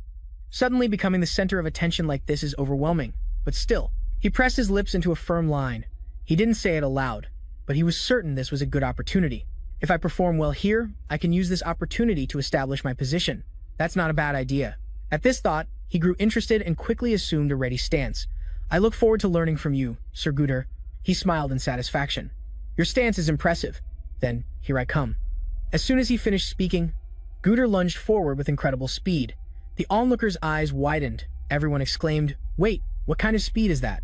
Is he being too serious? If that hit, there wouldn't be any bones left. And yet, he blocked the attack with ease. Someone exclaimed in shock. He blocked it? Even so, he was breathing heavily. The force of his swing, as he blocked, slid him back across the field. He spoke slowly. Looking at it again, I find your skills hard to believe. I'll ask again, where did you learn this sword style? He narrowed his eyes suspiciously at him. Is it a name that cannot be revealed? He fell into thought, wondering if he should say it. It's not like that person was trying to hide. It should be fine. After hesitating for a long time, he uttered a name. Sir Bova Peterson. It was a name no one expected. So everyone there, including Sir Guder, was utterly flabbergasted, moving from one shock to the next, leaving everyone stunned. Bova Peterson, the legendary god of war? Impossible.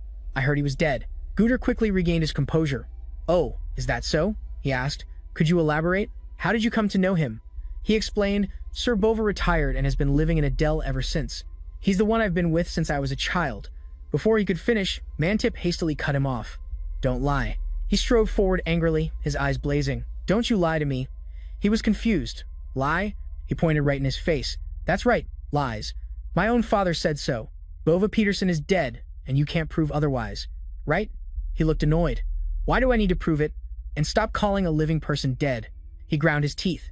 His face held a mocking smile, but his eyes were full of resentment.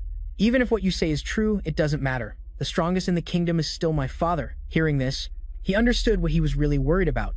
The officially recognized strongest knight in the kingdom is none other than Mantip's father, Sir Vangras Gagan, commander of the Golden Knights. But if the legendary knight Bova Peterson is still alive, the official rankings might be overturned. He lazily replied, "Fine, think whatever you want." He was bewildered. What? His gaze was cold, his tone unwavering. Go ahead and believe in those strongest in the kingdom titles or whatever. It's up to you. Sir Bova doesn't care about such trivial rankings.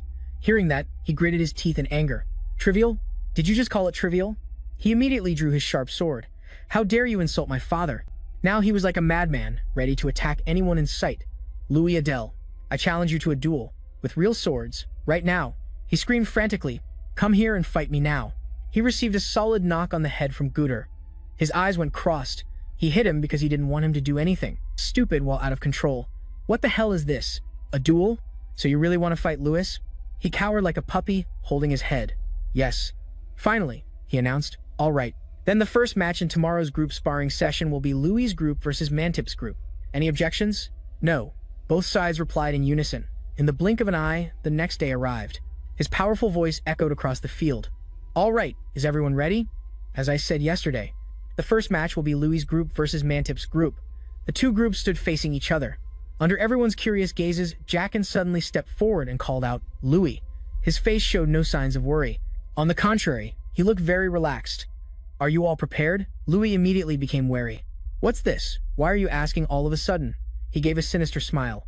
"Ah, never mind. Just try your best in this match." Hearing that, Guder gave the signal. "All right then, prepare, begin," as if waiting for that exact moment. He rushed forward with astonishing speed, catching him off guard. Fortunately, he reacted in time. If he had been a split second slower, he would have been caught. He wondered, what is this speed? What's happening? No one can be this fast. Suddenly, he noticed the status window above his head. A look of contempt appeared in his eyes. Ha! How ridiculous. How desperate is he to win? He's carrying 6 artifacts? The night before, at the mansion, a polite greeting rang out. Well, well, if it isn't Sir Vengris. Ha ha ha, long time no see, Commissioner Joss. The commander of the Golden Knights, Vengeras, leaned in. I heard about Jackie. He was invited to give a special lecture at the academy. As a representative of the alumni, right? Joss Gary Hill, a high commissioner of the Gathap Council of the Legend Kingdom. He humbly replied, "It's quite surprising that Headmaster Tyrion X Nick personally invited me. Is the boy Mantip doing all right?" He looked helpless, his face showing clear frustration. "Yes, but he's causing too much trouble. It's a real nuisance. So I sent him to Sir Gitter to be properly disciplined. He should be at the academy by now." The old man sighed, his eyes closed as if he had been pondering this for a long time. "Actually, I'm here because of that academy's representative," he mused. "If you mean the representative, are you talking about Louis Adele? What about him?" Then he recalled the information he had heard before. The rumor spread so widely that even I remember that name. "I heard he won the tournament and even caught the Empire's attention," but then his tone immediately changed. "A country bumpkin from Adele shouldn't have such a smooth path." As if on cue, the old man agreed. "Ha ha, exactly. We must stop someone like that from influencing the prince's right, as loyal subjects who truly care for the kingdom." Of course, he wondered, "Do you have a plan?" As if on cue. The man replied, "This time my son and Mantip are on the same team and they'll be fighting Louis Adele. So I was thinking, why not give Mantip an artifact?" He didn't expect the old man to be so bold. His eyes widened in astonishment, his breath catching. "What?" The old man assured. "If you leave that necklace, I'll make sure Mantip receives it," he stammered. "Are you suggesting we cheat?" The man placed a hand on the other's shoulder. "That's not what's important right now. If we want to crush that kid before he becomes a bigger nuisance, we must do whatever it takes. I've already given an artifact to my own son." However, the other man was still hesitant. But still this matter. Seeing this, the man played his final card. Bova Peterson, does that name sound familiar? His expression immediately changed, stammering, "Why are you suddenly mentioning that name?" The man's face darkened. "I heard he's still alive. And it seems he taught swordsmanship to Louis and Adele."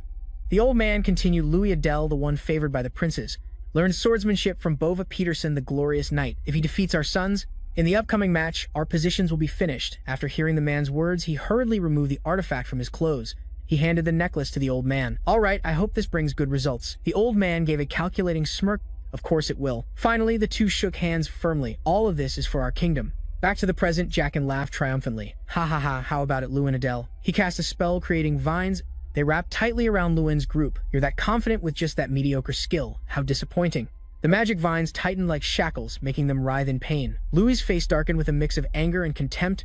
He had expected them to play dirty, but not to this despicable extent. He stood there constantly taunting. What are you standing there for? Luin, show off that amazing strength of yours, otherwise Mantip will beat you to a pulp as soon as he finished speaking. The man charged from the side holding a wooden sword. Jason shouted worriedly, Luin, get out of the way. His leg quickly snapped the vine. A brilliant golden light tore through the ground, erupting with a fierce explosion. Luckily, he dodged it.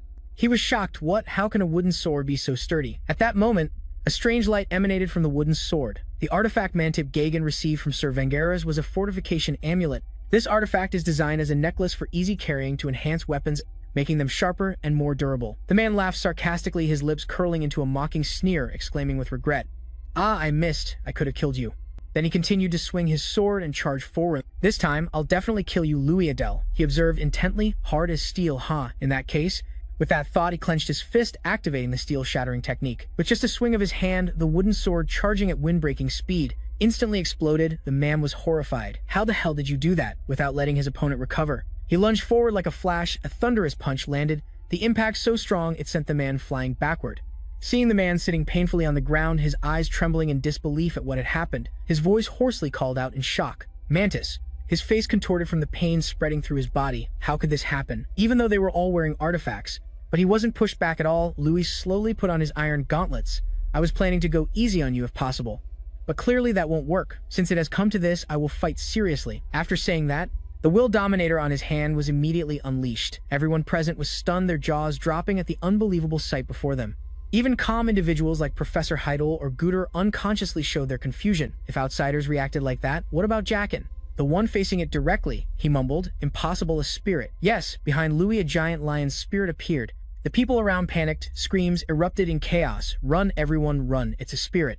A spirit. The immense pressure made his legs go weak, his body trembling as he collapsed to the ground. Hurriedly backing away, he spoke calmly. Let's end this, but I mean 6. Artifacts still don't seem to be enough for you.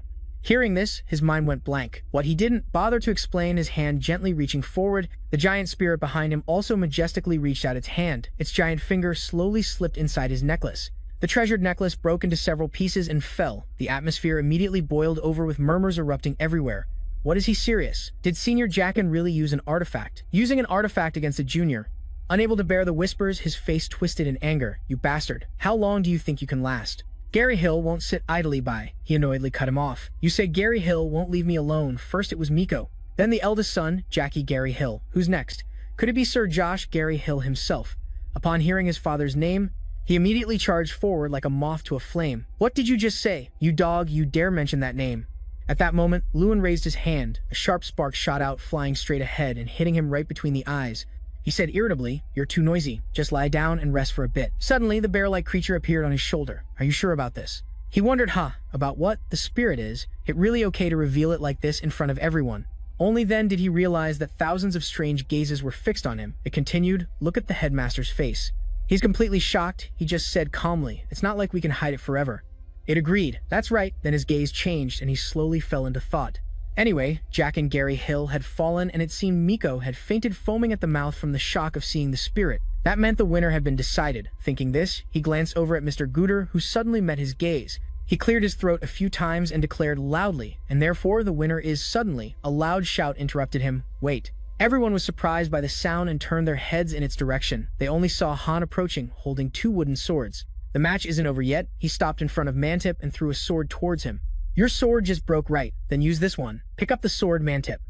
The atmosphere immediately became tense. All eyes turned to him. It seemed no one expected him to choose to act like this. And of course, the man immediately went crazy, veins bulging on both sides of his temples. Are you really insane, you filthy commoner? How dare you? His voice growled. But he suddenly froze when his eyes glanced down. He noticed the sword resting in his hand. That's Perito's sword. The weapon was now enveloped in fierce blue lightning. Perito, the holy sword of a knight who has reached the 4-star level or higher, meaning one who has mastered aura manipulation 4 by convention. 4-star knights have a blue aura. A 5-star knight has a red aura. From 6-star onwards, the aura gradually turns purple. Beyond that level, the aura is no longer bound by a specific color but manifests according to each knight's unique characteristics. The average level of knights in training is about 3-star. The male students still couldn't believe the situation. Mantip was silent, at a loss for words. Behind him, someone whispered, Impossible. Many eyes turned towards Han with whispers spreading. How could someone as weak as Han? I haven't even mastered aura. In other words, even among official knights, many haven't reached the 4-star level. Jang sat on Louis's shoulder and whispered, Louis, aren't you going to stop? The match is over, after all. His eyes were full of determination as he replied, "No, let's watch a little longer." He thought to himself with emotion, "It's finally back," that look in his eyes. Louis stared intently at Han's stern face and his two furrowed brows. Mantip reached down, picked up the wooden sword from the ground, and said, "I don't accept this." He rushed towards Han, shouting, "I will never accept this." The sword in Mantip's hand swung up and then came down towards Han's head. He roared, "You're just a lowly commoner, yet now you dare say you can use an aura?" Han also gripped his sword tightly to block the fatal blow. He gritted his teeth, struggling to hold on. Mantip's voice rang in his ear again, "Impossible." He put more force into his hands. Mantip's face drew close to Han's, full of contempt. "There's no way a weakling like you can be on par with me." Mantip swung his sword sideways, shouting, "Get on the ground where you belong." Han also swept his sword in a counterattack. Han sneered, "Still clinging to that commoner logic, are you?" Mantip, not expecting him to fight back, asked blankly, "What?" Han strained his neck and shouted, "You're just a lucky guy. Born into a good family, that's all. A selfish, narcissistic, good-for-nothing." Veins popped on Mantip's face as he gave a strange smile. You're crazy." Mantip stomped his foot hard on the ground, making a loud noise. He said in a low voice, "Fine, Han." Mantip channeled power into the weapon in his hand. A blue light enveloped the sword. He said condescendingly, "If you want to die, I'll help you achieve that." Mantip stomped his foot to gain momentum and jumped high. Then he brought the sword down on Han, shouting, "Die, you bastard." Seeing the critical situation, Louis ran like the wind, yelling, "Han, be careful." Guder also ran towards the arena. He muttered curses as he ran. That bastard Mantip. Behind him, two others were also rushing after him. Boom! A loud noise erupted from the middle of the arena. A blue light, like a drop of ink spreading in water, expanded outwards. Louis's pupils contracted in shock. He froze, staring at the scene before him in front of the crowd. Han was still in his counter-attacking stance, while the sword in Mantip's hand had been sent flying. Mantip himself was also thrown far away. Unwilling to accept defeat, Mantip screamed in anger, "You bastard!" Han was unaffected by the curse, his entire demeanor exuding seriousness. Seeing Mantip lying motionless on the ground, a group of male students ran to his side, calling out, "Mantip, calm down. Damn it, is he unconscious?" Then, whispers broke out. What just happened? It was so fast. Did Han defeat Mantip? Meanwhile, Han was still standing there, stunned. Before Louis could even reach him, he hurriedly asked, "Han, are you okay?" Han turned his head, looked at him, and called out, "Louis." Louis froze, staring at him in astonishment, then let out a gasp. He pointed at Han's hand, telling him to look at the wooden sword. He looked down at his hand and asked doubtfully, "My sword?" At that moment, a yellow light emanated from the sword. It was incredibly brilliant. Han mumbled, "An aura. It's red." The scene changes to another place. A voice echoed from within the castle. "As expected, you are truly amazing." Tyrion, Ignis, and Louis were walking and talking. He exclaimed, "I had a hunch, but I didn't think you'd even defeat a graduate student. Senior." He clenched his fist and asked, "You only had a hunch?"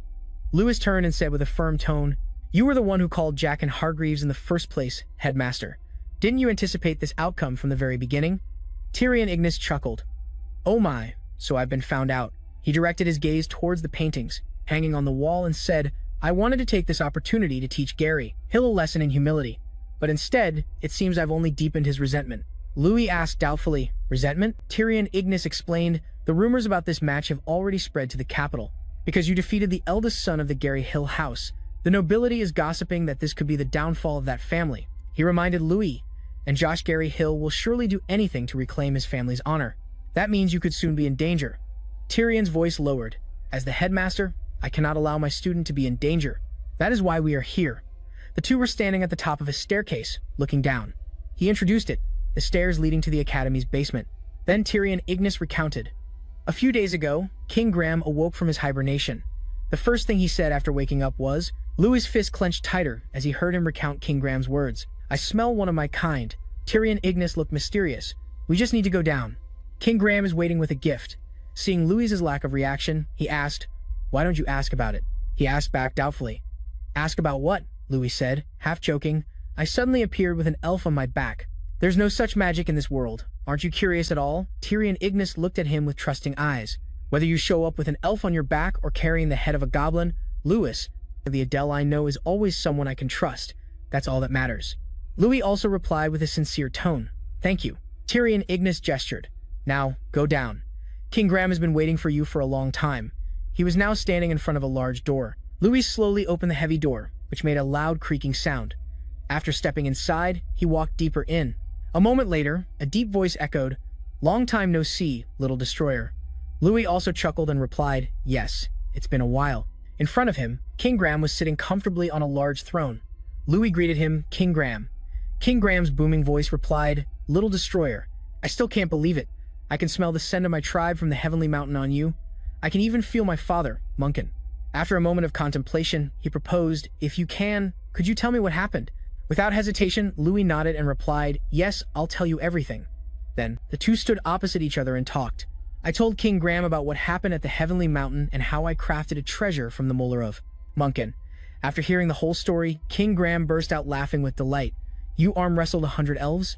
You're so reckless." Louis added, "Not only that, I won all the matches." He nodded. "That's just like you. My tribe must have had a very fun time." King Graham covered his face, his voice somewhat choked with emotion. "I thought I would be trapped in this treasure forever and then disappear, but I never expected to hear news of my homeland once again." He looked at Louis with gratitude. "Little destroyer, thank you, my benefactor." He comfortably accepted the thanks, replying, "It was my honor." A system screen suddenly lit up in front of Louis, with a notification, "Treasure unlocked." He wondered to himself, "What is this?" The sparkling screen displayed the words, "Title Friend of the Elves has been upgraded to Elf Lord." Due to the passive effect of Elf Lord, strength has increased by 1,000. Incarnation of Strength, Jang has reached 5 stars. Human form is now usable. Due to the special skill Companion, strength has permanently increased by 500. King Graham spoke, "You are the incarnation of Draka, my benefactor, and the only human trusted by the elf tribe of the Heavenly Mountain. This is my gift to you." Louis was utterly astonished. He couldn't believe his eyes. Strength increased to 7,000 instantly, and Jang reached 5 stars.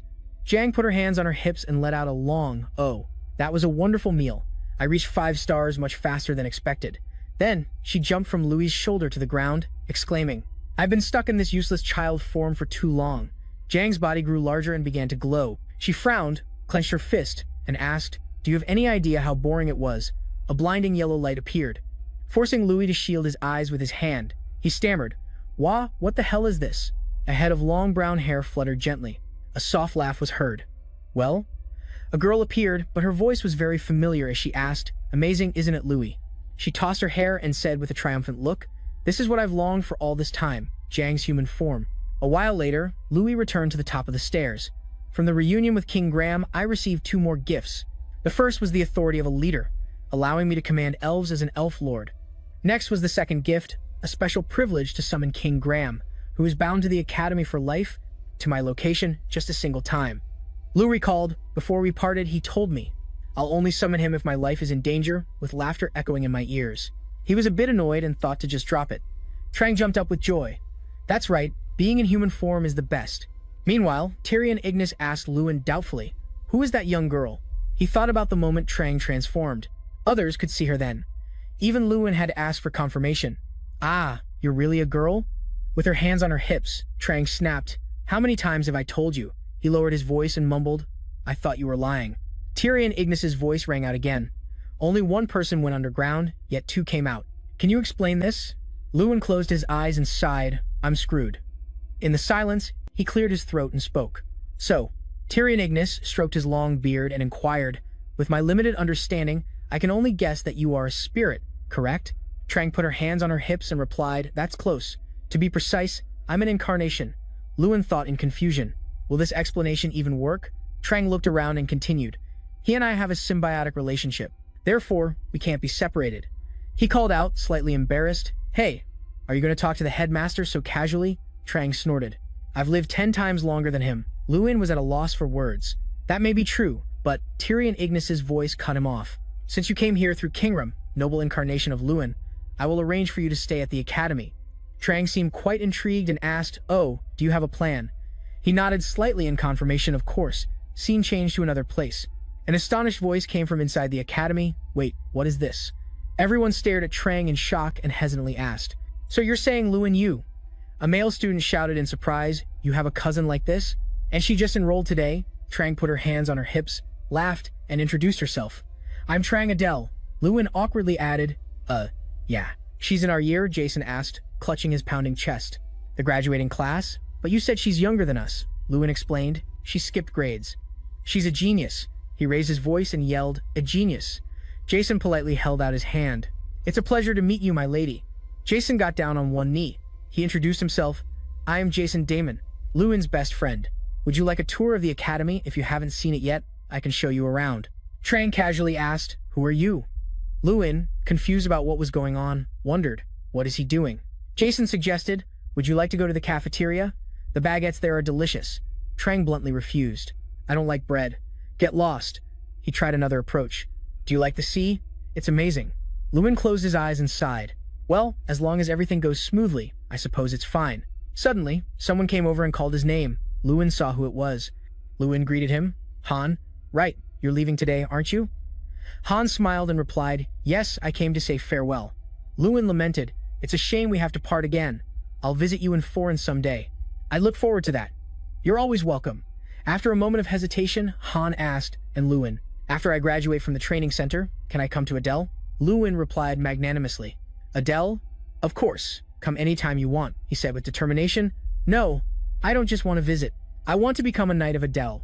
Hearing this, he was completely shocked and asked, are you serious? Han nodded firmly, yes. I want to do something meaningful, like protecting Adele, the place you will one day lead. So please, give me a chance. Lewin replied with a smile, of course. Thank you, Han. Suddenly, a voice cut in. Were you two planning on keeping this to yourselves? Jason jumped on Lewin's back, yelling, I want to go to Adele too. I'll help with the dishes and cleaning, but I'll be staying with Lady Trang. He shot him down. I never said you could come. He was stunned, then grabbed Lewin's neck and yelled angrily, hey, that's too much. And I know you're just kidding. He thought happily to himself, my friends, moving to Adele after graduation. This is a really great idea. Scene change to the capital of Duke Legend, G Legend. A man shouted in anger. It's over. It's all ruined. Do you have any idea how much money I invested in this? Lord Venturus. And yet, a mere knight apprentice defeated Mantip. He grew angrier as he spoke. The same thing happened to House Gary Hill. Even Jackie Gary Hill, their eldest son, was defeated by Lewin Adele. The age of Gary Hill is over. From time immemorial, House Gary Hill has maintained its reputation as a family of mages, and Venturus Garin was revered as the kingdom's strongest knight because they had the support of the nobility. That is still the case, but what if that support vanishes? He screamed. You might be the strongest now, but when our children become the pillars of this nation, your descendants won't stand a chance. Another person spoke up. The solution is obvious. We should switch sides. The voices grew louder and more determined. We must switch to Adele's side at once. Then someone said hesitantly, but the head of House Adele, Delin Adele, doesn't take bribes. Someone else laughed mockingly. Oh please, who in this world doesn't like money? Just look at Gary Hill. Suddenly, someone stepped toward the crowd and asked, are you talking about me? Everyone gasped in shock. Commissioner Josh, he growled, having a pleasant chat. Are we? So, whose side are you all planning to take? The man laughed awkwardly, making an excuse. Ah, it was a slip of the tongue. I didn't realize you were listening. Josh pressed him without mercy. A slip of the tongue? If I wasn't here, you'd all be talking this nonsense all night. His voice dropped. Now listen here, all of you. Since the founding of the Duchy of Legend, House Gary Hill has always been in power. History does not lie. Therefore, your concerns will never become reality. A man answered with a strained laugh. Yes, we'll keep that in mind. Josh gritted his teeth and thought, Lewin Adele. I intended to use him as a stepping stone to boost Jackie's and Miko's fame, but he completely shattered our honor. A vein throbbed on Josh's angry face, his eyes glinting with murderous intent. I will kill him at any cost. Another important class for the second semester was a trip to the capital. Inside the carriage, excited chatter was non-stop. We're going to the Mage Tower, the Royal Mages. Sounds amazing. Lewin thought to himself while observing the others, a great class where we get to visit the Mage Tower and the Royal Palace, where we can observe and learn from active mages. He was a little concerned, but then again, the purpose of the class is great, but Trang suddenly asked, Josh Gary Hill, does that mean we'll finally see him in person? Lewin didn't deny it. Probably. He knew very well that the head of the Gary Hill family must be filled with resentment for me. Going to the capital is like walking into the enemy's den, where he can easily manipulate the royal mages. In that situation, he'll have countless chances to target me. Trang voiced her question. Is Josh Gary Hill strong? Lewin answered quickly. According to rumors, he's a 7th Circle mage, just like the headmaster. She exclaimed in surprise, 7th Circle. If I were still in my original state, I could have taken him down with a single finger. He wondered to himself, I'm not sure how strong Trang was back then, but a 7th Circle mage is nothing to scoff at. Lewin looked at Tyrion Ignis up ahead, His system window only displayed. Unable to view information at this time. From this, he understood one thing. For someone at the headmaster's level, I can't confirm any of their information through my player's eyes. Lewin thought to himself, I can't let my guard down for a second in the capital. A moment later, an announcement rang out. Next stop, J. Redian, the capital of the Redian Kingdom. Everyone cheered. We're here. They excitedly said to one another, it's just as we expected. The capital is on another level. It's so grand, right? It really is the best. Lewin was also a bit impressed. It is. The capital is the capital, after all. But he remained on high alert. It's just a flashy exterior, not even befitting of such a small kingdom. Just then, someone approached and greeted, Headmaster Tyrion Ignis. It's been a long time. He asked skeptically, what brings you all the way out here in person? Tyrion Ignis said his name, Chairman Josh. Josh approached and said, asking why I'm here sounds a bit harsh, doesn't it? When the future buds of our kingdom visit the capital. As a guardian of this country, the least I could do is welcome them. Then he added sinisterly, but there's another reason as well. Josh looked straight at Lewin and said, I wanted to see how much those buds have grown, and to confirm if the one who crushed. How is our son? He glared menacingly. So you are Louis Adele. He felt a little uncomfortable with that gaze. It feels like a snake is coiling around my body, but something is not right. The Josh Gary Hill I know is a level 7 mage, but the system panel shows Josh Gary Hill as a level 6 mage. Lewin was very confused after reading it. The player's eyes said that he is only a level 6 mage. How could he deceive everyone? He was suddenly startled and realized, could it be? Louis looked at Josh's hand full of gold bracelets and rings and guessed, all of those things are artifacts. He smirked sarcastically, whether it is the father or the son.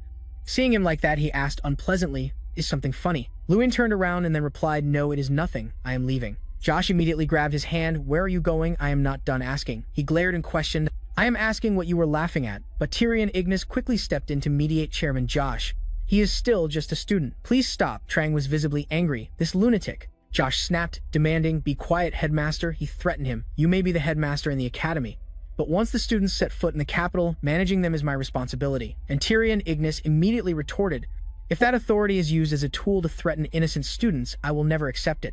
I will take the students back to the academy immediately. Hearing that, Josh just found it ridiculous. You are going back, are you? That is right, our noble headmaster Tyrion. Always like this, he said sarcastically. Do you think I do not know? Your purpose is to humiliate my son in front of the whole school by luring him out. Are you still upset that I was appointed guardian instead of you, headmaster? Such petty jealousy. A fierce wind suddenly engulfed everything around them. The people there screamed in fear. What is this wind? But Josh still smirked provocatively. You want to take this all the way? Fine, suit yourself. Louis suddenly spoke up. How interesting. He asked back, stunned what? He then revealed, the reason I laughed because I found it interesting. I have never seen anyone wear so many rings before. Louis' next words astonished Josh, Miko, and Zachary. My seniors also love accessories. It seems the wealthy are all alike. He felt a pang of guilt, wondering, what does this bastard mean? But Josh quickly found an excuse. There is no special reason, we just happen to have too many accessories. He acted as if he understood. Oh, I see, of course. He glanced at Tyrion Ignis and then sternly ordered, anyway, Headmaster Tyrion, step aside and let me lead the tour. From today, I will directly supervise all the classes under my authority. Hearing that, he just remained silent, lost in thought. Then Josh turned and exclaimed, I am leaving now. The capital tour turned out to be nothing like a tour at all. Lewin recounted that Josh Gary Hill, who claimed he would join the entire schedule, disappeared without a trace as soon as we reached the royal palace. Instead, an old mage led us. He nodded and remarked, although the tour's content was not special, the atmosphere was not too bad. Everyone seemed to be enjoying the trip. Praises rang out endlessly. Is this really the magic tower? It is amazing. Except for one thing, Trang asked Lewin. You feel it too, right? He honestly confirmed. Yes. I noticed it immediately. Lewin knew they were too obvious in following me. Night gradually fell. Lewin sat by the window and pointed out to Trang, look over there. When Trang looked down, they saw a few suspicious people loitering around. The two of them began to discuss, isn't that the guy we saw earlier? Yeah, he has been there since we entered the resting area. What? I have felt something was wrong for a while. What is he planning to do? Lewis pointed out that it was an illusion. Trang asked back a bit. Surprised illusion magic, he revealed a few things to her. I can feel the magical energy around here. He is creating an illusion with illusion magic, Louis quickly added. The scenery and the passers-by down there are all fake. Up above, he is using a magic shield to separate this place from the real world. Trang cried out in frustration. Damn it. I cannot believe I did not notice this magic. Even after successfully becoming human, I am still far from my original power. He was lost in thought again. I expected this, but I did not think he would act so quickly.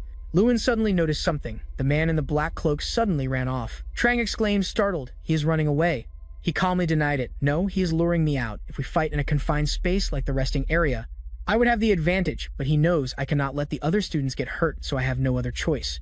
But to fight outside, Louis recalled what the system panel displayed: Heisen Gary Hill level 6 mage. He then speculated a level 6 mage, that is a level 1 can handle, but the scale of this illusion magic cannot be cast by just one level 6 mage. Lewin analyzed meticulously. There are 2, maybe 3 enemies, perhaps even more. If all of them are level 6 mages, my chances of winning are slim. Josh's face suddenly appeared in his mind, and if Josh Gary Hill himself joins the fight, Lewin thought to himself, maybe I can use that thing. Seeing him turn around, Trang asked curiously, "Are you going right now?" Lewin nodded. "Yes, I have to go down." As he walked, he remarked, "Tonight is probably going to be a very long night." A few hours earlier, Josh angrily slammed his hand on the table and shouted, "Is this all?" He yelled, extremely dissatisfied. "I personally convened this meeting, and this is everyone who showed up." A person timidly reported, Yes. Everyone seems to be deliberately avoiding this meeting," Josh growled in annoyance. "Louis Adele is as good as finished from today. And yet they are still so afraid of the Adeles that they dare not come," he cursed furiously. "Normally this place would be packed. Some would even have to stand because there are not enough seats, but today only 4 people showed up." I gritted my teeth, cursing Louis in my mind. Damn it, that bastard ruined everything. Finally, he sighed. "Fine. Sooner or later they will regret it. I assume the matter I entrusted to you has been handled properly." The other person quickly replied, "Yes, the Night Guard force in the capital is now entirely our people, so no matter what happens, there will not be a problem." And Josh turned to ask Vangris, "What about the mission I gave to the captain?" He replied nonchalantly, "Last night, we received confirmation that the assassins have arrived in Adele." Vangras continued to talk about the plan. "After midnight, they will sneak into the mansion and take Del and Adele's head." And hearing that, Josh gloated. "At least the father and son will not be alone in death, because they will die on the same night." He also added, "Not just the father and son, Del and Adele also has a young daughter." Vangras also emphasized, "And Bova Payton must also disappear." He believed that there should only be one sun in the sky. At this moment, Bova was walking and thinking to himself, everything is strangely quiet. He pondered recently the young master's victory over the Gary Hill's eldest son has made many nobles pay attention to Adele, but the Gary Hill I know is not the type to give up so easily. Bova remembered Lord Adele's words. "If you notice anything suspicious, report it immediately." He nodded in agreement. "It seems the Lord shares my thoughts. We must be cautious." Bova suddenly saw a person carrying a wooden crate. He caringly asked him, "Are you done for the day?" The worker smiled cheerfully and replied, "Sir Bova." "Yes, I just finished cleaning up and was about to go home." Bova continued to inquire, "I want to ask something. Did any suspicious people visit today?" He thought pensively. Suspicious people. The worker quickly remembered. There were 5 merchants. But the strange thing is I never saw them sell anything, nor did I see them leave. Bova finally came to a conclusion. Assassins often disguise themselves as merchants. Now they have completely disappeared after entering the territory.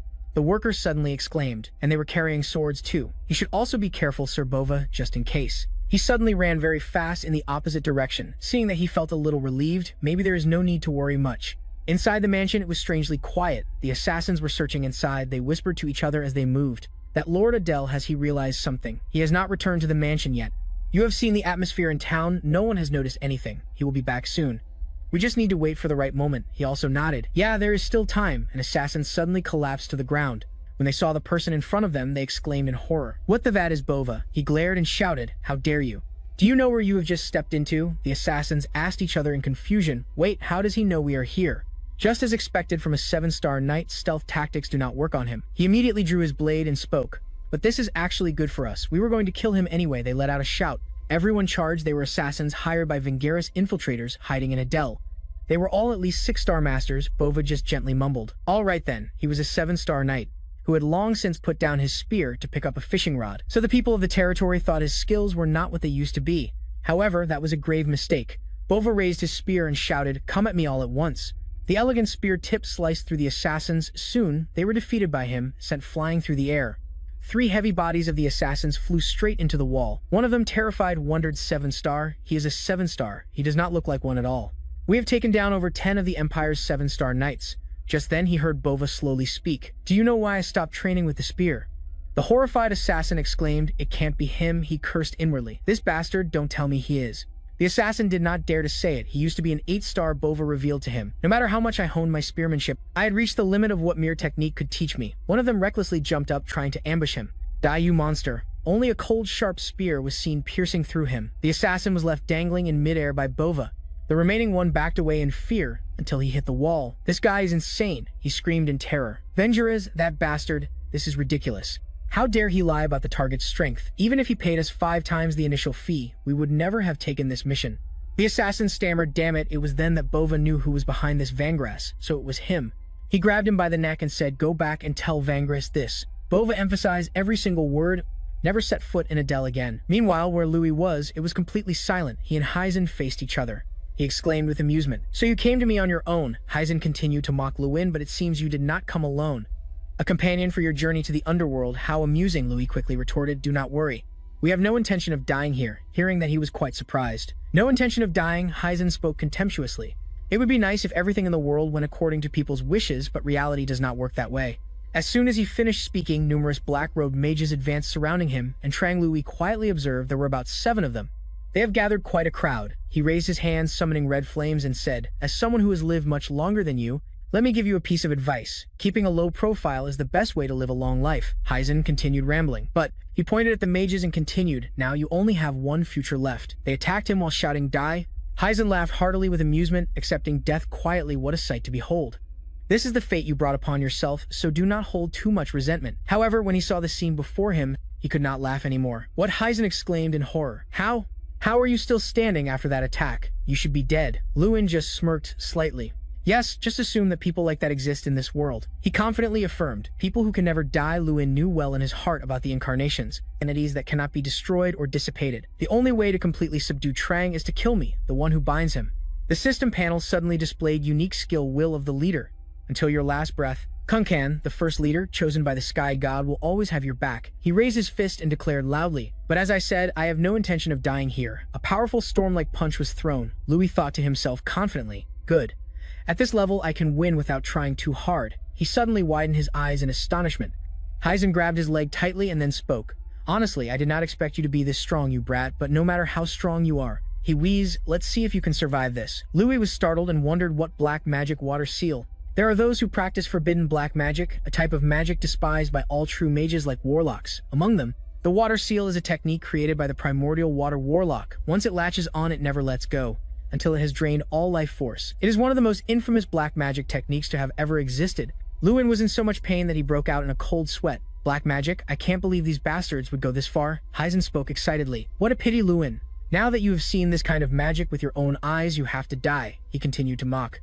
"I was planning to kill you from the start anyway," Hyzen said smugly. "Now even your friend, the one who dared to interfere, is completely helpless." "Things have become much simpler," Louis shouted in anger. "Damn it, these bastards," he told him contemptuously. "But do not be too resentful. After all, your trip to the underworld will not be too lonely." Hearing that, Louis was stunned and asked, "What did you say?" Hyzen's next words terrified him. "By now your father and sister are probably both dead."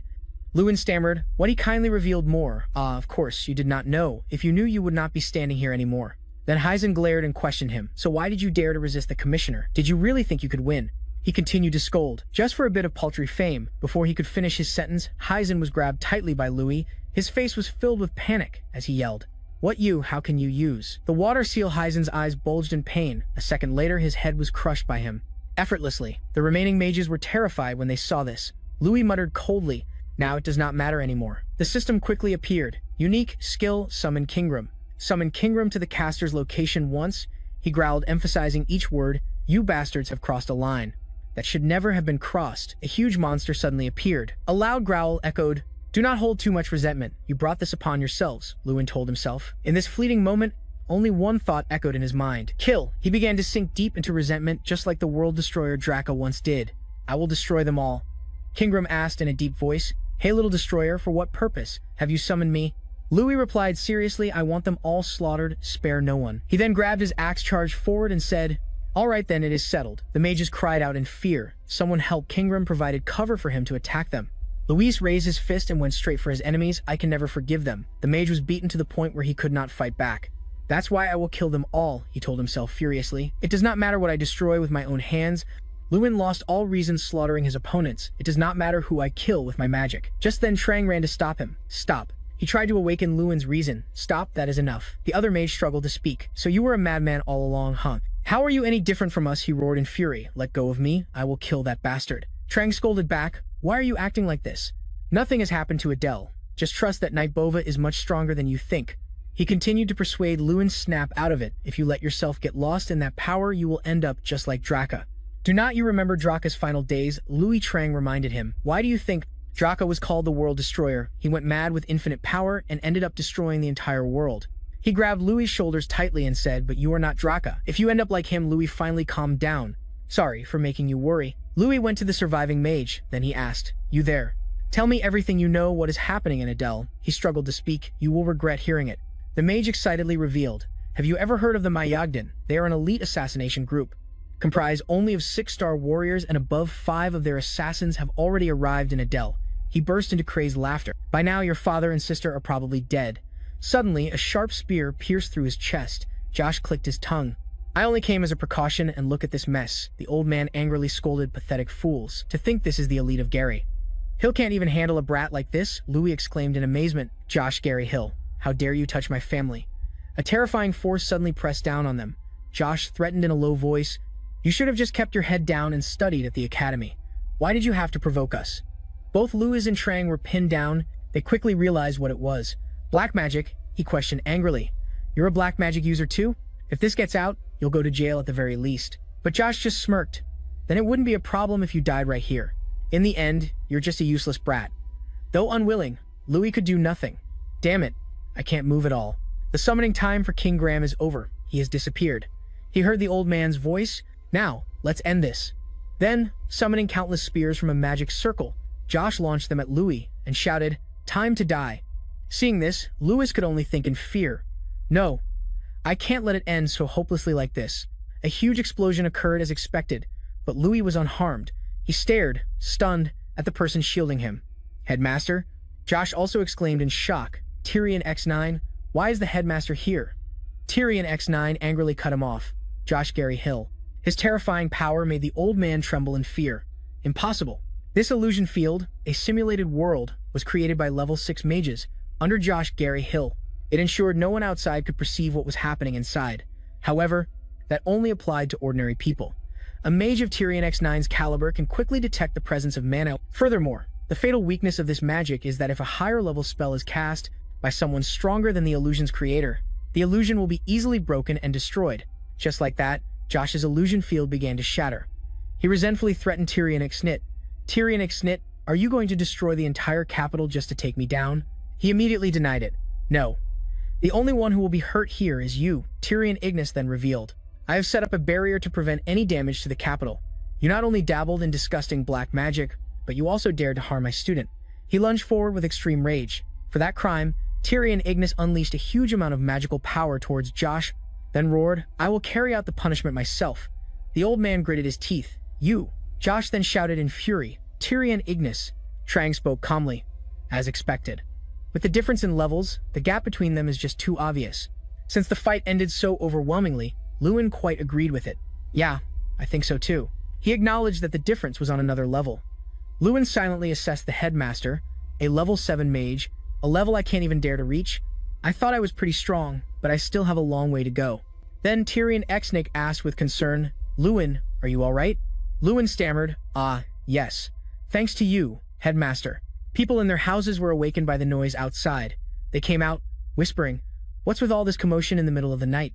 What's going on?" Someone suddenly exclaimed, "Huh, that person is." He recognized the headmaster, but why is Counselor Josh like that? Just then, someone suddenly shouted, Louis, we're here."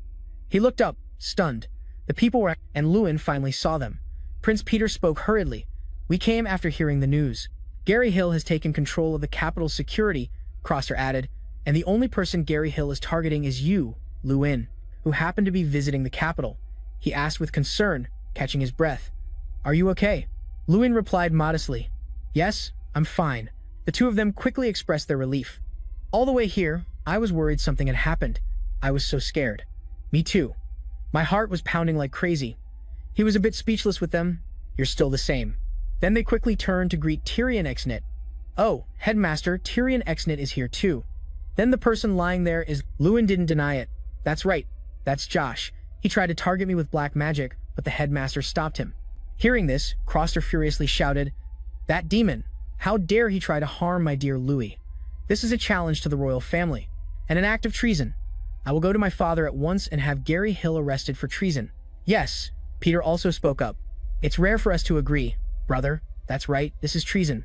And since we've confirmed he learned forbidden black magic, we must arrest the entire Gary Hill clan in this land. Louis suddenly spoke up. Before that, I have a request. The two princes immediately asked, "What is it?"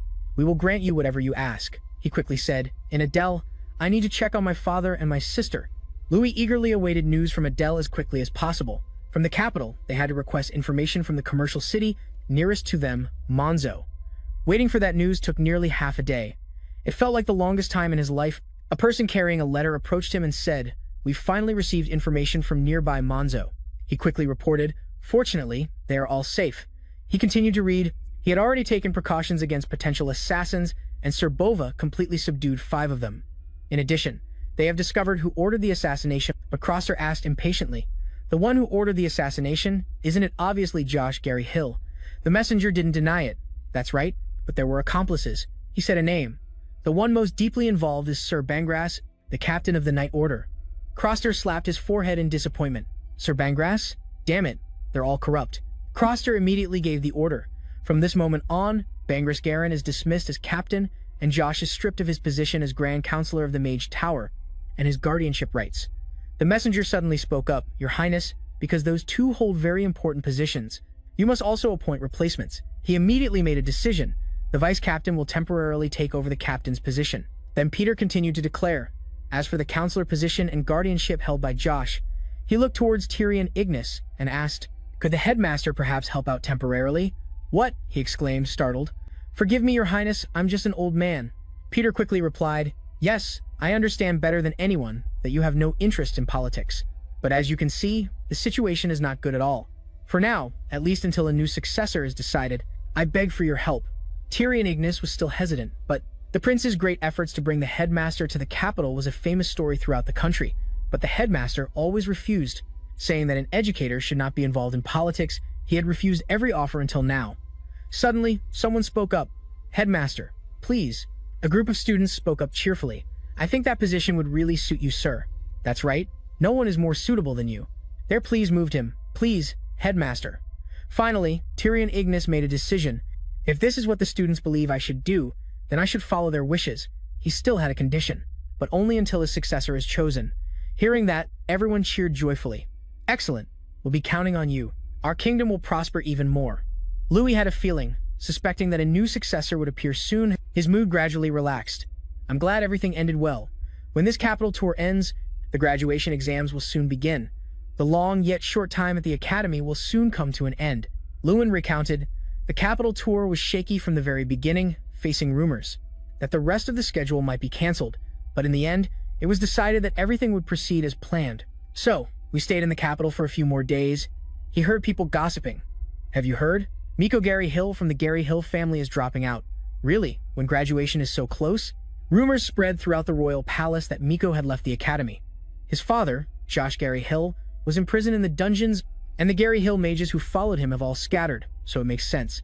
The students added more. "They say Jackie Gary Hill has also disappeared. I heard he joined the Puna Rebellion." "What's the truth?" "The Gary Hill name has completely vanished." The fall of Gary Hill. Adele's victory banners with these words began to appear throughout the capital, and the news spread not only among the nobility, but throughout the entire kingdom. Meanwhile, in a certain castle, a shout echoed, "Hey! I said no. Get out! Wait a minute, just a moment." Jackie tried to explain, "I really just need a little more time." Just then, someone approached and asked, "What's all this noise?" The guard hurriedly shouted, excuse me, this man keeps trying to get in." Jekin immediately knelt before the newcomer. "My apologies for the sudden intrusion. I am Jekin Gary Hill, the eldest son of the Gary Hill family. It is an honor to meet you, Your Highness, the Crown Prince." The person before him was Crown Prince Soman Atan Gynex of the Gynex Empire. Jekin continued to make excuses, "Although I acted rudely, please understand that it was not intentional." Soman Atan spoke coldly. "That's enough." He then asked, "So why have you come all this way?" Jekin quickly replied, "I have come to seek asylum in the Empire for myself, my younger siblings, and the mages of our family. Over 40 people in total are seeking asylum in the Empire." Soman Atan questioned his reason. He pleaded, "To offer my strength, however small, to you, the great Crown Prince, and for the endless glory of the Empire's future." Soman Atan glared and snapped, "How annoying. Did you come here just to flatter me?" He questioned again, "What crime have you committed?" Jekin was confused. "Pardon me, Soman." Atan was a bit curious. "The Gary Hill family is the strongest in that small kingdom. Why would you leave your country in disgrace to seek asylum in this empire?" Jekin stammered in reply, An assassination attempt." he spoke sternly. You went against the royal family for such a trivial matter. Don't tell me you tried to assassinate a member of the royal family, Jekin stuttered, finally managing to say, no, that's not it. Sominatan then rejected him. No matter how small the Jordan kingdom is sheltering a criminal like Gary, Hill would go against my principles. In fact, handing you over would bring greater benefit to my reputation. His next words made Jekin's eyes widen in fear. I see no reason to grant you asylum. Sominatan turned to leave, not forgetting to repeat, Go, I will not grant you asylum, but I will not detain you either. Jekin suddenly trembled and spoke a name, Lewin. He finally revealed the truth. We tried to assassinate Lewin Adel Somin. Atan asked in shock, the Lewin I know. Jekin trembled and nodded. Yes, that's right. He suddenly moved closer and said, I want to hear more about that assassination. So Atan gave a cunning smile. Let's have some tea. Although many incidents had occurred, they all seemed minor. Time passed peacefully after the visit to the capital. 3 months later, the new year arrived, and just like the heavy snow that winter, many nobles came to the academy. The reason they came to the academy was simple, the graduation exam. This was a system where graduating students showcased their skills to others, creating an opportunity for them to be recruited by nobles. Today, that very exam was being held at the academy. Lewin thought pensively, graduation. When this exam is over, it'll be time to graduate. 6 years, both long and short, are finally coming to an end. Jason suddenly asked Lewin, what's with that look on your face? Don't tell me you're nervous. Lewin quickly denied it. No, not at all. Did you prepare a lot for this exam? He chuckled and replied, the exam? That's not important to me. I'm going down to Adel with you anyway. He was a bit speechless. I never said I'd take you with me. Hearing that, Jason angrily shouted, hey, are you serious? Just then, someone approached, oh dad. Seeing the little girl, Lewin's eyes widened in surprise. He thought emotionally, I heard you were safe, but seeing you in person puts my mind at ease. Now Luina was standing before him. Lewin greeted her. It's been a while. Are you doing well? He quickly walked over to the little girl and replied, thank you everyone for coming. Nothing has happened since that day, right? Lewin blamed himself, bowing his head. I'm sorry. In the end, you were in danger because of me, father. Lord Adele said gently, it's all right, son. You don't need to feel so bad. I'm actually proud. Because we didn't compromise and fought back against them. He then turned to Bova. Thank you, father, and you too, Sir Bova. Thank you very much. He laughed heartily and politely. It was nothing, young master. I just did what I had to do. Luina suddenly spoke up, but Appa Lewin turned back in question. The little girl pointed at Trang and demanded, who is this? He cursed inwardly. Damn it, I can't even use the cousin excuse with my own family. Luina asked suspiciously. Don't tell me you got a new girlfriend, just because Iron isn't here. Bova stood to the side, silently assessing. The young master always had this quality. He's really grown up. Lewin hurriedly explained, she's just a friend, just a friend. Just then, someone came over to greet him, long time no see. Lewin Jason had come before Lord Adel. Greetings, sir. Father, I am Lewin's best friend. Seeing the newcomer, Lewin was overjoyed. Fortunately, the ones attending my graduation exam aren't just my family Han who has fulfilled his oath and become an official knight, he exclaimed excitedly. Han, 2 more people came forward to greet him. How have you been, Lewin? Lewin exclaimed in surprise. Seta. Miss Iron came too. The bonds formed during the grand tournament, and as a reward, everyone suddenly started murmuring, wait a minute, those people. And so Croster and Foster also arrived, calling out to him, Lewin, we're here. Lewin was incredibly happy. Even the strongest among my connections, the 2 of them even complained, Lewin, you have no idea how hard we looked for you. Seta stood behind, extremely impressed. As expected, you're on a whole different level, Lewin. Just then, someone shouted loudly. In just a moment, the graduation exam for the final year students will begin. He continued to announce, seniors, please gather at the arena hall. Lewin quickly turned back and said to his visitors, I'll see you all later. At that moment, Luina spoke on behalf of everyone. Good luck, Appa. We'll be cheering for you. He told himself, the final exam, I'll do my best since everyone is supporting me. As he entered, Lewin noticed 2 strangers. He wondered cautiously, what's this? Lewin thought confused. Those 2, I've never seen their faces before, but they feel familiar. He immediately turned to ask Trang, those 2 look suspicious, don't they? It revealed you're only noticing now. You know who they are. Then Trang spoke in detail. The one on the left is the Fire King Terran. It continued, the one on the right is the Crown Prince, Trang added. As a demigod, no trivial magic can escape my sight. They might have changed their faces, but they can't hide that strange aura. Hearing this, Lewin was extremely confused. Why would the Fire King and the Crown Prince come all the way here in person? Even if they wanted to visit, they could have appeared openly. Countless questions filled his mind. Don't tell me it's just for me. Are they trying to test how strong I've become through this exam without being noticed? At this thought, Lewin involuntarily smirked. How thoughtful of them. He told himself, if they make the same offer as before, I'll still refuse it, just like I did back then. Lewin gave a cunning smile. But since they went through the trouble of coming here, I should at least give them a spectacular show. He stared at them, conveying his thoughts. So watch closely, see how much I've grown. A graduation exam consists of the following parts: isolation, glaciation, and destruction. It's a timed exam where you must quickly overcome all 3 challenges. The first challenge, isolation, requires escaping from a room tightly sealed by a lock. There are various ways to escape the room. Jason stood before the lock deep in thought. You can disable the lock with lock-breaking magic, or make a key from mana crystals to open the door. There are really many ways. It doesn't matter which method you use, because regardless of the method, what's important is to escape the room. After a while, a wave of cheers erupted. 7 mages from Group 6 escaped the room at almost the same time. Then someone exclaimed with regret, "What a pity." Another person was just stopped by the monster. Starting from the next challenge, the difficulty increased insanely. From defeating a pack of ice beasts in a bone-chilling glacier to using their most powerful magic to destroy a solid stone wall in the final challenge. Someone stuck here shouted in frustration, "Why is this thing so stubborn? If you overcome all of them, then finally, you will successfully complete the graduation exam." Jason cheered excitedly. "I'm first." The announcement gradually rang out. Jason Damon 3 minutes and 55 seconds. He is the first to complete the challenge from Group 6.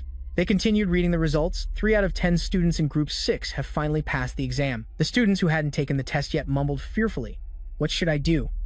I don't feel confident."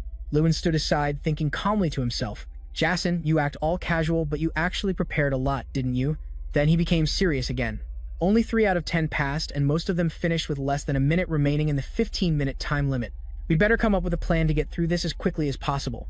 The examiner announced, "Next up is Group 7. Please step forward." Louis moved quickly. "It's finally my turn." The people in the stands curiously asked each other, "Isn't this group the one with Louis Adele, the pride of our academy?"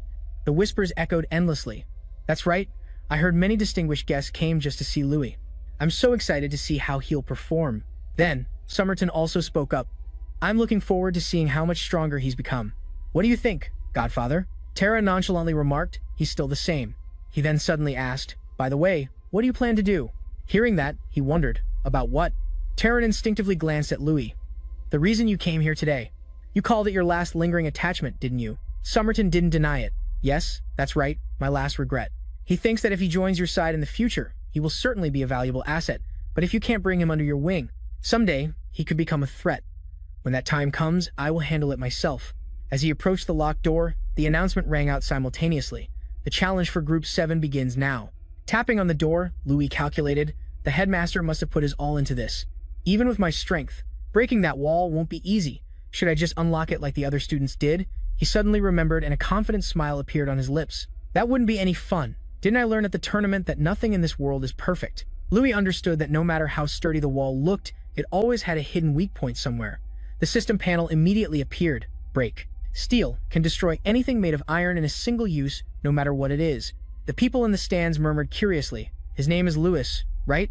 I wonder how long he'll take. I hope he lives up to his reputation. After all, he is the tournament champion." A loud explosion suddenly erupted. Everyone's eyes widened in shock. "Wait a minute. What was that explosion? Wait, look over there."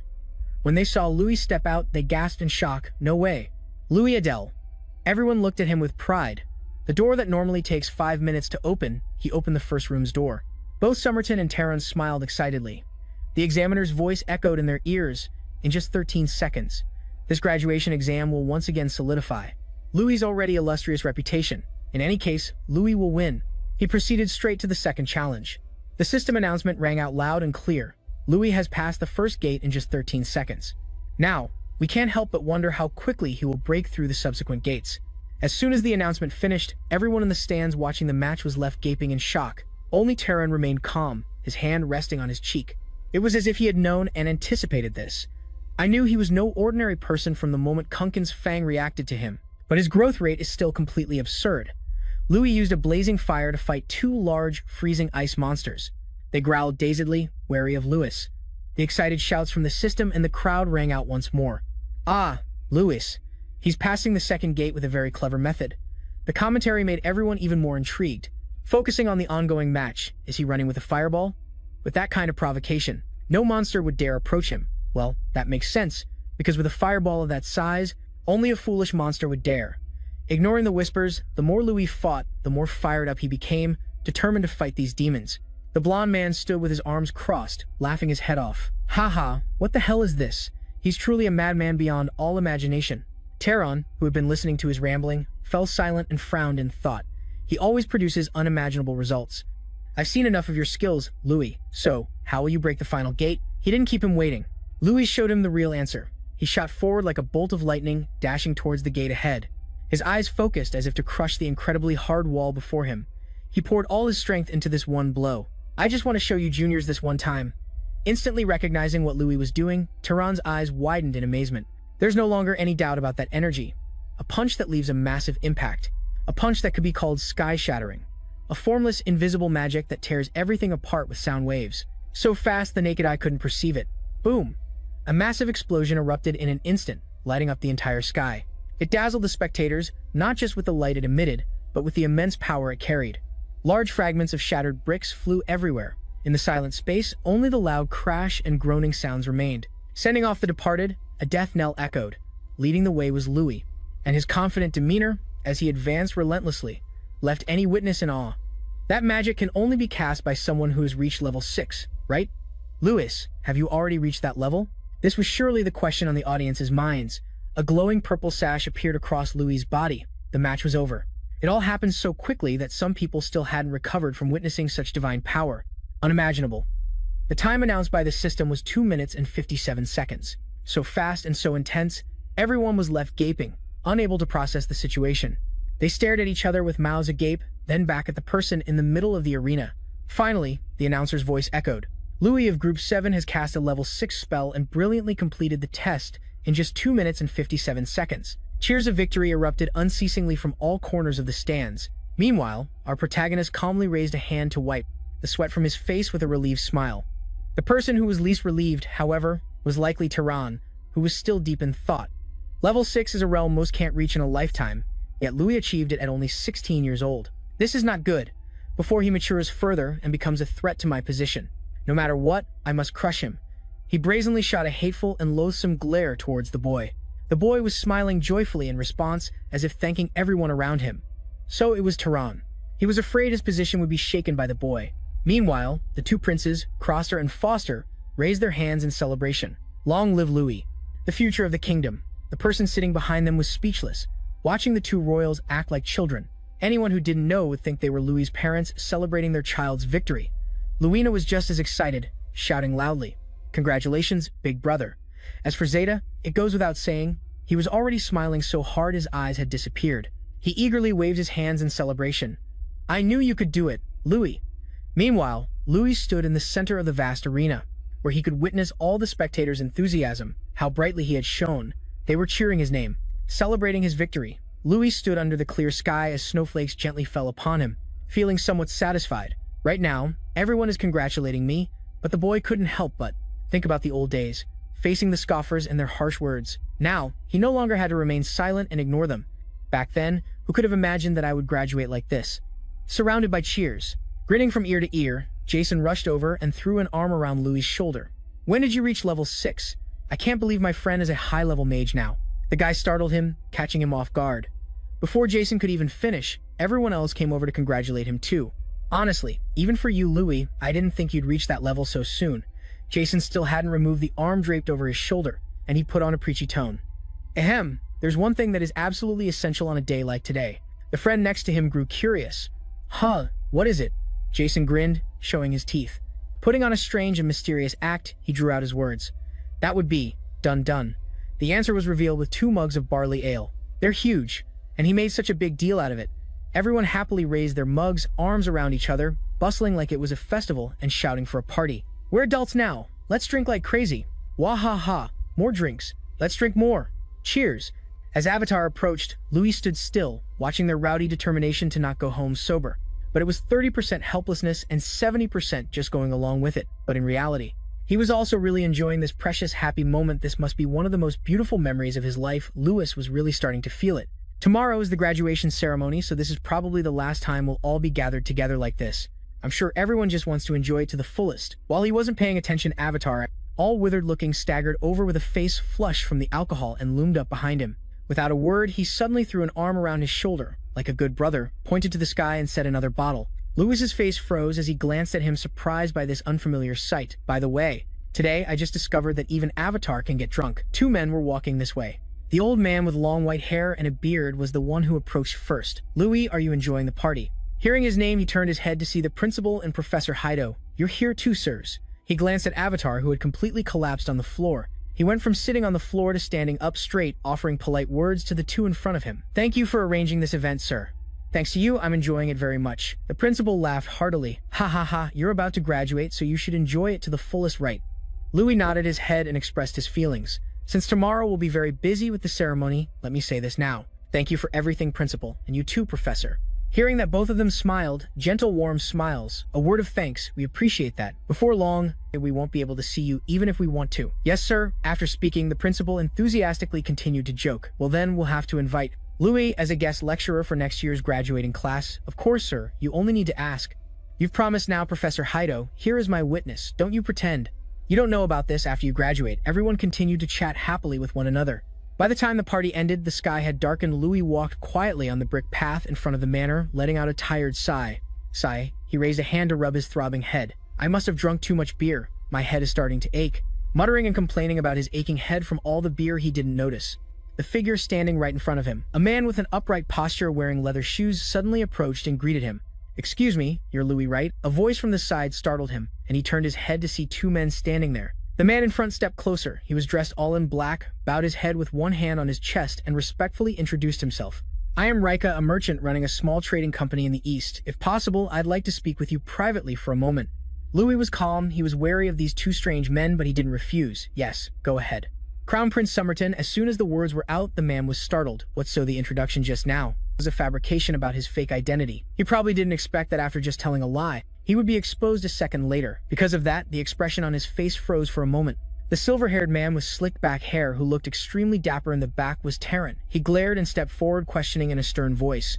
How did you know it was me? After speaking, he stopped in his tracks and quite rudely threatened the young man before him. You better answer properly. In contrast to the man's over-the-top attitude, Louis just curled his lips slightly into a faint, calm smile and replied, You can hide your face, but you cannot hide your presence. Your eyes remind me of the crown prince I once knew. So I took a chance. After speaking, he stared at the man's displeased, scowling face, and cheerfully, without any annoyance, greeted him. In that case, you must be the Fire King. It's been a long time. It's a pleasure to see you again. Terran was surprised by Louis' very unexpected explanation. You recognize me just by my eyes. I'm truly impressed. It was easy to see that he highly regarded the boy's perceptiveness in this first conversation. Then Somerton cut into the smoothly flowing conversation. He held out his hand, his face full of an arrogance he couldn't hide, nor did he want to. Now this is my final offer. There won't be a second one. Come with me to the Empire. He stared with wide eyes. He scowled, threatening Louis with concise words, but the meaning was clear. Refusal will not be accepted. Oh, is that so? But this Louis here had never known the meaning of the word fear. He just let out a scoff from deep within and gently replied to him in 3 words. I must refuse. The 3 of them stood in a standoff amidst the cold winter snow. Somerton grew increasingly annoyed with the boy's rock-solid attitude, but still tried to persuade him. You really won't listen, will you? I've warned you before. Any jewel that I cannot possess, I will destroy. Oh my, what a rude attitude.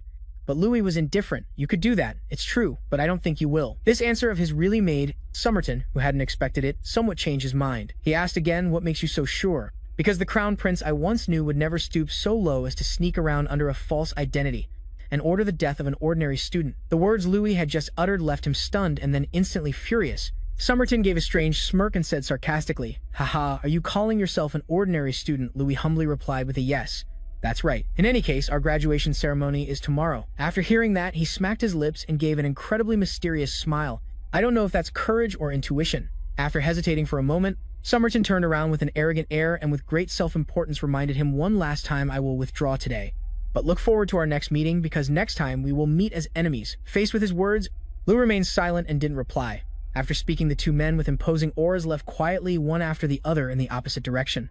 They hadn't been gone for long when Louis turned to look behind him. He saw Jasper stumbling towards him, running. He still hadn't stopped partying. His face was bright red from drinking so much, and as he got closer, his mouth was chattering nonstop. Louis, what are you doing? Not drinking anymore. You have to be at the party. Without you, it's meaningless. Seeing him relentlessly inviting him, Louis happily agreed. All right, I'm coming. But what he would never have expected at that moment was that he had no idea that because of this drinking party, a disaster beyond anything he could imagine, it was about to befall him. The next day, as the sun rose, illuminating all living things, white snowflakes still lingered on the treetops and the red roofs. In a corner of the grand, magnificent castle, empty bottles and glasses were scattered all over the table. Someone's tired groan was heard. Ugh, after the battle with alcohol had just ended. I am Louis, who has just woken up from a passionate stupor after a night of drinking with my buddies. My head already hurt last night, and now it's throbbing even more. He clutched his head dizzy. Ah, my head. Furious with his own empty-headedness, Louis forgot to even look around him. Suddenly, a gentle voice approached and said softly, You're awake. He looked up in surprise. Lady Irene. She ignored his curious gaze, which seemed to ask why she was here, and spoke again, asking, "Are you feeling any better now?" Louis glanced around at the children, who were dead drunk, sleeping all over the place, still not forgetting the beer on the floor. He awkwardly replied to Irene, "Yes, I should have drunk in moderation, but it seems I had too much." She also saw the people lying on the cold floor and laughed. "Even so, it looks like you're doing better than them." What a relief. Then she covered her mouth, her eyes crinkling as she laughed. Hee, you don't remember anything, do you?" Louis looked bewildered, a question mark on his face. Less than a second later, he was horrified, goosebumps on his skin, his eyes wide as he shouted, That's a dragon's kiss." Irene sat on the table, swirling a bottle of blue liquor in her hand, and calmly explained, "Jackson secretly mixed that liquor into the beer you were about to drink, Louis. After that, you suddenly stood up and shouted that the whole group would go to Adele." As he listened to her recount the story, he remembered the embarrassing scene from yesterday. Louisetta and Jackson with their arms around each other's shoulders, acting like fools in the middle of the pub for everyone to see. Just remembering it makes my face turn completely red. That bastard Jackson. But Irene didn't let Louis stay silent in his embarrassment for long and asked, "So should I go down there too?" He seemed to have just woken up, so his mind couldn't keep up with the speed. He asked blankly. Go, where she gently stroked her hair, her face full of a smile she couldn't hide. "To Adele, I've been there before, and it's a wonderful place." She desperately wanted to defeat him at least once. Irene seriously declared, "As I've said before, I must get stronger quickly to defeat you." Louis, the one being challenged, was still half awake, stunned with wide eyes and unable to say a word. A few seconds later, he smiled gently, responding positively to her declaration. "It would be my honor, Lady Irene. You're welcome any time." More than that, he was praising her spirit and determination. Louis's gaze softened, his cheeks blushed, and he looked at her affectionately. On the surface, that's what they were saying to each other, but anyone with a brain could see the truth. However, Irene didn't say more, only replying with a radiant, angelic smile. Bathed in the early morning sun, it was clear Lady Irene's reason for wanting to go to Adele wasn't just that. A few hours later, in a large, brightly lit hall, the air was filled with the murmurs of people's conversations. The voice from the stage drowned out all the noise. "Graduates of the X-Knit Magic Academy, you must have all experienced many hardships. I hope all those experiences were meaningful, and I look forward to seeing all of you become great mages in the future." It was the headmaster standing on the stage. He was giving a speech to the entire student body because today was the graduation day for all final year students, including Louis. A moment later, the speech concluded. "My speech ends here, and now, the student representative will come up to give the graduation speech." A pair of legs and shiny leather shoes slowly made their way up. It was none other than him, the top student known throughout the school. The headmaster, following protocol, introduced him to everyone. The representative for the student body and valedictorian of this class, Louis. He calmly approached the podium. The headmaster stepped back to let him speak. As he passed, he patted Louis' shoulder encouragingly. "Don't be nervous, Louis. Just relax and speak your mind. But you don't seem nervous at all." Louis replied politely, "Yes, don't worry, headmaster. As they say, don't judge a book by its cover," and that was exactly the case for Louis. He might look calm, but in reality, his heart was pounding as if it would leap out of his chest. "I just said that, but I'm actually really nervous. Just the thought of being the center of attention in front of everyone is making me so nervous that I've forgotten everything I prepared." Because in front of Louis were now thousands of students, all sitting and watching him intently. Louis took his position. He took a deep breath to calm himself. "But it's okay. Even if I've forgotten my prepared speech, I still remember what I want to say." As everyone, including Irene and Han, listened with anticipation, he began his speech. "As you all know, I won the tournament, an achievement I managed in just 1 year. But the journey there was not smooth. I had to endure a condition called mana release disorder for 5 years. Louis slowly recalled those days as his voice continued steadily. For a mage like me, being unable to release mana was a heavy blow. But worse than that was the way people looked at me. Many people wondered why I stayed at the academy, why I refused to give up until the very end." As he said this, he didn't seem to resent their past words at all, simply smiling gently. "But I didn't want to give up, because magic is everything to me. It's the only way I can protect myself, my family, and the people I care about. That is why I persevered until the end. We'll just have to see how fate turns out, right?" The speech wasn't over, but you could already see the enthusiastic response in the crowd. More than anything, it had struck a chord of empathy with them. Louis continued, "And if anyone here is struggling because you haven't seen results despite your efforts, I must tell you this today. Keep moving forward." He stood there powerfully, directly encouraging everyone to press on. Louis' gaze swept across the listening audience. "Even if you fall, get back up. Even if you feel like no one notices you right now, someone out there will. As long as you don't give up, a miracle will happen. Everyone, thank you for your hard work over the past 6 years." With that, the moving speech ended, concluding the graduation ceremony. The thunderous applause, filled with the crowd's many emotions, echoed endlessly through the hall. Later that day, pure white snow had already blanketed the trees and roads. The clatter of hooves echoed on the snowy ground as convoys of carriages left the academy one after another. Inside a luxurious black ironwood carriage, people were cheerfully chatting about the speech. "That was amazing, brother. It seems everyone really liked it. You're always so cool." "Thanks, Luina." It was the main character and his sibling discussing the hottest topic of the moment, especially about Louis's moving speech. Luina seemed to be thinking about something, then glanced out the window. She looked at the pure white carriage traveling alongside theirs. "So, your friends are heading to Adele immediately too?" Through the window, Irene, Seta, Jason, and Han could be seen inside, laughing and chatting happily. Luina asked again, "All four of them?" Louis replied flatly, yeah." The terrible drunken memories of that day flooded his mind. It felt like it was just yesterday. That group was causing a ruckus in the room, talking a mile a minute. Earlier, Louis had drunkenly leaned over the table, pointing at a tearful, intoxicated Seta, saying, "Be my comrade." They say drinking makes you forget everything, but our Louis remembered it all perfectly, which gave him goosebumps. But he was too embarrassed, so he pretended, telling Luina, "I'm not sure how it all happened." Behind the two lead carriages were rows upon rows of soldiers marching behind. Right after the graduation ceremony, we decided to head straight for Adele. To be precise, I hired them. Not only that, 3,000 soldiers will be joining us as well. The twin princes promised to send reinforcements for the Southern Pacification Campaign, but I never imagined they would send this many troops. He was lost in his train of thought. Suddenly, a voice snapped him out of it. "Hey Louis, after the subjugation ends, do you plan on staying in the territory for good?" Louis smiled and readily shared his future plans. "No, our father is still there, after all. I think I'll travel a bit afterward, but I haven't planned anything specific. For now, I need to focus on the subjugation." Under a clear blue sky, snow continued to fall as two people chatted back and forth. "After a short break, we'll head straight into preparations for the subjugation, right?" The other person replied immediately, "Yes. I plan to start by surveying the terrain." Oh, it was our main character and avatar, standing before a map and planning their next moves for the campaign. She asked, "Have you come up with a strategy yet?" I'm considering a few ideas." While they were discussing, they heard soldiers hurrying to the other side. Louis and Avatar looked up to see what the commotion was about. Two people walked past, chatting excitedly. "We need to be well prepared." Louis approached them to ask, "Excuse me, where is everyone going?" One of them turned and recognized him. "Ah, you're the young master of Adele. We thought you'd already know, because this involves your friend." Louis looked completely clueless, so the person continued, "One of our knights is going to have a duel with your friend, the knight apprentice." Hearing this, his mind instantly put it together. A knight apprentice. Don't tell me you mean Han. On the other side of a snowy clearing, soldiers had formed a circle, eagerly awaiting the duel. In the center were Han and another knight. They held wooden swords, ready to fight. But on Han's face, he couldn't hide a look of worry. Han is dueling an official knight, just hearing that made the gap between them obvious. Seeing this, Louis couldn't help but worry. He only just completed his knight's oath. The snow, under the clear sky, showed signs of getting heavier. Han and the official knight began their duel. They exchanged blows, neither backing down, but it seemed from the start. The knight had the upper hand, attacking relentlessly just as Louis rushed over to them. Now that the match has come to this, he couldn't help but worry, seeing Han gradually being pushed back. It's starting. He stood outside the circle with the knights, watching the two of them. Suddenly, someone next to him shouted to the person in the middle of the arena, "Hey Velks, go easy on him. Don't you think you're being too harsh on a rookie who just took his oath?" Louis was a bit surprised. At that moment, Bova was approaching. He approached them, wanting to ask about the situation.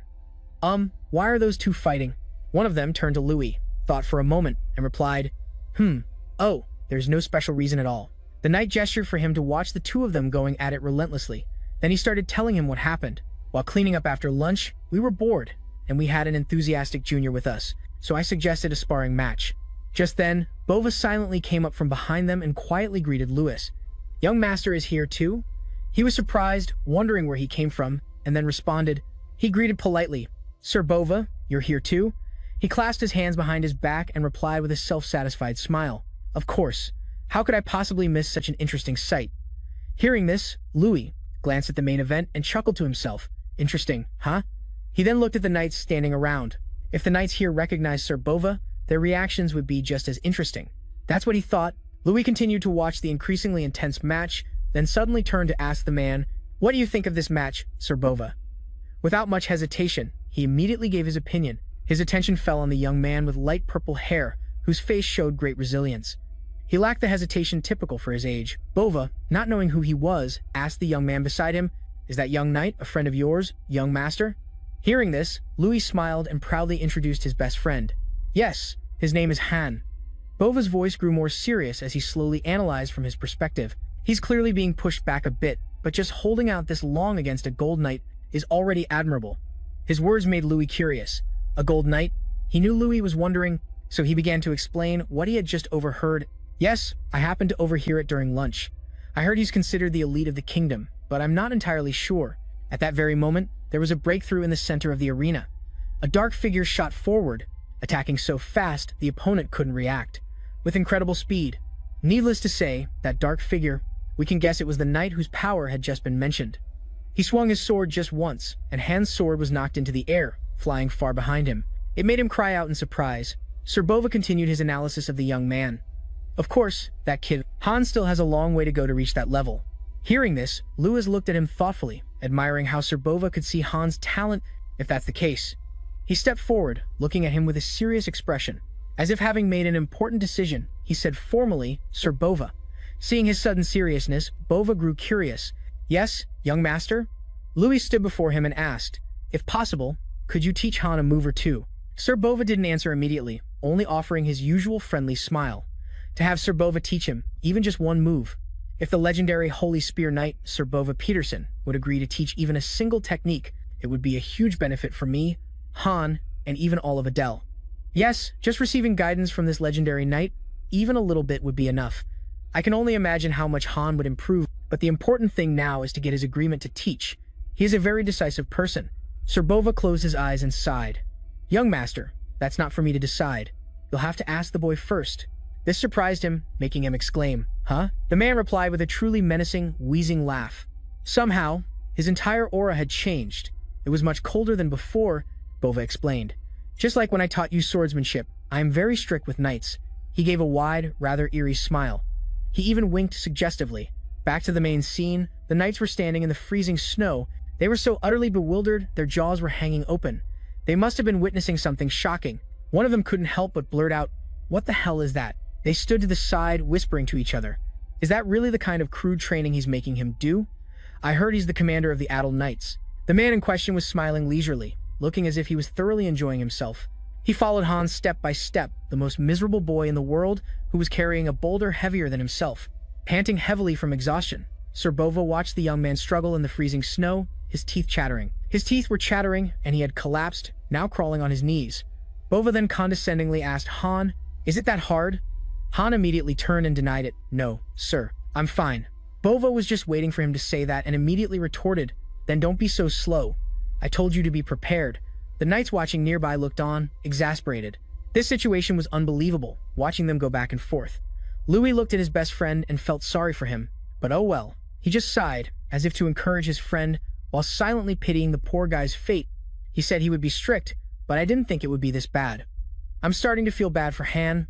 I feel bad for him, but then again, just a few minutes ago, when Louis made the offer, Han was like an overjoyed puppy. The only thing missing was a wagging tail.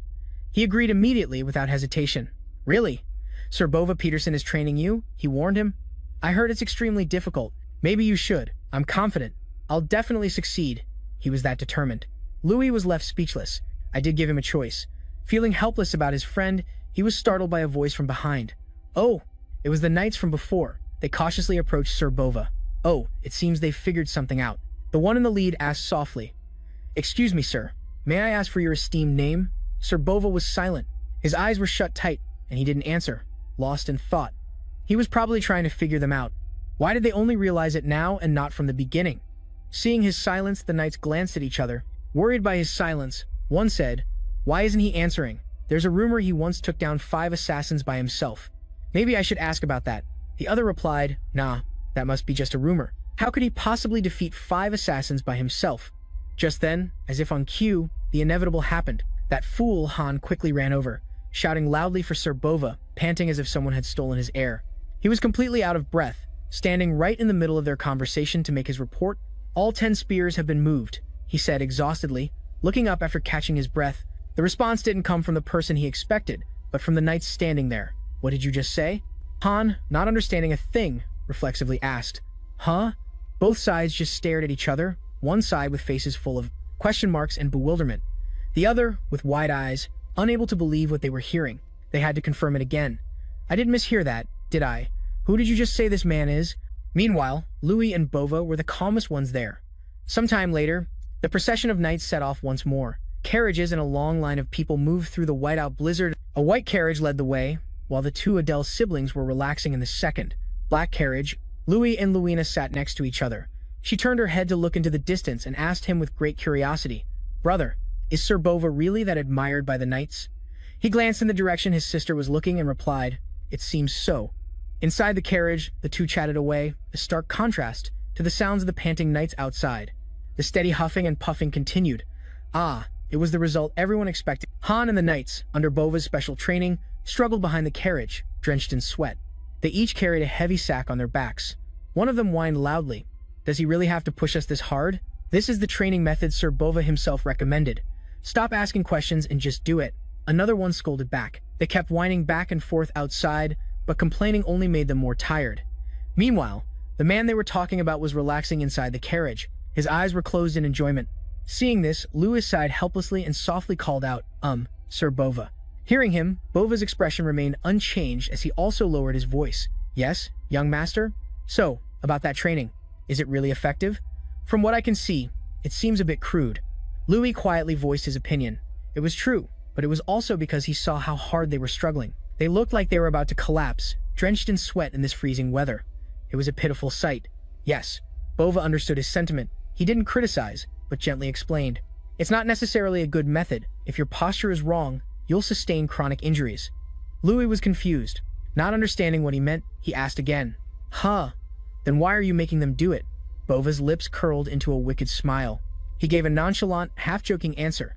"Well, there's not much to do on the way to Adele. I just wanted to train my new disciples after such a long time." At that, Louis and Luina fell silent for about 10 seconds. Hearing their miserable complaints outside and looking at Bova, they were speechless. No wonder people called him the Tiger of Adele. A while later, the group arrived at a barren land, colder than any place they had traveled through recently. And this was the first place they set foot. Louis stood before countless small, slimy, and grimy monsters. The person beside him exclaimed, "There are so many of them." Louis, wrapped in a dark winter cloak, was used to this place. But he still couldn't help but shiver at the intense cold. "That's right, we're finally here." Louis and Avatar stood in the middle of this land. Below them were hordes of monsters, surrounded by towering, overlapping mountains. The wind was bone-chillingly cold.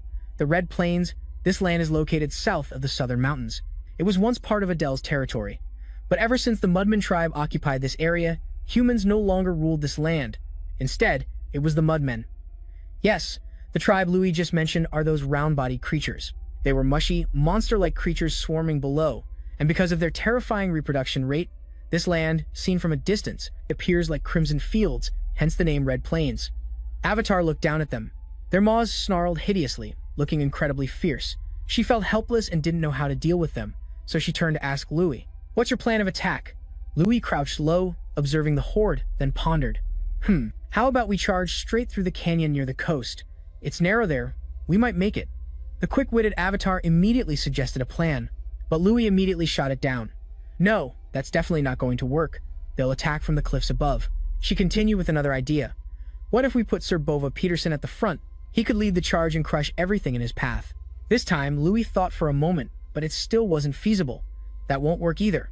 There are too many of them. The Mudmen have a core in their heads that can't be destroyed by conventional attacks. "Oh, I see." Avatar immediately understood the problem. Even Sir Bova would struggle if he had to eliminate them one by one. This is really troublesome. Now I understand why all the previous subjugation campaigns failed. There's no path wide enough for a large army to advance, so they're bound to suffer heavy casualties. So there's no other way? Louis helplessly accepted the fact.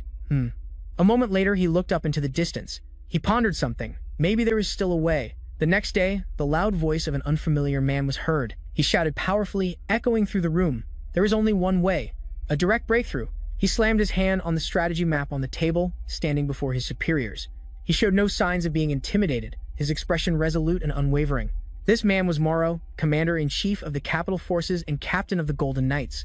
He growled, making his stance clear. "If we hesitate to fight, how can we possibly achieve victory? A direct confrontation is the best choice." The man facing him, Louis's father, the Lord of Adel, knew this as well, but he disagreed with this choice. He hesitated. What the commander says isn't wrong, but the projected casualties are too high. But Morrow stood firm. He tried to persuade him, "Sir, initially, without the support of the capital army, weren't we planning to launch the subjugation campaign with only 300 men?" Louis's father answered calmly, "Yes, that's right." Morrow laughed coldly. He didn't understand. We were ready to fight with just that many men. So why the hesitation now that we have such a large force? Louis's father looked at the man before him. He began to explain. Because this isn't an issue of numbers. To defeat the Mudmen, we have to cross a narrow canyon, and those bastards will never let us pass through peacefully. Whether we have 300 or 3,000 troops, it makes no difference. That was why he disagreed with Morrow's plan. But then, the Lord suggested a slightly more feasible method. He continued, "In short, instead of advancing into the canyon, we have to lure them out." Morrow expressed his concern, "But sir, we have no way to do that. In any case, a frontal assault." Before he could finish, the calm voice of the young man who just entered the room spoke up. "That sounds good." It was Louis, agreeing with his father's solution. His sudden appearance surprised everyone. Caught off guard, Morrow was the first to react. "Good? What do you mean, young master?" He questioned them in a raised voice, not understanding their thinking. Louis chuckled and answered him. "Father just gave the right answer, didn't he? That instead of us going in, we should lure them out." Based on his earlier reconnaissance, he had formed a battle plan he wanted to discuss. "I have a good idea. We'll attack from the top of the cliffs surrounding the canyon." Morrow knew the cliffs Louis was talking about. He turned away, showing his displeasure with the idea. "Those cliffs, no one can climb them, can they? Are you saying we all have to climb a place like that?" This guy was really difficult. Louis had to explain again. "We don't need a lot of people up there. We just need 1 or 2 mages up there. They can use magic to lure them out." This time, even the difficult Morrow found it reasonable.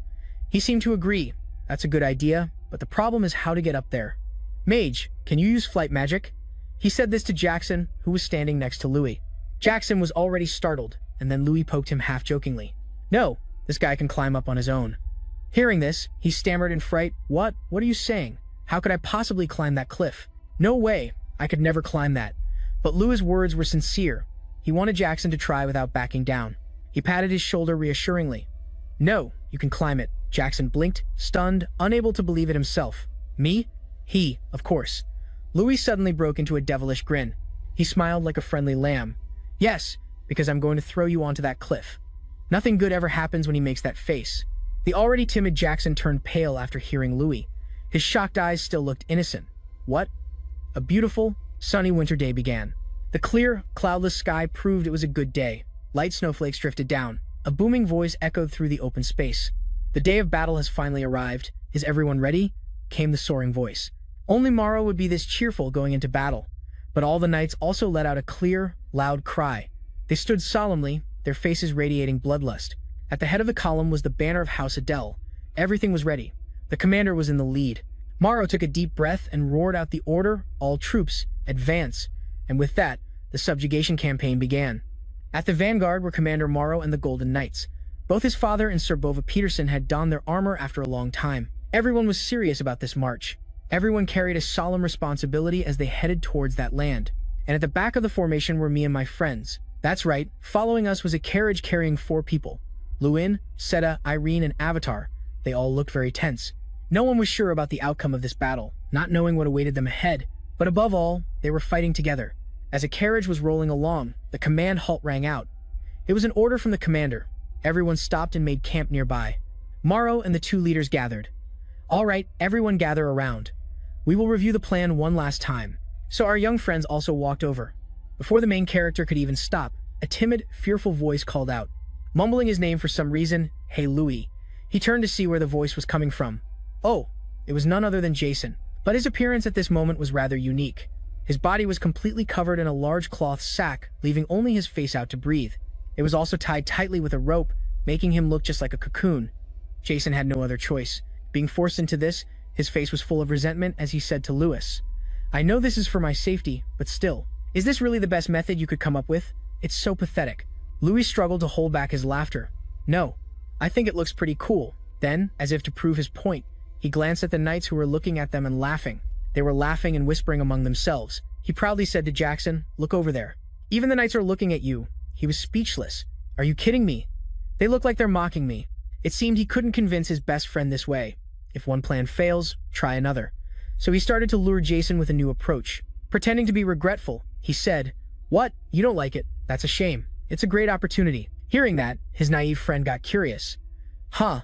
What opportunity? Lewin knew his best friend all too well and saw he was taking the bait. "An opportunity for you to become the main star of this expedition," he explained. Jackson was predictable, after all. Just imagining the girls from the academy chirping in admiration was enough to make him swell with pride. The main star? Just as expected, a few seconds later, his eyes lit up as if he had struck gold. His jaw dropped, completely thrilled. He even put on a righteous act. "Louis, just leave it to me. I'll handle everything perfectly," Louis smirked deviously. "So, naive." Mara walked over to them and asked, "Young master, are you ready?" Louis answered without hesitation, "Yes, no problem at all." After saying that, he didn't stop. Instead, he tossed this hot potato to the silly cocoon next to him. "Right, Jackson? Put on the spot," he timidly replied, "Of course." But there was one thing. Jason struggled to glance down, his eyes filled with utter resignation. At the muscular hand tightly gripping the rope around his neck, his brows furrowed in annoyance, and his twitching lips seemed to want to say something. "It's hard to breathe, bro." In the end, he had to complain, "But Louis, please be gentle." The moment he asked him to be gentle, he was forcefully yanked upwards. Jason screamed in terror. "Gently, gently. Fate is fate." He was still mercilessly thrown high into the air by Louis in one swift motion. And Jason's unending, sorrowful cries echoed as he was launched, because the force of the throw was truly powerful. It was so powerful it created a gust of wind, making both Irene and Morrow give the poor cocoon a look of pity. The calm one sent the tragic one off. Jason, now one with the blue sky and clouds, cried his eyes out. "My head is throbbing beyond words. I feel like my heart is about to stop and I'm going to die right here." Before his soul could even return to his body, he had to face the harsh reality. He was now on a mountain peak, and more importantly, he was being held in place by some strange magic vines. He let out a long, confused, "Huh? Well, this is a surprise. I guess it's not that scary. Are you kidding me?" Jason, having somehow escaped his fat cocoon form, plopped onto the ground and glared at the people below who were praising each other. Irene exclaimed, "Wow, that was so accurate. Maybe we don't even need blankets and ropes anymore." "Haha, Lady Irene, your skills are still as sharp as ever." He stood up, dusting off his pants, seemingly much calmer than before. He couldn't help but feel relieved that he was halfway safe. Phew. All right, now I just need to do my part. As soon as he said that and looked up, his eyes widened and his jaw dropped. Jason saw a sight he never wanted to see. What is this? He knew the mudmen here reproduced quickly and that there were many of them, but he never expected it to be this terrifying. Thousands? No, tens of thousands. Just by looking, I can't even count how many there are. "You want me to lure out that many mudmen?" The very thought made him break out in a cold sweat. "This is tough. Real tough, buddy." Jason was utterly panicked by the task ahead. It seemed too difficult for him. "I can't do it." "How can I possibly?" "Jason, you can do it." It was Louis's voice cheering from below. Just that one word of encouragement was enough to make his self-doubt lessen by almost half. Down below, Louis understood his best friend well. He just wasn't ready yet. He just didn't trust in himself. Right now, the best thing for him was more encouragement from someone.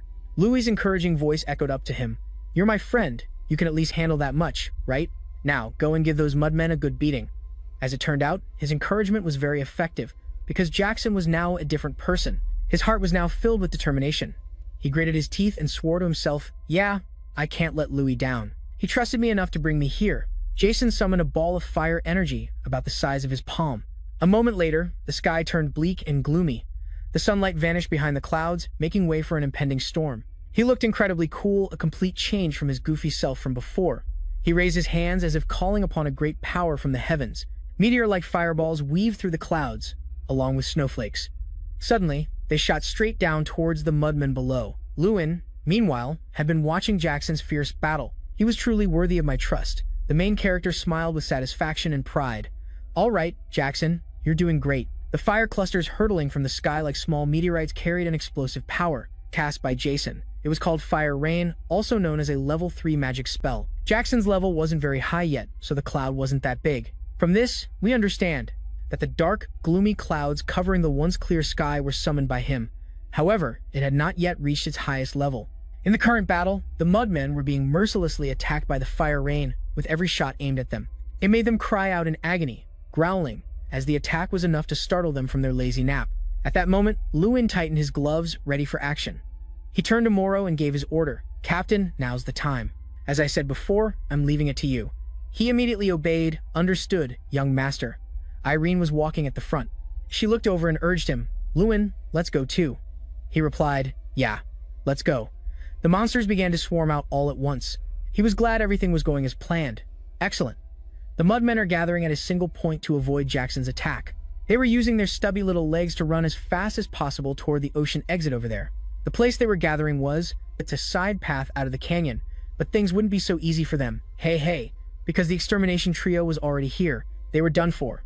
The other three leaped down and rushed forward, with Lewin standing to block the path. The difference was staggering. Up close, you could see these Mudmen only came up a little past his ankles. I can't let them escape the canyon this easily. But he couldn't help but remark, "Damn, this species is a real pain. Damn, there are so many of them." Seto was the first to attack with his flames. Alright, come on. From this point on, the real battle began. Snow fell, blanketing the cold scene in white. The wind howled, and the air was freezing. And yet, it felt strangely scorching hot. Irene and Louis stood silently behind. But their icy gazes were fixed on the center, where Seto stood, his face blazing with fighting spirit. His hand summoned a blazing flame as he spoke with contempt. "Welcome, you filthy mudworms." From a distance, he launched a fierce flame that engulfed the mudworms. His voice was full of arrogance. "I will burn every last one of you to ashes." The brilliant orange flame blazed, swirling like a firestorm and swallowing the mudworms in a sea of fire. Their faces contorted in anger, their mouths wide open as they roared in pain. All right, Seto felt quite satisfied after that attack. With a triumphant face, he smiled brightly. "Ha ha, Looney, how were my skills? I've improved a lot, haven't I?" Looney, with the same calm expression, calmly replied, "Yes, it's even better than I expected." Louis only paused for a moment. But a moment later, he said frankly, "But I think it's still too early to be proud." Just one gentle and simple sentence made the person in front freeze on the spot. After hearing it, Seto started sweating bullets and worry was clearly written on his face. Reactively, he blurted out, "It seems these mudworms are incredibly resilient. Their mouths are always wide open, just waiting to snap their beaks and screech like a flock of ducks. And now they're trying to crawl up the high cliff to attack." Suddenly, from above came Jackson's desperate scream, "But they're climbing up the cliff." So they're climbing up to attack him. Pretty smart between choosing to attack one person or two. They chose to attack the weaker one. Jackson was overwhelmed by their resilience. They're really like leeches. Meanwhile, the mudworms were still trying to climb up faster, their faces full of resentment. Staring at him wanting revenge, he sat on the cliff, trying to back away, panicking and scrambling backwards. He didn't forget to scream for help. "Wah, save me." Louis clearly heard the commotion above. He was worried and confused, not knowing how to resolve this situation. He quietly hissed, cursing Jackson. Damn it, Irene was just as worried, but a solution suddenly flashed in her mind. Not sure if it would work, but saving someone was the priority. Then without fear, she firmly proposed, "Louis, please throw me up there too." He glanced at Irene, truly surprised by this, but he was also bewildered. This decision was a bit dangerous, so he asked again. What? Irene smiled, expressing her firm attitude. Her eyes remained steady, full of confidence. Looney pressed his lips together, hesitating for a moment. In this situation, anything was dangerous, but life safety was the top priority. So he made a decision. At that moment, the mudworms had already nimbly climbed onto the cliff. With their two short legs, they let out a growl. Jason was still terrified, but could only sit there. Not caring if they understood human language, he kept shouting, "Back off, back off." In this precarious situation, Jason thought he was really about to die to the mud creatures and could only blurt out, "Damn it." He was utterly terrified. His eyes widened in fear and tears welled up, about to cry, his teeth clenched tight. "I can't be here, not now." Jackson was still regretting his passionate school days. He hadn't even been in a romantic relationship yet. Oh, so he's a young man who's never been in love, that's why he has regrets. Jason screamed in utter despair. "I don't even have a girlfriend yet." Before his regret could fade, suddenly, Irene appeared somersaulting in the sky. Preparing to fight the mud monsters, he must have been trembling with joy. Irene was in a free-fall pose.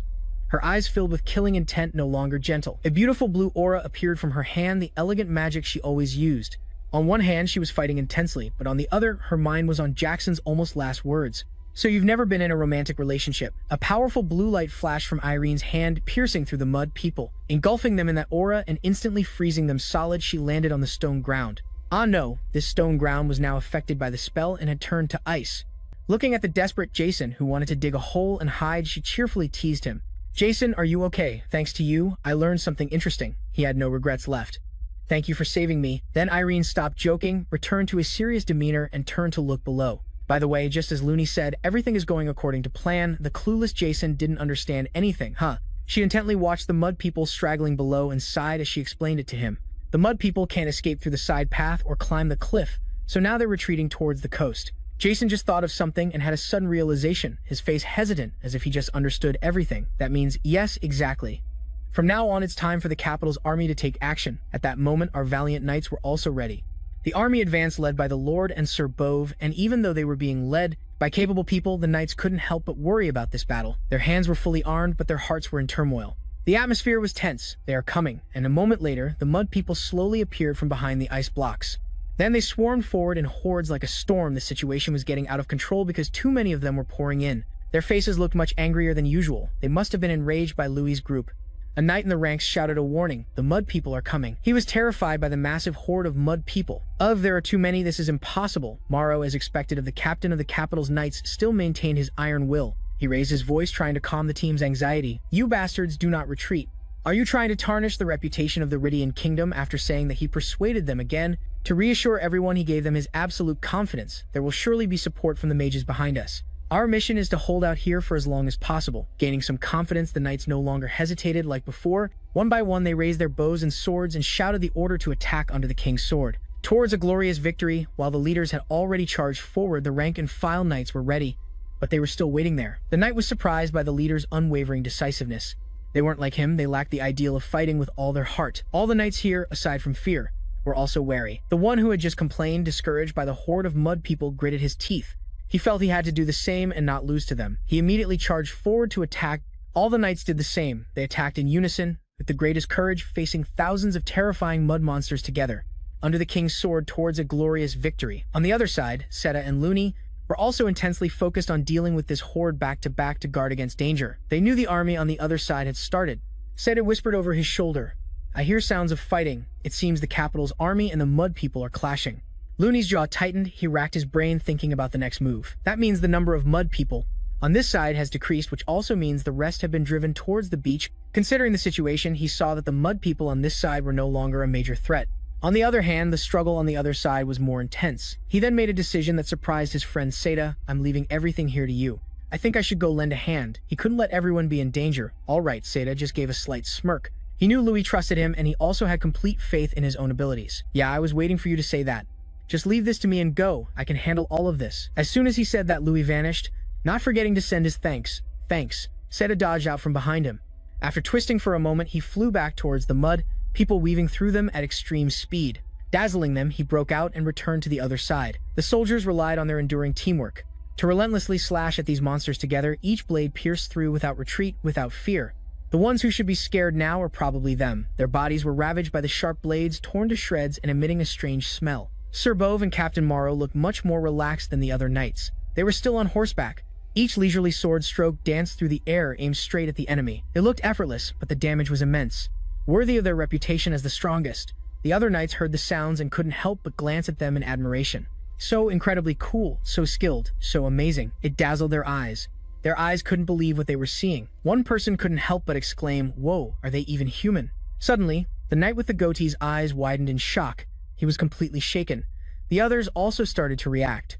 Hearing the loud noise from behind, they couldn't help but turn around in horror, their jaws agape. What was that? Where did that explosion come from? Could it be him? They were confused, not understanding what was happening, and couldn't help but wonder. I'm not sure what exactly is happening out there, but one thing is certain. Someone is wiping out the mudmen. And of course, it was obvious who this person was. Who else could it be but Louis? He appeared like a savior. He helped everyone escape the perilous situation with blazing fireballs that continuously slammed into the mudmen. It made them writhe and melt in an instant. Both the people and the mudmen blinked in stunned silence at Louis's sudden and unannounced appearance. The knight with the goatee and his companion were stunned, their hands frozen on their blades. It took them a few seconds to gather their thoughts. He slowly came to his senses, his voice choked with joy as he gritted his teeth, his words trembling. Sir Louis is here. It's support from the mage. The knight shouted joyfully, announcing it to everyone. To everyone around, Louis, the most anticipated person at this moment, quickly flew up and threw a powerful fire fist. It pierced through the mudman's body, shattering it to pieces. Sir Bova saw it too. He smiled, watching him fight with unconcealable pride. Oh, just as expected from young Master Morrow. The capable captain didn't waste a single moment. He raised his sword and gave the order. Now is our chance. Everyone, advance, destroy every single mudman. The tide of the battle.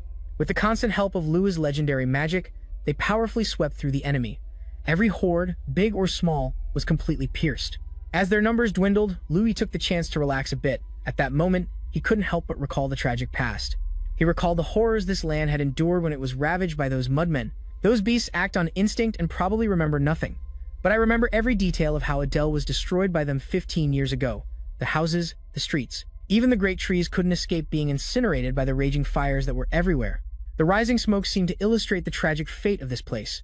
My people were attacked by those monsters. They chased and pounced on the people here. They didn't care who they were or how they screamed, and those innocent people had to suffer terribly, fleeing in chaos and getting wounded.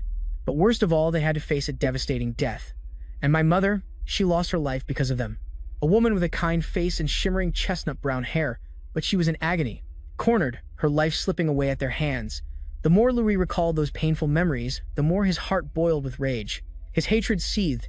His eyes were firm with the resolve to make them pay a price far greater than anything they had done. With that, he erupted with killing intent, unleashing a violent heavenly fire fist upon the monsters. The mud was no longer intact. These beasts have no reason or thought, only instinct. I will not stop. Louis said this to bolster his own spirit and to avenge the past. With a defiant look, he continued to pummel the horde. In the blink of an eye, dusk fell. A bright full moon high above illuminated the world below. In a quiet, tree-shaded area, a man's chattering voice could be heard. So, the next thing I did was, "You wicked mudmen! I, Jason Damon the Mage, will destroy all of you, right here and now." After that loud shout, the boisterous chatter predictably continued without end, and he was even puffing his chest out, bragging about his exploits. Who else could it be? Jason sat on a long wooden bench. He was bragging to two girls in front of him. In the middle of his story, he suddenly stopped, looking exasperated and annoyed. He complained to the girl, "Hey, wait, are you even listening to me?" She laughed shyly, "Sorry, I think I dozed off." Haha. Well, that's understandable. She really tried her best to listen for this long. Meanwhile, Louis and Seta were leisurely walking towards them to see what was going on. As they approached, they heard that tone of voice. It was a complaint from some naive fool. Please listen carefully this time. This is the last time I'm telling this story. These wicked mudmen. Louis couldn't help but chuckle as he listened to the guy's story, feeling sorry for the two girls. Indeed, he was feeling relaxed and content. The conquest of the Jinhum Plains was over. Over 1,500 people were injured, but there were no fatalities. After more than 2 hours of fighting, it ended in our complete victory. Although he felt for the injured knights, the final result was a victory worth celebrating. Even Sir Morrow seemed pleased, saying the princes would be delighted with this result. I'm glad he seemed satisfied. Actually, it wasn't just an appearance. He even let out a hearty laugh. Seta, who was walking beside him, suddenly called out, "Hey, Louis." He looked over and answered, Seta pointed to himself with a smile and announced, "I'm going back to Toyota tomorrow. You might not believe this, but the Holy One has been looking for me all this time. I'm actually a rather promising mage in Toyota, so that's why you have to go back." And he wasn't sad at all. In fact, he was grinning from ear to ear. Louis nodded in acknowledgement. "Yeah, I know. You've gotten a lot stronger." This was a genuine assessment, because since they started fighting together, he had witnessed all of Seta's progress. Seta replied with a radiant smile, laughing loudly. He, you just wait, you little brat. One day, I'll pay you back for everything you've done for me." After that pleasant conversation, things started to settle down. Louis returned to his house. As soon as he walked in, he saw the butler standing in front of his room. He had been waiting for a while. The butler greeted him, "Ah, young master." Louis immediately smiled. "Yes, butler. Where is my father?" He pointed to the door, gesturing for him to enter.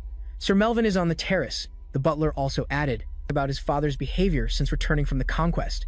"He seems to have something heavy on his mind, so I think he's taking some time for himself." Looking at the portrait of his mother on the wall, Louis figured his father must be feeling somber, lost in sorrowful thoughts about his late wife. Hearing the butler, Louis pondered, he seems to have something heavy on his mind. He thanked the butler, but the butler replied, "Not at all, young master, I am the one who should be thanking you." Yes. His voice was more serious than usual, filled with indescribable emotion. He choked out, "Young Master Louis." Not understanding, Louis replied seriously, "Yes?" The butler placed a hand on his chest, reverently expressing his feelings. "I have lived in Adele for a very long time, but today is one of the happiest days of my life." He paused for a moment after speaking, then closed his eyes. He bowed his head, expressing his deep gratitude. "Thank you again, young master, for what you have accomplished today. No one in this domain, myself included, will ever forget it." Oh, Louis felt emotional and teary-eyed hearing the butler's words. Butler. The butler seemed worried his master would be sad from waiting, so he urged him, "You should go in. He is probably waiting for you." He replied politely, "Yes, I understand." Louis' hands gripped the door handle, feeling both hesitant and emotional. Today's victory was indeed worth celebrating, but not everyone could bring themselves to smile. That's right, especially his old father, a man whose heart had been deeply gouged by a dull blade and would never fully heal. Louis slowly stepped through the doorway. He had never stepped into the hallway feeling such a weight of suppressed emotions. As he looked up, he saw the man. The years of hardship had taken their toll on him, but standing before the wine table, he hadn't lost any of his distinguished air. Yet, there was also a deep, contemplative sadness about him as he gazed up at the sky. Gazing at the distant moon, Louis stopped, lost in thought, just as his memory of losing his mother was still vivid. His father must also be remembering that day. His father, Sir Melvin Ancho, was surely recalling that day from 15 years ago. Amidst today's victory, amidst the domain's celebration, he chose the most sorrowful path, reminiscing about that horrifying, dust-covered memory, grieving for the beloved wife who was no longer with him. While Louis was lost in his feelings, suddenly, his father called softly. "Louis!" He was startled. "Ah, father, you knew I was here?" He could only scratch his hair awkwardly, unsure of what to say. "I'm sorry, I didn't mean to disturb you, father." His voice was as gentle as a breeze, yet firm. "Louis, come here." The father and son stood before the wine table, where 2 glasses had been placed as if in anticipation. Melvin picked up the wine bottle invitingly. "Would you like to taste the wine I'm offering?" "Yes," he agreed immediately. The man gently raised the glass and poured the wine. He then slowly introduced it. "This wine has been aged for 17 years. It's called Selrock, but Maria and I used to call it by another name." Lewin's heart skipped a beat for a few seconds when he heard that name. Maria, his mother's name. This was the first time in a very, very long time. His father had just softly mentioned that name from his memories. His father continued, holding the glass with one hand, while handing the other wine glass to him. "We used to call this wine Amorous Lewin. It means lovely Lewin, a name as meaningful and lovely as the wine itself." Then, Mr. Melvin continued the story, which was the first time he had ever heard it. "On the day you were born, I made this wine and promised myself that you and I would drink it together one day, a day even happier than that one." Louis looked at his reflection in the wine glass, his heart heavy. The day his father considered happier than that one was today, when they had won a glorious victory in the subjugation battle, or what he considered settling an old score. Mr. Melvin's heart was just as heavy, but he remained calm, proudly raising his glass with his son. "Though I couldn't keep my promise to drink this with your mother, being with you now makes me feel like I'm drinking with Maria." After taking a gulp, Louis smiled and praised his father. "This tastes amazing." He smiled, "I'm glad." The two of them quickly changed the subject. To break the somber silence, Mr. Melvin spoke up, asking about his son's future plans. "Louis, what do you plan to do next?" He didn't hesitate to reply, "I will expand our territory. Now that the subjugation is over, we will cultivate the canyon immediately." Suddenly, a strange blue screen materialized. A system window suddenly appeared, making Louis' eyes widen in utter shock as he read the information on it. "Huh? What is this?" In the system window was a message that left him completely bewildered. The little bear, who had gone to the middle of nowhere to meditate and hadn't been seen for a long time, suddenly appeared on his shoulder. It immediately started talking non-stop. "Louis, something's wrong. I think something has happened to Kingram." Before he could react, he reflexively uttered, "Trang." The bear spoke with an annoyed grimace, its brow furrowed. "I know today was supposed to be a good day, but we have to get to the academy quickly." But Louis wasn't listening. After reading the message, his head was in the clouds, completely distracted from what was happening around him. Trang urged him again. "Snap out of it, Louis. We have to go now." Only when the loud voice shouted in his face did he come to his senses. Damn it! The notification message was finally revealed. Defeat the threat approaching the academy. And save Kingram. No matter how many times he read it, Louis wondered, "You want me to defeat a threat heading to the academy? What happened to Kingram?" Gradually regaining his composure, he turned to his father and said with regret, "Father, I'm truly sorry, but I have to leave for a while." His father looked at him in surprise. His eyes seemed to ask what was going on. They had just reunited after a long time, and now this. The news that Louis had to leave again was like a bolt from the blue. What are you saying all of a sudden?" Louis could only remain silent, feeling guilty, because this matter truly couldn't be revealed. But Melvin understood his son. He could only sigh, his voice softening. "All right, if you're this serious, there must be a reason. Then go." Hearing his approval, Louis didn't hesitate for a second. Since they were on this spacious rooftop, he decided to leave from there. He leaped away like the wind, his heart complaining, why of all times? Why did the mission have to appear right after the subjugation? Louis left, filled with resentment, furious that his relaxing break with his father was ruined, but he had no choice. What the hell is going on at the academy? The scene shifted to the academy, where a cloaked mage was casting a thunderball towards the green monster sitting on the throne in the middle. It seems he was being targeted. So what evil was happening at the academy that Louis needed to resolve? The black-cloaked man was gathering power into an orb in the palm of his hand. Kingram, who was sitting on the throne, couldn't help but get angry. Unbelievable! You just barge in and attack me? Are you insane? Kingram threatened angrily. I've heard the rumors about you at the academy. It turned out the figure in the black cloak was the Fire King, Terran. Then Terran recounted. Everything has been strange ever since Ruin Aiden was chosen by Kunkin's Fang. How could he wield power on par with an ogre? So I started digging into Aiden, which led me to the academy. I finally solved the mystery. Then, Terran's voice suddenly became solemn. Ogre King, Kingram, you did something to ruin Aiden, didn't you? Suddenly, a voice spoke from behind. Whatever your reason for being here, I will hold you responsible. Terran was slightly surprised, but it didn't faze him. Terran immediately recognized him, Tyrion Ignis. At this point, Tyrion Ignis no longer hid himself, stepping forward and saying, You truly are on another level. To notice my presence immediately. But then his tone turned serious. Terran, are you prepared to bear the consequences of all this? How so? But Tyrion Ignis was adamant. Terran, however, replied indifferently. Consequences? If I worried about that, I wouldn't have started this in the first place. And Terran continued to explain. I sensed it during Ruin Aiden's graduation exam. If he continues to grow, my position will one day be threatened. If I eliminate all the key targets here, that will no longer be a concern. And finally, I will find Ruin Aiden and end everything. Suddenly, someone ran in and shouted, Kingram, startling everyone. It was Louis. A girl was with him. He was surprised by the scene. Huh, Fire King, Terran, and the principal too. What's going on here? Hearing this, Terran looked smugly. Ha, thanks to you, I don't have to go looking for you myself.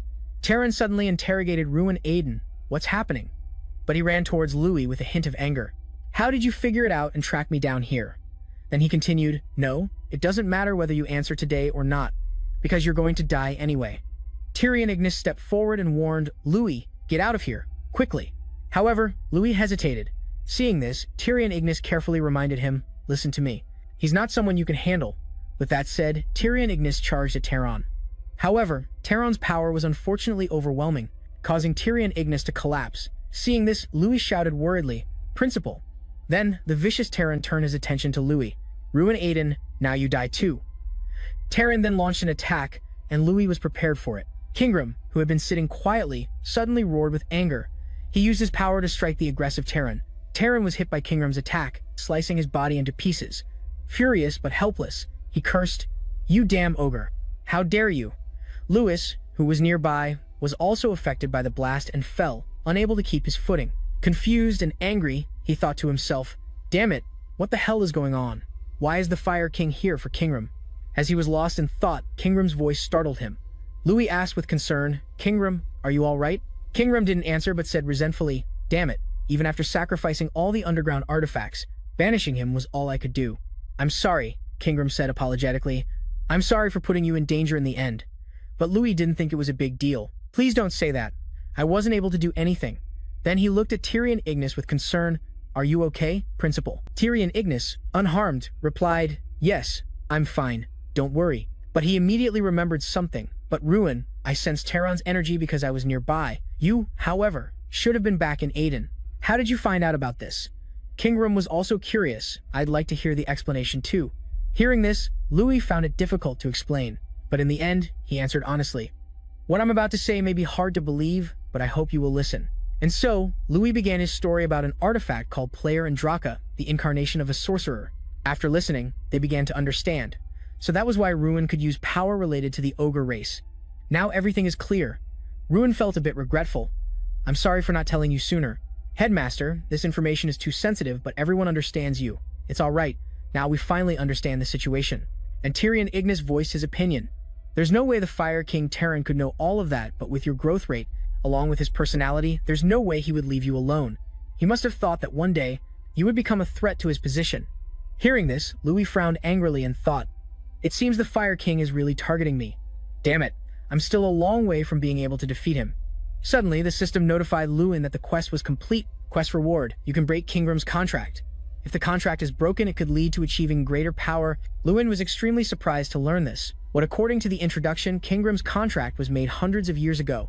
After being defeated by Freyan Ignis, the headmaster's ancestor, he was sealed in an ancient artifact and forced to serve the academy for the rest of his life. After learning this, Lewin suddenly became unusually stern and questioned Kingram. What exactly does it mean that we can break the contract? Kingram was surprised by the sudden question. How do you know about that? Kingram said that breaking the contract means I can return to my original form and leave this place. Louis asked again, the artifact player can break the contract. Kingram calmly replied, that's right, the contract can now be broken as a reward for this event. But right after Kingram cautiously warned, however, to break that contract you need the consent of the curse itself. Tyrion Ignis, who was there, said seriously, do you really need my consent? My will is also Lewin's will. Hearing this, Lewin was overjoyed and thankful. Thank you, Headmaster. Then Louis decided, let's leave this place, Kingram. And as a result, the contract between Freyan, Ignis, and Kingram was now broken. Kingram felt his body being liberated and rejoiced. Unbelievable. Even player can break the contract. Kingram expressed his sincere thanks to everyone. Kingram asked Lewin, you seem very worried about the upcoming challenges, don't you? Yes. Lewin didn't hesitate to share. That's right. I'm too weak to face the Fire King Terran. Hearing that, Kingram suggested, very well. I've just thought of a good method for that. However, it comes with a condition, but I'm afraid this place isn't suitable for it. Then he proposed, what do you say? Would you like to come with me to the Heavenly Mountain? Louis was a bit surprised to hear that. A moment later, there was a commotion. Urgent report, urgent report. The underground prison has been attacked. Hunt for the escaped prisoner. This caused a stir. Who in the world would attack a prison? Is there any description of the suspects? We don't know. They look like some damn mages. Who on earth would dare attack the capital's prison and the escaped prisoner? Has he been identified? Yes, so far only one prisoner has been confirmed. It was Josh Jerry Hill. Caught in the act, Josh Jerry Hill wasn't scared but rather proud. It is an honor for you to personally come and rescue someone like me. The fully hooded person calmly replied, don't get me wrong. It's not that I'm particularly fond of you. The other person looked menacing. It's just for a bit of fun. It turned out to be the crown prince of the Somerton Empire, Renan. Under the clear blue sky, a group of Kingram's kin were chatting. Suddenly, someone shouted, Amarat Chieftain. The person announced, the Great Human Warrior. The Great Human Warrior has returned to the Heavenly Mountain once again. With those words, Lewin and the orange-haired girl appeared. Seeing this, Amarat wondered, and who was that behind him? Then both Amarat and Haken were confused because they saw Kingram. The two said in unison, have you finally returned? Kingram replied in a strong voice, yes, I have finally returned, back to my homeland. Haken observed the situation happily, two great warriors appearing at once. We must throw a feast to celebrate, but immediately after Amarat grew worried. But Kingram, your arm... Hearing that, Kingram calmly said, that. I'll tell you about it later. It's a long story. Suddenly he spoke. Haken, I'm sorry for the sudden request, but I have something I must ask. Hakan replied cheerfully, it's fine, just say it. No matter what it is, we'll listen. So Kingram casually said, the refined ogre tendon elixir. Hearing these words, Haken's expression suddenly changed. Yes. While Kingram calmly explained, it's for our dear friend the Little Destroyer. Can you prepare that elixir? An old coconut bowl held some kind of liquid. This is the secret elixir of the Heavenly Mountain Ogre tribe. It is considered so precious that it's used to nurture young ogres until they reach adulthood. Louis was now gazing upon this treasure, feeling a strange emotion. But now that he was seeing it with his own eyes, he asked Kingram with some concern, do I really have to drink this? Without any hesitation, Kingram replied, you must. He explained, didn't you say you needed strength to defeat the Fire King? I have my reasons for giving it to you, so you must drink it. Hearing that, Louis felt reassured. Okay, if Kingram is this insistent, there must be a good reason. Then with all his might he lifted the coconut bowl, whatever he thought, determined to drink it all. As soon as he finished, Louis immediately felt a strange change in his body. Then he put the coconut bowl down, thinking, that was horrible. Seeing Louis finish, Kingram asked with concern, how was it, Little Destroyer Louis? Honestly, that's the worst thing I've ever tasted. But that wasn't what Kingram was asking. Don't you feel anything strange? Hearing this, Lewin was startled. Huh, what do you mean? Then Lewin understood, but he found it unbelievable. What is this? Lewin wondered. My strength increased by 100. This was not a lie, as the system had also recorded it. You have consumed the special ogre tendon elixir. Strength has increased by 100. Lewin was confused once again, just from drinking one bowl of the elixir. This left him completely bewildered. Kingram, is this even possible? Can the ogres here get stronger just like this? Kingram quickly explained, no, it's not like that. For ogres, it only works the first time. After that, it's no longer effective. Lewin had just one question. So what about me? If I drink more, will my strength keep increasing? However, contrary to his expectations, Kingram didn't answer and changed the subject. Why do you think Draka stayed at the Heavenly Mountain for 100 years? It was all because of this elixir. Then Louis proposed, don't tell me there isn't any more, I'll drink as much as you have. Kingram said seriously, the bowl of elixir you just drank was the last one in stock. To make more, we need more ingredients. Louis sighed at that. However, Kingram immediately reassured him, but you don't need to worry about the ingredients. Louis was a bit surprised. He suddenly saw a large group bringing back ingredients. Kingram calmly explained, When I told them we should help you, everyone went all out to gather some heartwood fruits and tendon-strengthening herbs, rock, ginseng, and many other things. They all wanted to personally bring the ingredients back for you, little destroyer. Upon learning this, Louis was secretly overjoyed that everyone had done so much for him. But then Kingram mentioned a problem. But there's still one final ingredient they couldn't find. Ogre tendon. It's incredibly difficult to find, so that's understandable. Lewin wanted to help as well. So what do we do now? Kingram consoled him. Don't worry. Ironically, that bastard Fire King has already prepared it for us. As he spoke, Kingram held up his arm. However, Louis still didn't understand. What do you mean? Kingram explained. Here, use this. My arm alone is enough to refine dozens of doses of the elixir. Hearing this, Louis objected. But Kingram just said calmly, don't refuse. Just take it. Consider it my token of gratitude for freeing me from that ancient oath. Louis was deeply moved. Thank you, Kingram. Kingram also added, also drinking too much of the elixir in a row will put a tremendous strain on your body. Even Draka took 100 years, so it's hard to say how long it will take for you. Hearing this, Louis grew anxious. Then what should I do? The Fire King Terran is hunting me down right now. I have to face him. Kingram maintained his commanding presence. There's no need to worry about that. He revealed, I've already come up with a plan. Then he began to share. A moment ago, we expelled the Fire King. You remember when we used the artifact's power, right? Kingram explained.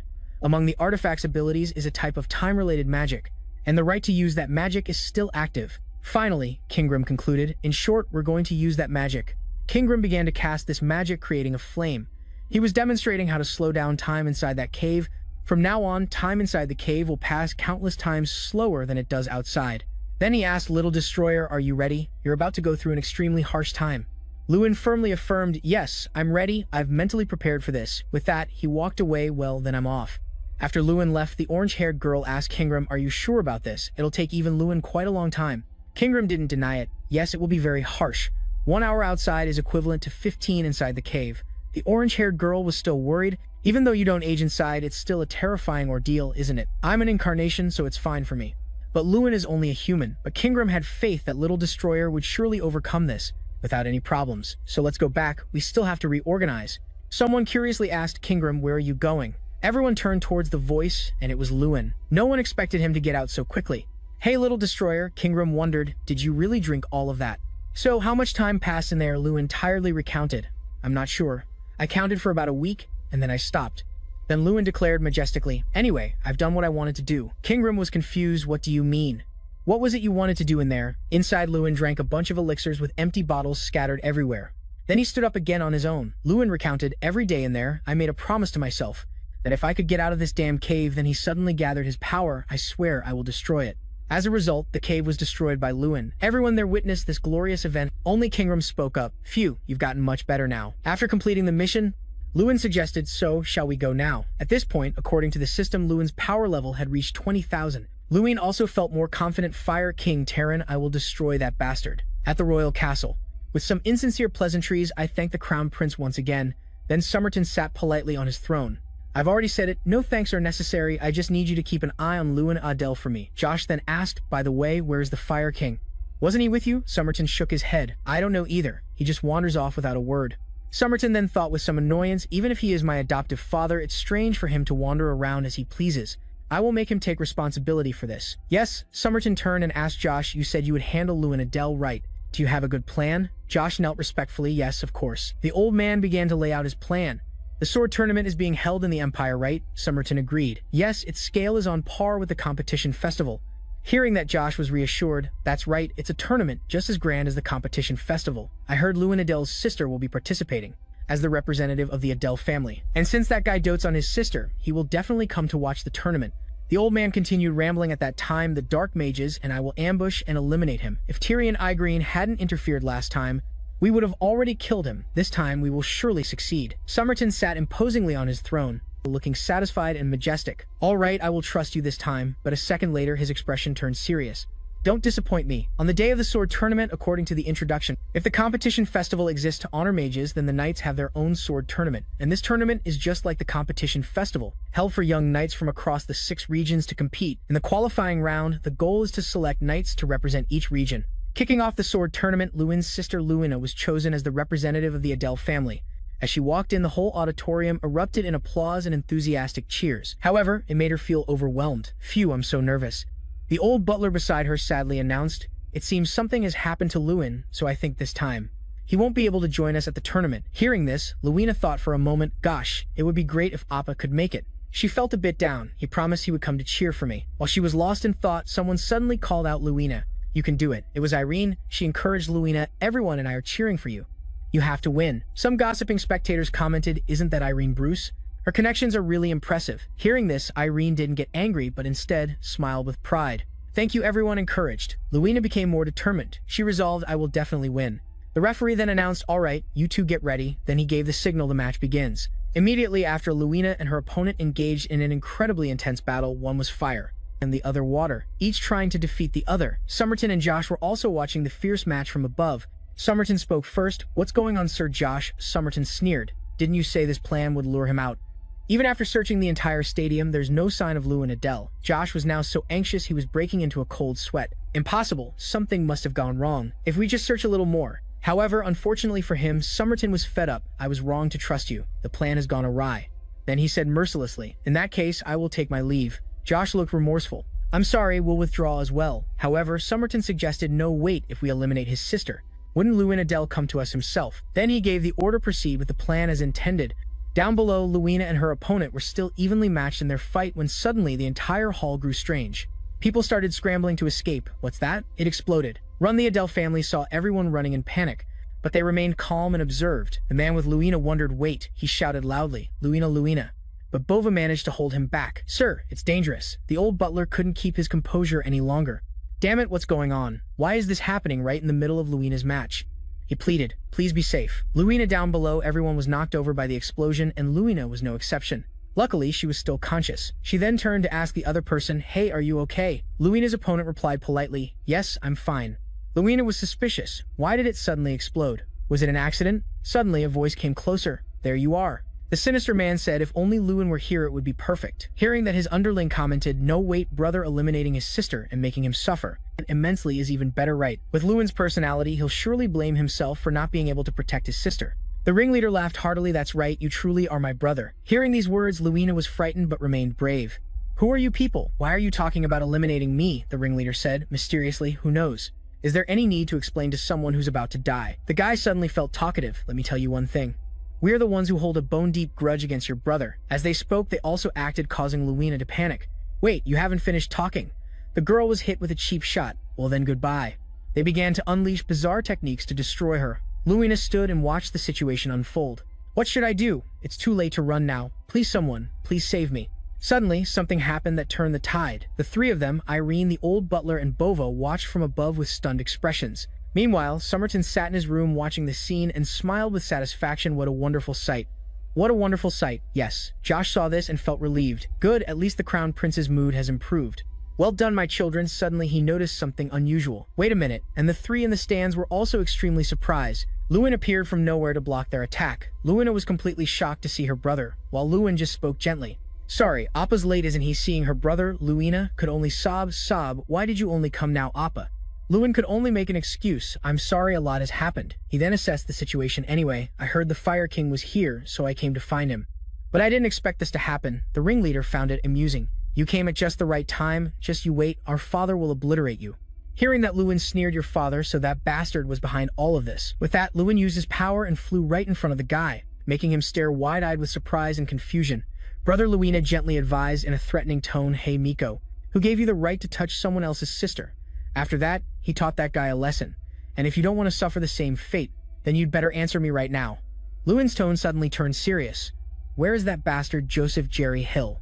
At this moment, both Tron Mountain and Josh felt a bit scared. Lewin had punched someone until his hand bled. He threatened. If you don't want to end up like this, then spit it out.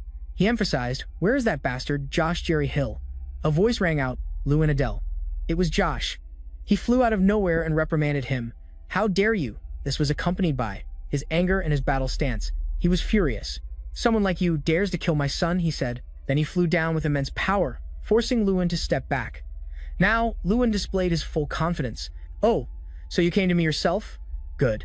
Saves me the trouble of looking for you. Josh, still enraged, cursed, you bastard. Then he challenged him. I will kill you with my own hands. With that, he gathered his power to attack. Josh viciously shouted, die, Lewin Adele. A large stream of fire rushed towards Lewin. However, he was unharmed, standing tall and unafraid. He laughed mockingly. How ridiculous. Who said I would die? Then he got into his stance. The one who's going to die is not me, but you. With that, Lewin launched a direct attack at the arrogant Josh. It threw him into a panic. Josh hastily put up a barrier to block it, but Lewin was much stronger now. Josh struggled, breaking out in a cold sweat, but he still couldn't fend it off. Only then did he remember. Damn it, what's going on? Back in the capital, I could easily corner him by myself, Josh wondered. But now, after only a few months, the gap has become this huge. In the end, that man Josh was defeated by Lewin. He now looked as worn out as a sick man. His face was bruised and his body was covered in injuries, yet Lewin didn't stop. He continued to fight. The family of three in the stands watched this scene with their jaws dropped. All of Josh's subordinates were sweating nervously. A chill ran down their spines in fear.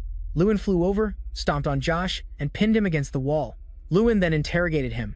Just one question, Josh Jerry Hill. The old man's hands were trembling in terror. Lewin asked, how did you escape the underground prison in the capital? With the tarnished name of the Jerry Hill family, that should have been impossible. At this point, Josh had no strength left. He sincerely begged, I'll confess everything, please spare my life. But unfortunately for him, Lewin was extremely decisive. He struck him down without any hesitation. After all, it had to be either the Fire King or the Crown Prince. It must be one of those two. In the end, Josh died at Lewin's hands. Seeing this, his adopted children cried out, Father. One of them said bitterly, you damn bastard. First him, and now our father. Losing his senses in a fit of rage, he shouted, I'll kill you. I'll definitely kill you. He then gave an order. Everyone, charge, surround and kill him. He can't escape. If we don't kill him now, Jerry Hill will be destroyed. Hearing that, the whole group moved. They angrily roared, Die, Lewin Adele, you bastard. Facing the danger, Lewin remained unfazed. Even now, he didn't understand why. And the entire group was using the same technique to target Lewin, while he fought alone with great determination. Scum like you are no longer worthy of being my opponents. According to the narration, the powers used by the two sides were different. On the villain's side was a brilliant sphere of light, so bright it was blinding. And on the hero's side was a raging fire that burned and pushed back everything near it. Lewin's power was eighth circle magic, while the group's technique was meteor. With a single blow, he could defeat them all. Goodbye, Jerry Hill. Meanwhile, Somerton stood watching everything that just transpired. In the end, Lewin had wiped out all those evil people. As for Crown Prince Somerton, watching from above, he sneered after the battle ended. He's insane. He's truly insane. Somerton was both sinister and fearful. Lewin Adele, you really are the strongest. Just at that moment, Taram burst through the door, calling out, Somerton, Somerton. Hearing this, Somerton was confused. Taran, looking worried and scared, asked, What the hell are you doing? Somerton found this over-the-top concern amusing. Godfather, why are you suddenly here? His godfather, Taran, scolded. You ask me why? Do you think I'm unaware of the chaos unfolding in the Empire? How could you act so recklessly? Somerton replied with cold contempt, Ha! You disappeared without a word and now you dare to speak to me like that? Taran was in disbelief. What did you just say? You saw that magic earlier and you still dare to say that? Hearing this, Somerton calmed down a little. Yes, it was impressive, but what kind of spell was it anyway that made you overreact like this? Taran explained, that was 8th circle magic. Somerton was utterly shocked to hear that. According to the system, 8th circle magic is a realm that only the greatest archmages can reach. In other words, Lewin Adele has now reached, or even surpassed, the level of the Fire King, Taran. Taran grew worried once more.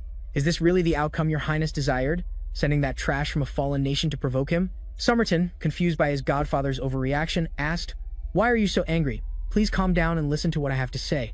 But Taran remained extremely anxious. You just saw it. He cast 8th circle magic. Somerton, far from being scared, was actually intrigued. Yes, I saw it clearly. He's reached the 8th circle. Seeing that the young man was still being stubborn, Taran tried to snap him out of it. Somerton, now, Taran's anger transformed him into a different person.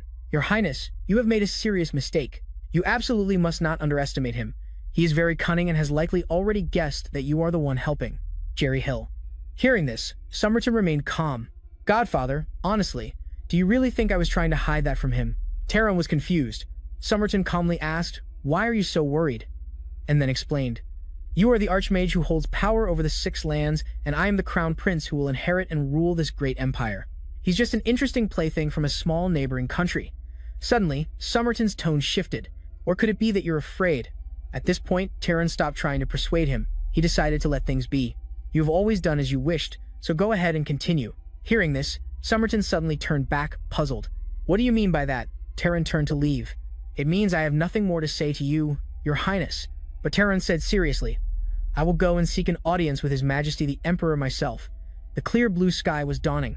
Early sunbeams shone through the white clouds and into the tower's windows. I heard an 8th Circle mage has appeared in a small country. I heard that too. Only 17 years old, right? The voices broke the silence of the place. To use meteor at that age. Below, 5 burly men were whispering among themselves. The reason for their reaction was simple. Lewin Adel of the Adel family reached the 8th Circle at a very young age, meaning his learning speed surpassed even the Fire King, Terran. Lewin stood with his legs apart, raising one hand to summon a massive amount of power, like a bomb made of fire. This made the team on the right extremely cautious of him. That is why Lewin Adel, who is currently demonstrating a rate of growth, even faster than the Fire King, might be aiming for the position the Fire King currently holds. In short, public opinion increasingly suggested that the Master of the Mage Tower should be replaced. These opinions placed the two individuals mentioned in the conversation on a precarious chessboard, and naturally, the rumors reached the Emperor. A man with a golden beard spoke hesitantly, the next Master of the Mage Tower. What are your thoughts? Asked the charismatic man sitting on the throne in a lavish palace. Below him, 2 muscular men stood solemnly on either side of a red carpet. A mage from a small country is threatening the position of Terran. I wish to hear your opinions on this grave matter. He was Emperor Titan. Renek, clad in a military uniform that gave him a powerful aura, said, Yes, your majesty. A man in a white suit replied hesitantly.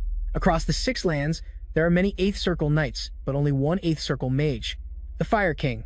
The platinum-haired emperor listened to him attentively. However, now, another 8th Circle mage has appeared, and at such a young age. Perhaps the one with greater talent is more deserving of the Tower Master position. Mage. His expression was cautious as he spoke on the matter. Your Majesty, please do not be swayed by their words. A sudden voice rang out, causing everyone in the hall to turn and look at the Fire King, Terran. They were so surprised they were nearly speechless to see him there. Terran quietly entered the grand hall, with a chestnut-haired young man. Terran, I didn't expect you to come here in person. Not letting Terran wait, the Emperor continued. Then I want to hear your opinion directly from you. Terran earnestly replied to the Emperor, Your Majesty, can you really accept this situation? Ruin Adel, who is said to have reached level 8. As he spoke, his eyes darkened and his eyebrows narrowed. Just a few days ago, he was far inferior to me, in terms of skill. So how could he have reached level 8 inches such a short amount of time? Emperor Renix pondered thoughtfully. He didn't answer and continued to listen to the cunning fox ramble on. Renix's eyes widened as Terran continued, becoming more fervent. He must have used a forbidden power. Whether it was dark magic or something else, he must have used every trick in the book. Otherwise, how could he have grown at such an absurd rate? He continued to drill his words into the king's head. He even uses a strange power related to the elves. And recently, he massacred George, the head of the once respected Jerry Hill family, Jerry Hill, along with all of his sons. Ruin's power is so overwhelming that as this old man spoke, he was reminded of the boy's previous feats. If someone like him becomes the Tower Master, he will surely plunge the Empire into chaos. His face was as taut as a bowstring. Every gesture he made caused the Emperor to believe him more and more. Dark magic. Everyone's eyes turned to Terran, whispering curiously amongst themselves. Yes, if that's true, then his growth would make some sense. The sophistry he was spreading seemed to make everyone half believe, half doubt. The Emperor was silent for a moment, then answered thoughtfully. You are right. As you say, something is definitely not right. This matter seems to affect not only the position of Tower Master, but also the stability of the entire Empire. Perhaps we'll have to mobilize the army. In the Grand Hall, these brilliant people obediently listened to the words born from his jealousy and envy. Almost there, he thought, the corner of his mouth twisting into a vile smirk. With the Emperor's military might, even that brat Ruin won't stand a chance. Truly, these old foxes are cunning. They say one thing but think another. Father, you cannot do this. Please, stop. A plea suddenly rang out from a young man with pale orange hair at the gate, the Crown Prince. With his caterpillar-like eyebrows, he entered, making the cunning old fox Tyrone so frightened, his heart nearly jumped out of his chest. The Crown Prince. He never expected Somerton to appear now. The prince with the thick eyebrows walked solemnly into the great hall. Somerton, do you have the face to come here? The Emperor said. Seeing his accursed son approaching, he questioned him angrily. I don't understand what you are saying, father. The prince's expression did not falter. He arrogantly dismissed the Emperor's words and replied, Do you think I don't know? Do you think I don't know? The Emperor was so furious, he repeated himself, shouting at him, his face contorted with a sudden rush of anger. And yet you dared to ruin it all for your own selfish feelings. How can a crown prince behave so recklessly? The weary father continued to lay into his son. He closed his eyes as if exhausted, hesitating for a moment before replying, "That matter is finished. Are you bringing up the past just to scold me in front of everyone?"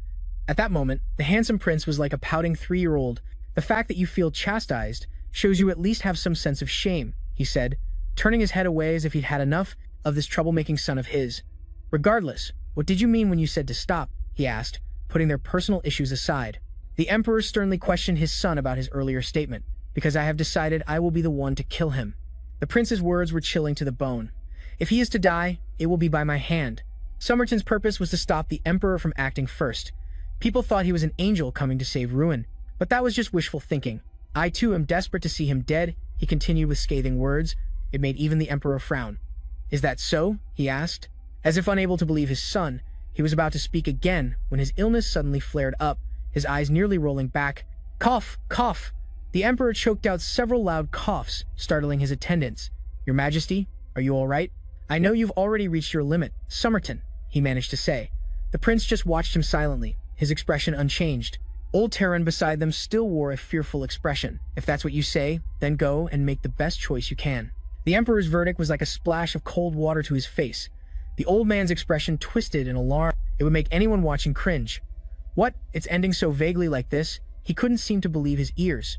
Just because of one word from the crown prince, though furious, he had to accept it. "Godfather," he spoke, making Terran jump and look at him. "You involved my father, a man who needs to rest, just to get your hands on him. Is that really all you amount to?" he asked with a frown. The sudden words made the old man even more furious. His eyebrows knitted together in frustration as he stared at Somerton. "My father's illness is getting worse and worse. Even the most famous physicians have given up completely," he continued, gaining momentum. "In other words, all the power you now hold will be mine in a few days." It was another splash of cold water to his face. Terran gritted his teeth and glared bitterly but couldn't say a word. "Father, I shall take my leave then, Godfather." With that, he turned and walked off as if nothing happened, leaving him and the man named Doombram standing there, seething with rage. When did things turn out this way, he wondered, unable to believe his fate. I was supposed to be the wings that supported the crown prince on his path to the throne. Terran clenched his fists, which trembled with rage, but ever since Ruin Adele showed up, my wings have been crushed to pieces. His misguided thoughts flooded his mind when he thought of Ruin's silhouette. Absolutely not. The evil thoughts of this perversely wicked old fox were written all over his face. Terran's face looked ready to explode with envy. "I will absolutely not forgive this." Perhaps he had decided on a different path. In an instant, he and his prized disciple were back in their room. Terran sat slumped on the long chair, while Doompram stood with his hands clasped behind him like a subordinate awaiting orders. Suddenly, the old fox called his name. "Doompram." "Yes, Tower Master," Doompram quickly answered like an obedient puppy. "What if you had defeated Ruin Adele during the swordsmanship tournament?" He spoke vaguely. "If I had helped you win, wouldn't history have turned out differently?" He continued, every word like honey in his disciple's ears. Doompram seemed lost in thought. "Not that there's any point in saying it now," he said, a smirk playing on his lips as if he were hatching a plan, some dark plot. "Soon, the Tower Master will change. No matter how much the Crown Prince resists, he won't be able to stop Ruin Adele." His voice echoed in the room. "So why haven't you abandoned me?" The cunning old fox's expression suddenly grew somber. "Because to me, the only Tower Master can be the Fire King, and no one else. If Ruin Adele is the source of all our problems, I will handle him myself," he replied to Terran robotically. "I understand, but with your current abilities, that's impossible." A spark of hope appeared in his eyes. Doompram stood as silent as a guard, but this time, it might be different, he continued. His words made Doompram's eyes widen in shock.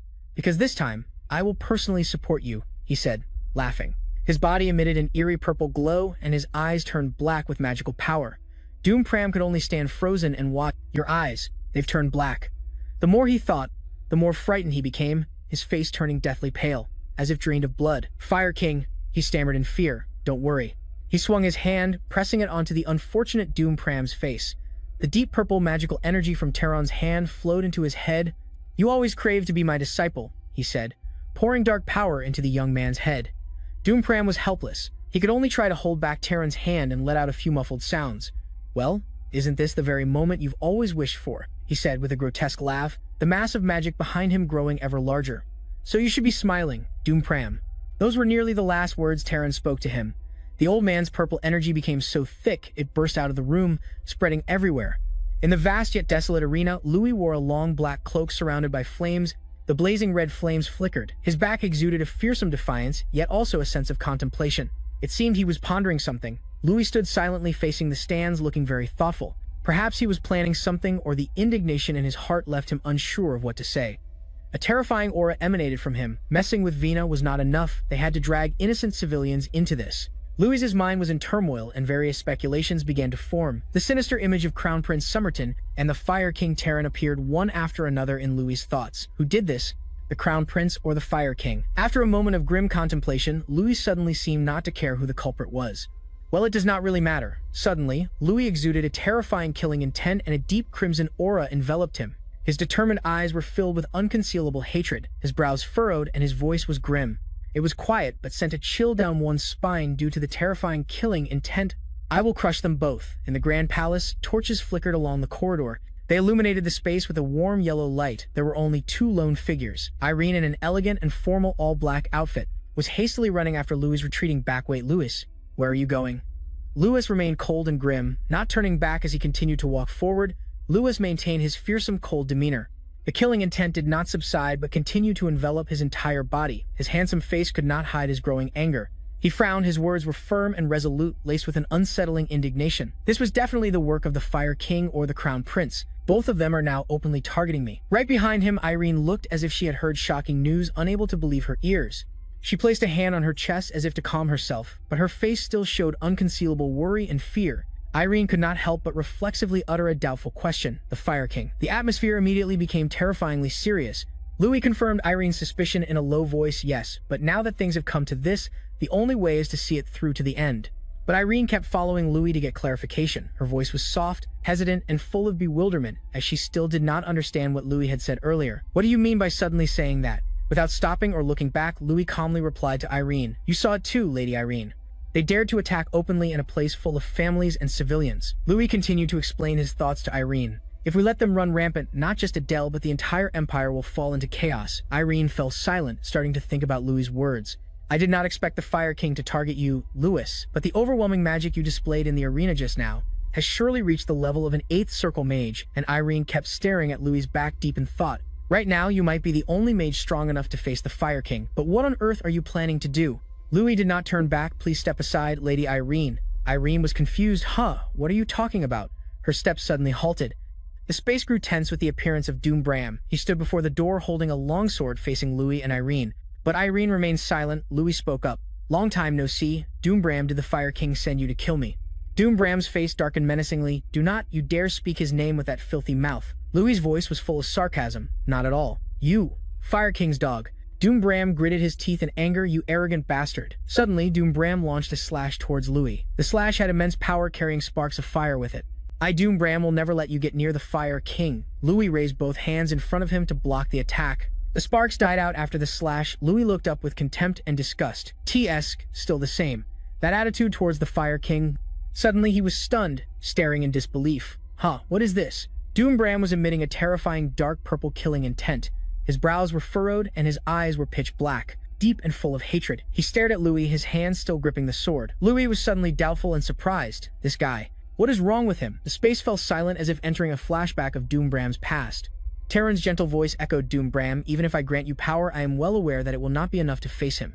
He stood before Doom Bram, who was kneeling respectfully before him, his hands clenched tightly. Suddenly, he let out a wicked laugh. Therefore, you have only one mission. Stall for time. That is your purpose. Terran said to Doom Bram. Back in the present, Doom Bram let out a terrifying roar. Doom Bram raised his sword. Gathering momentum, he prepared to swing his sword at Louis again, wanting to send him to his grave. Doom Bram's entire body exuded a terrifying killing intent. A powerful, decisive slash carrying a shockwave of fire shot towards his opponent. Louis reacted quickly, leaping into the air to dodge the slash. Irene also immediately retreated to avoid the impact of the attack. She looked at Doom Bram in astonishment, unable to believe it. Irene's eyes widened as she could not stop thinking. It is true that Doom Bram was once one of the strongest among the 11 children, but now he is on a completely different level. What the hell is going on? Irene assessed Doom Bram with astonishment. In her eyes, he had become more terrifying, frenzied, and stronger than ever. Doom Bram was in a stance ready to fight at any moment, but Irene was too shocked to speak. Still looking at Doom Bram, she seemed to snap out of it. Suddenly alert, not taking her eyes off Doom Bram, she warned Louis in a hurried voice. Louis, be careful. His form reminds me of something I read in a book. It seems Doom Bram has undergone demonization. Irene's voice rang out, leaving Louis slightly stunned. Demonization? Doom Bram lunged at Louis in a flash. While he was still thinking, there is no doubt now. It is too obvious who is behind this. Truly despicable to the very end, Fire King, but Doom Bram is no longer sane, probably due to the demonization. He has gone mad and lost all reason. In that case, I know exactly what I have to do. Louis thought as he defended against Doom Bram. He was as aggressive as a wild beast, relentlessly attacking Louis. I will subdue him and help him regain his sanity. Louis stood firm, unafraid, looking at the wild beast that was after his life. Doom Bram was growing more insane. His pitch-black eyes glared as he yelled at Louis. Let's end this, Louis Adel A/. With immense compressed power. All of Doom Bram's power was unleashed, creating a massive pillar of light that seemed to tear space apart. Phew, I barely managed to block that, Louis said with relief. Doom Bram looked up doubtfully. What? Because you swung your sword too hard, I finally got a chance to use something I could? Not before, Louis said calmly, stepping on Doom Bram's sword. Steel. Break. I can unconditionally destroy anything made of steel. Louis raised his hand high into the air. He began to cast his magic. Now let's end this, Louis punched down hard. The blade carried a powerful stream of light. Doom Bram jumped back, but it was too late. The sword broke. My sword.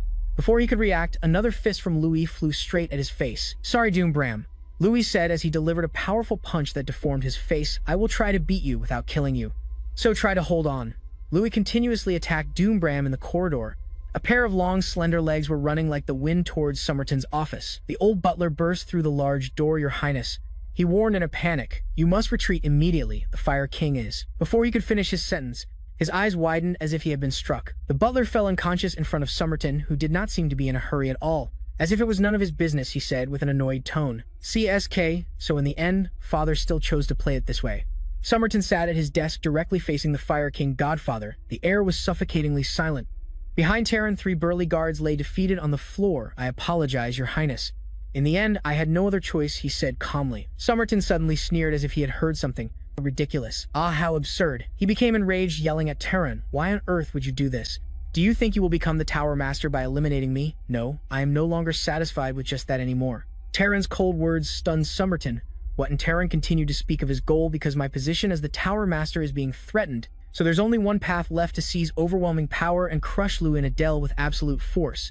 And not just to become the Tower Master, but the ruler of this entire world, and that power comes from the hidden energy within Your Highness, the successor to the throne. His eyes turned terrifyingly dark. His words were like a hand pushing Somerton into an ice pit, leaving him shocked and speechless. Then Terran continued speaking to Somerton. Do you remember what I taught you as a child? Never back down from your beliefs? His lips curled into a slight smile. The air grew heavy as Terran began to cast his magic. He raised his hand, which glowed with a bewitching purple light. And just as I taught you, I will make everything go my way. Somerton stood silently across from him, waiting to see what he would do next. Somerton's brow furrowed. He suddenly lost his composure and yelled at Terran. Do you think saying that will make me give up? Guards, seize him immediately. Immediately, 3 guards jumped down from the air, pointing their swords at Terran. He turned around.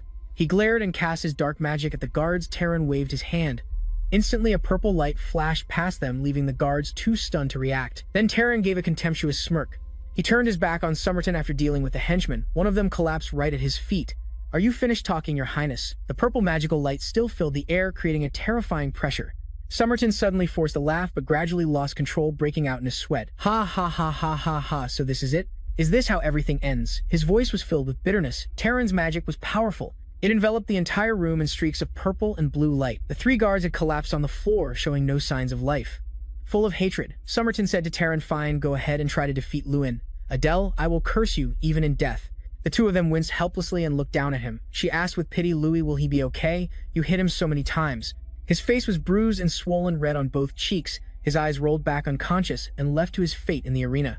He stood there with his hands in his pockets. Well, he's still alive, so he's probably fine. Getting punched is better than living as a demon. She replied hesitantly. That's true, but he's still not moving. From a distance, someone slowly approached. He wore a white and brown outfit, exuding an aura of maturity. He spoke. Just as I predicted, he was no match for you, but you did well, dumb pram. As soon as he finished speaking, the 2 turned around in shock, unable to believe their eyes. He gave a satisfied smile. His hand clenched into a fist as he continued to speak. You have faithfully fulfilled your role, just as I ordered you to buy me time. Irene hesitantly spoke. Your Majesty the Fire King, this bastard, Louis said loudly, his face grim. Fire King Terran, so you finally decided to show your face. I swear I will destroy you. Suddenly his eyes widened. Something was wrong. This power far surpasses the Fire King I knew, an energy that is many times stronger. He stood there shrouded in a deadly aura. Then he gave a grotesque smile. Ha ha ha, Louis Adele. You can never defeat me, he said. The immense dark power in his body erupted. Lewin shouted in panic, Lady Irene, get away. Then a massive explosion rocked the arena. The aftershock sent debris, smoke, and dust flying everywhere. As the explosion happened, the people outside had no idea what was going on inside, leaving everyone staring in confusion as piercing screams echoed all around. The entire arena was a disastrous scene. Someone wondered aloud, what is happening now?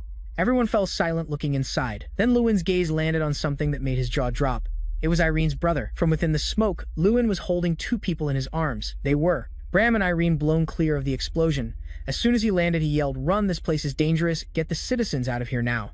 The little girl's eyes narrowed with worry for her brother's safety. Then he landed safely, having rescued the other two from the blast. Before he could even catch his breath, he angrily confronted him. Fire King, what the hell are you doing in a place full of civilians? He slowly landed, lightning magic still crackling in his hand. Ha ha, what's the point of asking such things now? After saying that, he sneered, just die already. With purple lightning in his hand, he lunged at him. He used all his strength to block the attack, his two hands struggling against the immense power. With a somewhat fearful expression, he gritted his teeth and endured. What the hell is going on? I thought I could finally face this bastard, but this power is just too much. Terran grew more ferocious as he fought, laughing like a madman. Ha ha ha, that's it. Give it everything you've got, Louis Adele. His eyes widened in shock. What did you do all this time? Wait, I can feel an unusual magic. This energy, it can't be the Crown Prince. He was startled by the thought. Before he could finish his thought, Terran threw another lightning punch. He could only cross his arms helplessly to block it. He absorbed the Crown Prince's life force. The more he thought about it, the angrier he became. Then he was punched and sent flying back. But his train of thought continued. Damn it, for your own ambition, you'd really stop at nothing, would you? Terran stood there speaking condescendingly. Louis Adele, thank you for provoking me. As he struggled to his feet, he couldn't understand what he meant. It is thanks to you that I have finally become a demon god. He was enveloped in a dark aura, his eyes glowing with a menacing light. He looked quite impressive.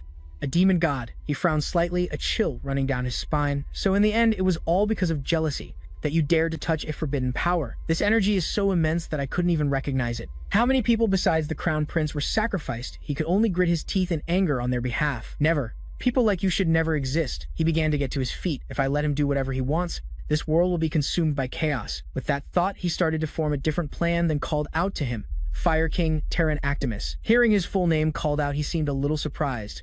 He enunciated every word, his eyes filled with determination. I swear I will stop you at any cost. Hearing this, Terran smiled in amusement. A quest window appeared. Final quest, defeat the demon god and save the world. In a void, a voice called out, Sister, sister. Irene's eyes shot open in panic. She struggled to sit up, her face covered in sweat as if from a nightmare. Rena, what's happening? Rena explained the situation. Brother asked me to lead the remaining citizens out of the capital. Her expression darkened as she spoke. But the two of us aren't enough. What do we do now? Brother is fighting all by himself. At that thought, helpless tears started to fall. Sobbing, the little girl burst into tears in Irene's arms. Rena suddenly. Irene looked forward, her eyes wide with shock. Demons? Soulless townspeople were slowly advancing on the two sisters. So dumb Bram wasn't the only one turned into a demon. They intended to eliminate everyone from the start. The two sisters stared in fear at the horde of demons. Rena, get out of here first. Leave this to me, a voice said from behind. Everyone stand back. Perhaps this will be the place where this old man meets his end. He closed his eyes, feeling the long sword in his hand. Sir Bova, I will fight with you, she pleaded in a firm voice. The young master would be heartbroken if he found out. No, my mind is made up. The demonized citizens frantically rushed towards them. If we can't protect the people here, I believe I would regret it for the rest of my life. After saying that, they both took a fighting stance. Before them was a sea of fire. Then their gazes landed on something in surprise. Damn it, we're late. A white-bearded old man said, my apologies, everyone. Bringing everyone with me took longer than I expected. In front of the white-bearded old man were countless people in black holding weapons ready for backup. Then we will fight by your side. With that, the group charged into battle. Some punched, some kicked, and some used swords and magic. One of them shouted, we must finish them quickly. We need to finish this quickly and go help Louis. In the distance, there was a loud explosion, sending smoke and dust everywhere. As the smoke cleared, Lewin's figure was revealed. He was on one knee, panting from exhaustion after a blow from Fire King Terran. Terran's body was surrounded by purple magical energy. He was hovering in the air, looking down. Lewin gritted his teeth bitterly. Damn it, I can't even match his strength. I trained so hard for it to end like this. I have to protect everyone. Ha ha ha, Terran gloated. A fitting end for ignorant trash like all of you. The more he spoke, the more he enjoyed it, smirking widely.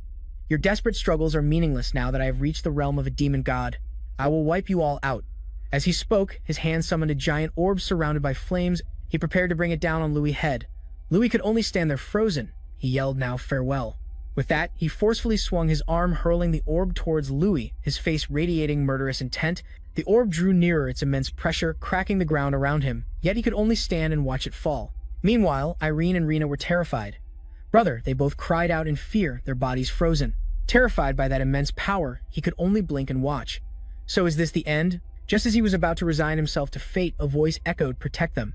He opened his eyes, stunned. Beside him was a dragon with glowing blue eyes.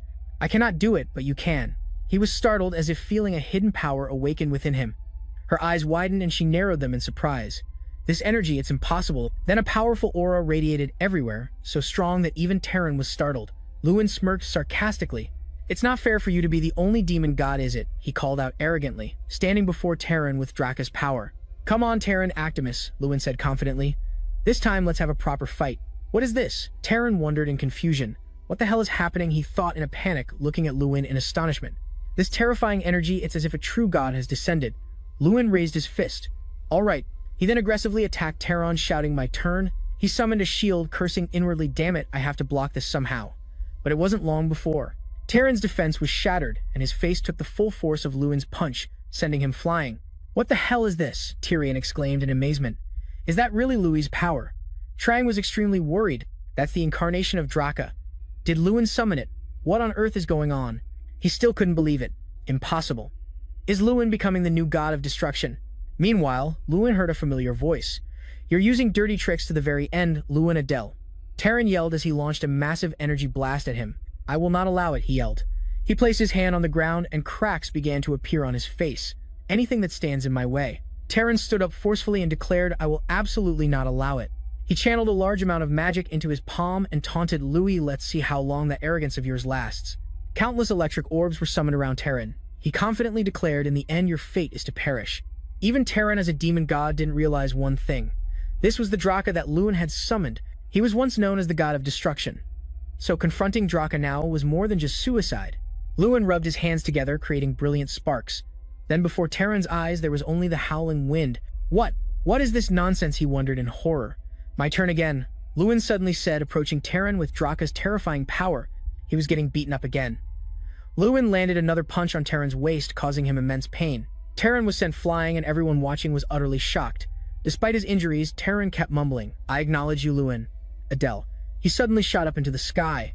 But Terran raised his hand, creating a magic orb, and said, even if I use every trick I have, I still can't defeat you, he said in a low voice. But if I can't beat you, I, Terran, threatened loudly. Then I'll drag both you and this cursed world with me and destroy it all with my full power. Hearing this, Louis's eyes widened as he yelled, What the hell are you talking about? He unleashed a strike towards him with all his might. Everything ends now. Damn it, Lewin swore angrily. You're insane to the very end. Terran wanted to destroy the world out of sheer jealousy. He said resolutely, it looks like I have to stop this attack. I'll have to put everything I have into it. Louis raised his fist again. Then for this one last time, his eyes filled with determination. Let's do this together, Draka. Lewin and Draka simultaneously raised their hands to meet Terran's attack. Lewin let out an enraged shout while Terran was still delusionally yelling, in the end, you're nothing before a demon god. I'll wipe you out along with those other fools. The people below all looked up to watch. No, Lewin quickly retorted. The one who can't do anything. He pushed the explosive power back towards Terran and asserted, is you. He was stunned, wondering to himself, is it over? Is this really how it ends? Unable to accept it, Terran cursed inwardly. Damn it. Damn it all. Before dying, he shouted resentfully, even in death, I will curse you. Louis Adele. A blinding light enveloped the area. Once the battle ended, Draka's power began to fade. Lewin ran over, worriedly calling out, brother.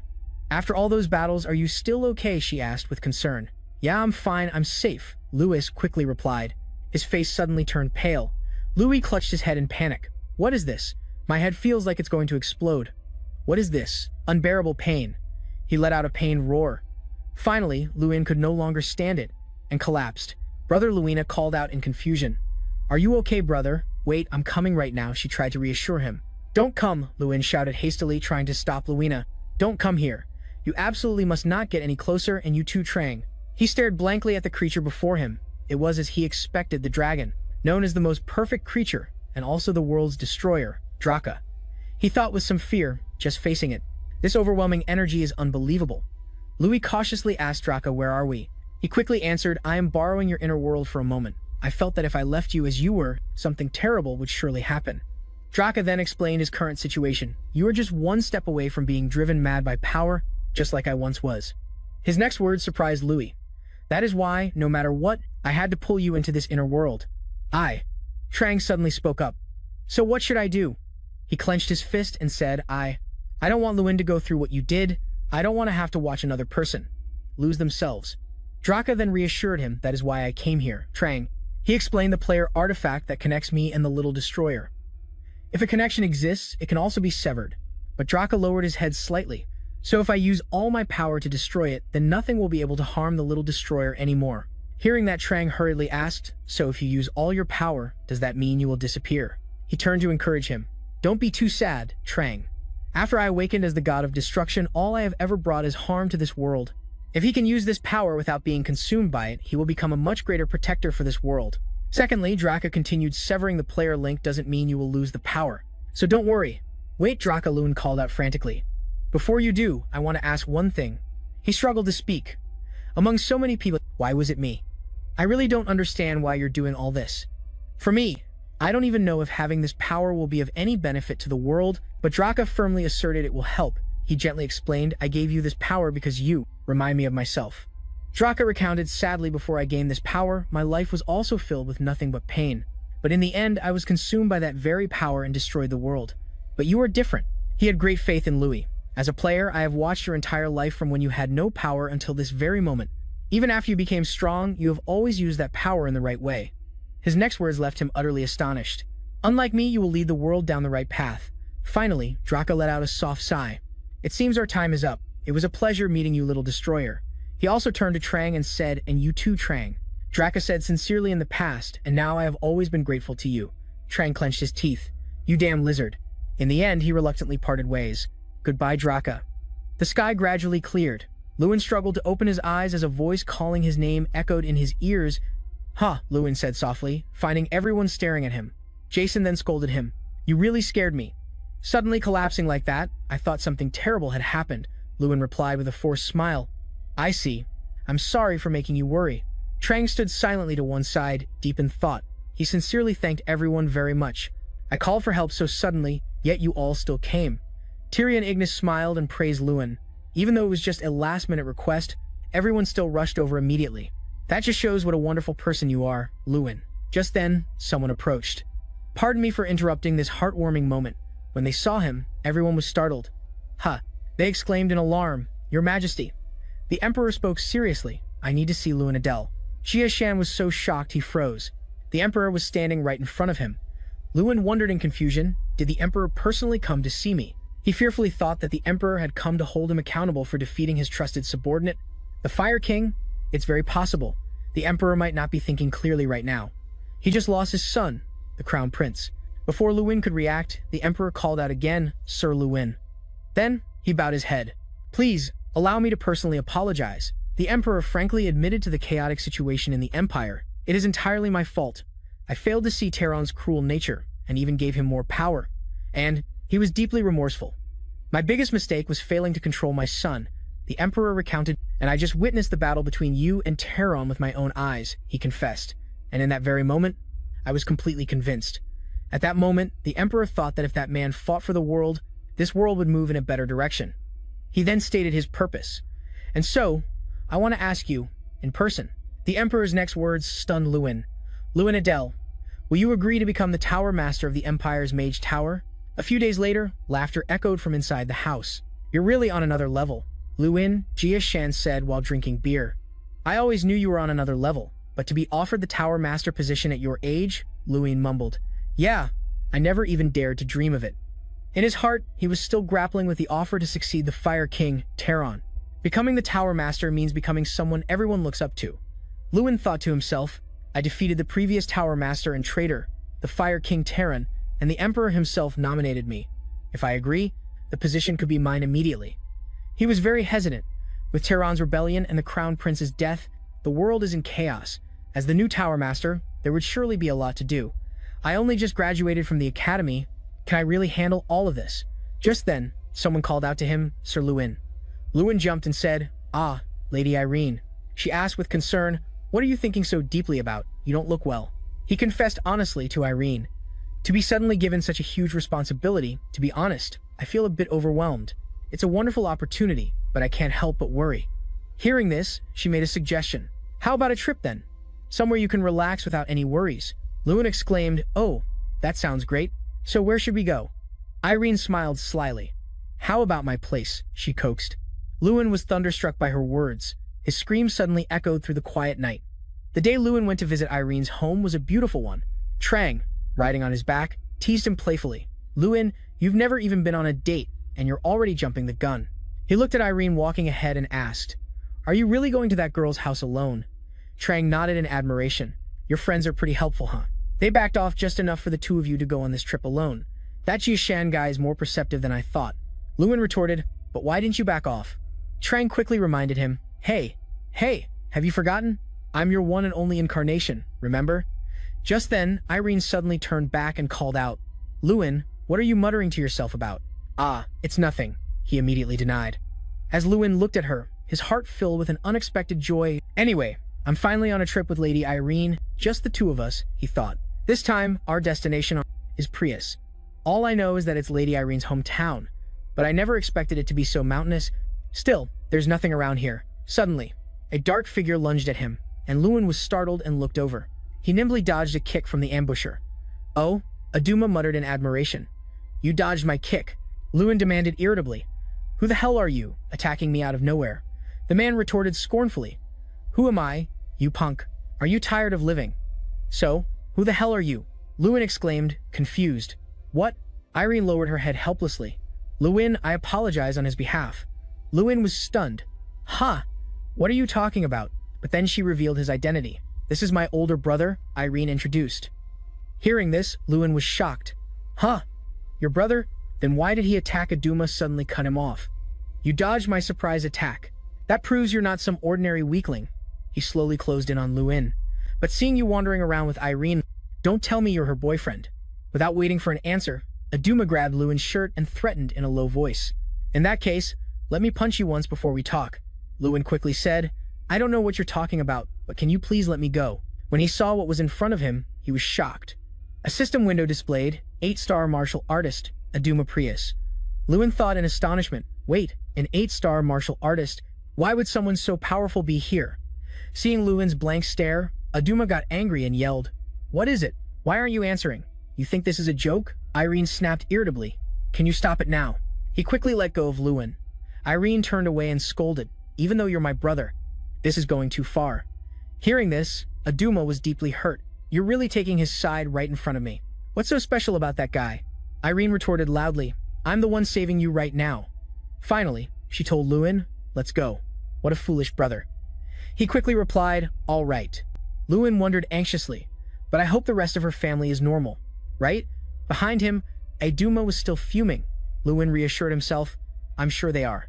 Just a few minutes later, Akan, Irene's father, smashed a table right in front of him. "What did you say?" He muttered angrily, "My precious, unbelievably lovely daughter, Irene. The apple of my eye brought a man home." Akan's face turned red with rage. Bringing him all the way home means he's here to ask for her hand in marriage, right? "I will never, ever approve of this marriage." The system window quickly showed 9-star martial artist, Akan Prius. His yelling continued, "If you truly want my daughter, you'll have to defeat me first." Aduma chimed in. "That's right. That's the way, Dad." Irene could only facepalm helplessly. "You too, Dad? Seriously?" Lewin felt a tinge of regret. "I shouldn't have come here. I want to go home." Just then, someone stepped in to intervene. "Stop it," Seda shouted angrily. "What do you two think you're doing? Irene finally brings a guest home, and you can't even welcome him properly." She bluntly demanded, "Apologize." Now, hearing this, the two men were heartbroken, calling out, "My love, honey." In the end, they both had to bow to Lewin. "Sorry, I apologize as well." Lewin's mood instantly improved. Lady Irene really takes after her mother. How can someone be so gentle yet so noble? Lewin looked at Seda's system window. 8-star martial artist, Seda Prius. His smile froze on his face. What in the world is this family, the famous Great Prius clan? They once owned vast territories and were bathed in brilliant glory.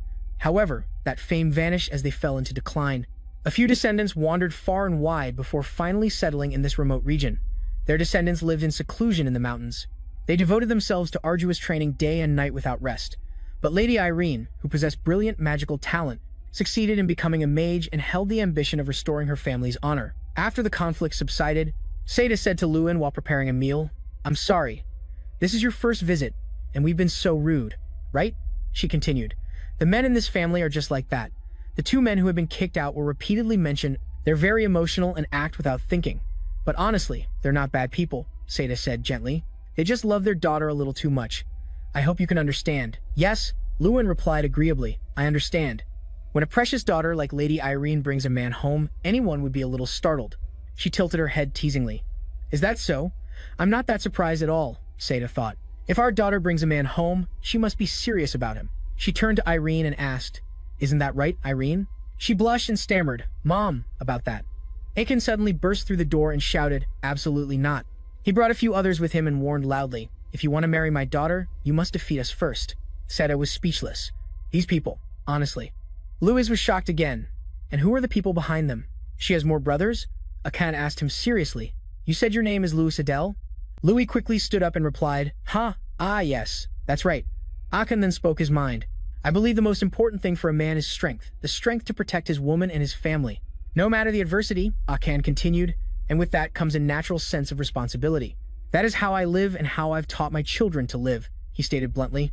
"To me, you look like a nobleman raised in luxury. Do you really possess the kind of strength I'm talking about?" Louis just smirked slightly. "Strength, you say?" he affirmed confidently. "Of course. The thing I'm most confident in is my strength." Akan looked up at the ceiling and laughed loudly.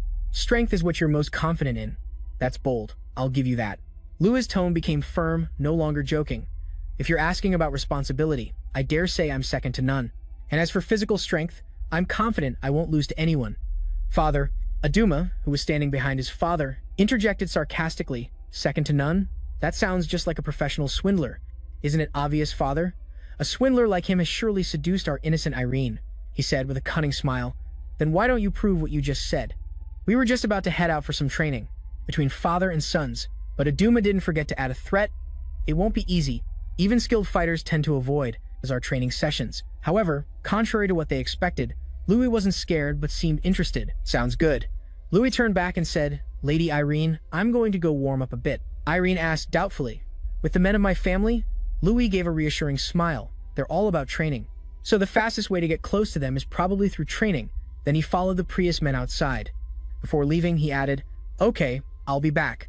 Seda rested a hand on her cheek and comforted Irene. "Don't worry, look at his eyes. He'll handle it just fine." But Irene's words startled Seda. "No, I'm not worried about Sir Louis." She asked back, puzzled. "Huh? Then what are you worried about?"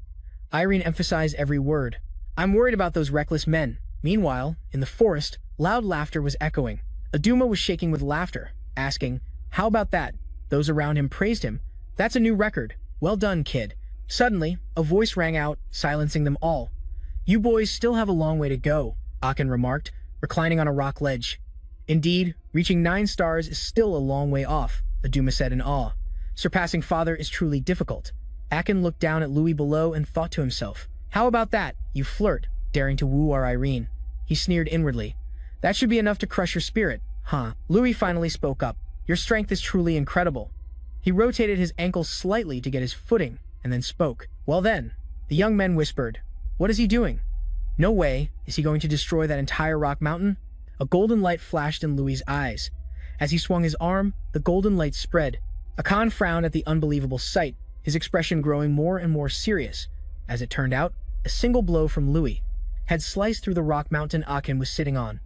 Aduma stared in shock and exclaimed, "Impossible." Aduma looked at the clean cut and wondered. A mountain that big, with his bare hands? Louis's expression was nonchalant as he listened to them whisper. "What kind of mage is that strong?" In Brios, the most important quality for a man is the strength and stamina to protect one's family. Just as I thought, they were probably planning to use this training to crush my spirit. Now, Louis was running in the lead, with Aduma right behind him, and the others, who were chasing him desperately, shouted, "So you want to compete, huh?" But this just became an opportunity for me to prove my strength and stamina. He panted and laughed at Aduma's challenge. "All right, I'll take you on."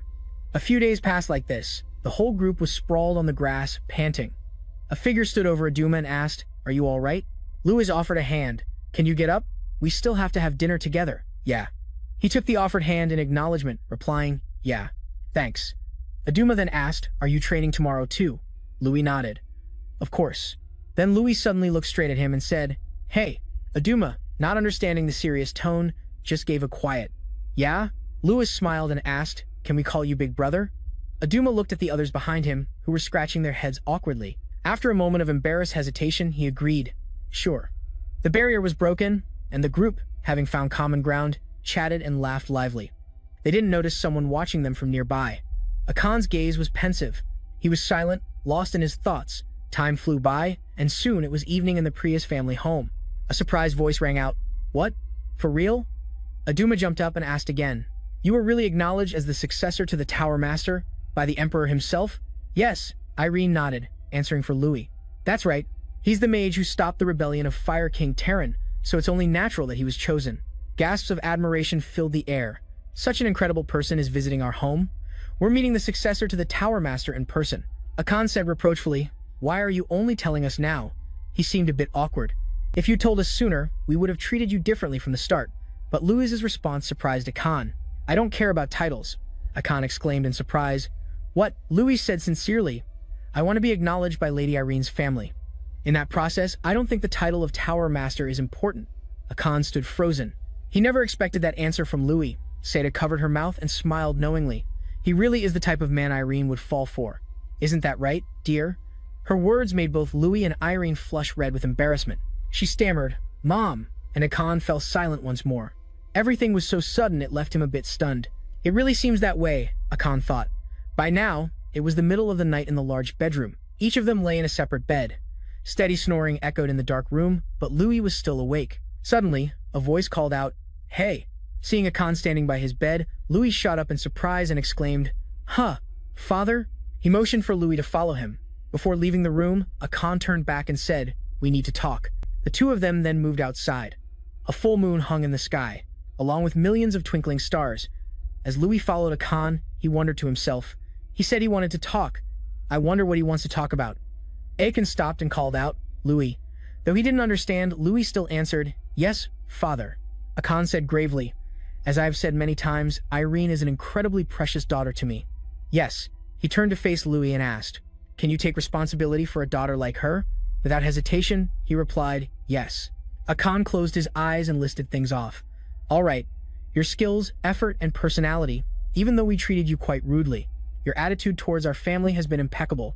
Then he opened his eyes, his gaze sharp yet full of love for his daughter, and said to Louis, But if you ever make my daughter shed a single tear, I won't let you get away with it. Then his voice softened. Please take good care of my daughter, Louis Adele. He replied with sincerity, Thank you, father. Time passed. The time came for Louis and Irene to bid the Prius family farewell. Aduma said reluctantly, Are you really leaving already? This is a bummer. Louis promised, I feel the same. I'll visit again another time. Aduma waved and said, Oh, no need. We'll come visit you ourselves. Aduma's next words made Louis and Irene freeze in embarrassment. We're planning to have the formal family meeting in Adele, so just keep dating until then, okay? She, angered by her embarrassment, walked over and kicked her brother hard in the shin. What are you talking about, you idiot brother? While Aduma was crumpled on the ground, clutching his leg. Feeling a shiver of excitement, Irene called out to Lewin. Let's go. Lewin quickly waved goodbye to everyone, then replied to her, Uh-oh, right, take care. After a moment of silence, Irene spoke up, Lewin. He looked at her, confused. Yes, she asked with an awkward expression. Now that both our families have approved and no one will stand in our way anymore, Irene looked at Lewin with a gentle gaze and asked, So then, what are we to each other? Irene asked. Now that both our families have given their blessings and no one can stop us anymore, she questioned. What are we to each other, really? Hearing this, Lewin froze. His face flushed as he stammered, Lady Irene. Irene suggested, Let's date seriously, a slight smile playing on her lips. Her voice was sweet as she said, Please take good care of me, Sir Lewin. 5 years later, at the Mage Tower, she recounted, Just thinking about that time is insane. You were the one who confessed, Lewin. And I remember every single word. Let's date, Lady Irene. Irene let out a sigh. He asked, You talk too much. It's been so many years, and you still remember that? Lewin then ordered, If you want to help me, then focus on your work. Stop reminiscing about the past.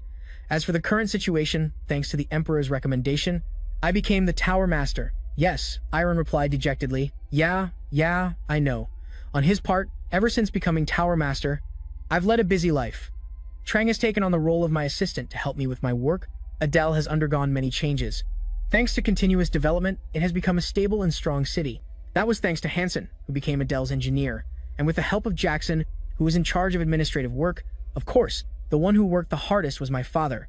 A sudden voice rang out. "Oh!" Father Lewin looked over in surprise. "Oh, look who it is. Isn't it our sword tournament champion?" Luina brushed it off. "Oh, come on, father." With my skills, it was a given. Meanwhile, Luina continued to pursue her dream of becoming a swordsman, and a few years later, she entered the sword tournament again and won. Now, she is by the Emperor's side, who has recovered his health. He asked, "So, what brings you here today?" She replied, "I came to check if our tower master is working hard, and to see how your preparations are going." Lewin was surprised. "Preparations?" The girl frowned. "Don't tell me you don't know what I'm talking about." He smiled. "Of course I know." Lewin assured her, "Don't worry. Everything is perfectly prepared. No one will have anything to complain about." A few days later, in the Adele territory, the people in charge were there giving directions. All right, everyone. Don't push. Please walk slowly." "Hey!" I said. "No, pushing." Lewin called out loudly. Hansen said at hearing him call, they looked up. "Huh." The two of them said in unison, "Oh, Lewin. One of tonight's stars has arrived." Murmurs of admiration arose from the crowd. "Oh, is that the Tower Master? Is that Sir Lewin?" He said politely, "Thank you for coming and helping out so much."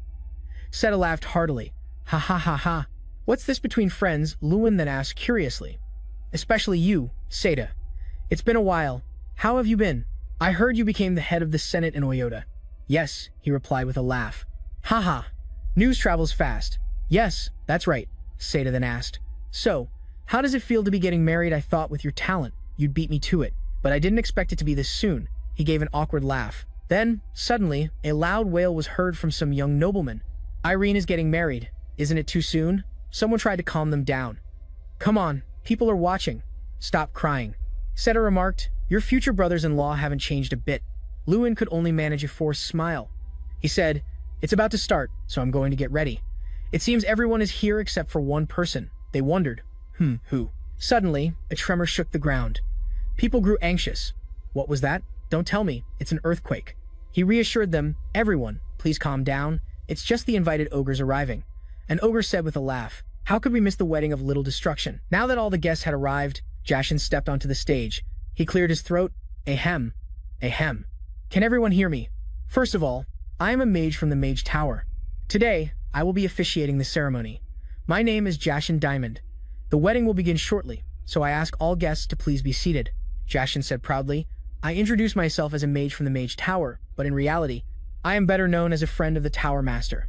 Thanks to that, I am able to stand in such an honorable place today. Not long ago, I met with the bride and groom. They asked me to convey their thanks to everyone who has traveled from afar to celebrate with them." He announced loudly, "And so, let us welcome our groom for today, Lewin Adele." Luina shouted excitedly, "Brother, congratulations." The guests applauded enthusiastically. "Congratulations on your wedding, Sir Lewin." "Yes." Jackson was excited. "And now, let us meet the bride. Irene Prius, please enter." Seeing her, he was momentarily shaken. Thanks to her relentless efforts to restore her family, she had become a world-renowned mage, a name everyone had heard at least once, and now, she was about to become my wife. Lewin took her hands, gazing at her lovingly. He vowed to her father, "I promise to be a good husband." Irene's father smiled. "All right, I believe in you, Lewin." Then Jackson continued, "Next, it's time to welcome the presider of the ceremony. Today's presider is the Master of the Tower Master, as well as my master, Headmaster Tyrion X, Nick of the Academy." The headmaster began to speak. "First of all, as the presider, I would like to congratulate you both. The two of you standing here today have overcome many hardships to be here side by side. Even if similar challenges arise in the future, this couple, bound by marriage, will overcome them once again, relying on each other in times of hardship and sorrow. That is the meaning of marriage. Now, let us listen to the vows of the newlyweds." Lewin began, "I still remember the first day I saw her at an antique shop called in 10 during the Great Festival. To think that I would marry the person who once seemed so cold and stubborn. I still find it hard to believe." He turned to look at his wife. "Looking back, I think I was captivated by her confidence and intelligence." He affirmed, "I, Lewin Adele, will be my wife's closest friend." She then spoke, "I, Irene Prius, will be my husband's loving companion." They said in unison. "And finally, to everyone present at our wedding, we sincerely thank you Fireworks were then set off. Colorful lights bloomed across the sky. Everyone happily offered their congratulations. Congratulations, Tower Master, congratulations, my lady. Even now, he couldn't believe that someone as insignificant as him could have accomplished all these things. It must have been thanks to everyone's help. I ran without rest and faced so many dangers, but in the end, I completed it perfectly. Lewin wished if only Draka could have witnessed this moment. A sudden voice rang out, congratulations. He vaguely recognized the voice and wondered, Trang, did you hear that just now? It turned to him, puzzled. Huh, what sound? I didn't hear anything. Lewin was stunned, but then he smiled. Never mind, I must have imagined it. He told himself, if one day in the distant future, someone were to ask me, how will you remember yourself today? I will answer like this. This is a conclusion I have reached completely, and one that I do not regret.